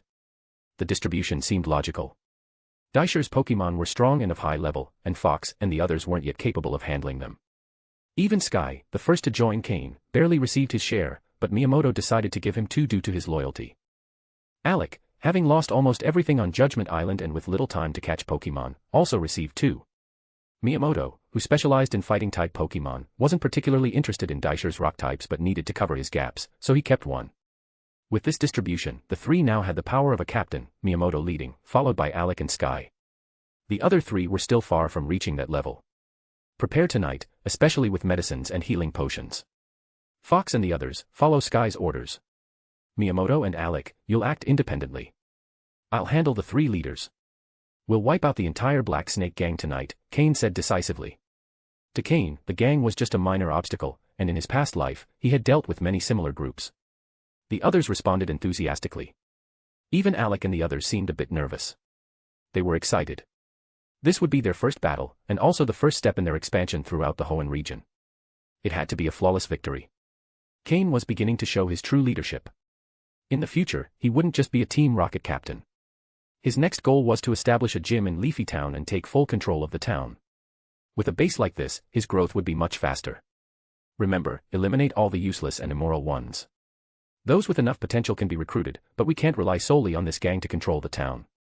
It's better to kill too many than to let any escape. Cain ordered coldly. Cain wanted to establish order in Leafy Town's underworld from scratch. And if possible, he also wanted to dictate the rules in plain sight. To achieve complete control, there could be no room for parasites or the weak. Everyone had to be eliminated. It was a way to instill respect. Yes, the 6 responded in unison. Get some rest, we'll start at 1 in the morning, Cain said, standing and leaving the conference room. The battle would begin at 1 in the morning. While his opponents didn't pose a significant threat, Cain couldn't afford to let his guard down and needed to prepare. Besides, he still had some personal matters to resolve. End of chapter. Chapter 394, Chapter 394, Uprooting the Problem. After returning to his room, Cain took out a special Pokeball. It was a customized Pokeball he had purchased specifically from the black market in Saffron City. Designed primarily to enhance comfort inside the Pokeball, it also increased the bond between the Pokemon and its trainer. It was similar to a friend ball, but not quite on the same level. This Pokeball had cost a fortune and was hastily made to Cain's specifications. Come out, Ms. McGeeus, Cain said as he threw the Pokeball. Miss. Ms. McGeeus floated out, letting out a soft cry. Upon seeing Cain, her eyes lit up, and she quickly drifted toward him. After spending time together, and influenced by Cain's other Pokemon encouraging her to trust him, the innocent Ms. McGeeus already saw Cain as her best friend and partner. Although Cain couldn't yet fully direct Ms. McGeeus in complex battles, he could give her basic instructions to use certain moves. Cain was confident that with more time together and as his strength grew to a near-elite level, he would be able to command Ms. McGeeus in more intricate fights. By then, with Ms. McGeeus as his trump card, Cain would have the confidence to face elite-level opponents. Although Ms. McGeeus already possessed the strength of an elite-level Pokemon, her lack of combat experience made her akin to a newborn Pokemon. She lacked a defined battle rhythm, giving Cain the opportunity to shape her as he wished without having to train her from scratch but still with immense power. If anyone else knew about this perfect training opportunity, they would undoubtedly try to take it away. Even elite trainers wouldn't hesitate to act. If you get bored in the Pokeball, you can stay in my shadow with Haunter. Just make sure to hide your presence, or you might attract the wrong kind of attention, Cain warned Ms. McGeeus. Miss. Ms. McGeeus nodded obediently as she ate the Pokeblocks Cain had prepared. While staying with Haunter wouldn't increase her bond with Cain as much as being inside the Pokeball, Haunter, as one of Cain's oldest Pokemon, would foster trust and obedience in Ms. McGeeus toward him. This could even accelerate the time it would take for Cain to fully utilize Ms. McGeeus in battle. Leaving Ms. McGeeus in the room, Cain began studying the system's proposal for correcting Torchique's anomalous condition. First, he needed to address Torchique's internal issues. However, after closely monitoring its interactions with Aaron and the other Pokemon, Cain noticed that Torchique was gradually improving its mental state. Thus, Cain wasn't overly concerned about Torchique's emotional condition. Regarding its physical state, the system had provided a formula to create special Pokeblocks. With consistent use, these would gradually enhance Torchique's physical condition. According to the system's analysis, there was a 70% chance that, once Torchique's anomaly was resolved, its overall quality would rise to a higher level. This probability exceeded Cain's expectations. If, with a 70% chance, Torchique didn't improve, it would mean its potential was inherently limited, and it would be better to let it grow more peacefully. However, regardless of everything, Torchique's speed boost ability guaranteed a hidden boost to its quality. This meant that as long as Torchique successfully evolved into Blaziken, its quality would automatically increase. In addition to Torchique, Aaron and the recently added Poliwag also required special Pokeblocks. For Aaron, Cain could adapt the formula he had created for Steven by adding geocentric cleansing milk, further enhancing Aaron's talents as a rock type. In the long term, this would make Aaron, once evolved into Agron, an unstoppable beast with unbreakable defenses and devastating attack power, even capable of wielding dragon-type moves effectively. Poliwag, as a water-type Pokemon, was simpler to care for, and adding energy crystals to its Pokeblocks would complete the formula. Currently, Cain added a small amount of energy crystal powder to all the Pokeblocks he made for his Pokemon. While this didn't enhance their quality, it helped his Pokemon grow faster without any side effects. Ms. McGeeus played cheerfully in the room, entertained even by a simple vase, while Cain crafted the Pokeblocks. Ms. McGeeus was considerate enough not to disturb him, creating a harmonious atmosphere for work. Cain knew that the time he spent each night strengthening his bond with Ms. McGeeus would be crucial when the time came for them to fight together, a synergy greater than the sum of its parts. As the clock approached 1 a.m., Cain put away the tools and Pokeblocks he had finished. Let's go, Ms. McGeeus. Do you prefer staying in the Pokeball or accompanying Haunter in my shadow? Cain asked with a smile. Ms. McGeeus quickly responded, vanishing into Cain's shadow to play with Haunter. Smiling with satisfaction, Cain noted how his relationship with Ms. McGeeus was growing stronger day by day. Cain donned a black hooded cloak. At this moment, it didn't matter whether he was part of Team Rocket or the League, it was best not to reveal any of his identities to avoid unnecessary attention. He called out Honchkrow and Sneasel. For this mission, they were the most suitable. In the meeting room, Alec and the others were already prepared. They all wore black stealth suits, some with hoods and others with black masks to obscure their identities. Remember, tonight's goal is to completely eradicate the Black Serpent Gang. Only those deemed useful should be captured, the rest, eliminate them, Cain said coldly from the shadows of his hood. Yes. Everyone who had emerged from Judgment Island carried a murderous aura with them. End of chapter. Chapter 395, Chapter 395, The Black Serpent. A group of people, all dressed in black cloaks, moved through the night. If it weren't for the poor security in Leafy Town and the lack of people at this hour, someone might have called the police upon seeing them. The Black Serpent Gang's headquarters was in the northwest corner of the town, while Cain's house was in the southwest corner, both on the western side. Each member rode their Pokémon, moving along the muddy paths, while Cain waited in his room. Slowpoke had marked all 6 of them with psychic coordinates. Given Leafy Town's small size, Cain could teleport at any moment. He only needed to wait until the 6 reached the Black Serpent Gang's hideout to join them. Soon, half an hour later, at the speed their Pokémon were moving, they arrived at the entrance to the hideout. Due to the town's economic stagnation, there weren't many recreational activities. Even an underground group like the Black Serpent Gang spent their nights at their base, entertaining themselves. When Alec and the others reached the gate, there was no battle as they had expected because the 2 guards were already fast asleep. As the village's self-proclaimed rulers, the Black Serpent guards didn't anticipate anyone attacking their hideout in the middle of the night. They were used to relaxing and dozing off after midnight. Thus, they failed to notice Alec and the others' ambush. Kill them, Alec ordered with a frown, thinking the Black Serpent Gang was even more pathetic than he had imagined. Following his command, Fox and 3 others released their Pokémon, who eliminated the sleeping guards before they could awaken from their sweet dreams. Suddenly, a psychic wave slightly distorted the space. Thanks to Slowpoke's teleport, Cain appeared beside the 6. Sir. The 6 greeted him respectfully. Cain returned Slowpoke to its Pokeball. It wasn't the time for it to fight. Let's go. Let's see just how worthless this gang is, Cain said, glancing at the 2 corpses on the ground. Summoning Honchkrow and Sneasel, he moved forward. The 7, clad in black, looked like death itself emerging from the underworld. In the courtyard, some people were playing, others snoring, and others drinking with friends. But not a single person was on guard. When Cain and his group appeared before them, instead of reacting in alarm, they rubbed their eyes, showing no signs of panic. It wasn't that they were calm, they simply couldn't believe someone had stormed their hideout. Living recklessly, they didn't think about their safety. Kill them all, Cain ordered quietly, frowning. Initially, he thought there might be someone useful within the Black Serpent Gang, but he was wrong. Without experiencing the trial of blood and life-or-death struggles, no real talent could emerge.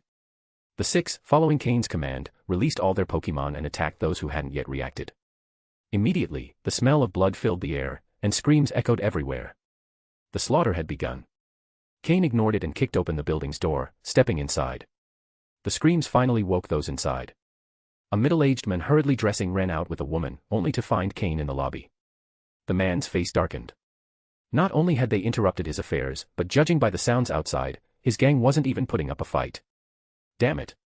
Who are you? The man roared while fumbling to dress himself. The woman beside him didn't seem in a hurry to fix her clothing. Instead, she looked at Cain with interest. The one who's going to kill you, Cain said calmly. Idiot. Where's Viper? Did he send you? I'll pay you double whatever he offered, the man shouted, assuming Cain had been sent by his rival, Viper. After all, as a local leader in Leafy Town, he had never intended to expand or offend anyone. He was confident that his connections in the town were unshakable. Under his hood, Cain raised an eyebrow. It seemed the rivalry between Viper and this man had reached a breaking point. At that moment, Viper stepped out from another room. Seeing Cain, he showed slight surprise. He looked at the enraged man but remained silent, observing. He glanced at the woman with disdain. Cain wasn't interested in their drama and had no time to waste on it. Honchkrow, Tailwind. Sneasel, Agility, Cain ordered coldly. The men quickly threw out 2 Pokeballs, from which emerged 2 snake-like Pokémon. Cain's system scanned them and displayed their stats. One was a level 35 Arbok with light blue quality, and the other was a level 36 Sevapur, also of light blue quality. It seemed the Black Serpent Gang derived its name from these two Pokémon. At least the man had some fierceness in him, as he didn't hesitate to bring out his strongest Pokémon without holding back. Listen, friend. This is your last chance. If you leave now, I won't retaliate, the men shouted, sensing the pressure emanating from Cain's Pokémon. Cain had been overestimated. Having come this far, he had no intention of negotiating. Honchkrow, wing attack on Arbok. Sneasel, icy wind. Gra. Honchkrow cried, flying straight toward Arbok. At its current speed, it closed the distance in the blink of an eye. Meanwhile, Sneasel unleashed a gust of icy wind, which, combined with Honchkrow's movement, reached Arbok and Sevapur even faster. In an instant, both Pokémon were covered in small ice particles. Even the men felt the chill and adjusted his clothes. His expression quickly changed. Honchkrow's speed had exceeded his expectations. Arbok, Thunderfang on Honchkrow. Sevapur, use Swords Dance. End of chapter. Chapter 396, Chapter 396, Kill him. Honchkrow, use Protect. Follow up with Wing Attack. Sneasel, use Taunt on Sevapur to interrupt it. Cain continued ordering. Honchkrow's wings struck Arbok hard, sending it reeling back in pain. However, Honchkrow didn't stop and quickly dove in again. Under Black Serpent's orders, Arbok endured the intense pain as its fangs began to accumulate electric energy. But it was evident that Arbok wasn't well trained in using Thunderfang. Before it could fully unleash the move, Honchkrow struck it again with wings imbued with flying energy. Even so, Arbok, showing the resilience of a venomous snake, bore the pain and, at the very moment Honchkrow attacked, launched Thunderfang. However, Honchkrow, having anticipated this move, formed a green energy barrier around itself, blocking the attack with Protect. Immediately after, Honchkrow struck Arbok again with its wings. Meanwhile, Sevapur was about to use Swords Dance, a move it could learn at level 36. But due to the slowing effect caused by Sneasel's icy wind, it couldn't complete the move before Sneasel interrupted it with Taunt. Damn it. Arbok, use Thunderfang again. Sevapur, use Poison Jab on Sneasel. Black Serpent's face was as dark as his nickname. At the same time, he slowly reached for two other Pokeballs on his back, ready to throw them if things didn't go well. Cain noticed the movement but didn't react. In fact, he was hoping Black Serpent would summon more Pokémon. Both Honchkrow and Sneasel desperately needed a fight, one to solidify its current strength, and the other to enhance its combat abilities. Let's finish this. Honchkrow, use Dark Pulse. Sneasel, Ice Beam on Sevapur. Dark energy quickly gathered around Honchkrow, emanating strong malice. The Dark Pulse move formed in an instant and was launched at Arbok, who, weakened by repeated attacks, couldn't withstand it. Meanwhile, Sneasel crossed its claws and launched Ice Beam toward the fast-moving Sevapur, which was still slowed down. The Ice Beam hit Sevapur hard, reducing its speed even further. Meanwhile, Sneasel, boosted by Tailwind and its own agility, easily dodged Sevapur's Poison Jab, toying with it in a battle of attrition. Come out, my Tyana. Use Thunderfang on Honchkrow. Nuzleaf, use Leaf Blade. Finally, Black Serpent couldn't hold back any longer and threw his last two Pokeballs, bringing out his main Pokémon. What are you waiting for? Attack 2, or you're finished. Black Serpent shouted at Green Serpent, who was still watching from the sidelines. Green Serpent, realizing their fates were intertwined, hesitated for a moment before preparing her Pokeball. But before she could act, Viper, with a murderous glare, pulled out a knife and placed it at Green Serpent's neck. In a cold voice, he whispered, "You'd better not move. If you do, your beauty will be gone forever." Feeling the cold steel of the knife against her skin, Green Serpent raised her hands, showing Viper she had no intention of resisting. Black Serpent's face turned red with rage. Viper. I've treated you well. And now you're siding with strangers to kill me. When I'm done with him, you're next, he shouted furiously. Viper spat on the ground and said with disdain, "Please, do you really think you'd be where you are without my help? I'm sick of you and your way of letting a woman walk all over me." Cain merely observed the scene, unbothered. Honchkrow's Dark Pulse struck Arbok directly, knocking it out without any surprises. Honchkrow's Moxie ability activated, increasing its power. Meanwhile, Sevapur, still struggling against Sneasel, was severely injured by the continuous attacks. Despite its resilience, the multiple cuts on its body and the damage from the icy shards left it in bad shape. Honchkrow, use Sky Attack on Nuzleaf, then finish my Tyana. Sneasel, use Icicle Crash. Honchkrow, soaring through the air, surrounded itself with a bluish flame as it charged Sky Attack. Sneasel, meanwhile, manipulated icy energy, forming two large icicles and hurling them at Sevapur, who, due to its reduced speed, couldn't dodge. As Black Serpent turned, he saw Honchkrow, surrounded by blue fire, diving toward Nuzleaf, who had no chance to evade.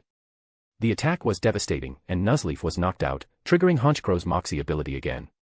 Sevaper was also struck by one of the icy spears, piercing its weak spot and pinning it to the ground, unable to move. In an instant, Black Serpent was left with only Mytiana. Wait. Wait. I'll pay you. Black Serpent shouted, his face now pale and desperate after losing 3 of his main Pokémon. But neither Honchkro nor Cain were willing to listen. Kill him. Cain ordered coldly. With a sharp cry, Honchkro charged Sky Attack, striking Mytiana with force and finishing it off. End of chapter. Chapter 397, Chapter 397, Void. Honchkro took down Mytiana with a single blow. With its superior level, the power buildup from its Moxie ability, and its powerful Sky Attack move, it was no challenge for Honchkro to defeat an ordinary Mytiana. Under Cain's watchful eye, Sneasel leveled up, reaching level 32. Sneasel had already accumulated enough experience, and after defeating a Sevaper 6 levels higher, as well as assisting Honchkro in taking down the other 3 Pokémon, the experience gained was sufficient to raise its level again. Cain slowly approached, watching the pale face of Black Snake, who stared in shock at the 4 defeated Pokémon on the ground. He knew he was finished. Even if he managed to survive, at his age, it would be nearly impossible to regain the power he once had. However, he preferred life over death. A dark glint flashed in his eyes, but he quickly hid it as he raised his head and forced a smile. Just as he was about to speak, Honchkro's sharp claws appeared in front of him, finishing him off instantly. In his final moments, Black Snake clutched at his throat as if trying to say something, but no words came out. He collapsed in a pool of blood, his face frozen in disbelief. Behind him, Green Snake and Viper stared at the scene in shock. Green Snake's eyes widened as she tried to scream, but as soon as she attempted to move her throat, she felt the blade of the dagger against her neck and froze. With effort, she concealed her terror and adopted a vulnerable expression, casting a pleading look at Cain. But Cain, hidden beneath his dark cloak, paid her no attention. He stepped over Black Snake's corpse and, without hesitation, grabbed Viper's hand, the one holding the dagger, and pushed it. Green Snake slowly fell to the ground. Viper, stunned for a moment, quickly knelt down and exclaimed, "Sir." Black Snake had powerful allies and complex connections. I was the one who managed all of that for him. I am willing to serve you. Cain, who initially planned to eliminate him as well, paused. He looked at Viper, who remained kneeling with his head nearly touching the ground, and spoke indifferently, "Talk." After that, Cain found a chair free of bloodstains and sat down. Outside, the sounds of battle were beginning to die down. Miyamoto's men were overwhelming their enemies with sheer power. Even if their opponents had similar power levels, those who hadn't endured the same survival trials and death matches as them were no match. That's why it's said that below the level of a captain, even twice the number of Alliance soldiers couldn't always contend with Team Rocket members of equivalent skill. The same applied to the gangs of Leafy Town, who lived lives of comfort and idleness. Soon, the screams outside ceased, and 6 men dressed in black, their clothes soaked in blood, entered. Seeing Cain seated, they greeted him respectfully. Viper, still kneeling, caught the scent of blood wafting in from outside, which made him even more nervous. After gathering his thoughts, he raised his head. The reason Black Snake was able to consolidate power in Leafy Town was because he secretly allied with the mayor's son. Together, they exploited the town's resources, one in the open, the other in the shadows. That's why the Alliance never took decisive action against Black Snake's gang. The rumors about conflicts between the mayor's son and Black Snake were just a ruse to deceive people, Viper explained nervously. I'd already deduced that. If you have nothing more important to say, you can leave, Cain replied, resting his head on one hand. He looked at the men behind Viper and said, "Have Grimer clean up outside. I don't want the smell of blood spreading and causing unnecessary panic." Fortunately, while Leafy Town wasn't large, it didn't have a high population either, and Black Snake's headquarters was in a fairly isolated area, much like Cain's base. The nighttime screams didn't cause much of a disturbance. Understood. Sky and Fox, who had Grimer assigned to them, went out to carry out the orders. Viper, still kneeling, quickly nodded and said, "I have more information, much more important." "Do you know the Battle Coliseum in Mobile City?" Viper asked as he wiped sweat from his forehead. "Speak." "Yes, sir." Viper, who was accustomed to drawing out suspense before revealing anything, realized Cain had no patience for it. The Mobile City Battle Coliseum is a money-making machine run by 6 groups working together. One of these groups is an underground organization called Void. It's said that their leader is a trainer of near-elite level, very close to elite tier. Black Snake earned most of his profits thanks to a member of the Void group. Of all the revenue he collected monthly, he handed 70% to this member, which allowed him to maintain his dominance in Leafy Town. From the remaining 30%, 20% went to the mayor's son, leaving him with just 10% for himself. Over time, he managed to save enough to buy 2 Pokémon with decent potential, but after dividing the leftovers among his subordinates, barely anything remained. That's why Black Snake's gang was so deteriorated, Viper explained hastily. So that's how Black Snake, a small-town boss, had 2 Pokémon with light blue potential, Cain thought. This also explained why Black Snake's 2 Pokémon were so weak. Clearly, they hadn't been properly trained. Void. Cain murmured.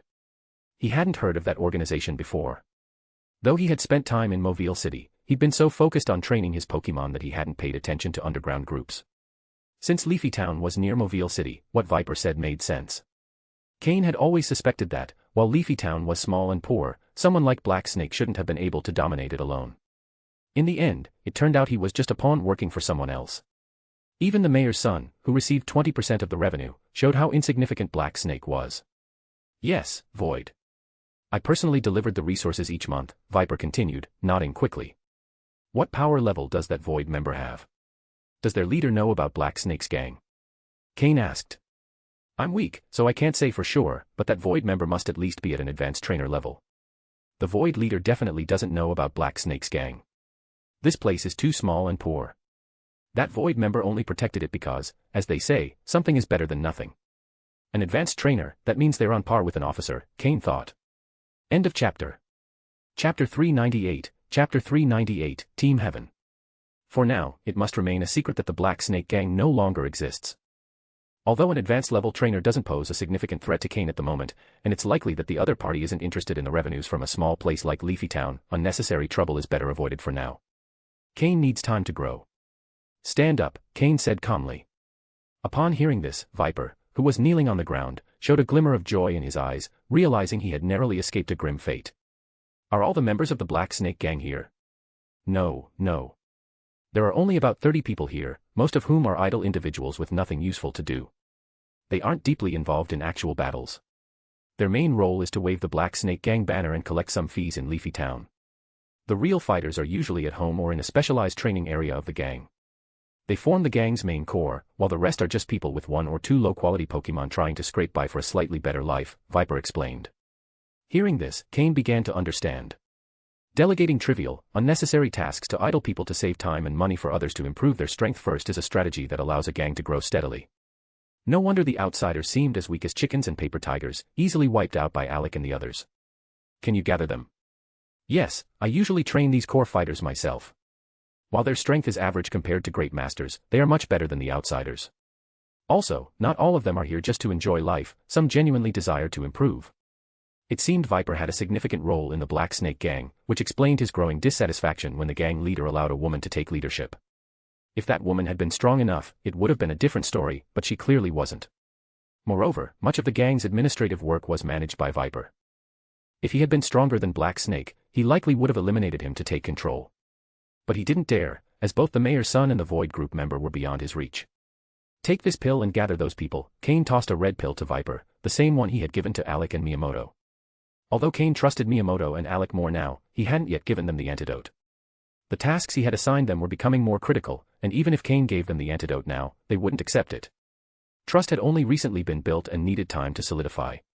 Without the pill's restraint, there was no guarantee that small treacherous thoughts wouldn't emerge in their minds.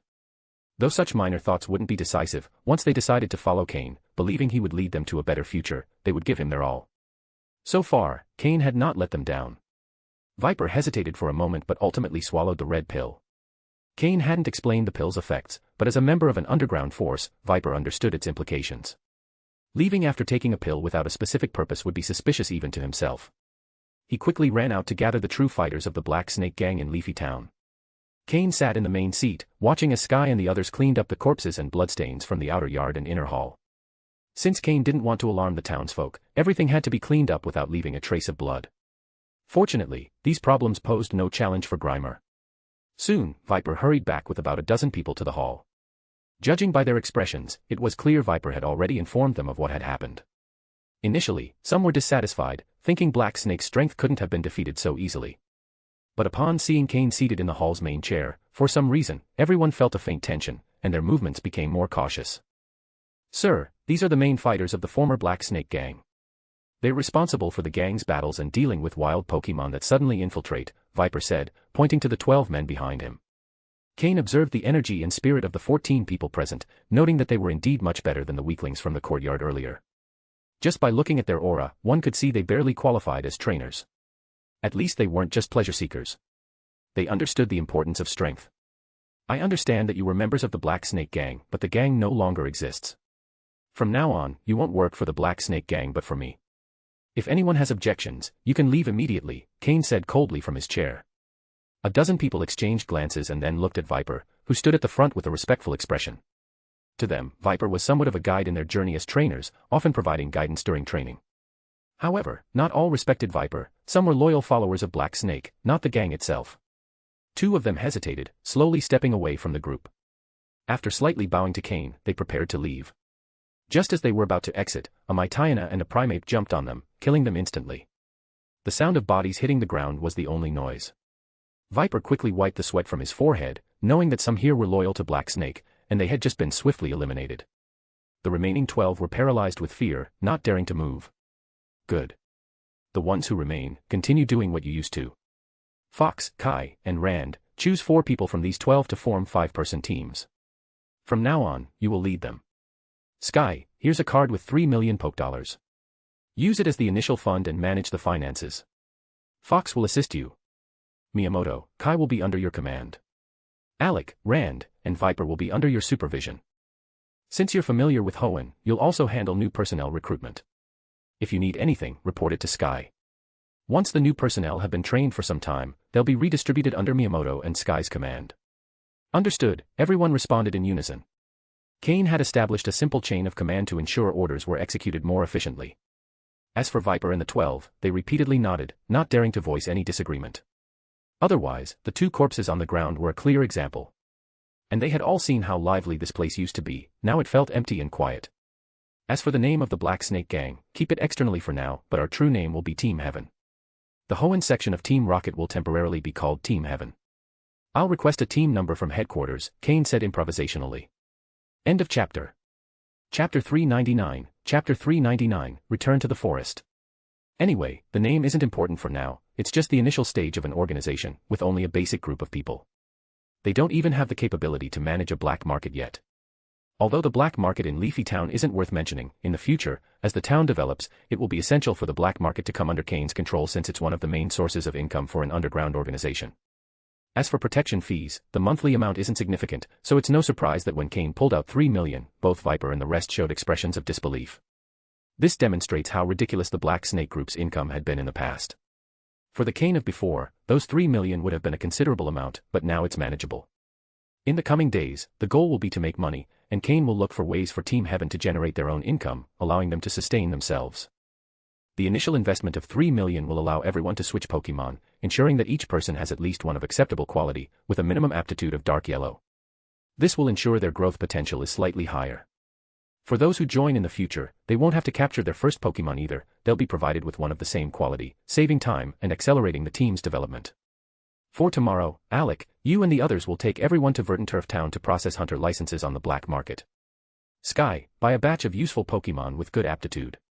Then, everyone head out to capture Pokémon in the forest. For now, set aside the protection fees, spend some time in the field. That will speed up your growth and help weed out the weaker ones. Cain gave orders for what needed to be done in the coming days, strengthen their power and capture Pokémon to make money. Those with little strength or who couldn't keep up would be eliminated immediately. If their loyalty proved sufficient, they could work in support roles.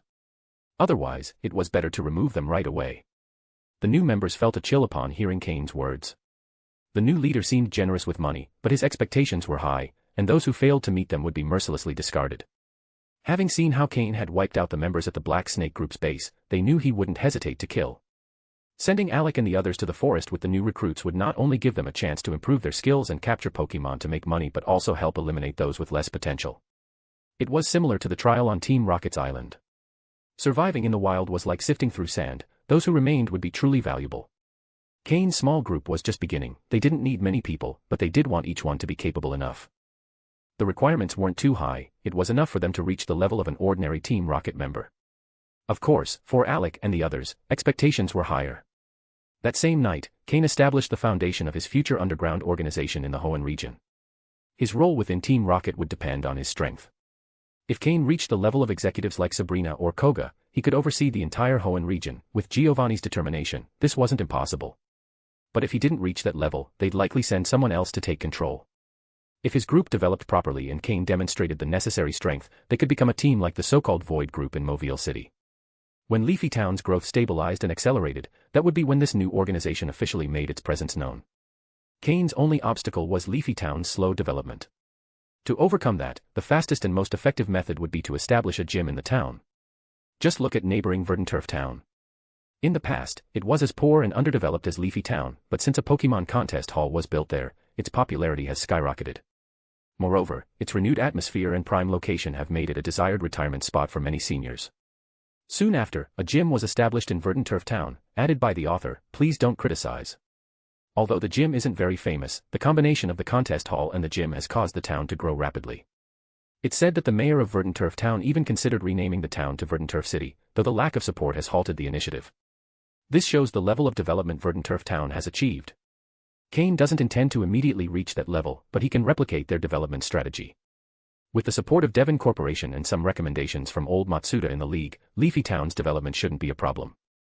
Once the town prospers, all of Cain's forces will grow quickly, whether it's the underground organization known as Team Heaven or the surface-level gym.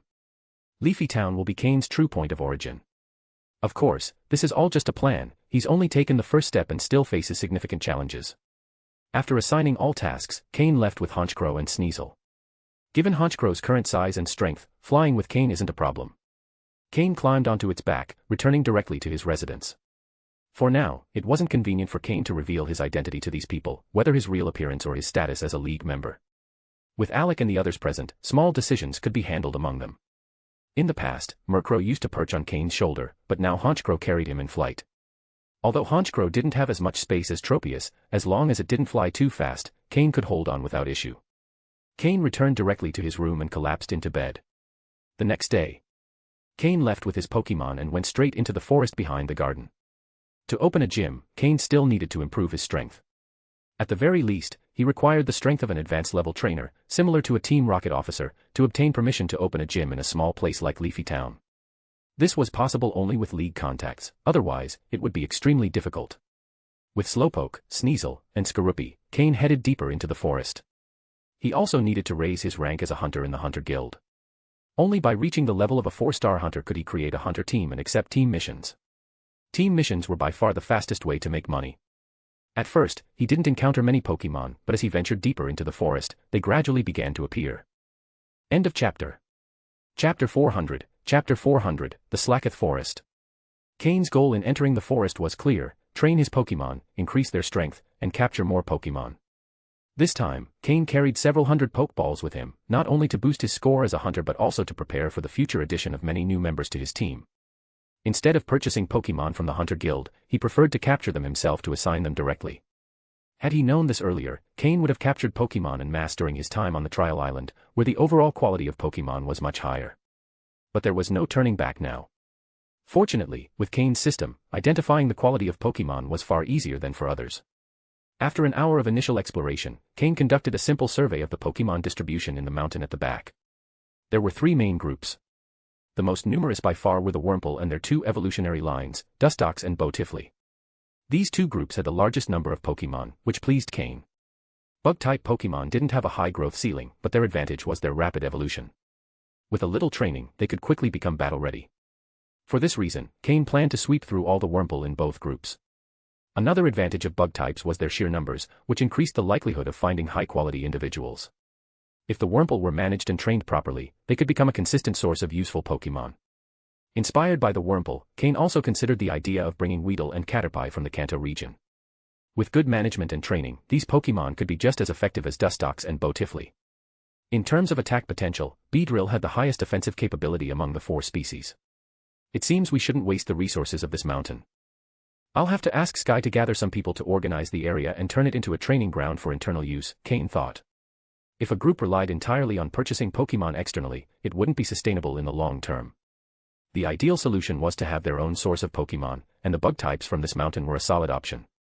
Using his system, Cain could filter out low-quality Pokémon, and over time, the average quality would significantly improve. Aside from these 2 groups, there was another major one, the Slacketh in the Slacketh Forest. Upon seeing this group, Cain was quite surprised. Cain was well acquainted with Slaking, the final evolution of Slakoth. This Pokémon had battle stats comparable to those of legendaries, but its ability truant severely limited it. Many Pokémon abilities didn't add much, but they didn't hinder the Pokémon either. Slaking was different, with excellent innate stats and being a normal type, it could learn a wide variety of moves and take on any opponent. But its truant ability drastically reduced its potential by half. Perhaps the creator of the Pokémon World decided that Slaking was too strong and gave it that ability to limit it. After all, without that limitation, even legendary Pokémon would struggle against it. Cain had an idea for Slaking: use the move skill swap to replace Slaking's truant ability with another. It didn't need to be an especially powerful ability, simply removing truant would suffice. This would exponentially increase Slaking's strength. However, the move skill swap wasn't permanent. Eventually, abilities reverted to their original states. This posed a problem. A lazy Pokémon suddenly forced to move, could it adapt physically and mentally to this change? Probably not. Even with its natural talent, Slaking would need basic training. Ideally, 3 different Pokémon would use skill swap on Slaking continuously to keep it free of the truant ability, allowing it to adjust to being active both in training and battle. If trained from its Slakoth stage, by the time it evolved into Vigoroth, skill swap might no longer be necessary. However, once it became a Slaking, it would require this support for the rest of its life. In summary, training a fully functional Slaking would require at least 3 additional Pokémon capable of using skill swap and always being by its side. The training cost would skyrocket. If successful, it would be worth it, as Slaking would be more powerful than legendary Pokémon. But if it failed, the investment would be a total loss. For now, Cain saw this as merely an experiment, with no plans to seriously capture and train a Slaking. The Slakoth Forest was aptly named. Upon entering, Cain saw many Slakoths sprawled on trees or the ground, not even bothering to reach for nearby berries. Only when extremely hungry would they make the effort to move the berries to their mouths. They paid no attention to Cain, as if inviting him to capture them. Had Cain seen any Slakoth of particularly good quality, he might have been tempted to capture a few, at least for his subordinates to use as trump cards. But that wasn't the case in the Slakoth Forest, where most Slakoth were of generally low quality, ranging from yellow to the occasional light green. For now, Cain wasn't interested in capturing them. Slakoth had little value, primarily because they were extremely lazy. Their levels could only increase slowly over time with daily feeding. Few people had the patience to endure this process. And for those who did, when Slakoth finally evolved into Vigoroth, its strength was considerable, but in time, it would evolve into Slaking, returning to being a lazy Pokémon. After a brief walk through the Slakoth Forest, Cain noticed some signs of Vigoroth and decided not to venture further. The forest could be a hidden treasure worth exploring in the future, but for now, his priority was to train and strengthen his Pokémon. End of chapter. Chapter 401, Chapter 401, a big deal on the horizon. Slowpoke, Sicehawk. Sneasel, Ice Beam. Skorupi, Bug Bite. Cain stood calmly beneath a tree, directing his 3 Pokémon to unleash their moves. The 3 Dustox of varying levels in front of them fell to the ground immediately. Cain pulled out a few Pokeballs and captured the 3 Dustox. He had already spent 3 hours in the Dustox forest on the hillside. With the help of the system, he had captured all the mid-quality Dustox with decent levels. These Pokémon already had a basic level of strength and only needed a bit of training from their trainers to become useful in battle. This type of Pokémon was ideal for Cain's subordinates at the moment. He also eliminated all the low-quality Wurmple. Cain had conducted a preliminary selection of the Dustox group, removing the bad and keeping the good. Bug-type Pokémon reproduce quickly. Cain only needed to periodically revisit to clean up a bit, and the overall quality of the Pokémon in this area would significantly improve. Additionally, thanks to Cain's efforts, the Dustox would not become a pest, and the forest's energy would remain balanced. After finishing with the Dustox group, Cain had over 30 Pokeballs in his pocket, most containing mid-quality but high-level Dustox. He had also captured a few high-quality Wurmple, which he could use to reward people with great potential, further strengthening his team.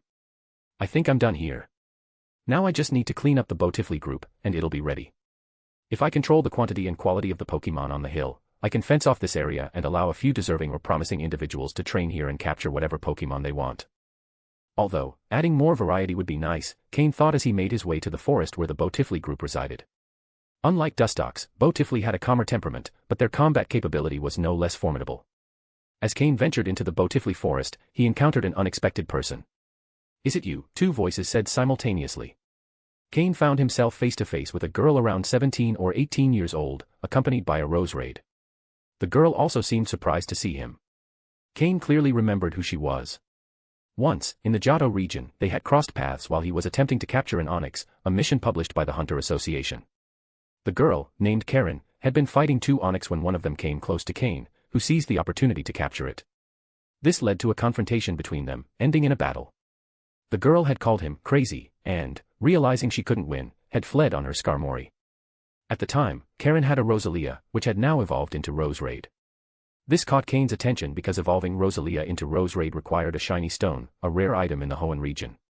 The fact that Karen had obtained one meant she was either lucky or had help from someone else. Moreover, the quality of that shiny stone seemed high, as the system displayed the following information. Pokémon, Roserade, blue. Gender, female. Level. Type, grass plus poison. Ability, technician. Held item, none. Egg moves, synthesis, razor leaf, sleep powder. Basic moves, absorb, growth, poison sting, stun spore, giga drain, leech seed, magical leaf, grass whistle, toxic spikes, sweet scent, venom drench, grassy terrain, weather ball. Learned moves, worry seed, snore. TM moves, protect, hidden power, water, shadow ball, energy ball, grass knot. If Rosalia had previously been light blue in quality, that might explain it, but if it had been dark green, that shiny stone must have been of the highest quality. Karen. Cain exclaimed, recognizing the young woman. Crazy. Karen replied, using the nickname she had given him during their first encounter. Cain frowned at hearing his nickname. Crazy, he thought. One fight, and now he had a nickname. Karen's face turned serious. She hadn't expected to encounter Cain in this remote forest, it truly felt like fate. But now, Cain was more relaxed. In the past, Karen had managed to escape thanks to her Skarmory's speed, but now Cain had both Honchkrow and Tropius, who could easily outfly the Skarmory.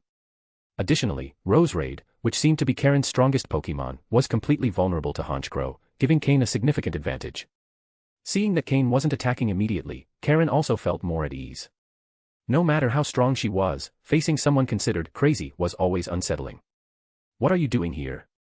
Cain asked, frowning. While this place didn't belong to him, Cain had mentally marked it as part of his development plan, and he didn't like seeing intruders. Karen pursed her lips, clearly thinking, why should I tell you? However, noticing Cain's growing seriousness and the intimidating stance of the Pokémon surrounding him, she decided to speak. Aren't you also a hunter? What's wrong with a hunter coming to the forest to catch Pokémon? She then added, but you, what are you doing here? Shouldn't you be in the Johto region? As you said, I'm a hunter. It's not unusual for me to appear in a remote forest, Cain replied calmly. Then, have you also come for that mission? Karen's expression shifted to one of surprise. She had gone to great lengths to secure that mission, traveling to numerous places and paying a high price before tracking her target to this location. Karen's words made Cain think quickly. He felt a slight excitement inside. A big deal was on the horizon. End of chapter. Chapter 402, Chapter 402, Absol. So, why don't you tell me what your mission is? Maybe our missions overlap, Cain suggested in a nonchalant tone, trying to mask his slight internal discomfort with a light cough.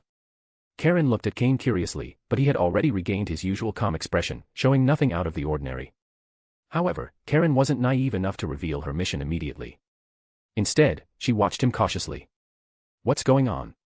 Is this lunatic trying to steal my Pokémon again? Her demeanor was clearly defensive. Cain felt a slight headache. Wasn't it just about an onyx, he thought to himself. Now I could buy you a dozen of those if you want. Wait, I don't have that intention. Last time, I was in a hurry, so I did what I did, and I only attacked because you attacked me first, didn't you? Besides, it was just a common onyx. If you want, I can compensate you with several Pokémon of the same level, Cain explained. Cain reasoned that, given Karen's strength, the Pokémon she was after must have great value. Perhaps this was the perfect opportunity to reach 4-star hunter rank and finally form his own team of hunters. With the help of the subordinates he had just recruited, this would be an excellent chance to boost his strength and earn money. Karen seemed intrigued by his explanation. So, he's not going to go all out for a mere common onyx, she thought. He seemed a bit crazy before, but now he actually seems quite reasonable. This was a job I waited a long time for at the Hunter Guild. It's not so easy for me to tell you about it, Karen said. Oh, really? I also waited a long time to get a mission from the Hunter Guild.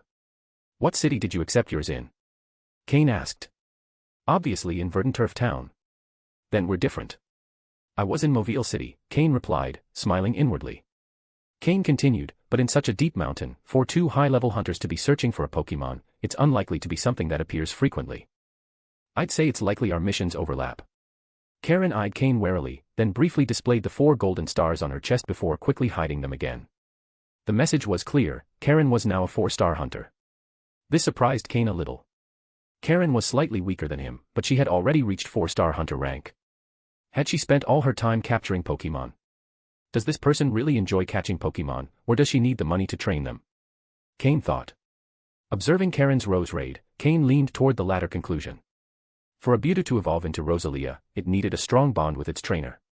If Cain were the type to catch Pokémon for fun, her Buda might not have evolved. Could it be that all her Pokémon were earned through her own merit?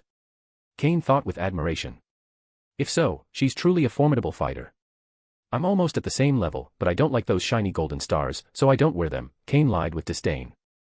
Cain seemed even more skeptical, clearly not trusting Cain's story. I'll give you a hint, it's said that when this Pokémon appears, it's often accompanied by some unknown disaster. So. Cain hadn't finished her sentence when Cain interrupted, a gleam in his eyes. I already know. Our missions really do overlap. That Pokémon is exactly the one I need to capture. Oh. I didn't even finish telling you that. How do you already know if our missions are the same? What I just said wasn't in the mission description. It's something I heard during my research. Why don't you tell me what Pokémon you need to capture? Cain challenged. A rare Pokémon known as the Living Disaster, Absol, Cain replied straightforwardly. Hearing the name Absol, Cain showed a surprised expression. This was because Absol, being able to sense disasters, often appeared at disaster sites before they occurred to warn people, allowing them to prepare in advance. However, in ancient times, people misunderstood Absol's intentions, believing its appearance caused disasters. Thus, whenever they saw an Absol, they attacked it immediately, calling it the disaster beast. As a result, Absol was forced to live in the mountains, staying away from humans to avoid being hunted. Today, most people understood what Absol truly did and no longer hunted or called it the disaster beast. Only a few elders, clinging to old beliefs, continued spreading those rumors. Cain had heard this story from an elder, marking the first time she encountered such rumors. But Absol's habits had already formed. If it wasn't a major disaster, it typically wouldn't leave the depths of the mountain. So, our missions really do overlap. What are you going to do? Want to fight for it? I'm not giving it up, this Absol is worth a lot, Cain warned, on alert, with a Pokeball ready in her hand. If Cain gave the order to attack, she'd be ready to send out her Pokémon and face him again. Cain slowly shook his head and raised both hands in front of him, indicating he had no intention of fighting. So, what's your plan? Let the one who captures it first win. Cain relaxed slightly upon seeing Cain's hands but remained cautious. Cain shook his head again, this time cutting to the chase. Let's do this. While we know there's a high chance Absol is in this forest, finding a Pokémon in such a large area is extremely difficult. Why don't we collaborate and capture Absol together? Cain proposed. Only a fool would act alone, Cain thought to himself. He had no information or clear leads, running into Cain was pure coincidence. He had merely guessed that the Pokémon she sought was Absol. How would he find it without following her? And considering Absol was a rare Pokémon with great value, Cain needed the points to advance in rank. Together. And who would it belong to if we captured it? Cain asked. It belongs to both of us, Cain replied without hesitation. To both of us? But this is an individual mission. Cain recalled confirming that her mission was for one person only. It's simple. We split the mission points and reward money equally.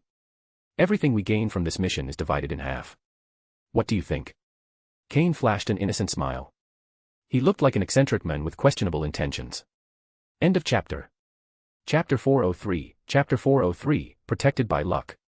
Cain also had her own plans. She didn't completely trust Cain, but considering his strength wasn't bad at all, refusing him could lead to a fight. Moreover, there was another crucial point, this Absol, hidden deep in the mountains, probably wouldn't be easy to capture, and she wasn't sure she could do it alone. If she worked with him, capturing Absol should be much simpler. Alright, but let's get one thing clear, I'm leading the capture of Absol. Without my instructions, don't make any moves, Cain said, pretending to be very serious. Cain raised his hands, indicating he had no issue with that. After all, his presence here was merely to take advantage of the situation, an easy, low-risk task. He had no information to begin with, so he couldn't lead even if he wanted to. Thus, two people who initially had their differences teamed up and began venturing deeper into the forest. Who knows if Absol, with its ability to sense disasters, would realize that two people with questionable intentions were slowly approaching. Cain and Cain didn't walk very close to each other, there was some distance between them due to the mutual distrust from their first encounter. Deep in the mountains, there were many wild Pokémon, and as they went further, some attacked them directly. Additionally, without realizing it, they entered unknown Pokémon territories. To protect their turf, these Pokémon also launched attacks. To progress faster, Cain had his Honchkrow, Sneasel, and Skorupi fight at full capacity, focusing primarily on training Sneasel and Skorupi, while Honchkrow took care of the rear guard. Plant and poison-type Pokémon were very common in the forest, giving Sneasel and Skorupi a significant advantage against them. Similarly, Karen summoned her Skarmory to advance more quickly.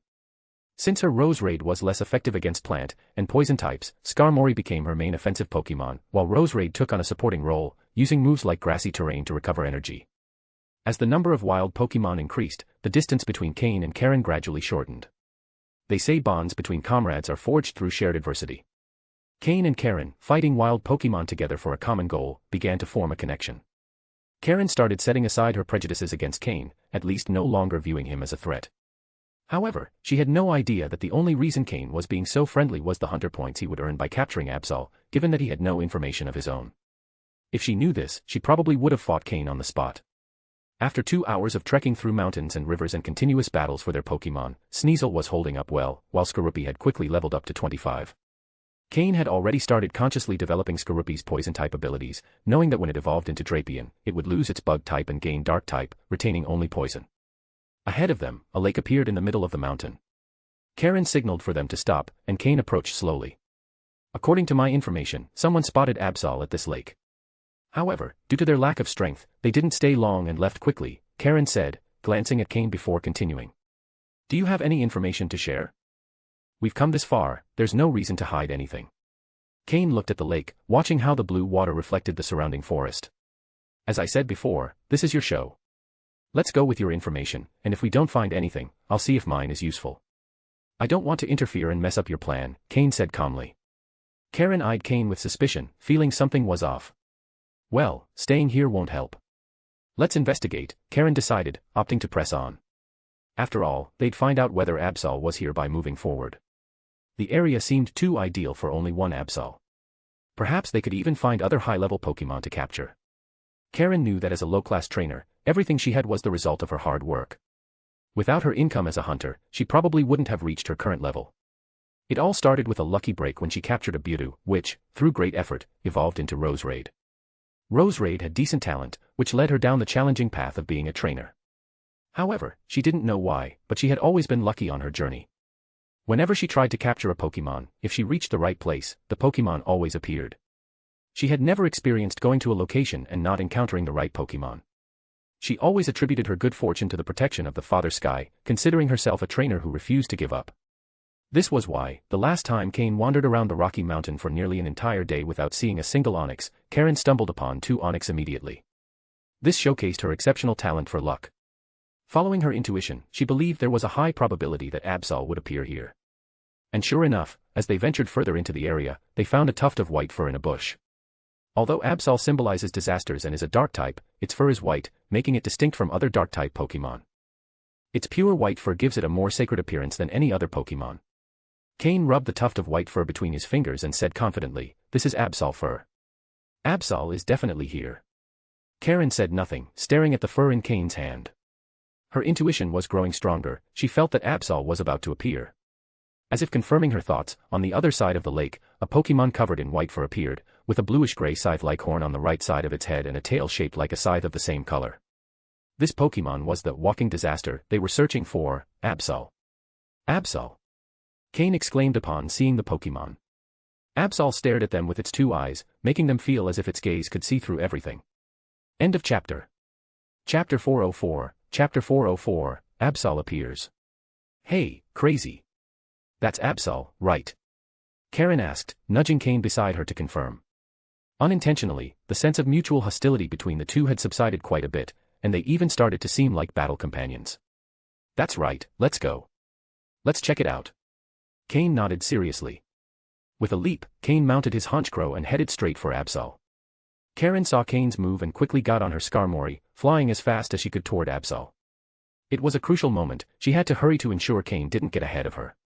Absol stared at Cain and Karen, who were flying directly over the lake toward her, showing no intention of fleeing, simply watching them in silence. A minute later, Cain was the first to cross the lake, looking directly at her. The system activated immediately, scanning her data. Pokémon, Absol, light blue, Gender, female. Level. Type, dark. Ability, super luck. Held item, none. Egg moves, feint attack, sucker punch, megahorn.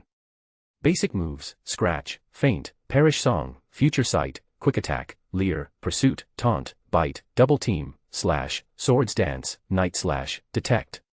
Learned moves, icy wind, role play, throat chop, iron tail. TM moves, none. This Absol was of exceptional quality, in addition to being quite rare, which significantly increased her value. If not for her low base stats combined with her legend, she might have had the potential to be a legendary Pokémon. Although Absol's base stats aren't high, her 130 physical attack points, paired with a speed of 75, are still quite remarkable. As a Pokémon, Absol holds great breeding value. She can appear before disasters occur thanks to her psychic move, Future Sight. This is a move Absol learns from birth, and as she grows stronger and older, her mastery over this move improves, allowing her to foresee the future with greater precision and at greater distances. Additionally, Absol is generally a calm Pokémon, and with her premonition ability, she tends to approach humans of good character naturally. Of course, with her move Perish Song, she can also be extremely terrifying. Her attitude can completely change depending on the person or Pokémon she encounters. However, now that Cain and Karen, with clear malicious intent, stood before her, and she showed no signs of wanting to flee, was it because she sensed something? Or had she discovered something? Karen arrived a step behind Cain at the shore, but seeing that Absol had no intention of fleeing, she was also surprised. Rosalia, standing beside her, tugged at Karen's clothes with a hesitant expression. Abs. Absol let out a soft sound, her voice light and playful, as if providing comfort to the hearts of those who heard her. The psychic power of this Absol is quite strong. Although Cain didn't have much psychic power himself, he could feel a strong wave of psychic energy emanating from Absol. As a Dark-type Pokémon, possessing such strong psychic power indicated that Absol was quite powerful. It was as if Absol could hear Cain's thoughts, and her red eyes locked directly onto his. The eyes, the window to the soul, if observed closely enough, they can reveal something of the inner state. Suddenly, in Absol's red eyes, a faint red psychic glow appeared, directly connecting to the minds of Cain and Karen. Telepathy. Cain was slightly startled. Help. I need help, Absol said clumsily, still learning to use telepathy. However, Cain understood her message. Was she not fleeing because she was seeking help? Cain remained silent, but Karen interjected, "You need help. Are you asking for help from us?" For some reason, Karen could sense a feeling of plea from her. However, Absol didn't speak again, only looking at Karen once, then at Cain, who remained silent, before turning around and letting out a soft cry, signaling them to follow her. With a mindset of, let's see what happens, Cain followed Absol. It didn't take long before Absol led them to the entrance of a cave. Absol entered the cave directly, and Cain and Karen exchanged glances before following her. This cave was unlike the one Cain had entered before, which had been dark, damp, and slippery. This cave was quite dry, and the temperature was comfortable. As they ventured deeper, they discovered why Absol had sought their help. At the back of the cave, there was a pile of dry straw, and besides the Absol from before, there were 3 small Absols. They were her children. Cain was stunned. Had this Absol given birth to 3 children? It was the first time he'd ever seen Absol pups. The Absol mother looked at Cain with a hint of doubt, then let out a soft sound, inviting them to come closer. The Absol mother, since early morning, had sensed through her powerful future sight move that something was stalking her, but she didn't have the ability to escape, as she had 3 newborn pups. Most importantly, one of her children had been sick since birth and had yet to recover. She had tried everything she knew, but nothing had worked. Absol's future sight move could only perceive some things, and unless it was a major event, she couldn't see a clear image. So she knew someone had malicious intentions toward her but didn't know who. In the afternoon, following her sixth sense, she felt she should appear by the lake, so she went straight there.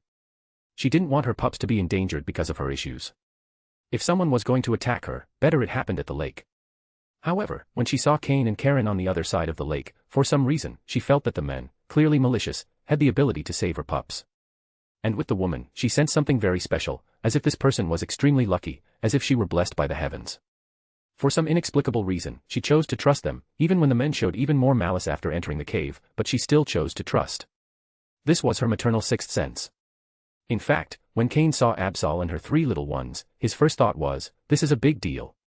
How many resources could be gained from 4 Absol? Surely the pups of a light blue quality Absol would also have remarkable quality, right? End of chapter. Chapter 405, Chapter 405, Sixth Sense. After understanding Absol's purpose, Cain continued walking slowly forward. Honchkrow and Sneasel stayed close by, ready to respond to any sudden attack from Absol.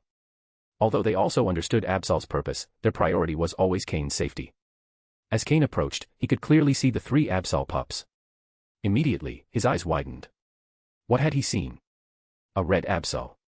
A shiny Absol. Without needing to ask, given how rare Absols were, and with the added peculiarity of being a shiny Pokémon, this Absol was more valuable than the other 2 combined. Pokémon, shiny Absol, blue, weak. Gender, male. Level. Type, dark. Ability, pressure. Held item, none. Egg moves, Baton Pass, Magic Coat, Megahorn, Play Rough.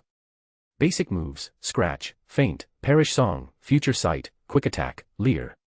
Learned moves, none. TM moves, none. Weak status.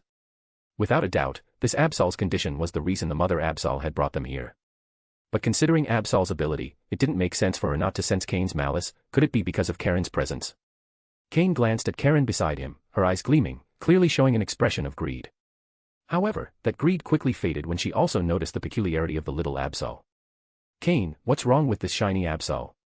Karen asked cautiously. Cain slowly shook his head and said nothing. The system could only scan from a distance and couldn't determine a Pokémon's condition without close contact. But the mother Absol clearly wasn't going to let Cain get any closer. Noticing that Cain's malice was becoming more evident, she began baring her teeth. She was starting to regret bringing Cain and Karen here. Despite her pup's condition, she shouldn't have put her other 2 children in danger. Ms. Suddenly, a faint sound echoed in Cain's mind. Cain's face changed immediately. He glanced at Karen and Absol, who hadn't heard the sound, and then sighed in relief. The source of the sound was Ms. Magius, who had been hiding in Cain's shadow. Fortunately, no one else had heard her. Otherwise, Cain would have had to do whatever it took to ensure Karen didn't leave this place. For now, no one could know about Ms. Magius's existence. Once his expression returned to normal, Cain understood Ms. Magius's message. Her innocent and simple nature couldn't bear to see Absol and her pups in such a state. However, Ms. Magius didn't clearly express her feelings, only conveying her sentiment. Meanwhile, Roserade, by Karen's side, had been tugging at her clothes since they entered, signaling her not to attack the Absols. Absol had a bad reputation among humans but was known to be a kind Pokémon among others. Like Diglett, wild Diglett were generally not attacked by other Pokémon. Karen also sensed Roserade's intent and, for some reason, had a strong feeling that she shouldn't capture these Absols. Despite their great value, Karen believed there was a certain honor in hunting. Cain, how about we leave it at this? Absol is a rare Pokémon and isn't commonly seen in the human world anymore. I have a feeling that capturing them will bring bad luck, Karen said quietly. At this point, suggesting to Cain to abandon the capture, Karen genuinely feared Cain might suddenly explode. Cain remained silent, saying nothing. Karen grew bolder, as her 6th sense strengthened, convinced that capturing Absol would lead to trouble. Hey, Cain. I'm talking to you. Don't capture Absol, okay? If not, I promise I'll help you find other valuable Pokémon next time as compensation. Karen trusted her 6th sense deeply. After all, it had brought her to where she was now, standing out among her peers despite her humble background. But seeing Cain not move, Karen prepared to face him. Today, even if it meant fighting, she would protect the Absols. Karen, you're from a humble background, right? Cain suddenly asked, leaving Karen perplexed. But she replied, yes, why? Does that matter? With your current attitude, are you saying that if I insist on capturing these Absols, you'll fight me? Cain asked coldly, his voice and expression growing more serious. Karen was startled by Cain's expression, but trusting her 6th sense, she gritted her teeth and replied, exactly. If you truly insist on capturing them, then let's fight. In reality, Karen didn't want to confront Cain, and if she could avoid the fight, she would. God, please don't trick me, okay? This lunatic in front of me is a bit scary, I don't know if I can beat him. Karen muttered to herself. However, the mother Absol behind Cain began to relax as she noticed the malice in the men before her rapidly fading. But she didn't fully understand the conversation. No malice? Why did it seem like they were going to fight? Cain was also at a loss. He didn't have many options. His best card right now was Ms. Magius, and since he was in that relationship improvement phase with her, he didn't want to risk damaging that bond over some Absols. Was it worth it? Cain decided to bet on Ms. Magius, who would be his true weapon in the future. Once their relationship improved and Ms. Magius developed a proper perspective, they wouldn't face situations like this. But for now, Cain had no choice but to relent. However, he didn't want to leave empty-handed. His mind raced, and he found a solution: Cain. Cain was a civilian but had reached his level and was also a hunter. If Cain wanted to form a group of hunters, he'd need someone trustworthy to lead it when he wasn't around. "I'm willing to let them go and even help them, but on one condition," Cain said. "What is it?" Cain, still on guard, felt Cain's danger level rising and didn't lower her guard for a second. "How about joining me? Let's form our own hunter group and earn more money to train Pokémon," Cain proposed directly. What? Cain was left speechless. Was that what he wanted? Was he willing to give up some wild Pokémon to have her on his side?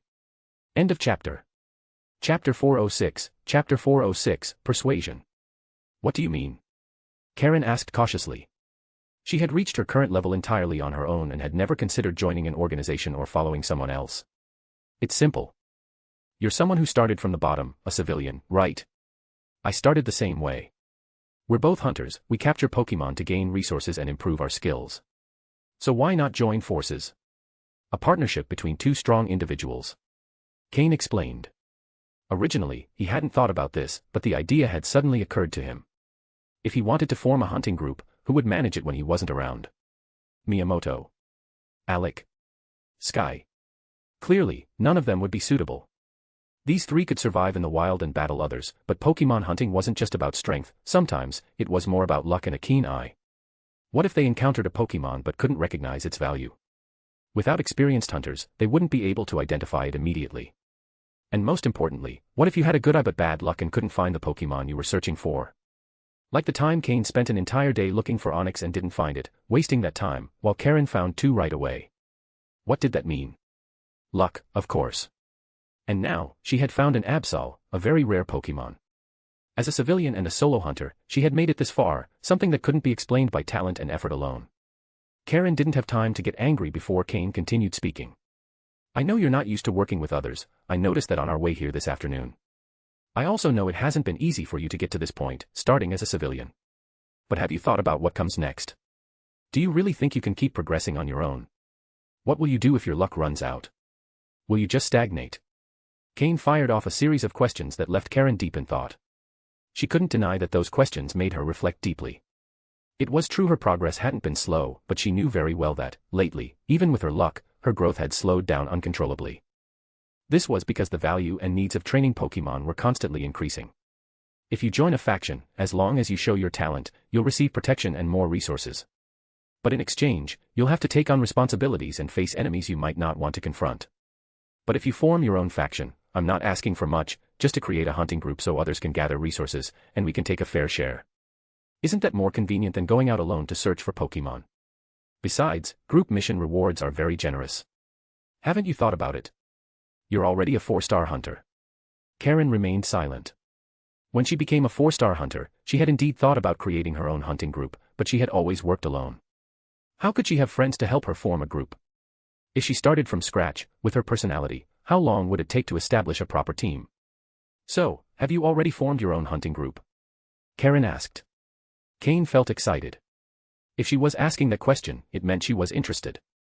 But he couldn't tell her he wasn't yet a 4-star hunter. That might infuriate her. "Stay calm. You've almost convinced her." "Not yet, but soon. I've already gathered several people, once the group is formed, they'll join immediately. The hunting group will come together overnight. I'm offering you the position of vice leader. Isn't that better than joining a faction? Aside from me, no one will be able to give you orders, and you'll be able to command others to do what you need," Cain continued. Hearing this, Cain felt tempted. She had never thought about having her own group of followers. Would it be like sipping tea and giving orders every day? What do I need to do? I mean, if I join your hunting group, what should I contribute, and what will I get in return? Cain wasn't naive.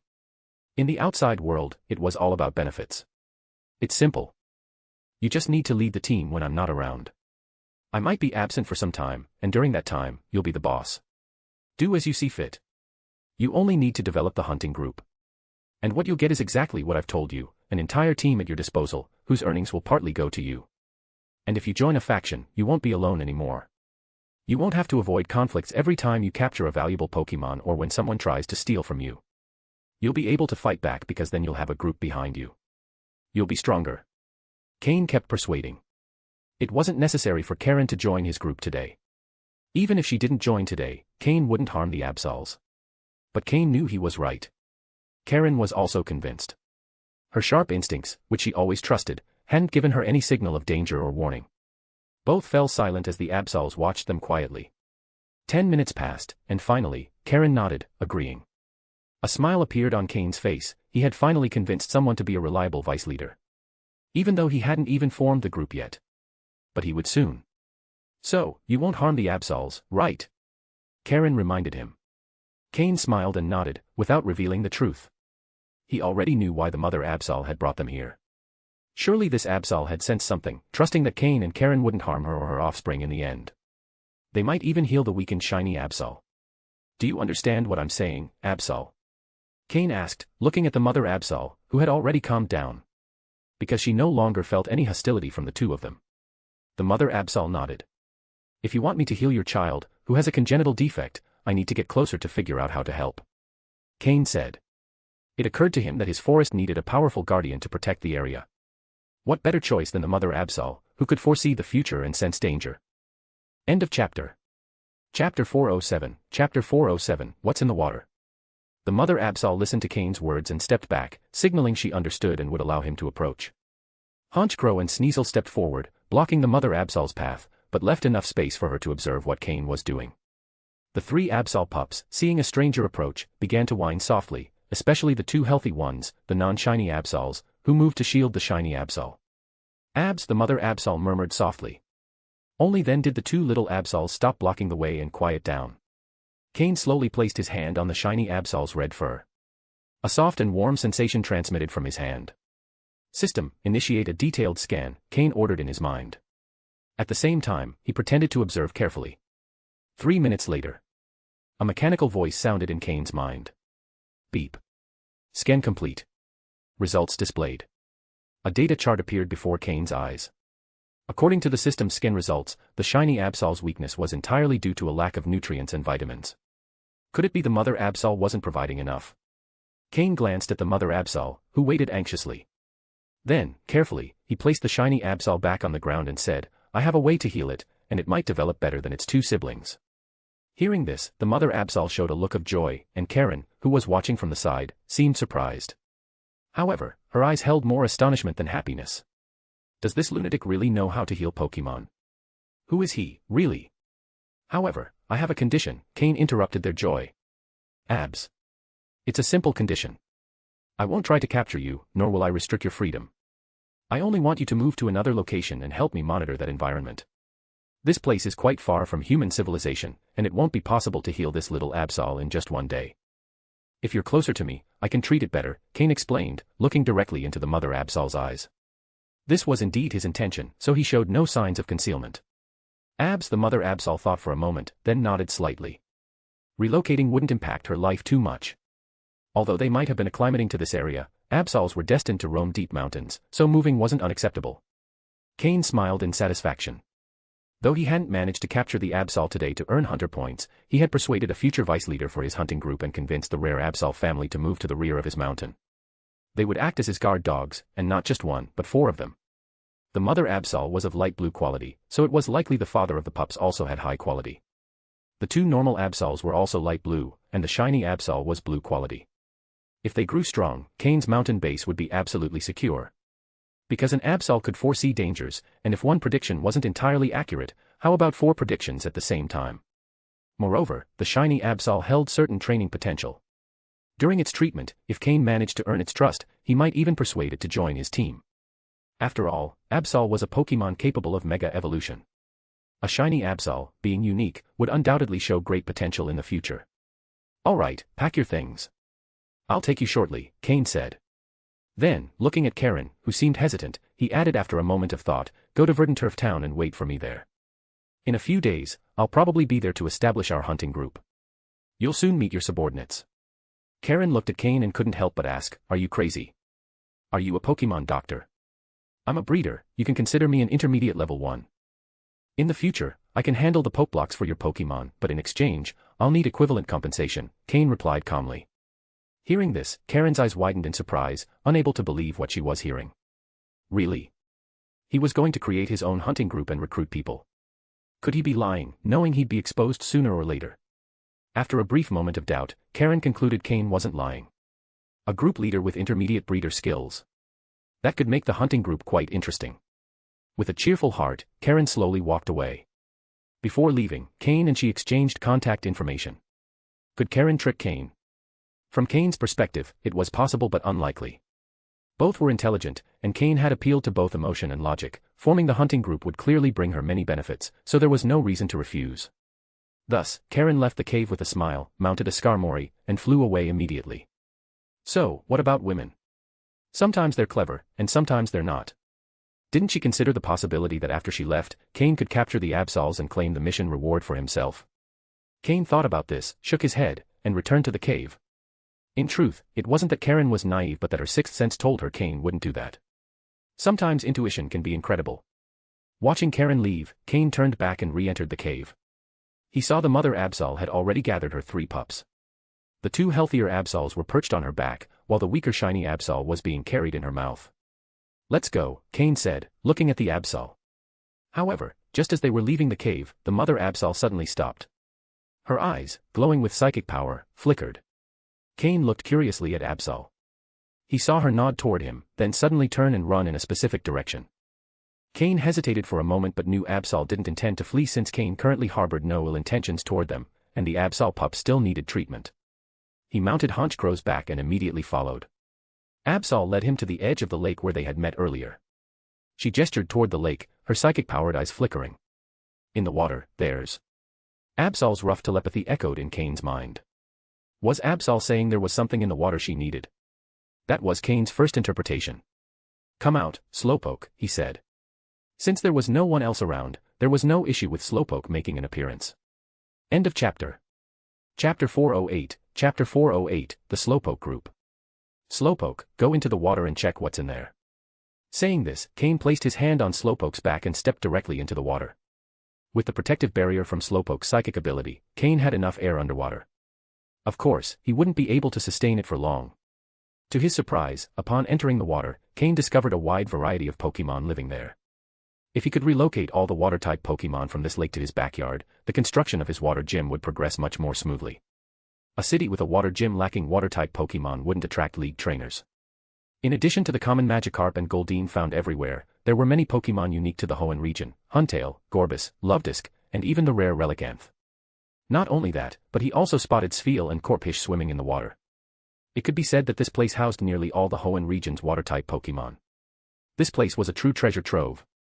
However, once underwater, Slowpoke seemed to sense something. Without any instructions from Cain, it headed straight in a specific direction. Cain remained silent. Absol had informed him there was something in the water, and now that Slowpoke had decided on its own to head somewhere, it seemed what they were looking for was connected to him. After swimming in that direction for a while, the scenery before Cain changed. The small lake turned out to be much larger than it seemed. After passing through an area of algae and rocks, they arrived at a dark cave. Slowpoke didn't stop. Upon entering the cave, the space expanded considerably. After swimming a bit further, a large shoreline appeared in front of them. A hidden space beneath the lake. The view opened up suddenly, and Slowpoke brought Cain directly to the shore inside the underwater cave. What Cain saw in front of him made his eyes narrow. "Slowpoke," Cain murmured. Because in front of him, there appeared many Slowpoke, not just a few. However, there were neither Slowbro nor Slowking, only around 30 Slowpoke, and Cain could see that all of them bore some scars on their bodies. Not only that, but the Slowpoke, who normally enjoy resting by the water, were now all huddled in a corner around a small puddle, silent. Moreover, Cain noticed that the skin of each Slowpoke seemed somewhat dry, as if they hadn't entered the water for a long time. "Yadin!" Cain's Slowpoke called out, drawing the attention of the other Slowpoke. Seeing an unfamiliar Slowpoke appear suddenly, a seemingly older Slowpoke slowly emerged from the group, likely the leader. "Yadin! Yadin!" The two Slowpoke began communicating. Although Cain didn't understand what they were saying, he could feel that his Slowpoke's attitude was becoming increasingly serious, and its eyes were beginning to show anger. After about 10 minutes of communication, the elder Slowpoke sighed and slowly retreated. The other Slowpoke, whose eyes had briefly shown a glimmer of hope, returned to lying on the ground, staring lifelessly at the central puddle as if it was their last hope. "What's going on, Slowpoke?" Cain asked. "Yadin!" Slowpoke cried out angrily. Cain had never seen it this upset. Then, Slowpoke used telepathy to link its consciousness with Cain's. Master, my companions here told me that there's a group of strong enemies in the water who have always attacked them, preventing them from entering the water or escaping. They're stuck here, waiting for death, Slowpoke said with a youthful voice filled with uncontrollable anger. Enemies? But when we came in, we didn't see any enemies, Cain said. When they entered, everything had been clear. As if to counter Cain's words, shadows began to appear in the water. First, a Sharpedo's fin surfaced, and then more fins started to appear, 1, 2, 3. 3 Sharpedo fins, followed by many smaller yellow fins appearing in pairs, a large number of them. There were about 30 or 40 in total. This is. Cain activated his skin system. A data diagram of the Pokémon appeared before him. He focused on the strongest one. Pokémon, Sharpedo, dark green. Gender, male. Level. Type, water plus dark. Ability, rough skin. Held item, none. Egg moves, ancient power, brine, double edge. Basic moves, slash, night slash, feint, leer, bite, rage, focus energy, aqua jet, assurance, screech, swagger, ice fong, scary face, poison fong. Learned moves, icy wind, liquidation, water pulse. TM moves, none. No wonder this group of Slowpoke was trapped here, too afraid to enter the water. It turned out they were being harassed by a group of Sharpedo and Carvania. As water/dark types, they were a perfect counter to the water/psychic Slowpoke. And since this was the Hoenn region, the Slowpoke here were an introduced species. It made sense to Cain that they were being attacked by the Sharpedo. There might be many unknown reasons, but the facts were clear now. The group of Slowpoke had been harassed by Carvania and Sharpedo. Had Cain and his team not arrived, this group of Slowpoke would likely have been wiped out. Sharpedo and Carvania were not as effective on land, otherwise, the Slowpoke would have been annihilated long ago. However, Cain's Slowpoke was clearly enraged, furious at the group's weakness and resignation for not fighting back. But Cain understood their plight. Here in Hoenn, Slowpoke were an odd species, their evolution required the presence of another Pokémon, Shelder. However, this body of water didn't have any Shelder, preventing the Slowpoke from evolving into Slowbro. Furthermore, with Dark-type opponents, losing was entirely normal. The scars on their bodies clearly indicated they had fought before but simply couldn't win. Carvania could evolve into Sharpedo, but they could not. This was the sad fate of Pokémon requiring special conditions to evolve. It was also why Slowpoke were better suited to life in the Kanto region, because Kanto had Shelder. However, Cain's Slowpoke didn't see it that way. To it, even if they couldn't win, they should still launch themselves into battle and fight with all their might. Even if they all perished, they should at least take a piece of flesh from the enemy. This might also result from the time it had spent with Cain, a subtle influence that had seeped into its thoughts. Because Cain was exactly that type of person. End of chapter. Chapter 409, Chapter 409, The Fury of the Psychics. Yadin. Slowpoke roared furiously at the Sharpedo in the water. However, the Sharpedo and Carvania were not frightened, instead, they wore mocking expressions. Even the leader of the Sharpedo shot a jet of water from the surface, hitting Slowpoke square in the face. Then, laughter echoed. The entire group of Sharpedo and Carvania burst into mocking laughter. Cain's face darkened. Slowpoke had been provoked, and as its trainer, Cain obviously needed to act. He pulled out several Pokeballs, summoning Honchkrow, Sneasel, and Skorupi. Even Haunter, who had been lurking in the shadows, was called out by Cain. As for Ms. Magius, she wasn't fit for combat at the moment. Slowpoke, Water Pulse with Psychic Power. Honchkrow, Hidden Power. Sneasel, Icicle Crash. Skorupi, Screech. Haunter, Hidden Power. Cain's commands were cold and decisive. Honchkrow's hidden power was electric type, while Haunter's was grass type, both dealing double damage to the water/dark type Sharpedo. Slowpoke found itself in a tough spot. Due to its type disadvantage, a deep sense of helplessness overwhelmed it. As for Sneasel and Skorupi, being non-water types, their attacks had limited effect. The Sharpedo and Carvania, seeing the incoming attacks, quickly dove into the water.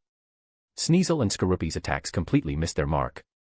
Though Slowpoke managed to strike one of the Sharpedo, the effect was minimal due to its water typing. However, the hidden power moves from Honchkrow and Haunter had better results, leaving several low-level Carvania floating on the surface of the water. Even so, this damage was insignificant compared to the whole group of Sharpedo. The Carvania incapacitated by the attacks were the weakest members of the group, both in aptitude and strength. What's more, if left unchecked, the Carvania on the surface would soon recover and rejoin the battle.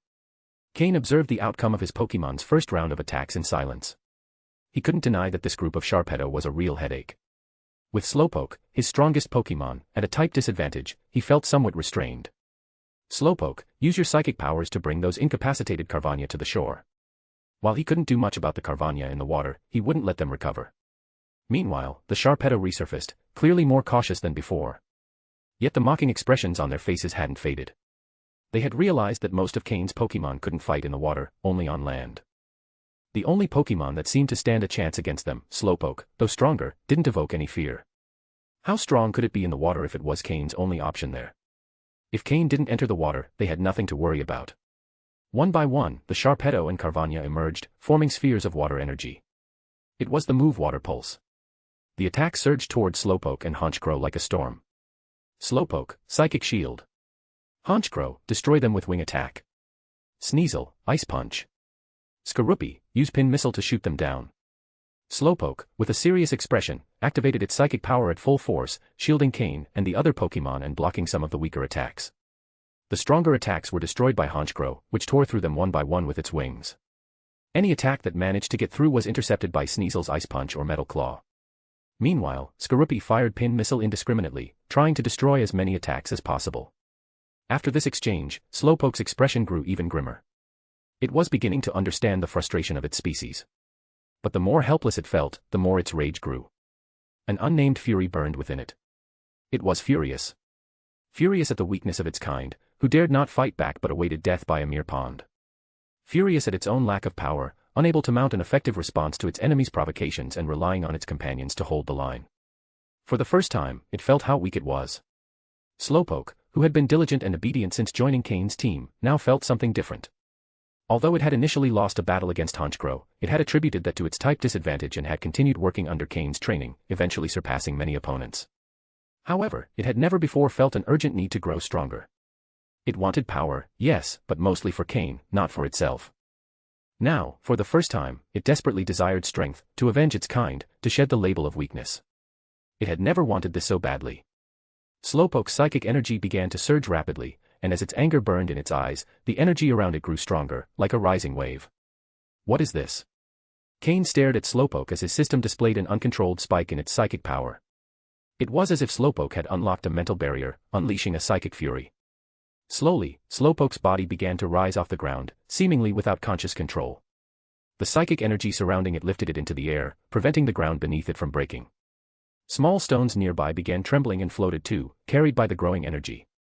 On the nearby water's surface, small whirlpools began forming due to the psychic waves. Is this the latent power of Slowpoke Sabrina once mentioned?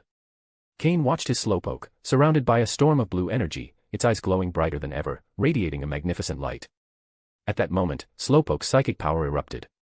The Slowpoke along the shore, previously indifferent, were stunned by the explosion of energy. Their expressions shifted from surprise to admiration, and finally to reverence. End of chapter. Chapter 410, The Awakening of the Shiny Pokémon. Alert. Unknown energy detected.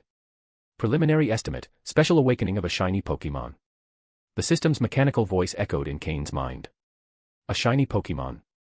Cain's heart skipped a beat. Although his Slowpoke was a shiny Pokémon, it had never displayed significant differences compared to regular Slowpoke since it began following him. Moreover, since a shiny Slowpoke's color wasn't drastically different from that of regular ones, Cain often forgot that his Slowpoke was one of these rare, special Pokémon. He hadn't expected it to now begin revealing its uniqueness as a shiny Pokémon. Yadin. The Slowpoke on the ground stared with an inexplicable fervor at Cain's Slowpoke, which floated midair. Then, as if following an unspoken agreement, they began channeling their psychic energy.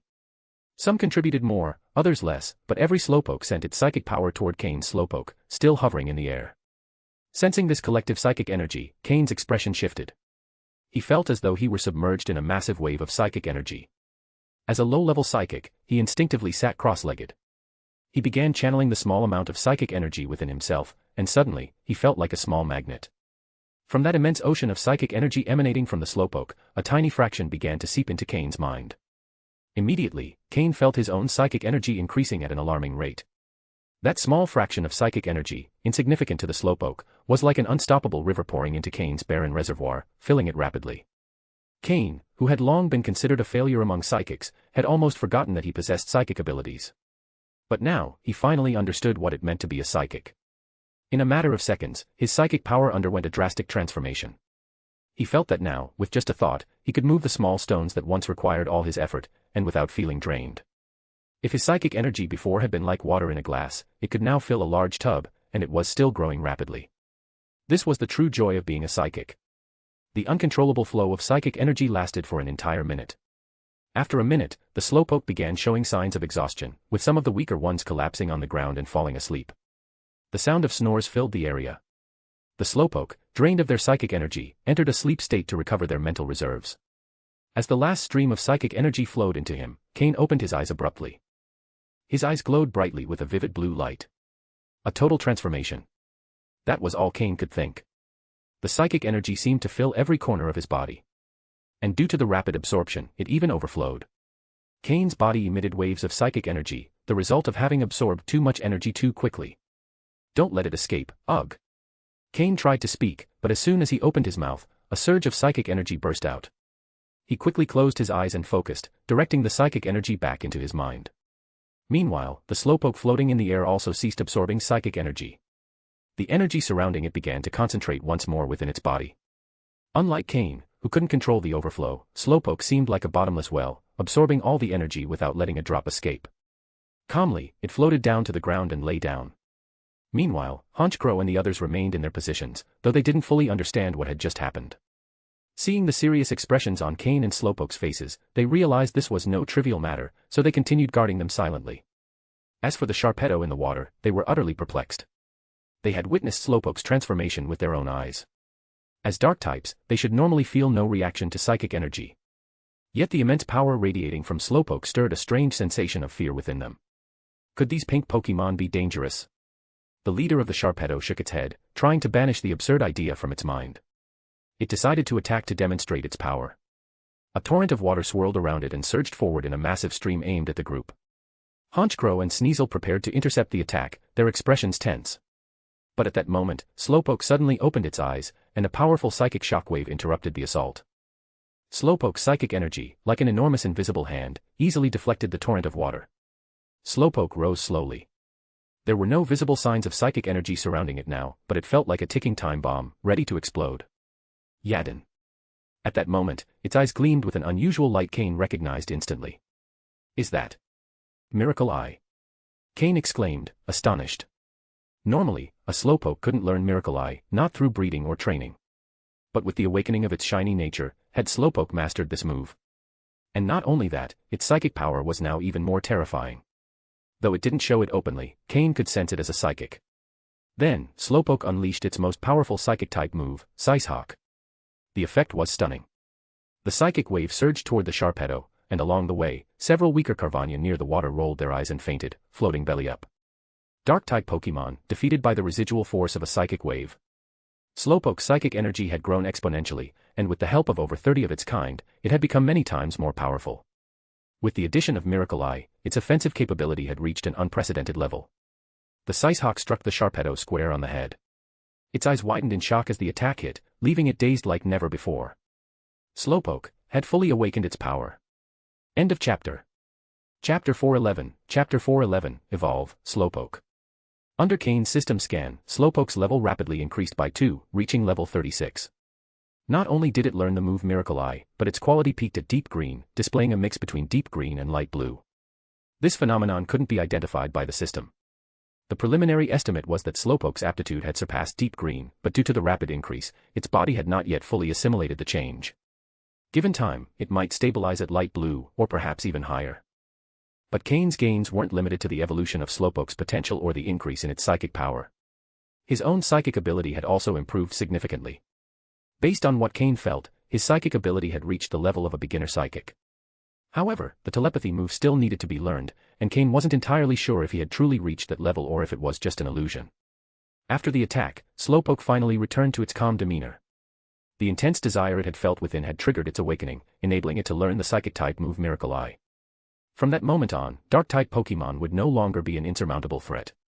At the very least, they could hurt each other instead of enduring damage passively. Sharpedo, which had been attacked by Slowpoke, took a few moments to recover. When it looked back at Slowpoke, a flicker of fear appeared deep in its eyes, though it was quickly masked by its fierce expression. As the leader of its group, it couldn't show fear. If it did, what would happen to the young Carvania under its command?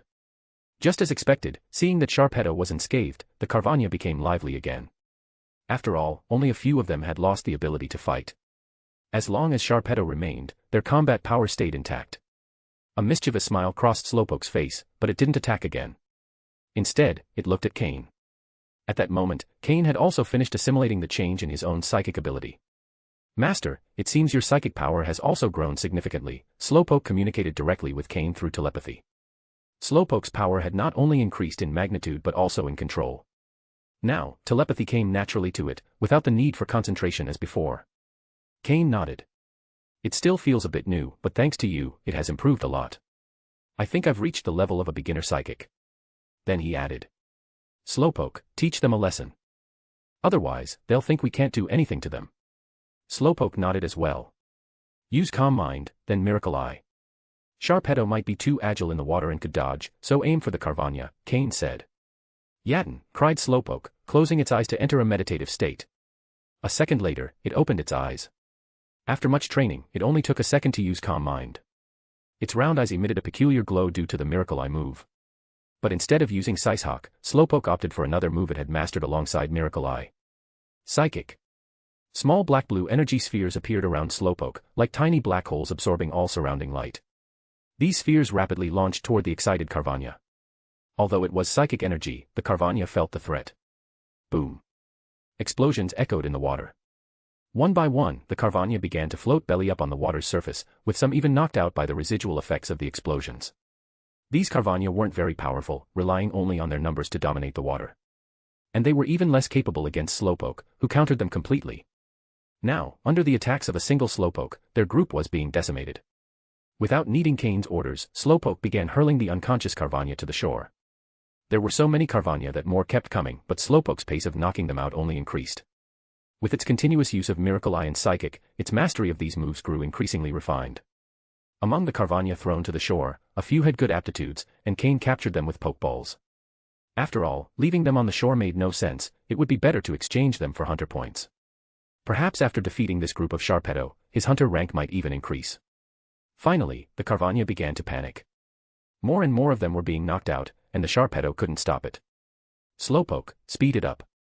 Cain said. Upon hearing the command, Slowpoke began to attack faster. However, the Sharpedo finally devised a plan. A group of them started taking turns receiving Slowpoke's attacks. Since they were only taking normal damage without any level or type advantage, Slowpoke's attacks didn't do much harm. Meanwhile, other Sharpedo began counterattacking, launching dark-type moves at Slowpoke. Forced to halt its offensive, Slowpoke could no longer keep attacking. Although its psychic power had increased, and Miracle Eye allowed it to harm dark types, its overall strength was still insufficient. After all, Sharpedo were fully evolved Pokémon. Moreover, the Sharpedo were clever, ordering the Carvania to hide underwater while launching attacks from the shore. They also allowed the injured Pokémon to recover, using their numbers to fight in shifts. Master. I've decided. I'm going to evolve. Slowpoke stopped its attack and addressed Cain. Hearing those words, Cain's eyes lit up immediately. He had been waiting for that decision from Slowpoke for a long time. As a trainer, Cain had the power to decide whether a Pokémon evolves or not, and into which form. But in Slowpoke's case, he gave it the choice, as both evolutionary forms were excellent, and its decision would be the most suitable for itself. Are you sure? Cain asked to confirm. Slowpoke nodded firmly. Seeing what had happened to the group of Slowpoke today had deeply impacted it, reminding it of its time on Trial Island, living with its own pack. Projecting its former companions onto this group ignited a fury in its heart. What do you want to evolve into? Silence. Slowpoke, Cain, and the other Pokémon fell quiet. The choice Slowpoke made would affect the rest of its life. Slowking. I want to evolve into a king. Lead them to freedom, said Slowpoke with determination. End of chapter. Chapter 412, Chapter 412, Slowking. In truth, Slowpoke's decision didn't surprise Cain. In a place and situation like this, choosing to evolve into Slowking was undoubtedly the best option. Moreover, after the massive increase in Slowpoke's psychic powers, Slowking was the evolution that suited him best. If Cain had to choose, he likely would have had Slowpoke evolve into Slowking. Although Slowbro could mega-evolve, Cain had yet to find a single mega-evolution stone. Besides, Cain already had quite a few Pokémon capable of mega-evolving. Blaziken, the final form of Torchic, Agron, the final form of Aaron, and Jengar, the final form of Haunter. All of them were Pokémon capable of mega-evolution. Compared to Slowbro's mega-evolution, Cain thought the mega-evolution of these three Pokémon offered better cost-effectiveness. Of course, the Mega Evolution Stone was the deciding factor. The choice of which Pokémon to Mega Evolve didn't rest entirely with Cain. Nodding, Cain retrieved the King's Rock he had obtained from Umbra from his storage space. Slowpoke wore a serious expression, although he didn't know how his trainer was aware of Slowking's evolutionary form. After all, in his herd, he had only ever seen Slowbrothers.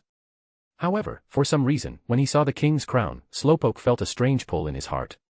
Additionally, after the increase in his psychic power, he could sense a mysterious energy emanating from the seemingly worn crown. Then, Cain brought out a Pokeball he had prepared long ago. Inside was a Shelder he had found on Trial Island.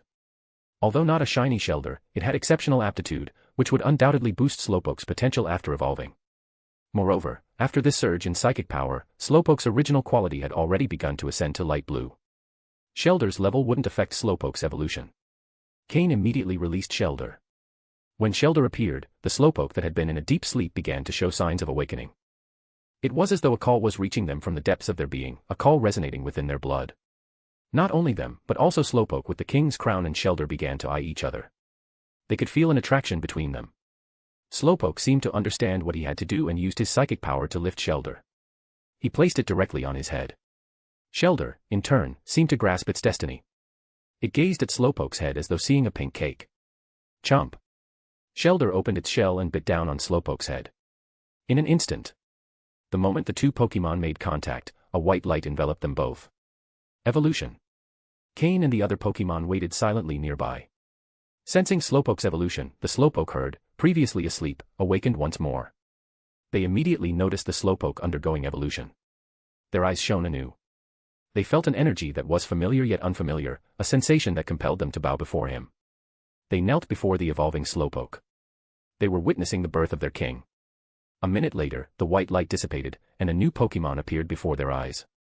The skin, once pale pink, had turned much darker, a deeper tone than the usual pink. The Pokémon, which had once walked on 4 legs, now stood on 2. His hind legs had strengthened, his front legs appeared thinner, and his tail had thickened to balance his body. The most striking feature was the white shell on his head, resembling a crown, with a red orb in the center, a dazzling jewel in his crown. Not only that, but around his neck was something that looked like a bib Slowking. Slowpoke had successfully evolved into Slowking. Moreover, based on Slowking's skin color, he remained a shiny Pokémon. It wasn't clear whether Shelder's involvement in the evolution hadn't impacted Slowpoke's shiny status or if they had simply been lucky, but in any case, Slowking remained a shiny Pokémon. Slowking seemed slightly awkward walking on 2 legs. After taking a wobbly step, he gradually adapted. He walked over to Cain, and with the crown included, his height now reached 2 meters, making him significantly taller than Cain, who stood around 1.7 meters. Additionally, with the crown, Cain could no longer pat his soft, pink head. But now that he was a king, Cain couldn't simply touch his head as he used to. The system activated and scanned Slowking's information. Pokémon, Shiny Slowking, Dark Blue. Gender, Male. Level. Type, Water plus Psychic. Ability, Own Tempo. Held item, Leadership. Egg moves, Rest, Rain Dance, Teleport. Basic moves, Curse, Yawn, Tackle, Growl, Water Gun, Confusion, Disable, Headbutt, Water Pulse, Zen Headbutt, Slack Off, Heal Pulse, Power Gem, Nasty Plot. Learned moves, Calm Mind, Sicehawk, Miracle Eye, Shiny, Psychic, Shiny. TM moves, Protect, Hidden Power, Fire, Bulldoze, Flamethrower. Leadership. Cain thought, surprised to see Slowking's aptitude had reached dark blue, but when he noticed the leadership item, everything became clear. Upon closer inspection, Cain realized that Slowking's dark blue quality had faint traces of purple. He had reached the peak of dark blue. He was just 1 step away from reaching light purple, but that small difference could become a difficult barrier to overcome. Nevertheless, Slowking had become Cain's first Pokémon to possess the leadership item.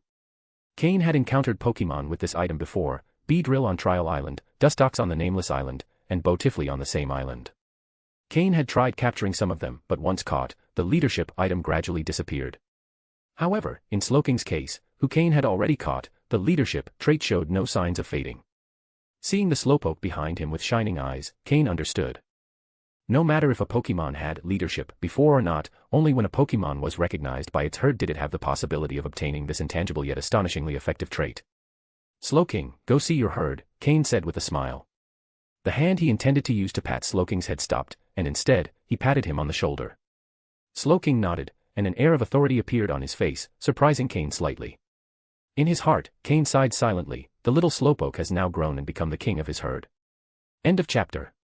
Chapter 413, Chapter 413, Slowking the Leader. The other Pokémon who witnessed Slowpoke's evolution displayed astonished expressions on their faces. Suddenly, Slowking smiled foolishly, and it was then that the other Pokémon confirmed that the standing Pokémon before them was their former clumsy companion. Yadin. Slowking's cry. Slowking called out to the Slowpoke from his group.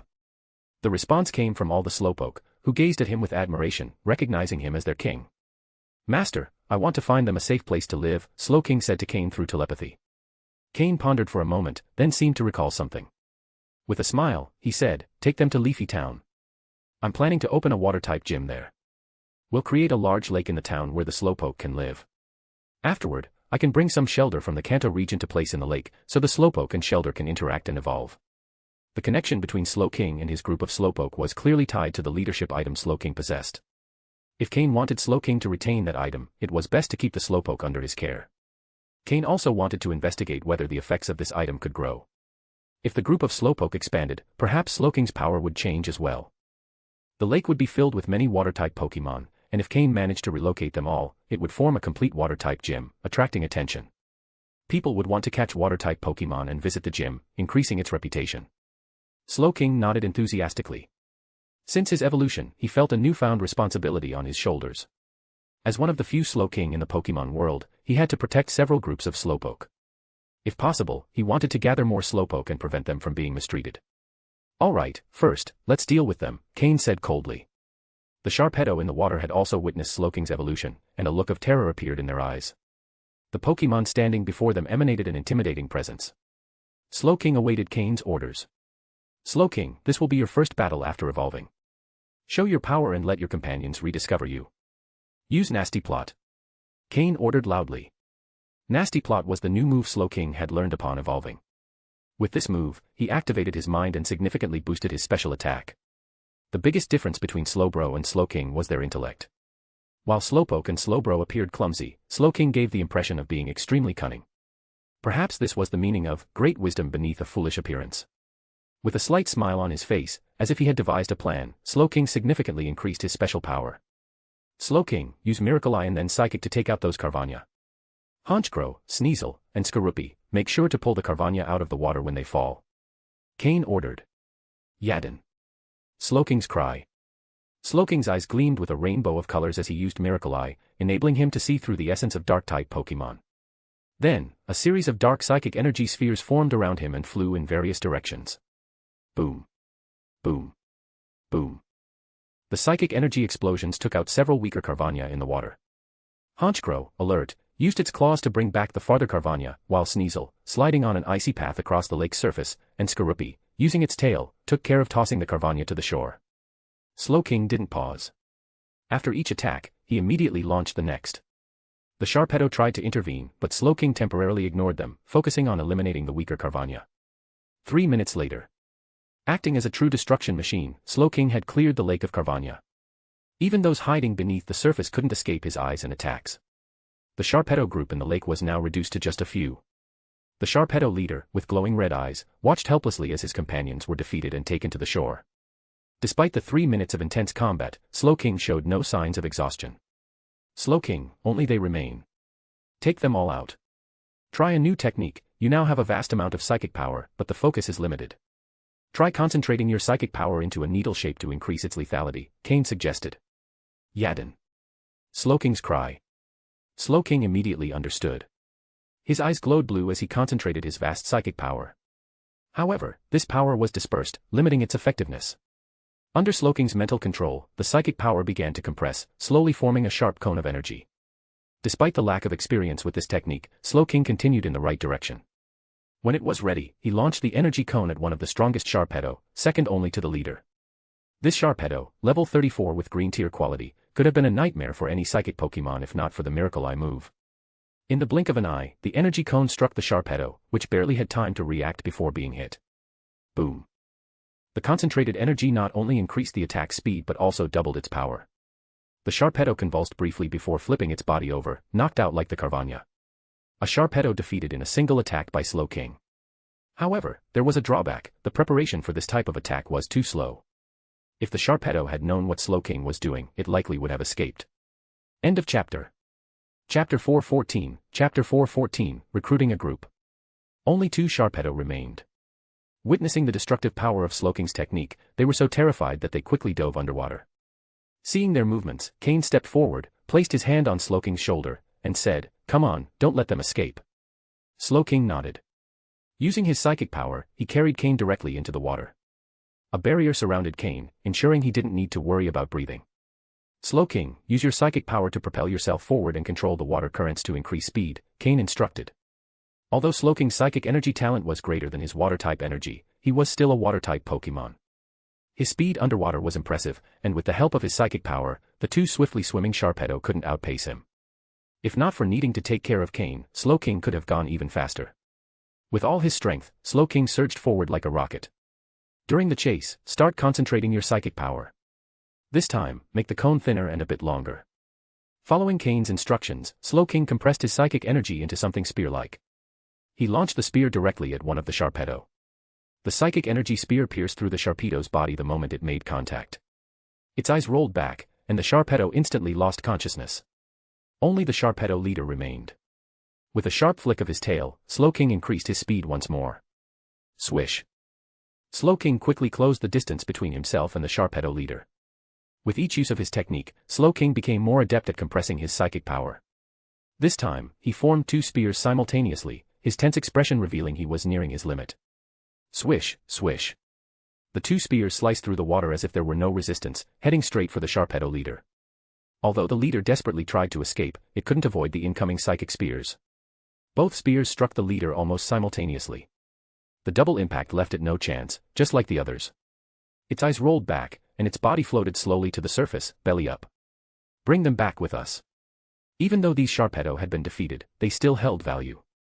Cain planned to capture them and exchange them for points at the Hunter Guild. Upon hearing Cain's command, Slowking used his psychic power to create tendrils that bound the 2 Sharpedo and dragged them back to the underground cave. A minute later, Cain and Slowking emerged in the underground cave. The ground was covered with a pile of Carvania and 3 Sharpedo. Cain activated his system to scan the data of all the Pokémon on the ground, selecting those with potential greater than light green tier, and captured them. There were 3 Sharpedo, 1 with dark green tier quality, the leader, and the other 2 with green tier quality. Among the Carvania, none had dark green tier potential, only 1 had green tier potential, and 4 had light green tier potential. In general, Pokémon with higher potential tend to have higher levels, and those that evolve into Sharpedo usually possess superior potential. This demonstrated that a Pokémon's potential significantly influenced its growth. The value of all the captured Pokémon would likely be enough for Cain to advance to a 4-star hunter. If one wanted to quickly rise through the ranks in the Hunter Guild and earn more money, the fastest way was to clear out a large group of wild Pokémon. Alright, we'll leave the rest of the Carvania here. They won't cause much trouble. Slowking, speak with your group and see if they agree, Cain said as he stored the Pokeballs containing the captured Sharpedo and Carvania. Yadin. Slowking approached the group of Slowpoke and explained the situation. Soon, all the Slowpoke nodded in agreement. In truth, there was no need to ask them, as they had long accepted Slowking as their leader. Whatever Slowking said, they obeyed. Once Slowking relayed the result to Cain, he said, "Alright, let's go. Let's bring Absol and its family with us." Cain hadn't forgotten that 4 Absol were waiting for him on the shore. Fortunately, Absol had warned Cain, otherwise, they would never have discovered the endangered group of Slowpoke at the bottom of the lake, which also allowed Slowking to decide to evolve. To Cain, Absol wasn't a disaster beast but rather a Pokémon of good fortune. After returning Honchkrow and the others to their Pokeballs, Slowking led the Slowpoke, who hadn't been in water for a long time, back to the lake's shore. When Slowking and Cain reached the shore, Absol's mother seemed to sense what was happening and was already prepared to leave. "Let's go back." "Slowking, how many Pokémon can you teleport now?" Cain asked. "Yadin." Slowking responded with a cry, and all the Slowpoke emitted threads of psychic energy, linking themselves to Slowking. "With this distance, we can make it directly," Slowking said to Cain. Cain's eyes lit up. There were over 30 Slowpoke and 4 Absol in total, nearly 40 Pokémon. While the Slowpoke could reduce Slowking's burden by linking their psychic powers, it was still an impressive feat. Cain placed one hand on Slowking's shoulder and the other on Absol's mother. Slowking's eyes glowed with a blue light, and his psychic power began to surge strongly. Following the psychic energy threads, he enveloped all the Slowpoke in a large energy bubble. After 10 seconds of preparation, everyone disappeared from the scene. When they reappeared, they were already in the backyard of Cain's residence. Slowking fell to his knees, covered in sweat. It was evident that teleporting such a large group had been an enormous burden for him, nearly pushing him to his limit. Slowking, meditate and recover. Cain patted him on the shoulder and continued, Slowpoke, you can stay in that pond for now. I'll expand the area soon. Absol, you can also stay here for a few days while I stabilize the little Absol's condition. It might take a few days. Hearing Cain's words, the Slowpoke looked worriedly at Slowking, who was meditating. However, they trusted the bond between him and Cain, so they obediently headed for the newly dug pond. Absol's mother, after a brief hesitation, also nodded and found a secluded corner to settle her 3 cubs. Cain watched as everyone settled in and nodded with satisfaction. He had successfully recruited a group of Pokémon. Everything was starting to fall into place. End of chapter. Chapter 4:15, Chapter 4:15, Preparing for Lake Construction. In the evening, Miyamoto and the others returned after their outing. They gave Cain a brief report on the progress of their tasks for the day. Nearly everyone had registered as hunters with the Hunter Guild and was now waiting for Cain to establish the hunting team so they could join. Additionally, the recruitment for Team Heaven had started operating effectively. The primary recruits were still poor children or orphans.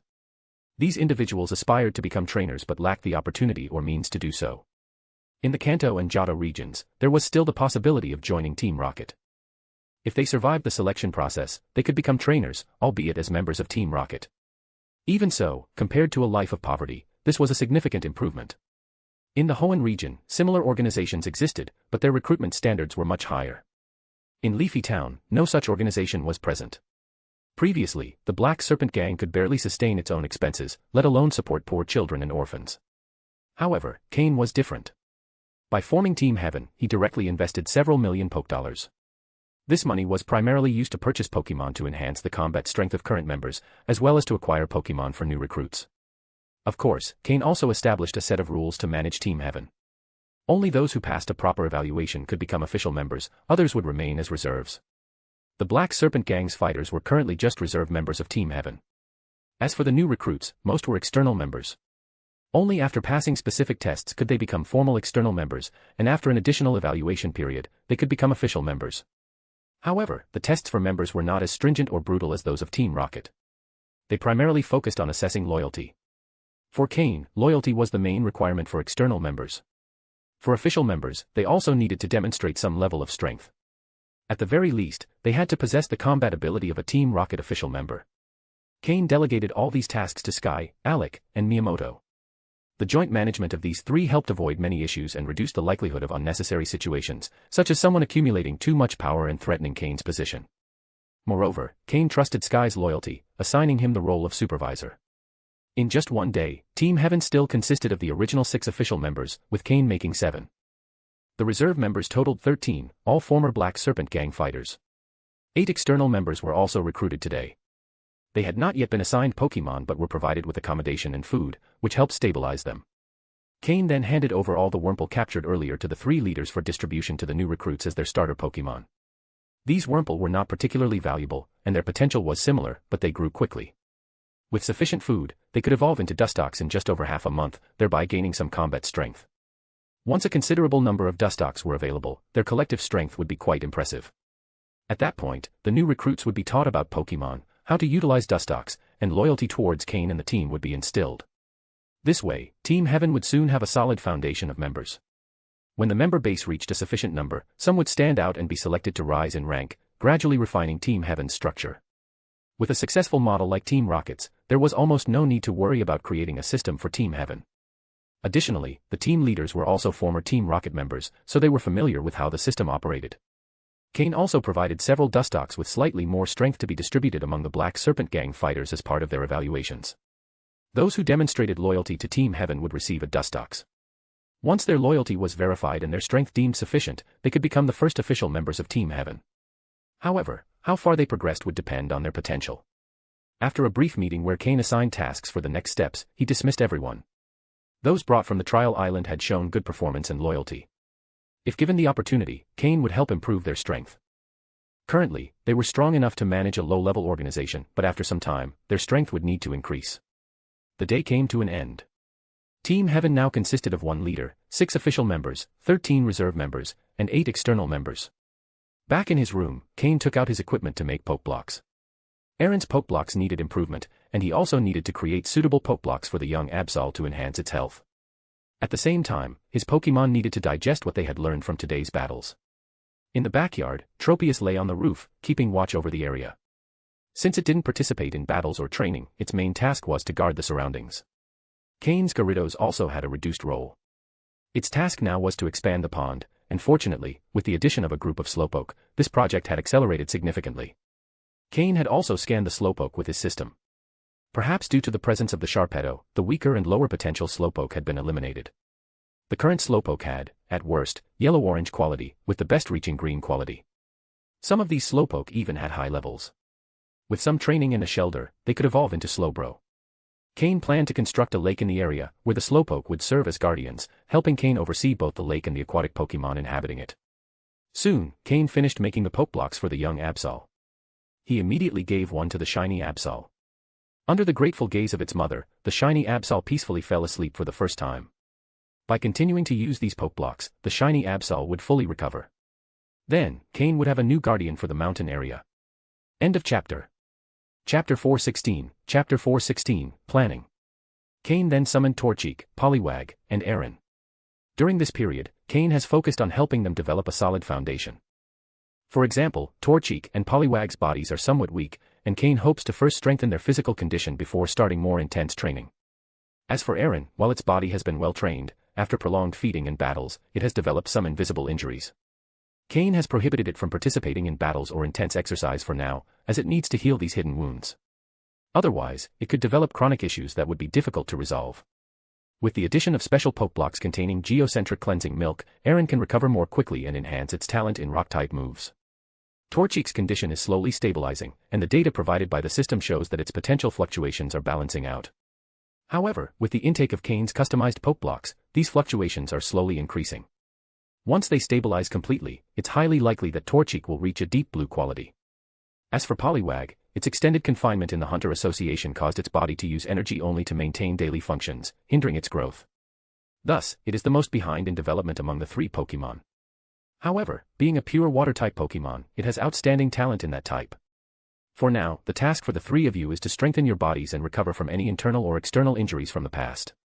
Otherwise, your future growth might be affected, Cain said, gently patting the heads of the three Pokemon. Compared to Poliwag's damp head and Aaron's metallic one, Torchic's soft head was the most pleasant to touch. Previously, Cain enjoyed patting Slowpoke's head, but now that it has evolved into Slowking, Torchic has taken its place. Cain will likely keep patting Torchic's head until it evolves into Blaziken. Fortunately, Torchic doesn't seem to mind, in fact, it appears to enjoy it, sometimes responding by happily rubbing against Cain. The three little ones were sent to bed early. Since they are still in their growth stage, they need plenty of sleep and proper nutrition. For now, battles are left to the older Pokemon. Both Murkrow and Slowpoke have successfully evolved, and Cain's team has gained significant strength since participating in the final trial. Additionally, Slowking's level has reached 37. It only needs to gain 3 more levels to achieve the advanced trainer rank. When that happens, with Slowking as the core, Cain's chances of establishing his water-type gym will significantly increase. In Cain's future plans, Sneasel, Haunter, and Skorupi will be his priority for training. Once Steven obtains the Razor Claw, Cain can evolve Sneasel. Although Sneasel was once the most promising Pokemon in Cain's team, it has now been surpassed by Honchkrow and Slowking. Cain has also planned the development of Skorupi's poison-type moves, which has been more straightforward than with Haunter. Cain provided Skorupi with a venom sac from a quasi-elite level Arbok. With Haunter's assistance, Skorupi can slowly consume the venom from the sac. Compared to the poisonous gas Haunter used before, the venom from Arbok's sac is much richer in energy. Immediately after consuming it, Skorupi leveled up, reaching level 26.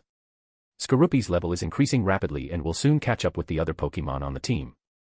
Additionally, thanks to its constant consumption of calcium supplements, Skorupi has grown to 1.2 meters, making it a true giant compared to normal Skorupi, which typically measure about 80 centimeters.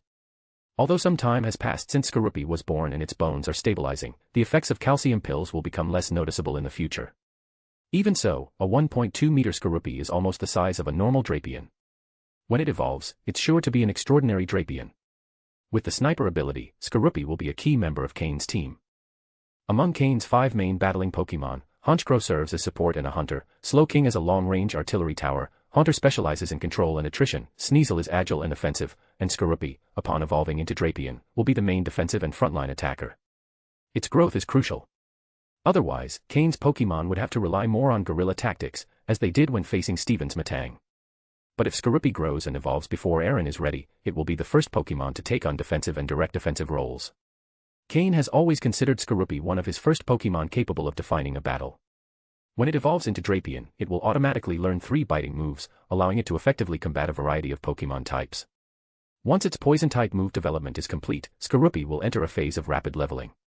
Of course, alongside its growth, Sneasel and Haunter will also undergo intensive training. Honchkrow and Slowking, on the other hand, will focus on acclimating to their evolved forms. Having evolved, both have seen a level increase, so in the short term, they will concentrate on consolidating that growth. Once Cain has properly trained these 5 Pokémon, he can begin working on his second lineup. Cain has one Pokémon at the forefront of his mind, Larvitar. Umbra has already agreed to provide Cain with 3 evolution elixirs. However, since Cain has just arrived in Hoenn and is busy organizing his base, the exchange will have to wait a bit. At the same time, Cain plans to exchange the remaining resources from Team Rocket for useful supplies. This way, the development of Team Heaven won't be hindered by minor setbacks. Cain quickly outlined the tasks he needs to complete in the future. First, he will travel to Verdanturf Town and upgrade his hunter rank to 4 stars. Then, he will establish his own hunting team and integrate Karen as a team member. Second, he will assign some members to Karen to capture Pokémon. They don't need to generate much income initially, but they should at least learn how to do so. Third, Cain will consult with his mentor, Matsuda Takashi, about founding the gym. If any costs need to be paid, Cain can prepare in advance. Once he gets approval to open the gym, he can plan a series of activities, including creating a Pokémon Center, developing commerce in Leafy Town, expanding Team Heaven, and even restructuring the town's black market. Once the black market is established, Team Heaven can balance income and expenses. This will allow Cain to stop spending his own money, and Team Heaven can operate fully, helping Cain obtain more resources for his growth. Although many of these tasks can be delegated, Cain considers the most important thing to be strengthening his power. It's likely that once the gym is approved, Cain will depart again in search of new experiences. End of chapter. Chapter 417, Entering Verdanturf Town. The next morning, after quickly organizing the backyard, Cain left Leafy Town and headed toward Verdanturf Town, flying on Tropius's back. Currently, Tropius fully obeyed Cain, not only because Cain provided its favorite food but also because Cain's Pokémon were already quite strong, and Tropius, as a Pokémon, followed the orders of a capable trainer. Although Tropius wasn't a fan of battles, it wouldn't refuse if Cain commanded it to fight. However, Cain now had so many training and combat opportunities for his Pokémon that he rarely needed to use Tropius in battles. With its chlorophyll ability, Tropius excelled in long flights. Its back was broad and comfortable, and its flight was very stable. Additionally, in sunny weather, Tropius could fly quite fast. While flying over forests, they occasionally encountered groups of wild Pokémon. Most fled at the sight of Tropius, but there were always a few wild Pokémon that tried to pick a fight. Luckily, Cain had Honchkrow.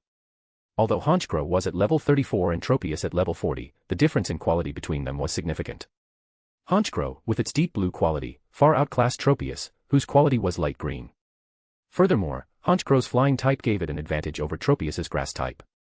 If Honchkrow's Moxie ability activated in succession, combined with its powerful Sky Attack move, it could even take down Tropius in a single hit. Cain knew that the only thing Honchkrow lacked was a higher level. During the flight, any wild flying Pokémon that attacked were assigned to Honchkrow to defeat. While some contributed to stacking Honchkrow's Moxie effect, others did not. Still, it was rare for a wild Pokémon to withstand more than one of Honchkrow's attacks. After flying for an hour and a half, Cain finally spotted Verdanturf Town. Compared to Leafy Town, Verdanturf Town was much more developed, with more modern buildings and a significantly larger population. Verdanturf Town was located near a volcano, but thanks to air currents, volcanic ash never reached the town. Additionally, the heat from the underground volcano fed the town's famous hot springs, which attracted many visitors. Before entering Verdanturf Town, Cain asked Tropius to land. His main objective was the black market, so he preferred to avoid drawing attention. Dressed in his league trainer uniform and wearing a cap, Cain discreetly entered the town without attracting any stares. After walking through several streets, Cain found the entrance to the black market, hidden within a mountain. Someone had excavated nearly the entire mountain to build the black market inside. Paying little attention to the factions controlling the black market, Cain changed into a black cloak before entering. With Sneasel by his side, he walked through the streets of the black market and called Karen on the phone. The call was answered immediately, and they agreed to meet in front of the Hunter Guild building in the black market. 3 minutes later, they met at the guild's entrance. Although both wore black cloaks that covered their bodies, they recognized each other immediately by their Pokémon, Cain with his Sneasel and Karen with a Roserade. Well, you're on time, Karen said, glancing at Cain's Sneasel. In the Hoenn region, not many people owned a Sneasel.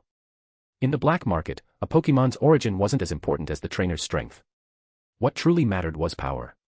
Let's go, Cain said in a neutral tone, heading toward the guild. The Hunter Guild was a very successful organization that had originated in Kanto and grown with Team Rocket's support. Now, the guild had branches in all regions. They sought neither power nor influence, which allowed them to expand without being perceived as a threat. The interior of the guild was divided into two areas, one for the reception and submission of missions, and another for buying and selling Pokémon. Cain headed straight to the mission submission counter. Hey, man, the area for registering a hunting team is over there, Karen commented upon seeing Cain's direction. I know. I just have a few Pokémon I want to assign to some missions, Cain replied without stopping. Curious, Karen followed him, intrigued by the Pokémon Cain was about to hand over. End of chapter. Chapter 418, I need an explanation. The Hunter Guild staff were very efficient, and soon it was Cain's turn. How can I help you? Asked the employee with a professional smile. I want to assign tasks, Cain replied, pulling a stack of Pokeballs from his pocket. Inside them were mostly Sharpedo and Carvana, along with some decent quality Dustox and other miscellaneous Pokemon. In total, about 15 Pokeballs. He placed them directly into the Pokeball transmitter, which sent them through one by one. Please show me your Hunter ID card, the employee said while processing the Pokeballs. Cain handed over his Hunter card through the window. Respected 3-star Hunter, please wait while we assign the tasks, the employee said, maintaining the same professional smile. Cain nodded, but behind him, Karen began to grow restless. Did I hear that right? Karen thought. Respected 3-star Hunter. Cain is still just a 3-star Hunter. Karen felt a wave of disappointment. Was this guy planning to form a hunting team as just a 3-star Hunter? 3-star Hunters didn't even have the right to form a team. Damn it.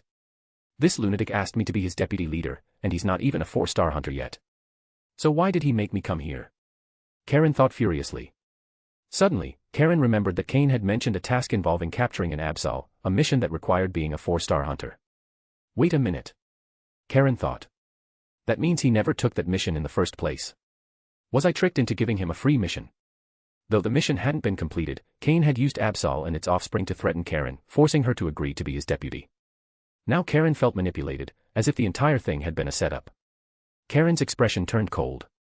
If it weren't for the fact that fighting inside the Hunter Guild would attract security forces, she would have already attacked Cain with all her strength.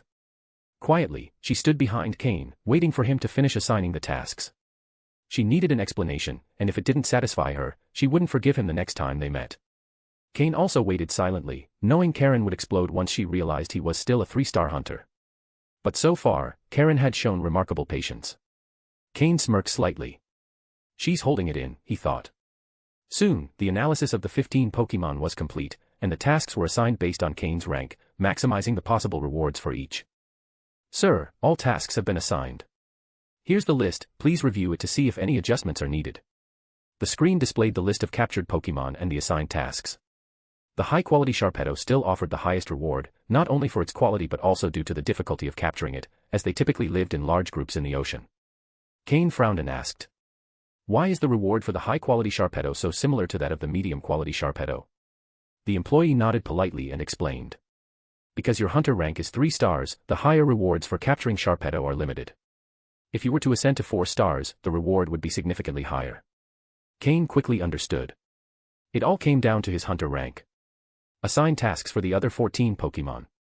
Leave the high-quality Sharpedo unassigned for now, Cain said.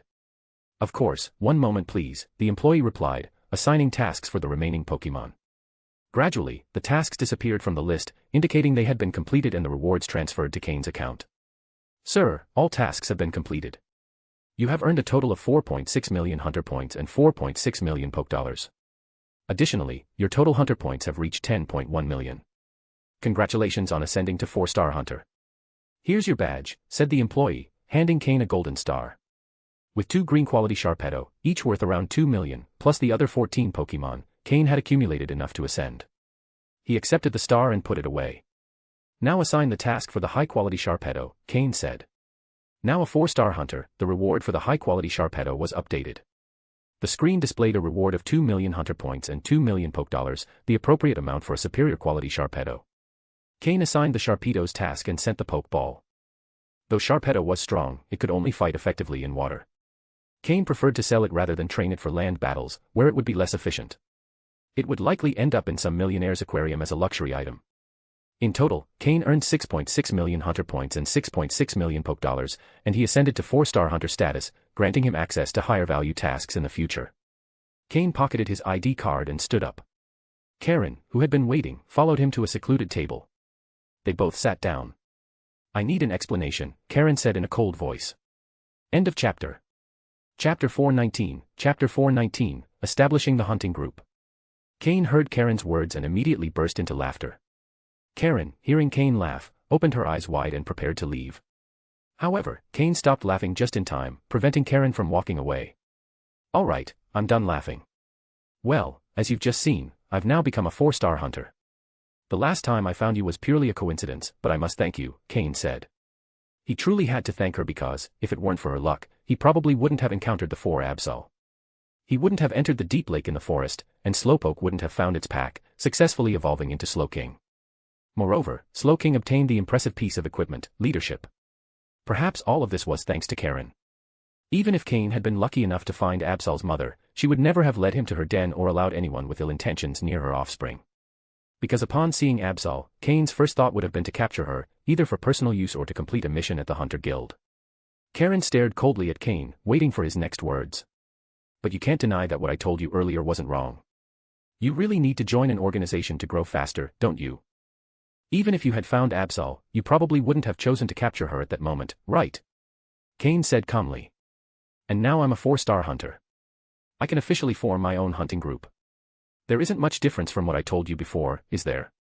Besides, I never claimed to be a 4-star hunter, I only mentioned wanting to form a hunting group." Karen fell into deep thought as she listened to Cain. Although Cain had deceived her and she was angry, he hadn't caused her much harm, had he? And now that Cain had truly become a 4-star hunter, he had the ability to form his own hunting group. If things went as he said, the hunting group would grow quickly after its founding, recruiting several people. It would be better to join a newly formed group than to have subordinates in an established one or start from scratch to recruit members. Then, Cain pulled a metal box from his storage space, placed it on the table, and opened it in front of Karen. "This is..." Karen looked at the contents of the box, unable to confirm what she was seeing. "That's right, advanced poke blocks. While they're the most common ones, they're still quite pricey. Consider this compensation for hiding the truth from you." Cain continued, "All you have to do is agree to become the deputy leader of the hunting group. As deputy leader, you'll enjoy various benefits, including a steady supply of advanced poke blocks for your 3 current Pokémon. If you help the group reach 2-star status, you'll get enough for 4 Pokémon. At 3 stars, it'll be for 5 Pokémon, and so on.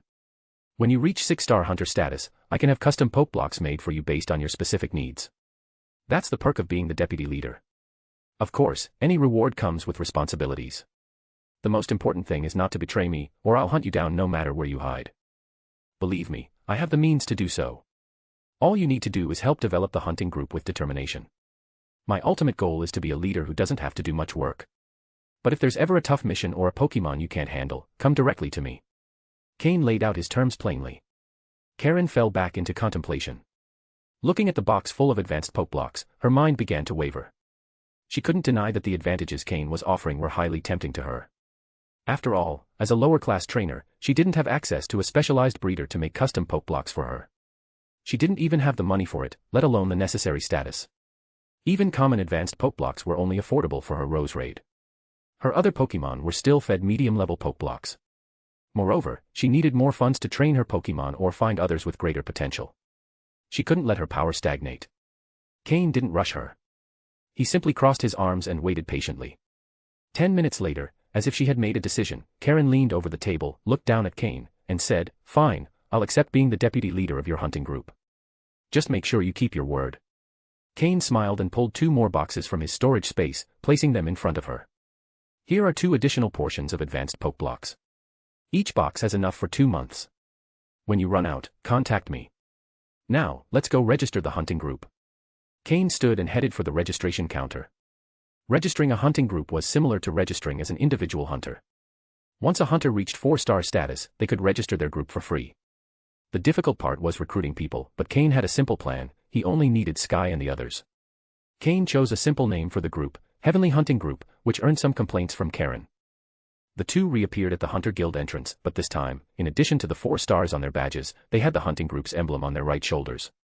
Cain had sketched the emblem quickly. It wasn't overly ugly but wasn't particularly attractive either. All done. The group is registered, and your name is listed as deputy leader, Cain said. Karen nodded and asked, your hunter name is Joker, and mine is now Hunter J. But there's another deputy leader, Hunter O. Who's that? Cain had registered the group under his hunter name, Joker, and changed Karen's name to Hunter J. However, he had added another deputy leader, Hunter O, whose identity Karen didn't know. Cain knew exactly who it was. It was part of his little joke. When registering Sky and the others, he had assigned them different letters. Miyamoto was O, Alec was K, and Sky was E. The other deputy leader was Miyamoto. Although Cain trusted Karen's abilities, he also wanted Miyamoto to serve as another deputy, not to undermine Karen but to keep him informed about the group's situation. It was like having a supervisor. This was all part of his plan. You'll find out soon. Stay around for a few days. I'll bring them in one by one, and then you'll handle the recruiting. After that, the rest is up to you. Cain waved his hand and left the guild. He left Karen waiting alone for Miyamoto's arrival. Sky and Alec had other tasks, and the group's leadership would be split between Miyamoto and Karen. The rest of the team would be divided. Half would stay in Leafy Town while the other half handled group missions, rotating as needed. End of chapter. Chapter 420, Chapter 420, Beginner Psychic. Cain walked through the black market for a while longer, mainly to sell the items he had obtained on the trial island. He sold 20 large pearls, each valued at 50,000 poke dollars, and 65 small pearls at 10,000 poke dollars each. In total, this brought him an income of 1,650,000 poke dollars. Then there were the evolutionary stones, 1 intermediate-level dusk stone, 3 initial-level moon stones, 1 initial-level leaf stone, and another intermediate-level leaf stone. All were evolutionary stones that Cain had previously obtained and found little use for, so he decided to exchange them for some money. The basic evolutionary stones sold for about 300,000 each, while the intermediate-level stones, being more valuable, sold for 1,500,000 each. In total, the sale of the stones brought him an income of 4,200,000 poke dollars. After selling everything, Cain's total funds amounted to 15,950,000 poke dollars, the highest amount he had ever had in this life. However, as Cain gained more power, he realized that this sum was not as impressive as it seemed. Even a single King's Rock was something Cain still couldn't acquire. Although he had managed to obtain one from Stephen, he couldn't always rely on him. Even if Stephen was willing, his family wouldn't allow it to happen again. So, to get the razor claw that his Sneasel needed, Cain would have to pay for it himself. Additionally, the items required to train his Torchic, Poliwag, and Aaron had to be purchased. Skorupi was developing its poison attribute, meaning that poisonous items were indispensable. Honchkrow and Slowking had already successfully evolved, so their Pokeblock formulas needed adjustments, which also meant that the ingredients would become increasingly expensive. Even though Cain had over 15 million, he knew he could easily spend all that money within an hour. When he left the materials market in the black market, Cain had only 9,800,000 poke dollars left. Despite this, he was satisfied, as he had purchased the best products available within his current capabilities. Afterward, Cain went to the move store, not to buy but for Slowking to learn some of the moves he had obtained on the SSN. Using a learning device, Cain taught Slowking the moves Earthquake and Surf, 2 very useful moves. With Slowking's current level of power, these moves were perfect in terms of cost-benefit. Cain planned to establish a water-type gym, and Slowking would be his ace. Improving its power would greatly benefit the gym's opening. Without lingering too long in Verdanturf Town, Cain left riding his Tropius. This time, he didn't return to his home in Leafy Town but instead appeared in the mountains at the back. Last time, he had attempted to eliminate the Botifley colony, but Karen had interrupted him. Cain decided to resume the task and then explore deeper into the mountain.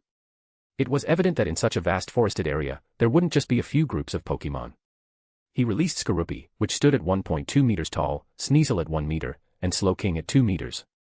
Skorupi and Sneasel would be in charge of eliminating the Botifley colony, while Slowking would take the opportunity to train the moves it had just learned. The move Surf wouldn't be too complicated since it was a water-type move, but Earthquake, being a ground-type move, would require more practice. It was similar to when Slowking learned Flamethrower since the ground type is naturally opposite to the water type. After assigning the main tasks to his Pokemon, Cain stayed in place to begin working on his own psychic power. Thanks to Slowking, his previously weak psychic power had grown exponentially. Until that moment, Cain wasn't sure how strong he had become or if he had reached the level of a beginner psychic. He took out a box of psychic spheres from his storage space, originally intended to measure Slowpoke's psychic power. However, they were now insufficient for training Slowking, so Cain decided to use them to measure his own power. Previously, with his psychic power, he could only lift a single sphere, which barely classified him as a beginner psychic, the lowest level among psychics. He fixed his gaze on the spheres and began channeling his psychic power, which still felt difficult to control due to its recent increase. Using the technique he had learned from the psychic manual, he started lifting the spheres one by one. 1, 2, 3. He felt no pressure. Cain smiled to himself. His psychic power had grown several times over. Even if he hadn't yet reached the level of a beginner psychic, he was close. When he managed to lift 15 spheres, he began to feel slight pressure. However, he could still continue. With effort, he lifted more. 16, 17, 18. By the time he reached the 19th sphere, Cain was already drenched in sweat. With bloodshot eyes, he focused on the last sphere, trying to use his power to lift it. Just when he thought he wouldn't make it, the 20th sphere began to float, though it barely rose before falling. The other spheres followed, dropping one after another. Cain looked somewhat pale, but his face showed great excitement. He had lifted 20 spheres. The level of a beginner psychic. Had he fully lifted the 20th sphere, Cain would have reached the level of a fully fledged beginner psychic, unlike before, when he was merely one in name. Although he hadn't entirely succeeded, Cain was confident he had enough power, he just needed to better master his skills. With some time to organize his power, he would be able to lift the 20th sphere. This meant that, in a short time, Cain would reach the beginner psychic level. Once achieved, he could begin to show the capabilities of a true psychic. Since he learned he would be a psychic, his greatest desire had been to reach the beginner level. Once he mastered telepathy, his abilities as a trainer would increase significantly. No matter how fast others issued commands to their Pokémon, they would always have to speak the words, but with telepathy, he could give commands instantly, much faster than speaking. This would allow him to react more quickly to attacks, and best of all, it would prevent his opponent from knowing his commands, leaving them unable to respond in time. End of chapter. Chapter 421, Chapter 421, Organizing Affairs. In the afternoon, Cain took his Pokémon to the mountains to clear out the Botifley group, eliminating those with high levels but mediocre quality. Some were eliminated outright, while others were captured to be used by new recruits. These Pokémon didn't hold much value in the market but were useful for quickly improving the skills of novice trainers, as long as they could be tamed. Botifley typically has a calm temperament, so with the right techniques, it can be captured without much trouble. Lower quality and low-level Pokémon, such as unevolved Wurmple, were eliminated entirely. The previously captured Wurmple were sufficient, and Cain understood that hoarding low-quality Pokémon didn't contribute to strengthening his forces. While his Pokémon fought, Cain focused on training his psychic ability. Although his power had already reached the level of a beginner psychic, he still lacked some control. The sudden surge in power had left a few lingering effects, but compared to the possibility of needing decades to reach this level, now it only required consistent effort to master. With daily discipline, Cain was confident that he would soon reach the full level of a beginner psychic. Once achieved, his abilities as a trainer would significantly improve, indirectly enhancing his Pokémon's combat strength. After clearing the Botifley group, Cain and his Pokémon ventured deeper into the forest. The mountains stretched widely, and the further they went, the stronger the wild Pokémon they encountered. Cain needed high-level Pokémon to train his own and boost their combat power. When night fell, Slowking used its teleport move to transport Cain back to his base, which posed no problem given its current level. Even though they had ventured out all day, they hadn't gone far enough to make returning an issue. Upon arriving at his base, Cain summoned Alec, Miyamoto, and Sky to the meeting room on the second floor. Today, I created the hunting team in Verdanturf Town and appointed a trusted hunter as the sub-leader. All of you will join the team and work in shifts, 2 or 3 rotating groups. She will guide you on hunting missions, Cain explained. Miyamoto, I've also assigned you the position of sub-leader. In addition to capturing Pokémon, keep an eye on the new sub-leader. If any irregularities arise, report them immediately. Respect her, as she is quite capable, he added. Miyamoto smiled at this and nodded. Despite the sub-leader's position, Cain's words showed that he trusted him more. Alec, your responsibility will be to continue recruiting members for the Heaven team. Train them well, I don't want us to face cases like those of the Black Serpent gang. After an initial evaluation, assign Pokémon to the recruits. If they perform well, reward them with higher quality Pokémon. Miyamoto will provide captured Pokémon daily to get started, Cain continued. Alec nodded seriously. He knew Cain was entrusting him with a significant responsibility, but it also added pressure. He had managed some matters before, but now the situation was different, and he would have to start from scratch. These are the Pokémon I captured today, those with decent quality or levels. For now, Sky will be in charge of them, as well as the monetary resources and the Pokémon captured by Miyamoto. If you need anything, talk to Sky and keep a record. Financial management will be in his hands, Cain said. Although he trusted all three of them, Cain had the most faith in Sky, as he had been with him from the beginning. Even though Sky was the weakest in terms of power, Cain knew that with the right resources, he would soon catch up to the others. Sky, with a serious expression, nodded. He understood that Cain trusted him but also recognized the delicacy of his position, as poor management could create tensions between Alec and Miyamoto. Alec and Miyamoto grasped the importance of Sky's position, but for now, they were more focused on fulfilling their responsibilities.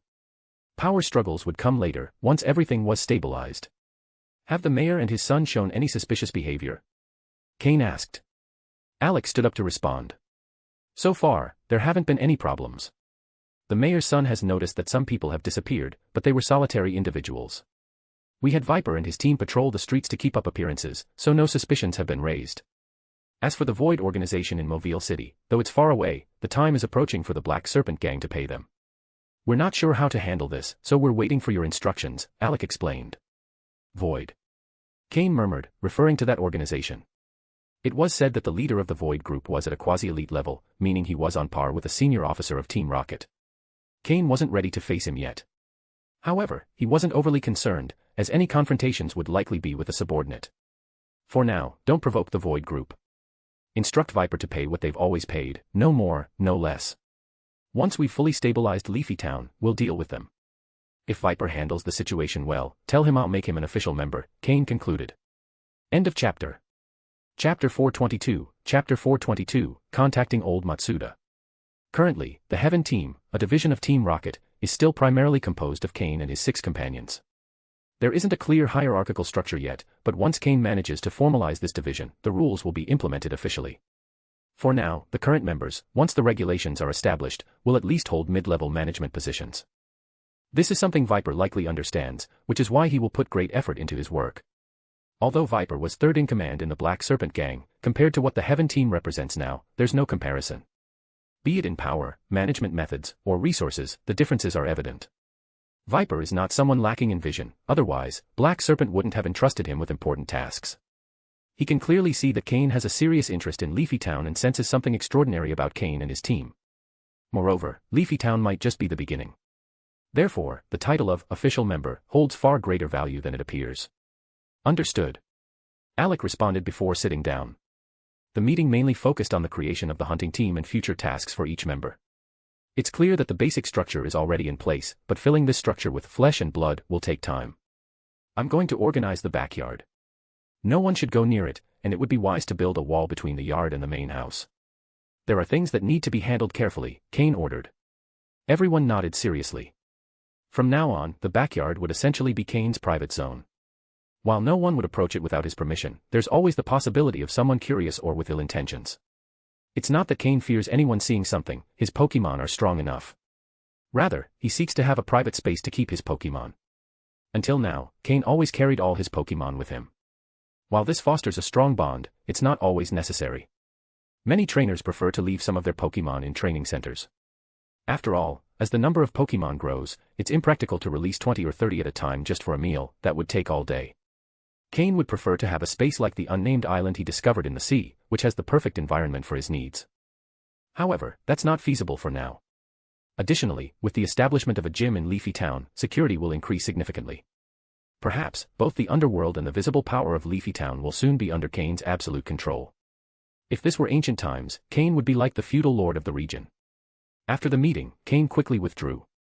He has many responsibilities but prefers to focus on training and strengthening his abilities.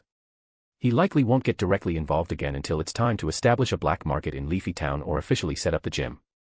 The others understood that Cain primarily focused on raising his Pokémon, so they rarely disturbed him unless necessary. In this world, strength is what truly matters. The power of an organization only serves as a complement to personal strength. For example, Team Rocket wouldn't have grown so successfully if it weren't for Giovanni, whose power allows him to face champions. His influence is unquestionable everywhere. If it weren't for the League closely monitoring him in Kanto, Giovanni would have likely led Team Rocket to conquer Hoenn in less than 3 months. However, the League doesn't want Team Rocket to continue expanding. They'd rather see Hoenn remain divided than allow the organization to grow. Team Rocket could take control of new regions if they wanted to, but the League won't let that happen. They fear that if Team Rocket continues to grow, it will no longer be them dictating the rules of the Pokémon World. Back in his room, Cain sat in front of his video call device. For the first time, he decided to contact his mentor, Matsuda Takashi. After about 30 seconds of waiting, just as Cain thought old Matsuda wouldn't answer, the call was picked up. Old Matsuda appeared, his mentor, wearing a slightly yellowed white coat. His hair and beard were disheveled, and his eyes showed signs of fatigue, bloodshot and weary. It was clear he was very busy. "What is it, boy?" "I'm in the middle of an experiment, so if you have something to say, say it quickly so I can get back to work," old Matsuda said impatiently. Despite having the power of an elite-level trainer, old Matsuda preferred to focus on Pokémon breeding. He spent most of his time conducting experiments and creating energy-rich Pokeblocks. Although not all his experiments were successful, old Matsuda enjoyed this aspect of his life. One could say that much of the strength of old Matsuda's Pokémon came from his dedication to breeding. With the right resources, an experienced breeder like him could raise a Pokémon to quasi-champion level. However, this requires an exorbitant amount of resources, enough to train several elite-level Pokémon. Moreover, such Pokémon would only have superficial strength, lacking real combat abilities. For a Pokémon to surpass its limits and become a true champion, the trainer's involvement is crucial. Seeing his mentor's disheveled state, Cain frowned and said, "Master, you should also take care of your health. If a breeder like you falls ill, you'll become the laughingstock of others." It was evident that old Matsuda had gone several days without sleep due to his experiments. End of chapter. Chapter 423, Chapter 423, Proposal to Establish a Gym. Hearing Cain's words, old Matsuda looked visibly surprised. Until now, there hadn't been many people who directly expressed concern for his health in such a way. He immediately burst out laughing. Well, now this kid is lecturing me." He didn't show any sign of being upset. On the contrary, the tense expression on his face gradually relaxed. Suddenly, he started to feel genuinely tired. After all, he wasn't young anymore, he couldn't go several days without sleep to work on experiments like he used to. Cain also smiled at this. Since he wanted to maintain his status within the league, there were moments when he had to fully embrace that role. "All right, tell me, what do you need?" asked old Matsuda, taking a sip of tea and sitting in his chair. "It's like this, master. I suppose you already know that I'm now in the Hoenn region, right?" Cain began. "Hoenn? You went to the Hoenn region?" Old Matsuda asked unexpectedly, creating an awkward moment. Cain had assumed that old Matsuda was aware of his whereabouts, so after traveling to Hoenn, he thought the men would know. However, clearly, things weren't as he had imagined. "Well, now I know, you're in the Hoenn region." "Go on," said old Matsuda after an awkward cough. Cain also felt a little embarrassed. "The thing is, since I arrived in the Hoenn region, I've realized it's quite a good place. I'm thinking of developing myself here.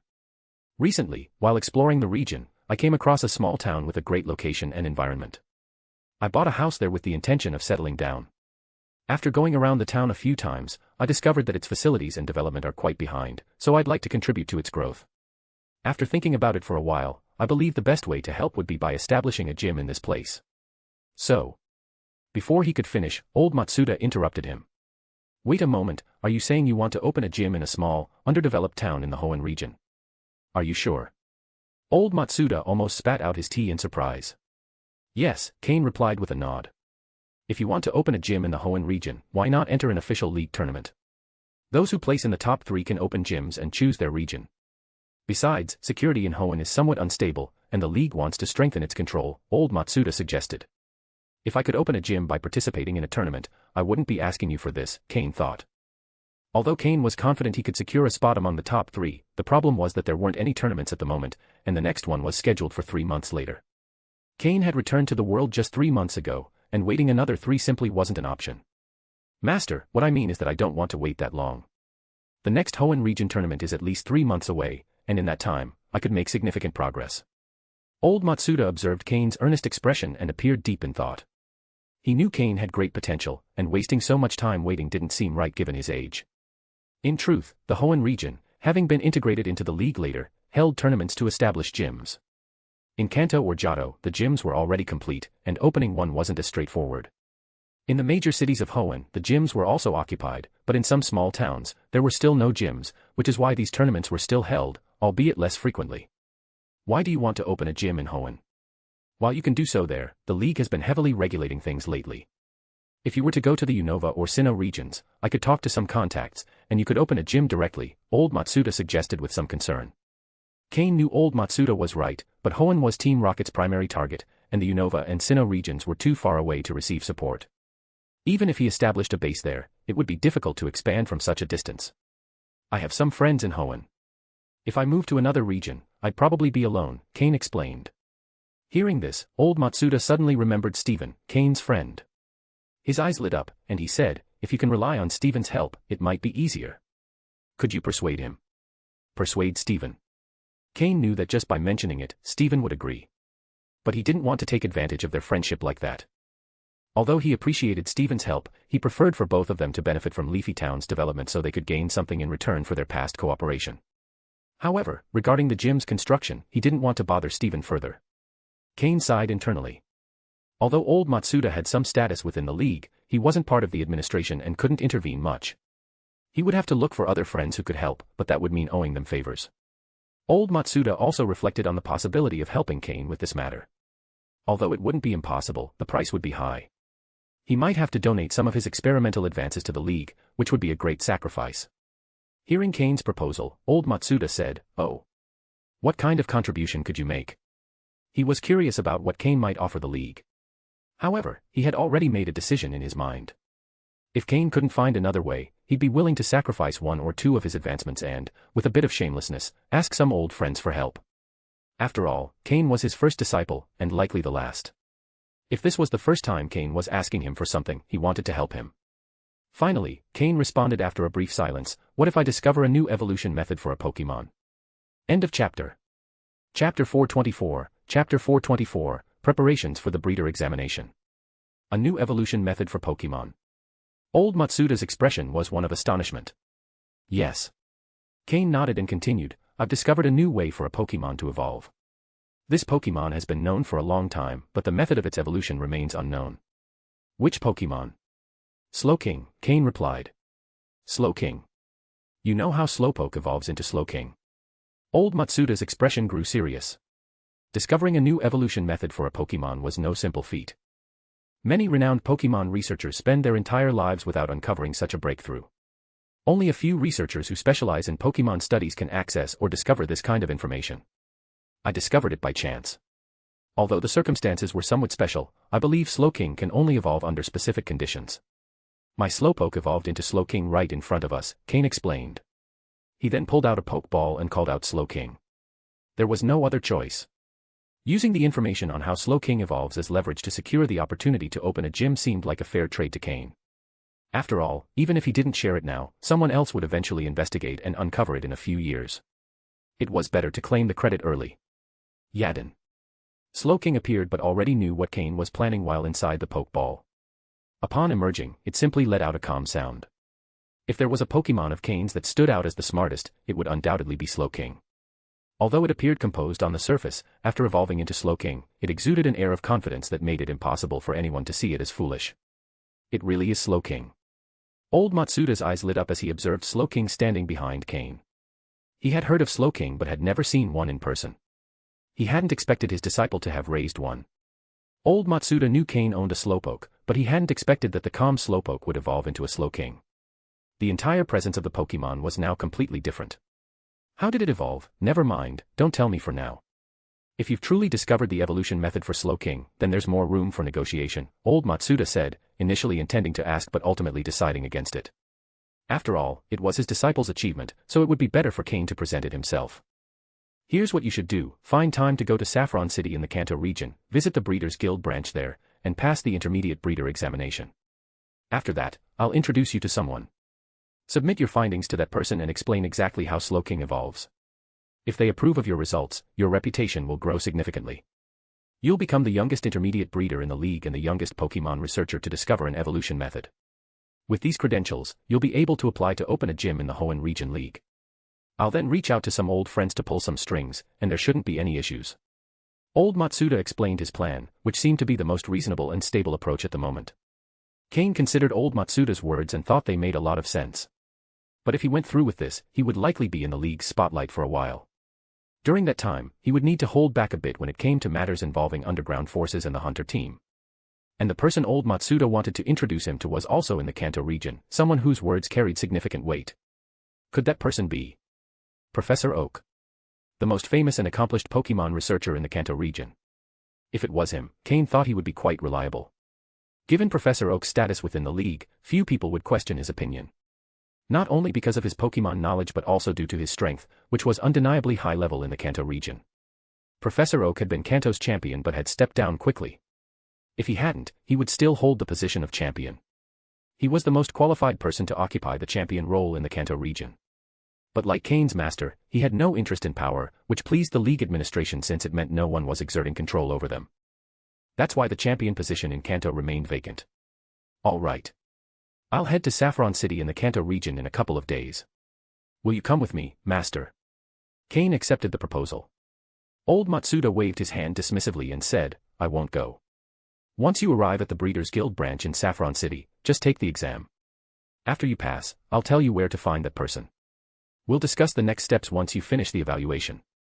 I suppose that once you pass the intermediate breeder examination, your reputation will grow significantly. Old Matsuda was at a critical point in his experiment and didn't have time to see how Cain fared. Perhaps after finishing his experiment, he might venture out, but not now. Understood, master. I'll head to Saffron City and pass the intermediate breeder evaluation, Cain said. Cain had no issues with this. After all, the exam to become an intermediate breeder seemed straightforward to him.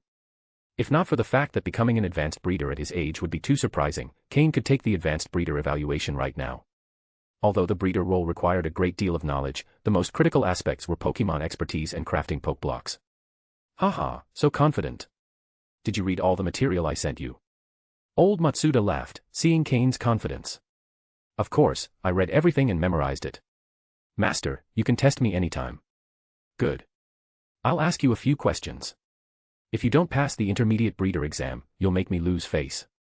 And so, master and disciple began discussing the knowledge required to become an intermediate breeder. Most of the time, old Matsuda would ask questions, and Cain would answer. End of chapter. Chapter 425, Chapter 425, Arrival in Saffron City. The next day. Morning. Cain set off from Leafy Town, riding on his Tropius. For a while, he planned to interact primarily with members of the League, and Tropius was a Pokemon he had often showcased in his role as a League member. The previous night, Cain had contacted a Devon Corporation representative to book him a flight that day, from Rustboro City to Saffron City in the Kanto region. Cain realized that, although it wasn't yet clear what he would gain from working with Devon Corporation, the perks and convenience were already significant. Seated on Tropius' broad back, Cain closed his eyes and focused on training his psychic abilities. Since Sloking's evolution, his psychic power had increased considerably, and he was just one step away from becoming a beginner-level psychic. However, due to his lack of control, even though his psychic power was sufficient to reach that level, his practical use of it still left much to be desired. Now, whenever he had some free time, Cain would sit, close his eyes, and train his psychic abilities, a practice similar to Sloking's meditations. But Sloking's innate talent in psychic abilities far surpassed Cain's. Meanwhile, Cain concentrated on controlling every ounce of his psychic power. According to the system's calculations, Cain had mastered only about 60% of his psychic capacity. Once he reached 80% control, he would be close to achieving beginner-level psychic status. As for achieving 100% control, it wouldn't yield significant improvements for him, so he wasn't overly concerned about it. At his current training pace, it would take 5 hours to improve by 1%. This was the best-case scenario for continuous practice. In reality, it was more realistic to assume that it might take a day or two to improve by a single percent, as Cain couldn't focus solely on his psychic ability, he also had to care for his Pokemon. Determined not to waste time, Cain trained even while sitting on Tropius' back. After flying for more than 3 hours, Cain arrived in Rustboro City.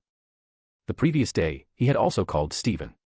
Upon learning that Steven was once again out of Rustboro City searching for rare stones, Cain decided not to mention his trip to Kanto. Given Steven's enthusiasm for special stones, it was possible he might find some Mega Stones. However, it wasn't yet time to reveal information about Mega Stones, as Cain didn't have any himself. He first needed to gather a substantial amount of these stones before making Mega Evolution public knowledge. By then, Cain's reputation would likely skyrocket, but he would also need to carefully calculate the risks and benefits. If the risks outweighed the rewards, he would prefer to keep Mega Evolution a secret until others began to discover it, using the Mega Stones he had prepared in advance. Cain estimated he would need at least 3 Mega Stones for Gengar, Blaziken, and Agron. Even if the stones didn't match his Pokemon, they would be valuable for trading with members of Team Rocket or the League. In any case, the more he could gather before Mega Evolution became widely known, the better it would be for him. These stones would be priceless treasures. If Cain managed to find a Mega Stone for Beedrill before Mega Evolution was discovered and presented it to Giovanni, explaining its effect, Giovanni might grant him a position as an executive. Cain believed that, with Giovanni's ambition and decisiveness, this possibility wasn't far-fetched. Shortly afterward, Cain arrived at the Rustboro City Airport in a taxi. A Devon Corporation employee was already waiting for him. They respectfully handed him a first-class ticket and some high-end, custom-tailored clothing. As an advisor to the president, Cain didn't hold much power, but he was among the president's closest associates, someone capable of changing the course of many lives with a single word. Thus, they didn't miss the opportunity to treat him well. In addition to that, they provided all the necessary items for the flight, as well as arrangements for after his arrival, even booking a room at the best hotel in Saffron City. Hearing about all these details, Cain was impressed. So this was the life of the wealthy. He almost let himself be seduced. Fortunately, he only had a rich friend, he wasn't the rich one himself. Otherwise, he might have repeated the mistakes of his past life. Cain felt genuine respect for Stephen upon realizing how he had managed not to be corrupted by such a comfortable life. The flight from Rustboro City to Saffron City took about 5 or 6 hours. At this point, for Cain, there wasn't much difference between economy, business, or first class. Perhaps first class was quieter, which helped him avoid drawing constant attention. He had lunch on the plane, but since he was busy training his psychic ability, he finished his meal quickly, and his Pokémon settled for poke blocks. 5.5 hours later, Cain disembarked from the plane. Now that Slowpoke had evolved into Slowking, keeping it by his side at all times might come off as intimidating and draw attention, so Cain decided not to bring any Pokémon with him. However, Haunter remained hidden in his shadow, ready to emerge in case of danger. The entire day had been devoted to travel, but at least Cain had been able to train his psychic ability, so he didn't consider the time wasted. During the day, his level of control had improved by 1%. Combined with the training from the previous afternoon, Cain had reached 62% control over his psychic capacity, a decent amount of progress. If he managed to improve by 1% per day, he would reach beginner psychic status in just 20 days. Previously, the system had calculated that it would take him over 30 years to achieve this. Incredible. Cain checked into the hotel reserved by Devon Corporation. It was already late, so he would have to wait until the next day to take the intermediate breeder examination. He planned to spend the night exploring Saffron City's black market to buy some Kanto Pokémon that he could raise in his garden or on the mountain behind his house. In particular, he planned to acquire a large number of Shelder to help his Slowpoke evolve, preferably ones with good potential. End of chapter. Chapter 426, Chapter 426, The Breeders' Guild. That night, as darkness fell, Cain silently left the hotel. Although the black market is not exclusive to nighttime, it truly comes alive after dark. Many resources and people only make their appearances once the sun sets. Cain wore the same outfit as before, except that this time he was accompanied by Sneasel instead of Murkrow.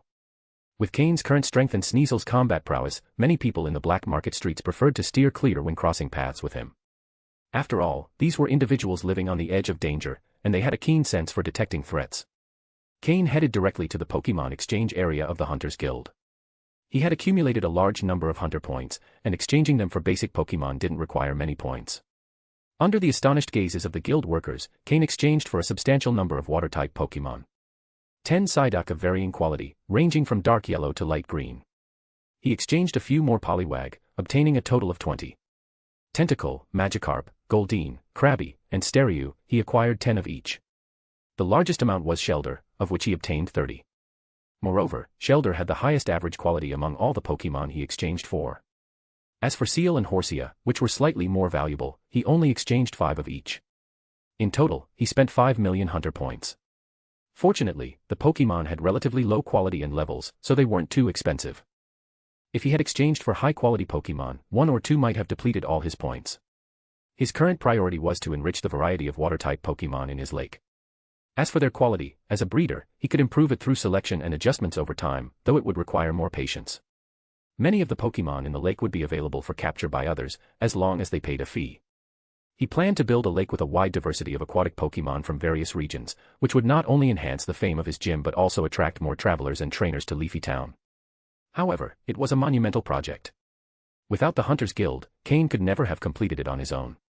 The Hoenn Hunters Guild had Pokémon from Kanto, but exchanging them in Hoenn came at a slightly higher price. A single trade might not matter much, but in large quantities, the difference was significant. Cain packed his bag to the brim with minimized Pokeballs and, with some reluctance, left the Hunters Guild. 5 million points, if he had used them to trade for high-quality Pokémon, he could have obtained 1 light blue quality Pokémon with decent abilities and moves. For reference, Cain's Poliwag with the Swift Swim ability cost 6 million points. As his Hunter rank increased, so did the value of his points. For now, however, this was an initial investment. Cain was buying time with his points. He couldn't afford to capture all those water Pokémon himself. If his hunting team grew in the future, it might become possible, but not right now. To Cain, nothing was more valuable than time. He left the black market and returned to the hotel. Letting his Pokémon play, he sat on the bed and began to meditate. Cain could now replace sleep with meditation. Although nighttime meditation mainly focused on restoring mental energy, it also helped slowly improve his psychic abilities. At the same time, it enhanced his control over these abilities. Pokémon like Honchkrow and Slowking, among Cain's earliest captures, no longer enjoyed small spaces as much. With their maturing minds, they preferred watching other Pokémon play, which improved their moods. Sneasel, with its cold and prideful nature, often sat alone, playing with an ice ball it created. Skorupi and Miltank got along well with Torchic, Aaron, and Poliwag. Despite its ferocity in battle, Skorupi was still young and enjoyed playing with them. Miltank had practically become the group's caretaker, looking after the three youngsters. She relished this role. Now with so many companions, she felt content and had little interest in battle. As the night progressed, Honchkrow stepped in to remind everyone it was time to rest. The other Pokémon complied without issue, and with its evolution, Honchkrow commanded more respect. Not only was it the big brother figure, but it was also one of Cain's strongest Pokémon.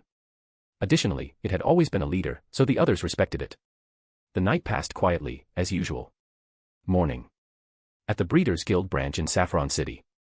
A young trainer dressed in Pokémon League attire, accompanied by a Torchic, arrived at the location. He gazed at the tall and unique structure, which was, in fact, the Saffron City branch of the Breeders' Guild. Although it was a public organization established by the League, most of the breeder-related activities were managed by this guild. Cain's mentor, Matsuda Takashi, held an honorary position as an elder in the Breeders' Guild. It was a title without real power but indicated Matsuda Takashi's high status in the breeding profession. Had Matsuda Takashi not been so absorbed in his experiments and uninterested in politics, he could have easily secured a position with actual authority in the guild, perhaps even as vice president. The Saffron City branch was one of the most important in the Breeders' Guild.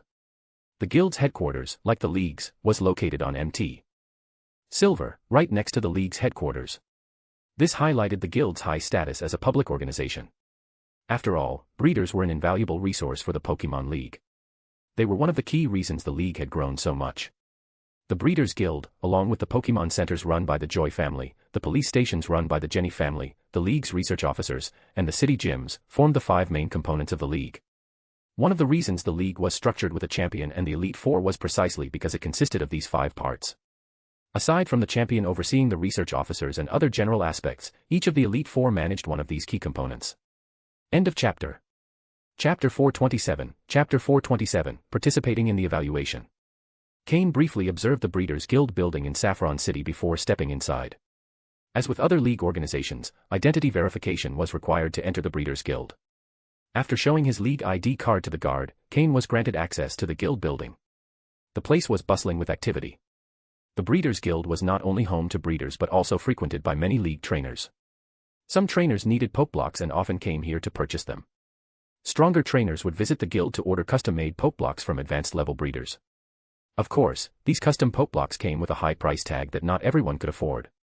Being able to supply advanced-level Pokeblocks to all their main Pokémon was already an achievement. Cain briefly wandered through the sales area but, having nothing in mind to buy, headed directly to the breeders-only section. Most Breeders' Guild buildings were organized similarly. The first floor was a sales area where common Pokeblocks could be purchased. The second floor was a mixed-use area for both breeders and trainers. Here, trainers could find suitable breeders to commission Pokeblocks. Starting from the third floor, the areas were exclusive to breeders, and non-breeders were not allowed to enter. The third floor was where breeder evaluations were conducted, the fourth floor was reserved for novice breeders. The fifth floor was for intermediate breeders, and the sixth floor was for advanced breeders. The seventh floor was reserved for the guild's deputy director and elders, with entry strictly prohibited without authorization. Unauthorized entry could disrupt ongoing breeder experiments, potentially causing severe consequences. When a breeder is researching how to create a new type of Pokeblock, meticulous precision is required. Even a variation as small as a milligram can affect the outcome. For this reason, access to the seventh floor was strictly forbidden. Even on the sixth floor, those who were not advanced breeders were barred from entry. Each floor had very strict regulations. This time, however, Cain only needed to go to the third floor. Swiping his League ID card at the entrance was enough to grant him access. After all, it was a semi-public area primarily used for breeder evaluations. Upon entering, a staff member greeted everyone arriving on the third floor. Hello, are you here for the breeder evaluation? The employee asked with a professional smile, showing slight surprise at Cain's youthful appearance but maintaining a polite tone. Cain nodded. Please proceed to the counter to pick up a form and fill in the required information. Afterward, you'll take a simple test. We appreciate your understanding, the employee explained, gesturing to the reception desk across the hall with a smile. Though Cain looked young, in the Pokémon world filled with talented individuals, she had seen other young participants take these evaluations. Of course, most of them failed to pass. That said, passing the breeder evaluation wasn't typically achieved on the first try. Some people had to attempt it 30 times before succeeding. However, once they passed, a breeder's value skyrocketed. For this reason, staff always maintained a positive attitude toward anyone entering the third floor. They might not succeed today, but who knows what the future holds. Better not to make an unnecessary enemy. Cain thanked her and headed to the counter. Hello, sir, may I see your ID card and have you fill out this form, the receptionist said with a smile as she handed him the registration form. She then scanned Cain's ID card in the computer, registering his information. Regardless of the outcome, all participants were considered potential future assets for the league, so keeping records was essential. Cain reviewed the form and quickly filled it out. He was then guided to a small room with only a table, a chair, and a sheet of paper. This was a basic knowledge test. As a breeder evaluation site, hundreds of people could register here daily. If each individual were assessed personally, the staff would be overwhelmed. For this reason, before the initial breeder evaluation, all participants had to fill out a basic question sheet. Only those who met the standard could proceed. Otherwise, they would be eliminated in the first round. 90% of participants were eliminated in this phase, as the questions, though basic, were far from simple. However, for Cain, with his system, this was a breeze. The system scanned the test questions and quickly generated all the answers in Cain's mind. These weren't just template answers but results derived from the system's big data simulations. Though Cain relied on the system to make Pokeblocks and learn about breeding, he had gradually accumulated substantial knowledge in this field over time. While he wasn't yet at the level of an intermediate breeder, these basic questions posed no challenge. The system processed them quickly, so Cain avoided overthinking. 20 minutes later, Cain emerged from the room with the completed test. The receptionist, seeing him exit so quickly, couldn't help but show a surprised expression. So fast. Did he just answer randomly? However, upon seeing the answer sheet filled with writing, she was even more astonished. Please wait a moment, the employee said and quickly left with the answer sheet. Cain had no choice but to wait. They hadn't expected someone to finish the test so quickly, the examiner hadn't even arrived yet. 5 minutes later, the employee returned with a middle-aged man wearing glasses who seemed highly educated. The receptionist whispered something to the man before apologetically smiling at Cain and leaving. Young man, did you complete this test? The man asked with a smile, holding up the answer sheet. Yes, Cain replied, glancing at the test. Incredible.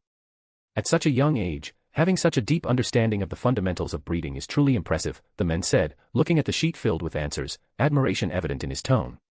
Another employee brought over the information form Cain had filled out earlier and handed it to the middle-aged man. End of chapter. Chapter 428, Chapter 428, Flint's 100th Evaluation. Cain, 16 years old, takes the beginner breeder evaluation. 16 years old. The middle-aged man appeared surprised. He glanced at Cain's height and appearance. Cain now stood a little over 1.70 meters tall, which matched his age of 16. However, becoming a beginner breeder at 16 was uncommon. After all, a breeder was not the same as a trainer. A trainer only needed to know a little about Pokemon and have one capable of battling to qualify as a trainer. But a breeder was different. A breeder had to be far more knowledgeable about Pokemon than a trainer, at least knowing most Pokemon and being familiar with their characteristics. Otherwise, they wouldn't be able to create the appropriate Pokeblocks or provide other services. Although breeders primarily focused on creating Pokeblocks, they also needed to know about Pokemon massages and treating minor ailments. The higher the breeder's level, the more knowledge they were required to have. This is why trainers could be quite young, but breeders were typically older. They needed time to accumulate knowledge, experience, and insights. The more they accumulated, the more they could master. So, while 16 was an appropriate age for a trainer, it was quite young for a breeder. It was rare for someone to become a breeder at 16 unless they had a relative who was a breeder and had trained them from a young age. Or they might be a disciple of a prominent family with extensive knowledge reserves. Otherwise, mastering enough knowledge by the age of 16 wasn't easy. Yes. Cain nodded. Cain, of course, understood what it meant to be a 16-year-old breeder. But at the moment, he was only taking the beginner breeder evaluation. Passing the intermediate breeder evaluation later would genuinely shock people. That was one of the main reasons old Matsuda had Cain register for the breeder evaluation. The middle-aged man initially wanted to say something but decided against it after recalling Cain's results in the basic exam. Come with me. With that, he turned and signaled Cain to follow him. They arrived in a room where 4 people were seated, a young woman of about 25 or 26 years old, a boy who appeared to be around 18, and a middle-aged man clearly in his 30s. The men with glasses turned to Cain and said, "This is the waiting room for the evaluation. Sit here and wait for your name to be called." Then, taking Cain's test and registration form, he left for another room. Cain found a spot in a corner and sat quietly. He discreetly observed the 3 people in the room. They were probably there for the beginner breeder evaluation too. The middle-aged man, clearly in his 30s, didn't seem like it was his first time here. His firm expression radiated calmness and composure. As for the 25 or 26-year-old woman, she appeared nervous, likely because it was her first time in an evaluation, understandable given her age. The boy, on the other hand, didn't show much reaction. Cain was surprised by the 18-year-old. Participating in a beginner breeder evaluation at that age wasn't easy. While Cain was observing the others, they were also observing him. It was evident at first glance that Cain was the youngest, which surprised everyone, given that he had made it to the breeder evaluation room. However, since they didn't know each other, they sat quite far apart and didn't start a conversation. Breeder evaluations weren't competitions. The goal wasn't to eliminate others but to assess their skills. So, there was no hostility among them. After a while, the door to the room the man with glasses had entered opened, and out came a man about 28 or 29 years old with his head bowed and an air of dejection. The man with glasses patted him on the shoulder from time to console him. "Don't worry. You can try again next time. You were just a little short, but you still need to strengthen your knowledge of Pokémon." Clearly, this was someone who had failed the evaluation. He left the room silently, without looking back. "Next, Miko." "Yes." The nervous young woman jumped to her feet upon hearing her name. "Don't worry. Your professor says you won't have any trouble, just do it as you always do," the man with glasses encouraged her. This left only 3 people in the room, Cain, the boy of about 18, and the composed middle-aged man. After the young woman entered, the room became even quieter. Suddenly, the middle-aged man stood and approached the 18-year-old boy as if he wanted to talk to him, but the boy completely ignored him. So, the man resignedly backed off. Upon standing, he glanced at Cain, sitting farther back, hesitating for a moment before moving to sit beside him. Cain had been observing his movements, and when the man sat beside him, Cain couldn't help but frown. "Hello, young man. My name is Flint. This might be my last attempt at the beginner breeder evaluation. Maybe I'm just not cut out for this, and I'd be better off returning to being a trainer. It might be a bold request, but would you mind giving me your contact information as a keepsake?" Flint said. Hearing this, Cain was visibly startled. "Flint?" "Yes, Flint. Would you grant me this wish? I've already collected the contacts of 99 people who took the evaluation with me, and I just need one more to reach 100. It will be my final memory as a breeder before dedicating myself fully to being a trainer." But Cain barely paid attention to this. Flint. Could it be a coincidence? Because Cain remembered that Brock's father was also named Flint and was a gym leader. The Pewter City gym leader in the Kanto region, the rock-type trainer Flint. Could this guy have also tried to become a breeder? "Are you from Pewter City?" Cain couldn't help but ask. The man, with short hair, thick eyebrows, and squinted eyes, bore a 90% resemblance to Brock. Flint was also surprised by Cain's question. "Yes, young man. Have you been to Pewter City?" Apparently, this Flint was indeed the Pewter City gym leader, Brock's irresponsible father. He was already a gym leader, and yet he kept coming to the breeder evaluation. What a waste. End of chapter. Chapter 429, Chapter 429, Formal Evaluation. Flint, the Pewter City gym leader, is the father of one of Ash's future close companions. In the anime, Flint doesn't display great battle prowess, but becoming a gym leader is not something just anyone can achieve without significant skills. Especially in the Kanto region, where talent and outstanding trainers are abundant. Without the necessary strength, it would be impossible to stand firm in Pewter City. During the time Ash begins his journey, Brock holds the position of gym leader. Is it really believable that a kid like Brock could handle that role alone? The truth is that Flint was always there, and under his name, not many people dared to cause trouble. Brock's passion for becoming a Pokémon breeder may partly be influenced by the fact that his father had also pursued that path at one time. Alright, Cain quickly agreed to Flint's request. Although the reasoning behind the request sounded a bit strange, Cain thought it wasn't too unusual coming from someone who had left 8 children and his wife alone at home to go off training. Being able to have 8 children wasn't common either, it took a certain kind of capability. And it's good that he was a gym leader, otherwise, supporting such a large family might have been difficult. In the Pokémon world, raising the children of trainers meant preparing them to become trainers too, which involved providing Pokémon and materials, something far more complicated than simply buying a house or a car. They exchanged contact information, and Flint returned to his seat, content. Having failed almost 100 times, he had always made it a goal to collect the contact information of at least one person from each evaluation he attended.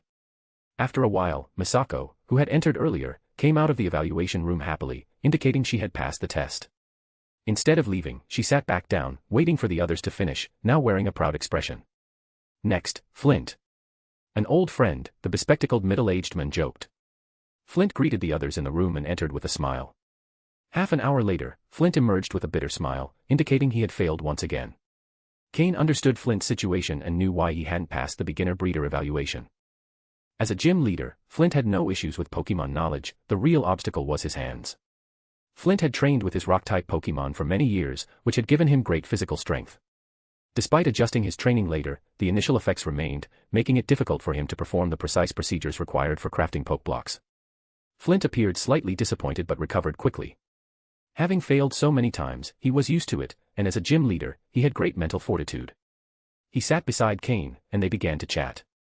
Although not an expert in Pokémon care, Flint had extensive knowledge about training rock-type Pokémon. Cain took the opportunity to learn more about Larvitar and Aaron, as well as the habits of rock-type Pokémon. Shortly afterward, the 18-year-old boy finished his evaluation. Although he had also failed, he maintained an arrogant attitude that didn't inspire sympathy. "Do you know that boy?" Cain asked Flint. "He's the grandson of Master Fujimoto, an advanced Pokémon breeder from Saffron City. He has some talent in Pokémon care but is quite arrogant and doesn't get along well with others," Flint replied. Cain nodded, understanding better why the boy behaved so haughtily. Next, Cain, the bespectacled man, called out. Finally, it was Cain's turn. Flint encouraged him, and Cain entered the evaluation room, ignoring the scornful look from the arrogant boy. Inside the room was a round table with tools and materials, and 3 examiners, a Nurse Joy, an elderly man with a beard, and a bespectacled middle-aged man. "Cain, this is the head examiner, Master Shiro Nakamura, vice president of the Breeders' Guild in Saffron City. We also have Nurse Joy, who is an intermediate-level breeder, and I am Daichi, also an intermediate-level breeder," Daichi explained. "Greetings, examiners," Cain said respectfully. "Let's start with some simple questions," Shiro Nakamura said in a serious tone. Cain answered calmly, demonstrating solid knowledge as the evaluation proceeded smoothly. End of chapter. Chapter 430, Chapter 430, What to do now? The further they progressed, the more surprised the 3 examiners became. Every time they posed a question, Cain only needed 1 or 2 seconds to reflect before answering with precision. Moreover, regarding knowledge about certain Pokémon, there were various directions in which that knowledge could develop, and Cain was able to mention them all one by one. After all, the main purpose of this Pokémon breeder evaluation was to impress the examiners. If it also meant impressing the league's higher-ups, Cain had no qualms about showcasing his knowledge. As for whether they would investigate his identity, Cain had a master named Matsuda Takashi, who was deeply rooted in the league. The emergence of a genius-level Pokémon breeder is often more highly valued than that of a prodigious trainer. Cain was answering these questions under the watchful eyes of the examiners, so there was no chance of cheating, which only made them lament the rise of yet another genius. "All right, you've answered all these questions correctly. Now, following the instructions on this list, create a beginner-level Pokeblock. If you have your own tools, you can use them, if not, you can use the tools on the table," said Daichi after consulting with Shiro Nakamura and Nurse Joy. Cain took the sheet of paper from the table and reviewed it. A beginner-level Pokeblock required no more than 8 ingredients, making it very simple for Cain. On the trial island, even with rudimentary wooden tools, he had been able to create intermediate-level Pokeblocks with good results, so making a beginner-level one posed no issue. Once he understood the requirements, Cain got to work immediately. The materials on the table were at his disposal.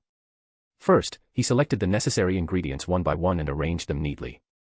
Next, he prepared the ingredients that needed peeling or special treatment. His movements were fluid and precise, without the slightest delay, causing the 3 examiners to nod in approval as they watched him work. Grinding, mixing, separating, blending, resting, and finally solidifying, all of Cain's steps were carried out without a single error. When the beginner-level Pokeblock was ready, only 10 minutes had passed. Shiro Nakamura and the other 2 couldn't remain seated. They approached Cain and took the Pokeblock, now in its container, to examine it. Daichi pulled a small tool from his pocket, took a sample of the Pokeblock, and tasted it. Nurse Joy examined the Pokeblock under the light, noting its minimal impurities. Beginner-level Pokeblocks typically had many impurities, but Cain had managed to make his so pure and crystalline. Daichi and Nurse Joy wondered if they themselves could have created a Poke block of such quality. The likely answer was, no. Shiro Nakamura's eyes sparkled with excitement, like a hunter who had found prized prey. He was an advanced-level Pokemon breeder, far more skilled than most at his level. Otherwise, he wouldn't have disqualified the grandson of the previous advanced-level breeder. Many would have passed that young man despite his shortcomings to avoid offending the advanced breeder. But Shiro Nakamura wasn't intimidated, as technically, that advanced breeder was also his subordinate. However, when it came to Cain's Poke block, he couldn't find a single flaw. Even if he had made it himself, the result wouldn't have been better than Cain's. A genius, murmured Shiro Nakamura, holding the Poke block. Becoming a beginner-level Pokemon breeder at 16 was rare but not unheard of. However, most of those cases barely passed the evaluation, and in others, the approval came due to someone's influence. But from the basic questions onward, Cain had demonstrated impeccable performance. After a moment of thought, Shiro Nakamura declared, "Congratulations, young man. You are now a beginner-level Pokemon breeder and one of the best in your category." From somewhere, he pulled out a medal engraved with the league's emblem and the words, "Beginner-level Pokemon breeder," beneath it. This was the accreditation medal for a beginner-level Pokemon breeder in the Pokémon World. Whoever held this medal could enter exclusive league-only locations without needing to show other identification, such as Pokemon Centers or the Breeders' Guild. However, Cain didn't take the medal but instead shook his head. The three examiners frowned at Cain's gesture. This was a sacred moment for a league member. Moreover, the person awarding the medal was the vice president with real authority in Saffron City's Breeders' Guild. If Cain didn't offer a valid reason, he might be blacklisted immediately. Even if they didn't go that far, they could bar him from retaking the test for 5 years, a rather severe penalty. Noticing their expressions, Cain realized he had been a bit abrupt. He scratched his head and, with an embarrassed look, said, "I'm sorry, I got a little carried away. I don't mean any disrespect, but I need to continue the evaluation, so I'd rather receive the medal after completing all the tests." "Young man, the evaluation is over. You've already qualified as a beginner-level Pokemon breeder. You don't need to continue," Shiro Nakamura said, his expression relaxing after hearing Cain's explanation. "That's not what I mean." Before Cain could finish, Daichi looked at him as if he were a monster, eyes wide, and exclaimed, "Don't tell me you want to take the intermediate-level breeder test." Immediately, the other two froze. The intermediate-level breeder evaluation. Even if Cain didn't pass, the fact that a 16-year-old beginner-level Pokemon breeder attempted the intermediate-level test would already be big news. It could cause a stir in Saffron City's Breeders' Guild. "Cain, you're only 16 years old, already one of the most outstanding of your generation. You don't need to rush into attempting the intermediate-level test. You could wait a bit," Nurse Joy suggested with concern. But as she spoke, she recalled Cain's skill in preparing the beginner-level Poke block, the calmness with which he worked, and the results, which seemed even better than her own. Could it be that reaching intermediate level wasn't impossible? Joy and Daichi seemed somewhat dazed. Both were in their 30s, and while being intermediate-level breeders at their age already made them considered geniuses by many of their seniors, they had yet to reach the pinnacle of their profession, with expectations to lead the next generation. But now, someone younger was already catching up to their achievements. How could they not be surprised? This is alarming. The future of the Breeders' Guild was supposed to be theirs, but now it seems a younger generation is already surpassing them. What to do now? We urgently await answers. End of chapter. Chapter 431, Chapter 431, he's really going to become famous. Are you sure? Shiro Nakamura asked with a serious expression. If anyone else Cain's age had said they wanted to take the exam to become an intermediate-level breeder, with Shiro Nakamura's fiery temperament, he would likely have responded with a slap. However, recalling the quality of the beginner-level Poke block Cain had made and the smoothness with which he performed the procedures, Shiro Nakamura only needed to confirm if Cain was truly determined. The exam for intermediate-level breeder was not the same as the beginner-level one. An intermediate-level breeder, if demonstrating sufficient skill, could take on a managerial position within the Breeder Guild, like the one Daichi currently held. Yes, Cain nodded firmly. He had never taken the exam for either beginner or intermediate breeder before, but Shiro Nakamura and the others knew that the beginner-level exam was relatively simple and could be conducted right there. However, the intermediate-level exam was more complex and demanding. Then wait outside for a moment. The intermediate-level breeder exam is a bit more complicated, and we need to prepare some things. It may take some time, Shiro Nakamura said. Cain followed Daichi out of the room. Outside, Flint and Misako, who had been waiting, saw Cain come out without the beginner-level breeder badge on his chest. Misako displayed an expression of, "I knew it." After all, Cain looked very young, and he hadn't been inside for long, not even half an hour. She herself had taken a full hour to pass her exam, spending nearly 40 minutes just making a Poke block. How long had Cain been inside? Less than 30 minutes. Flint thought the same and, trying to console him, patted Cain on the shoulder, saying, "Don't worry, young Cain. With your talent and age, I'm sure you'll reach the beginner level soon. Look at me, your old pal Flint, I failed 100 times before giving up. But I'm convinced you'll do it in fewer than 5 tries."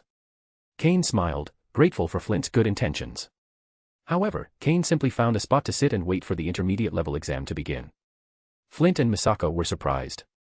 Why is he still here if he's finished his exam? Is he waiting to watch someone else's test, they thought. Flint assumed Cain was disappointed and needed to sit for a while. To him, Cain's smile was just a facade. So, Flint sat beside him and started cheering him up, while Misako, despite her somewhat arrogant demeanor, sat on Cain's other side with the same intention. Cain felt a bit awkward. How could he explain to them that he was waiting for the intermediate level exam? Would it break their hearts? Even if he told them he had already passed the beginner level exam, they probably wouldn't believe him because he wasn't wearing the badge. He could only hope Daichi and the others would hurry with the preparations. After an hour of waiting, Cain began to feel dizzy from Flint and Misako's constant chatter. Who said only 3 women could create a spectacle? Clearly, 1 man and 1 woman were enough to do it too. But his savior appeared quickly. To Flint and Misako's surprise, the exam room door opened again. Daichi rushed out and went straight to Cain, saying, "Ready, Cain. There are a lot of important people inside." Even Daichi, who had worked at the Breeder Guild in Saffron City for a long time, had never seen so many important figures gathered in one place. Although at least 3 advanced level breeders were required for an intermediate level exam, when many heard that the examinee was a 16-year-old boy, they first thought it was a joke and then decided to see for themselves. Quickly, the high-ranking members of the Saffron City Breeder Guild became excited. A 16-year-old intermediate-level breeder. With their experience, they knew what that meant. So, they all gathered to attend Cain's exam. Initially, Daichi had thought that, since the room hadn't been prepared for the intermediate-level exam, it would be difficult to gather 3 advanced-level breeders, as many were busy with their experiments. However, somehow, the news spread, and many advanced-level breeders left their tasks to serve as examiners. Even many intermediate-level breeders requested to observe the exam. Soon, the exam room was filled with 10 advanced-level breeders, representing more than half of the advanced-level breeders in Saffron City. The number of intermediate-level breeders was countless, there were so many that Daichi didn't have time to register them all. That's why, when Daichi went out to fetch Cain, he was in such a rush. There were too many important figures inside. If they all united, they could cause a quake in Saffron City, one that neither the League nor Team Rocket could stop. Daichi quickly took Cain and led him toward the exam room. Meanwhile, Misako and Flint were stunned. What did this mean? Another exam. Did Cain not fail, they thought. Out of curiosity, they both decided to follow. Daichi, busy leading Cain, paid them no mind. After all, Flint was a gym leader, practically a high-ranking member of the League, and it wasn't a problem for him to attend. As for Misako, although she had just passed her beginner-level breeder exam, she had an advanced-level master who was also inside. So, the 4 entered the exam room together. When Cain was led inside by Daichi, he too was shocked. The once empty exam room was now packed with people surrounding the round table. The desk where the 3 previous examiners had sat was now extended, with 10 elderly men and women seated at it. All of them were over 50 years old. At the center sat Shiro Nakamura, the same advanced-level breeder who had evaluated Cain earlier. What on earth was going on? Did an intermediate-level breeder exam really require so many people? Cain, who had never taken an intermediate-level breeder exam before, was a bit confused. He didn't know that his request had caused such a commotion. Many breeders attending to clients had dropped everything to come and observe. Soon, all of Saffron City would hear about it. Cain was really going to become famous. End of chapter. Chapter 432, Chapter 432, Surprising and Unusual. The reason why a 16-year-old participating in the intermediate breeder exam caused such a stir is related to the Breeder Guild's position within the League. Although the Breeder Guild holds a relatively high position in the League, there is still room for improvement. This is because there are too many advanced breeders. That's right, so many that no one respects each other's authority, and no one can represent the entire group of breeders. This lack of clear leadership results in numerous internal voices within the guild. However, if someone who surpassed the level of an advanced breeder were to emerge, this situation would immediately change. That's why the appearance of a 16-year-old like Cain, with the potential to be an intermediate-level breeder, carries a significant hidden meaning. If Cain manages to pass the exam, he will undoubtedly be treated as a treasure by the Breeder Guild, and no one will dare lay a finger on him. As long as he grows properly, he will be the leader of the next generation of breeders, something everyone is hoping for. This situation has already been implicitly accepted by the guild's upper echelon. Although there are certain differences and conflicts within the guild, they always remain united against outsiders. Breeders' combat capabilities are limited, and if they don't stick together, it would be more difficult to maintain their position of power. Therefore, the emergence of someone who can represent all breeders is the hope of all advanced breeders. Although Matsuda Takashi didn't have much ambition for power, when he learned that Cain had the ability to be an intermediate-level breeder, he didn't push him immediately into taking the exam. It's worth remembering that power can sometimes be an advantage but can also cause a person to crumble under its weight. Power is valuable, but what truly matters in this world is strength.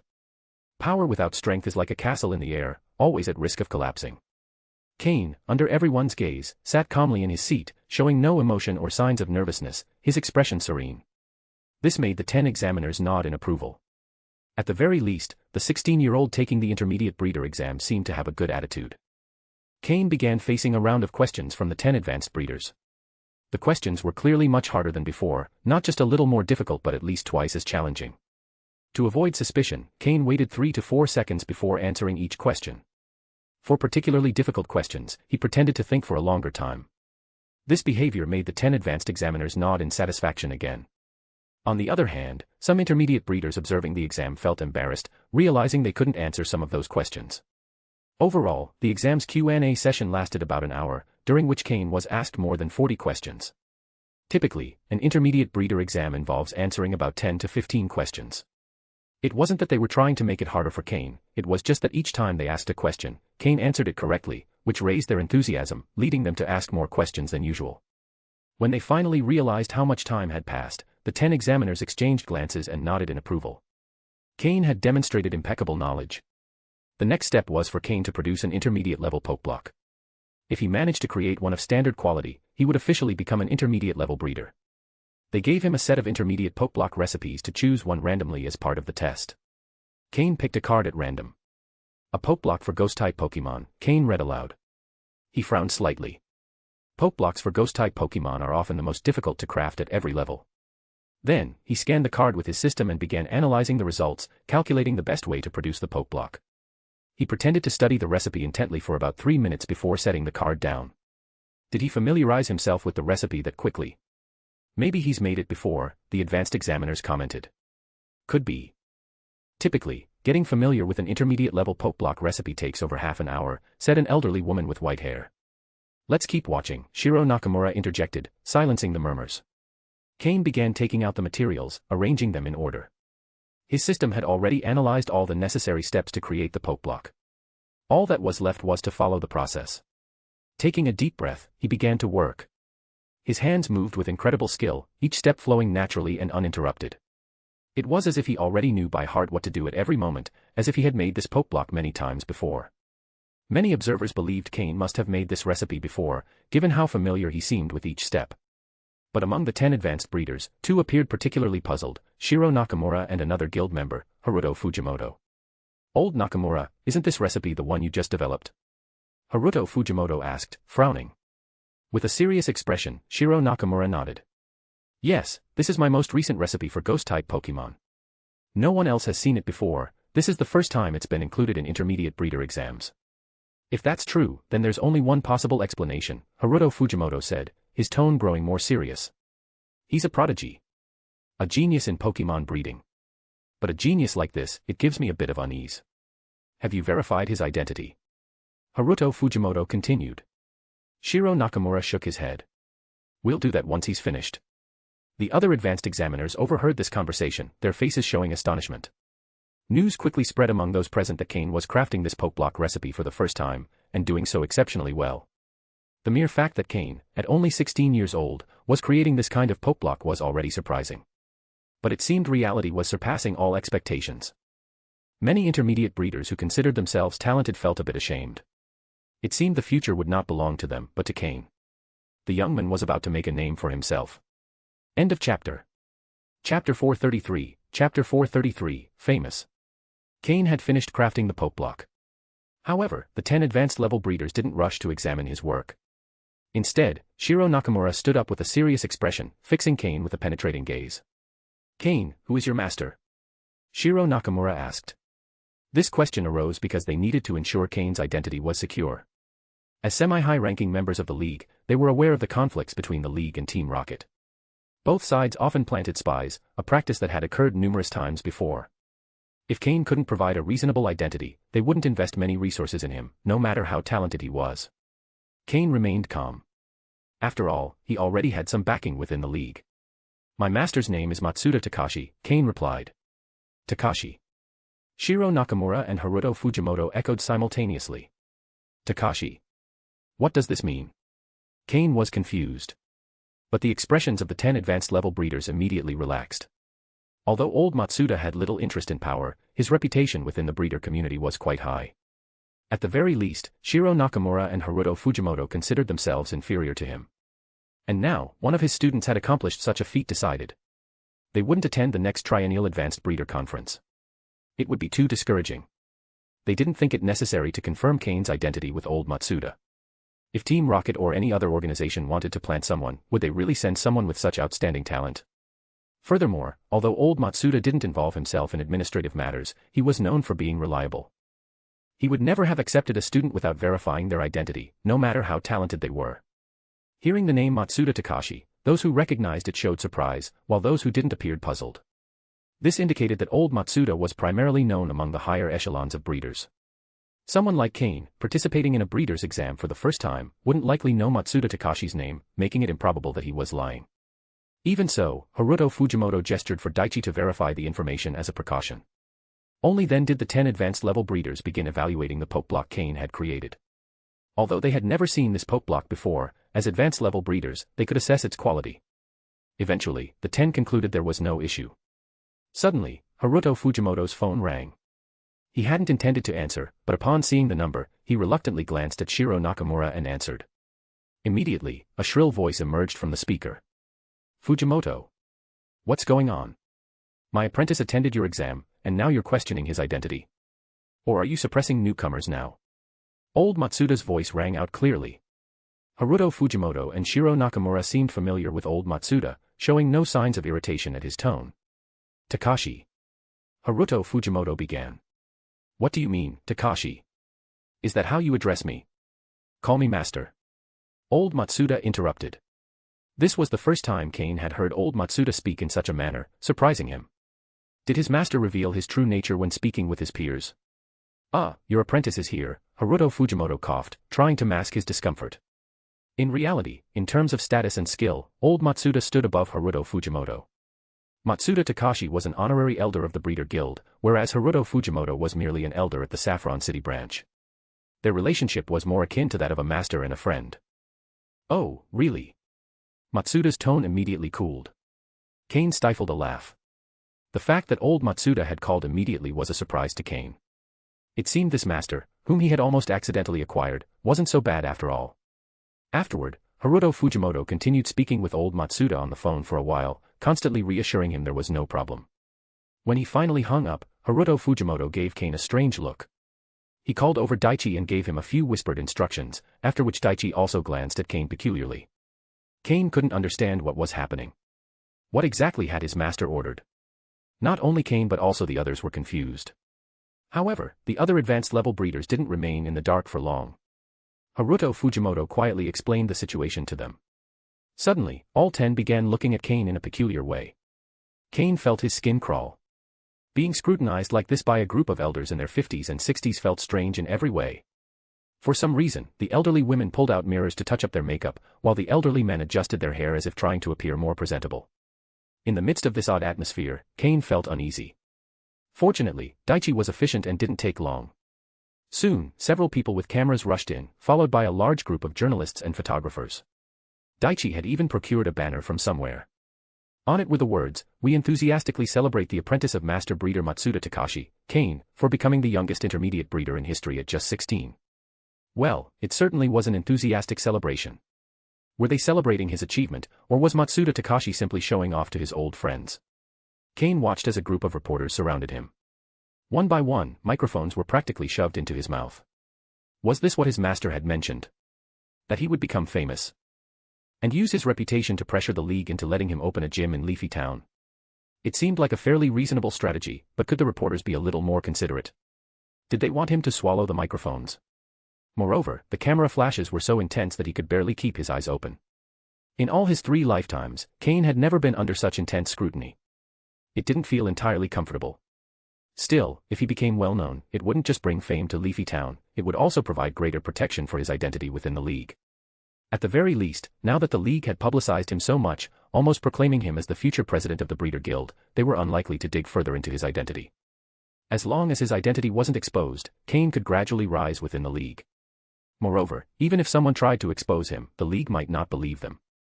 Otherwise, if anyone could easily discredit their talents, how could the League's prodigies live peacefully? They wouldn't be able to train or grow in peace. End of chapter.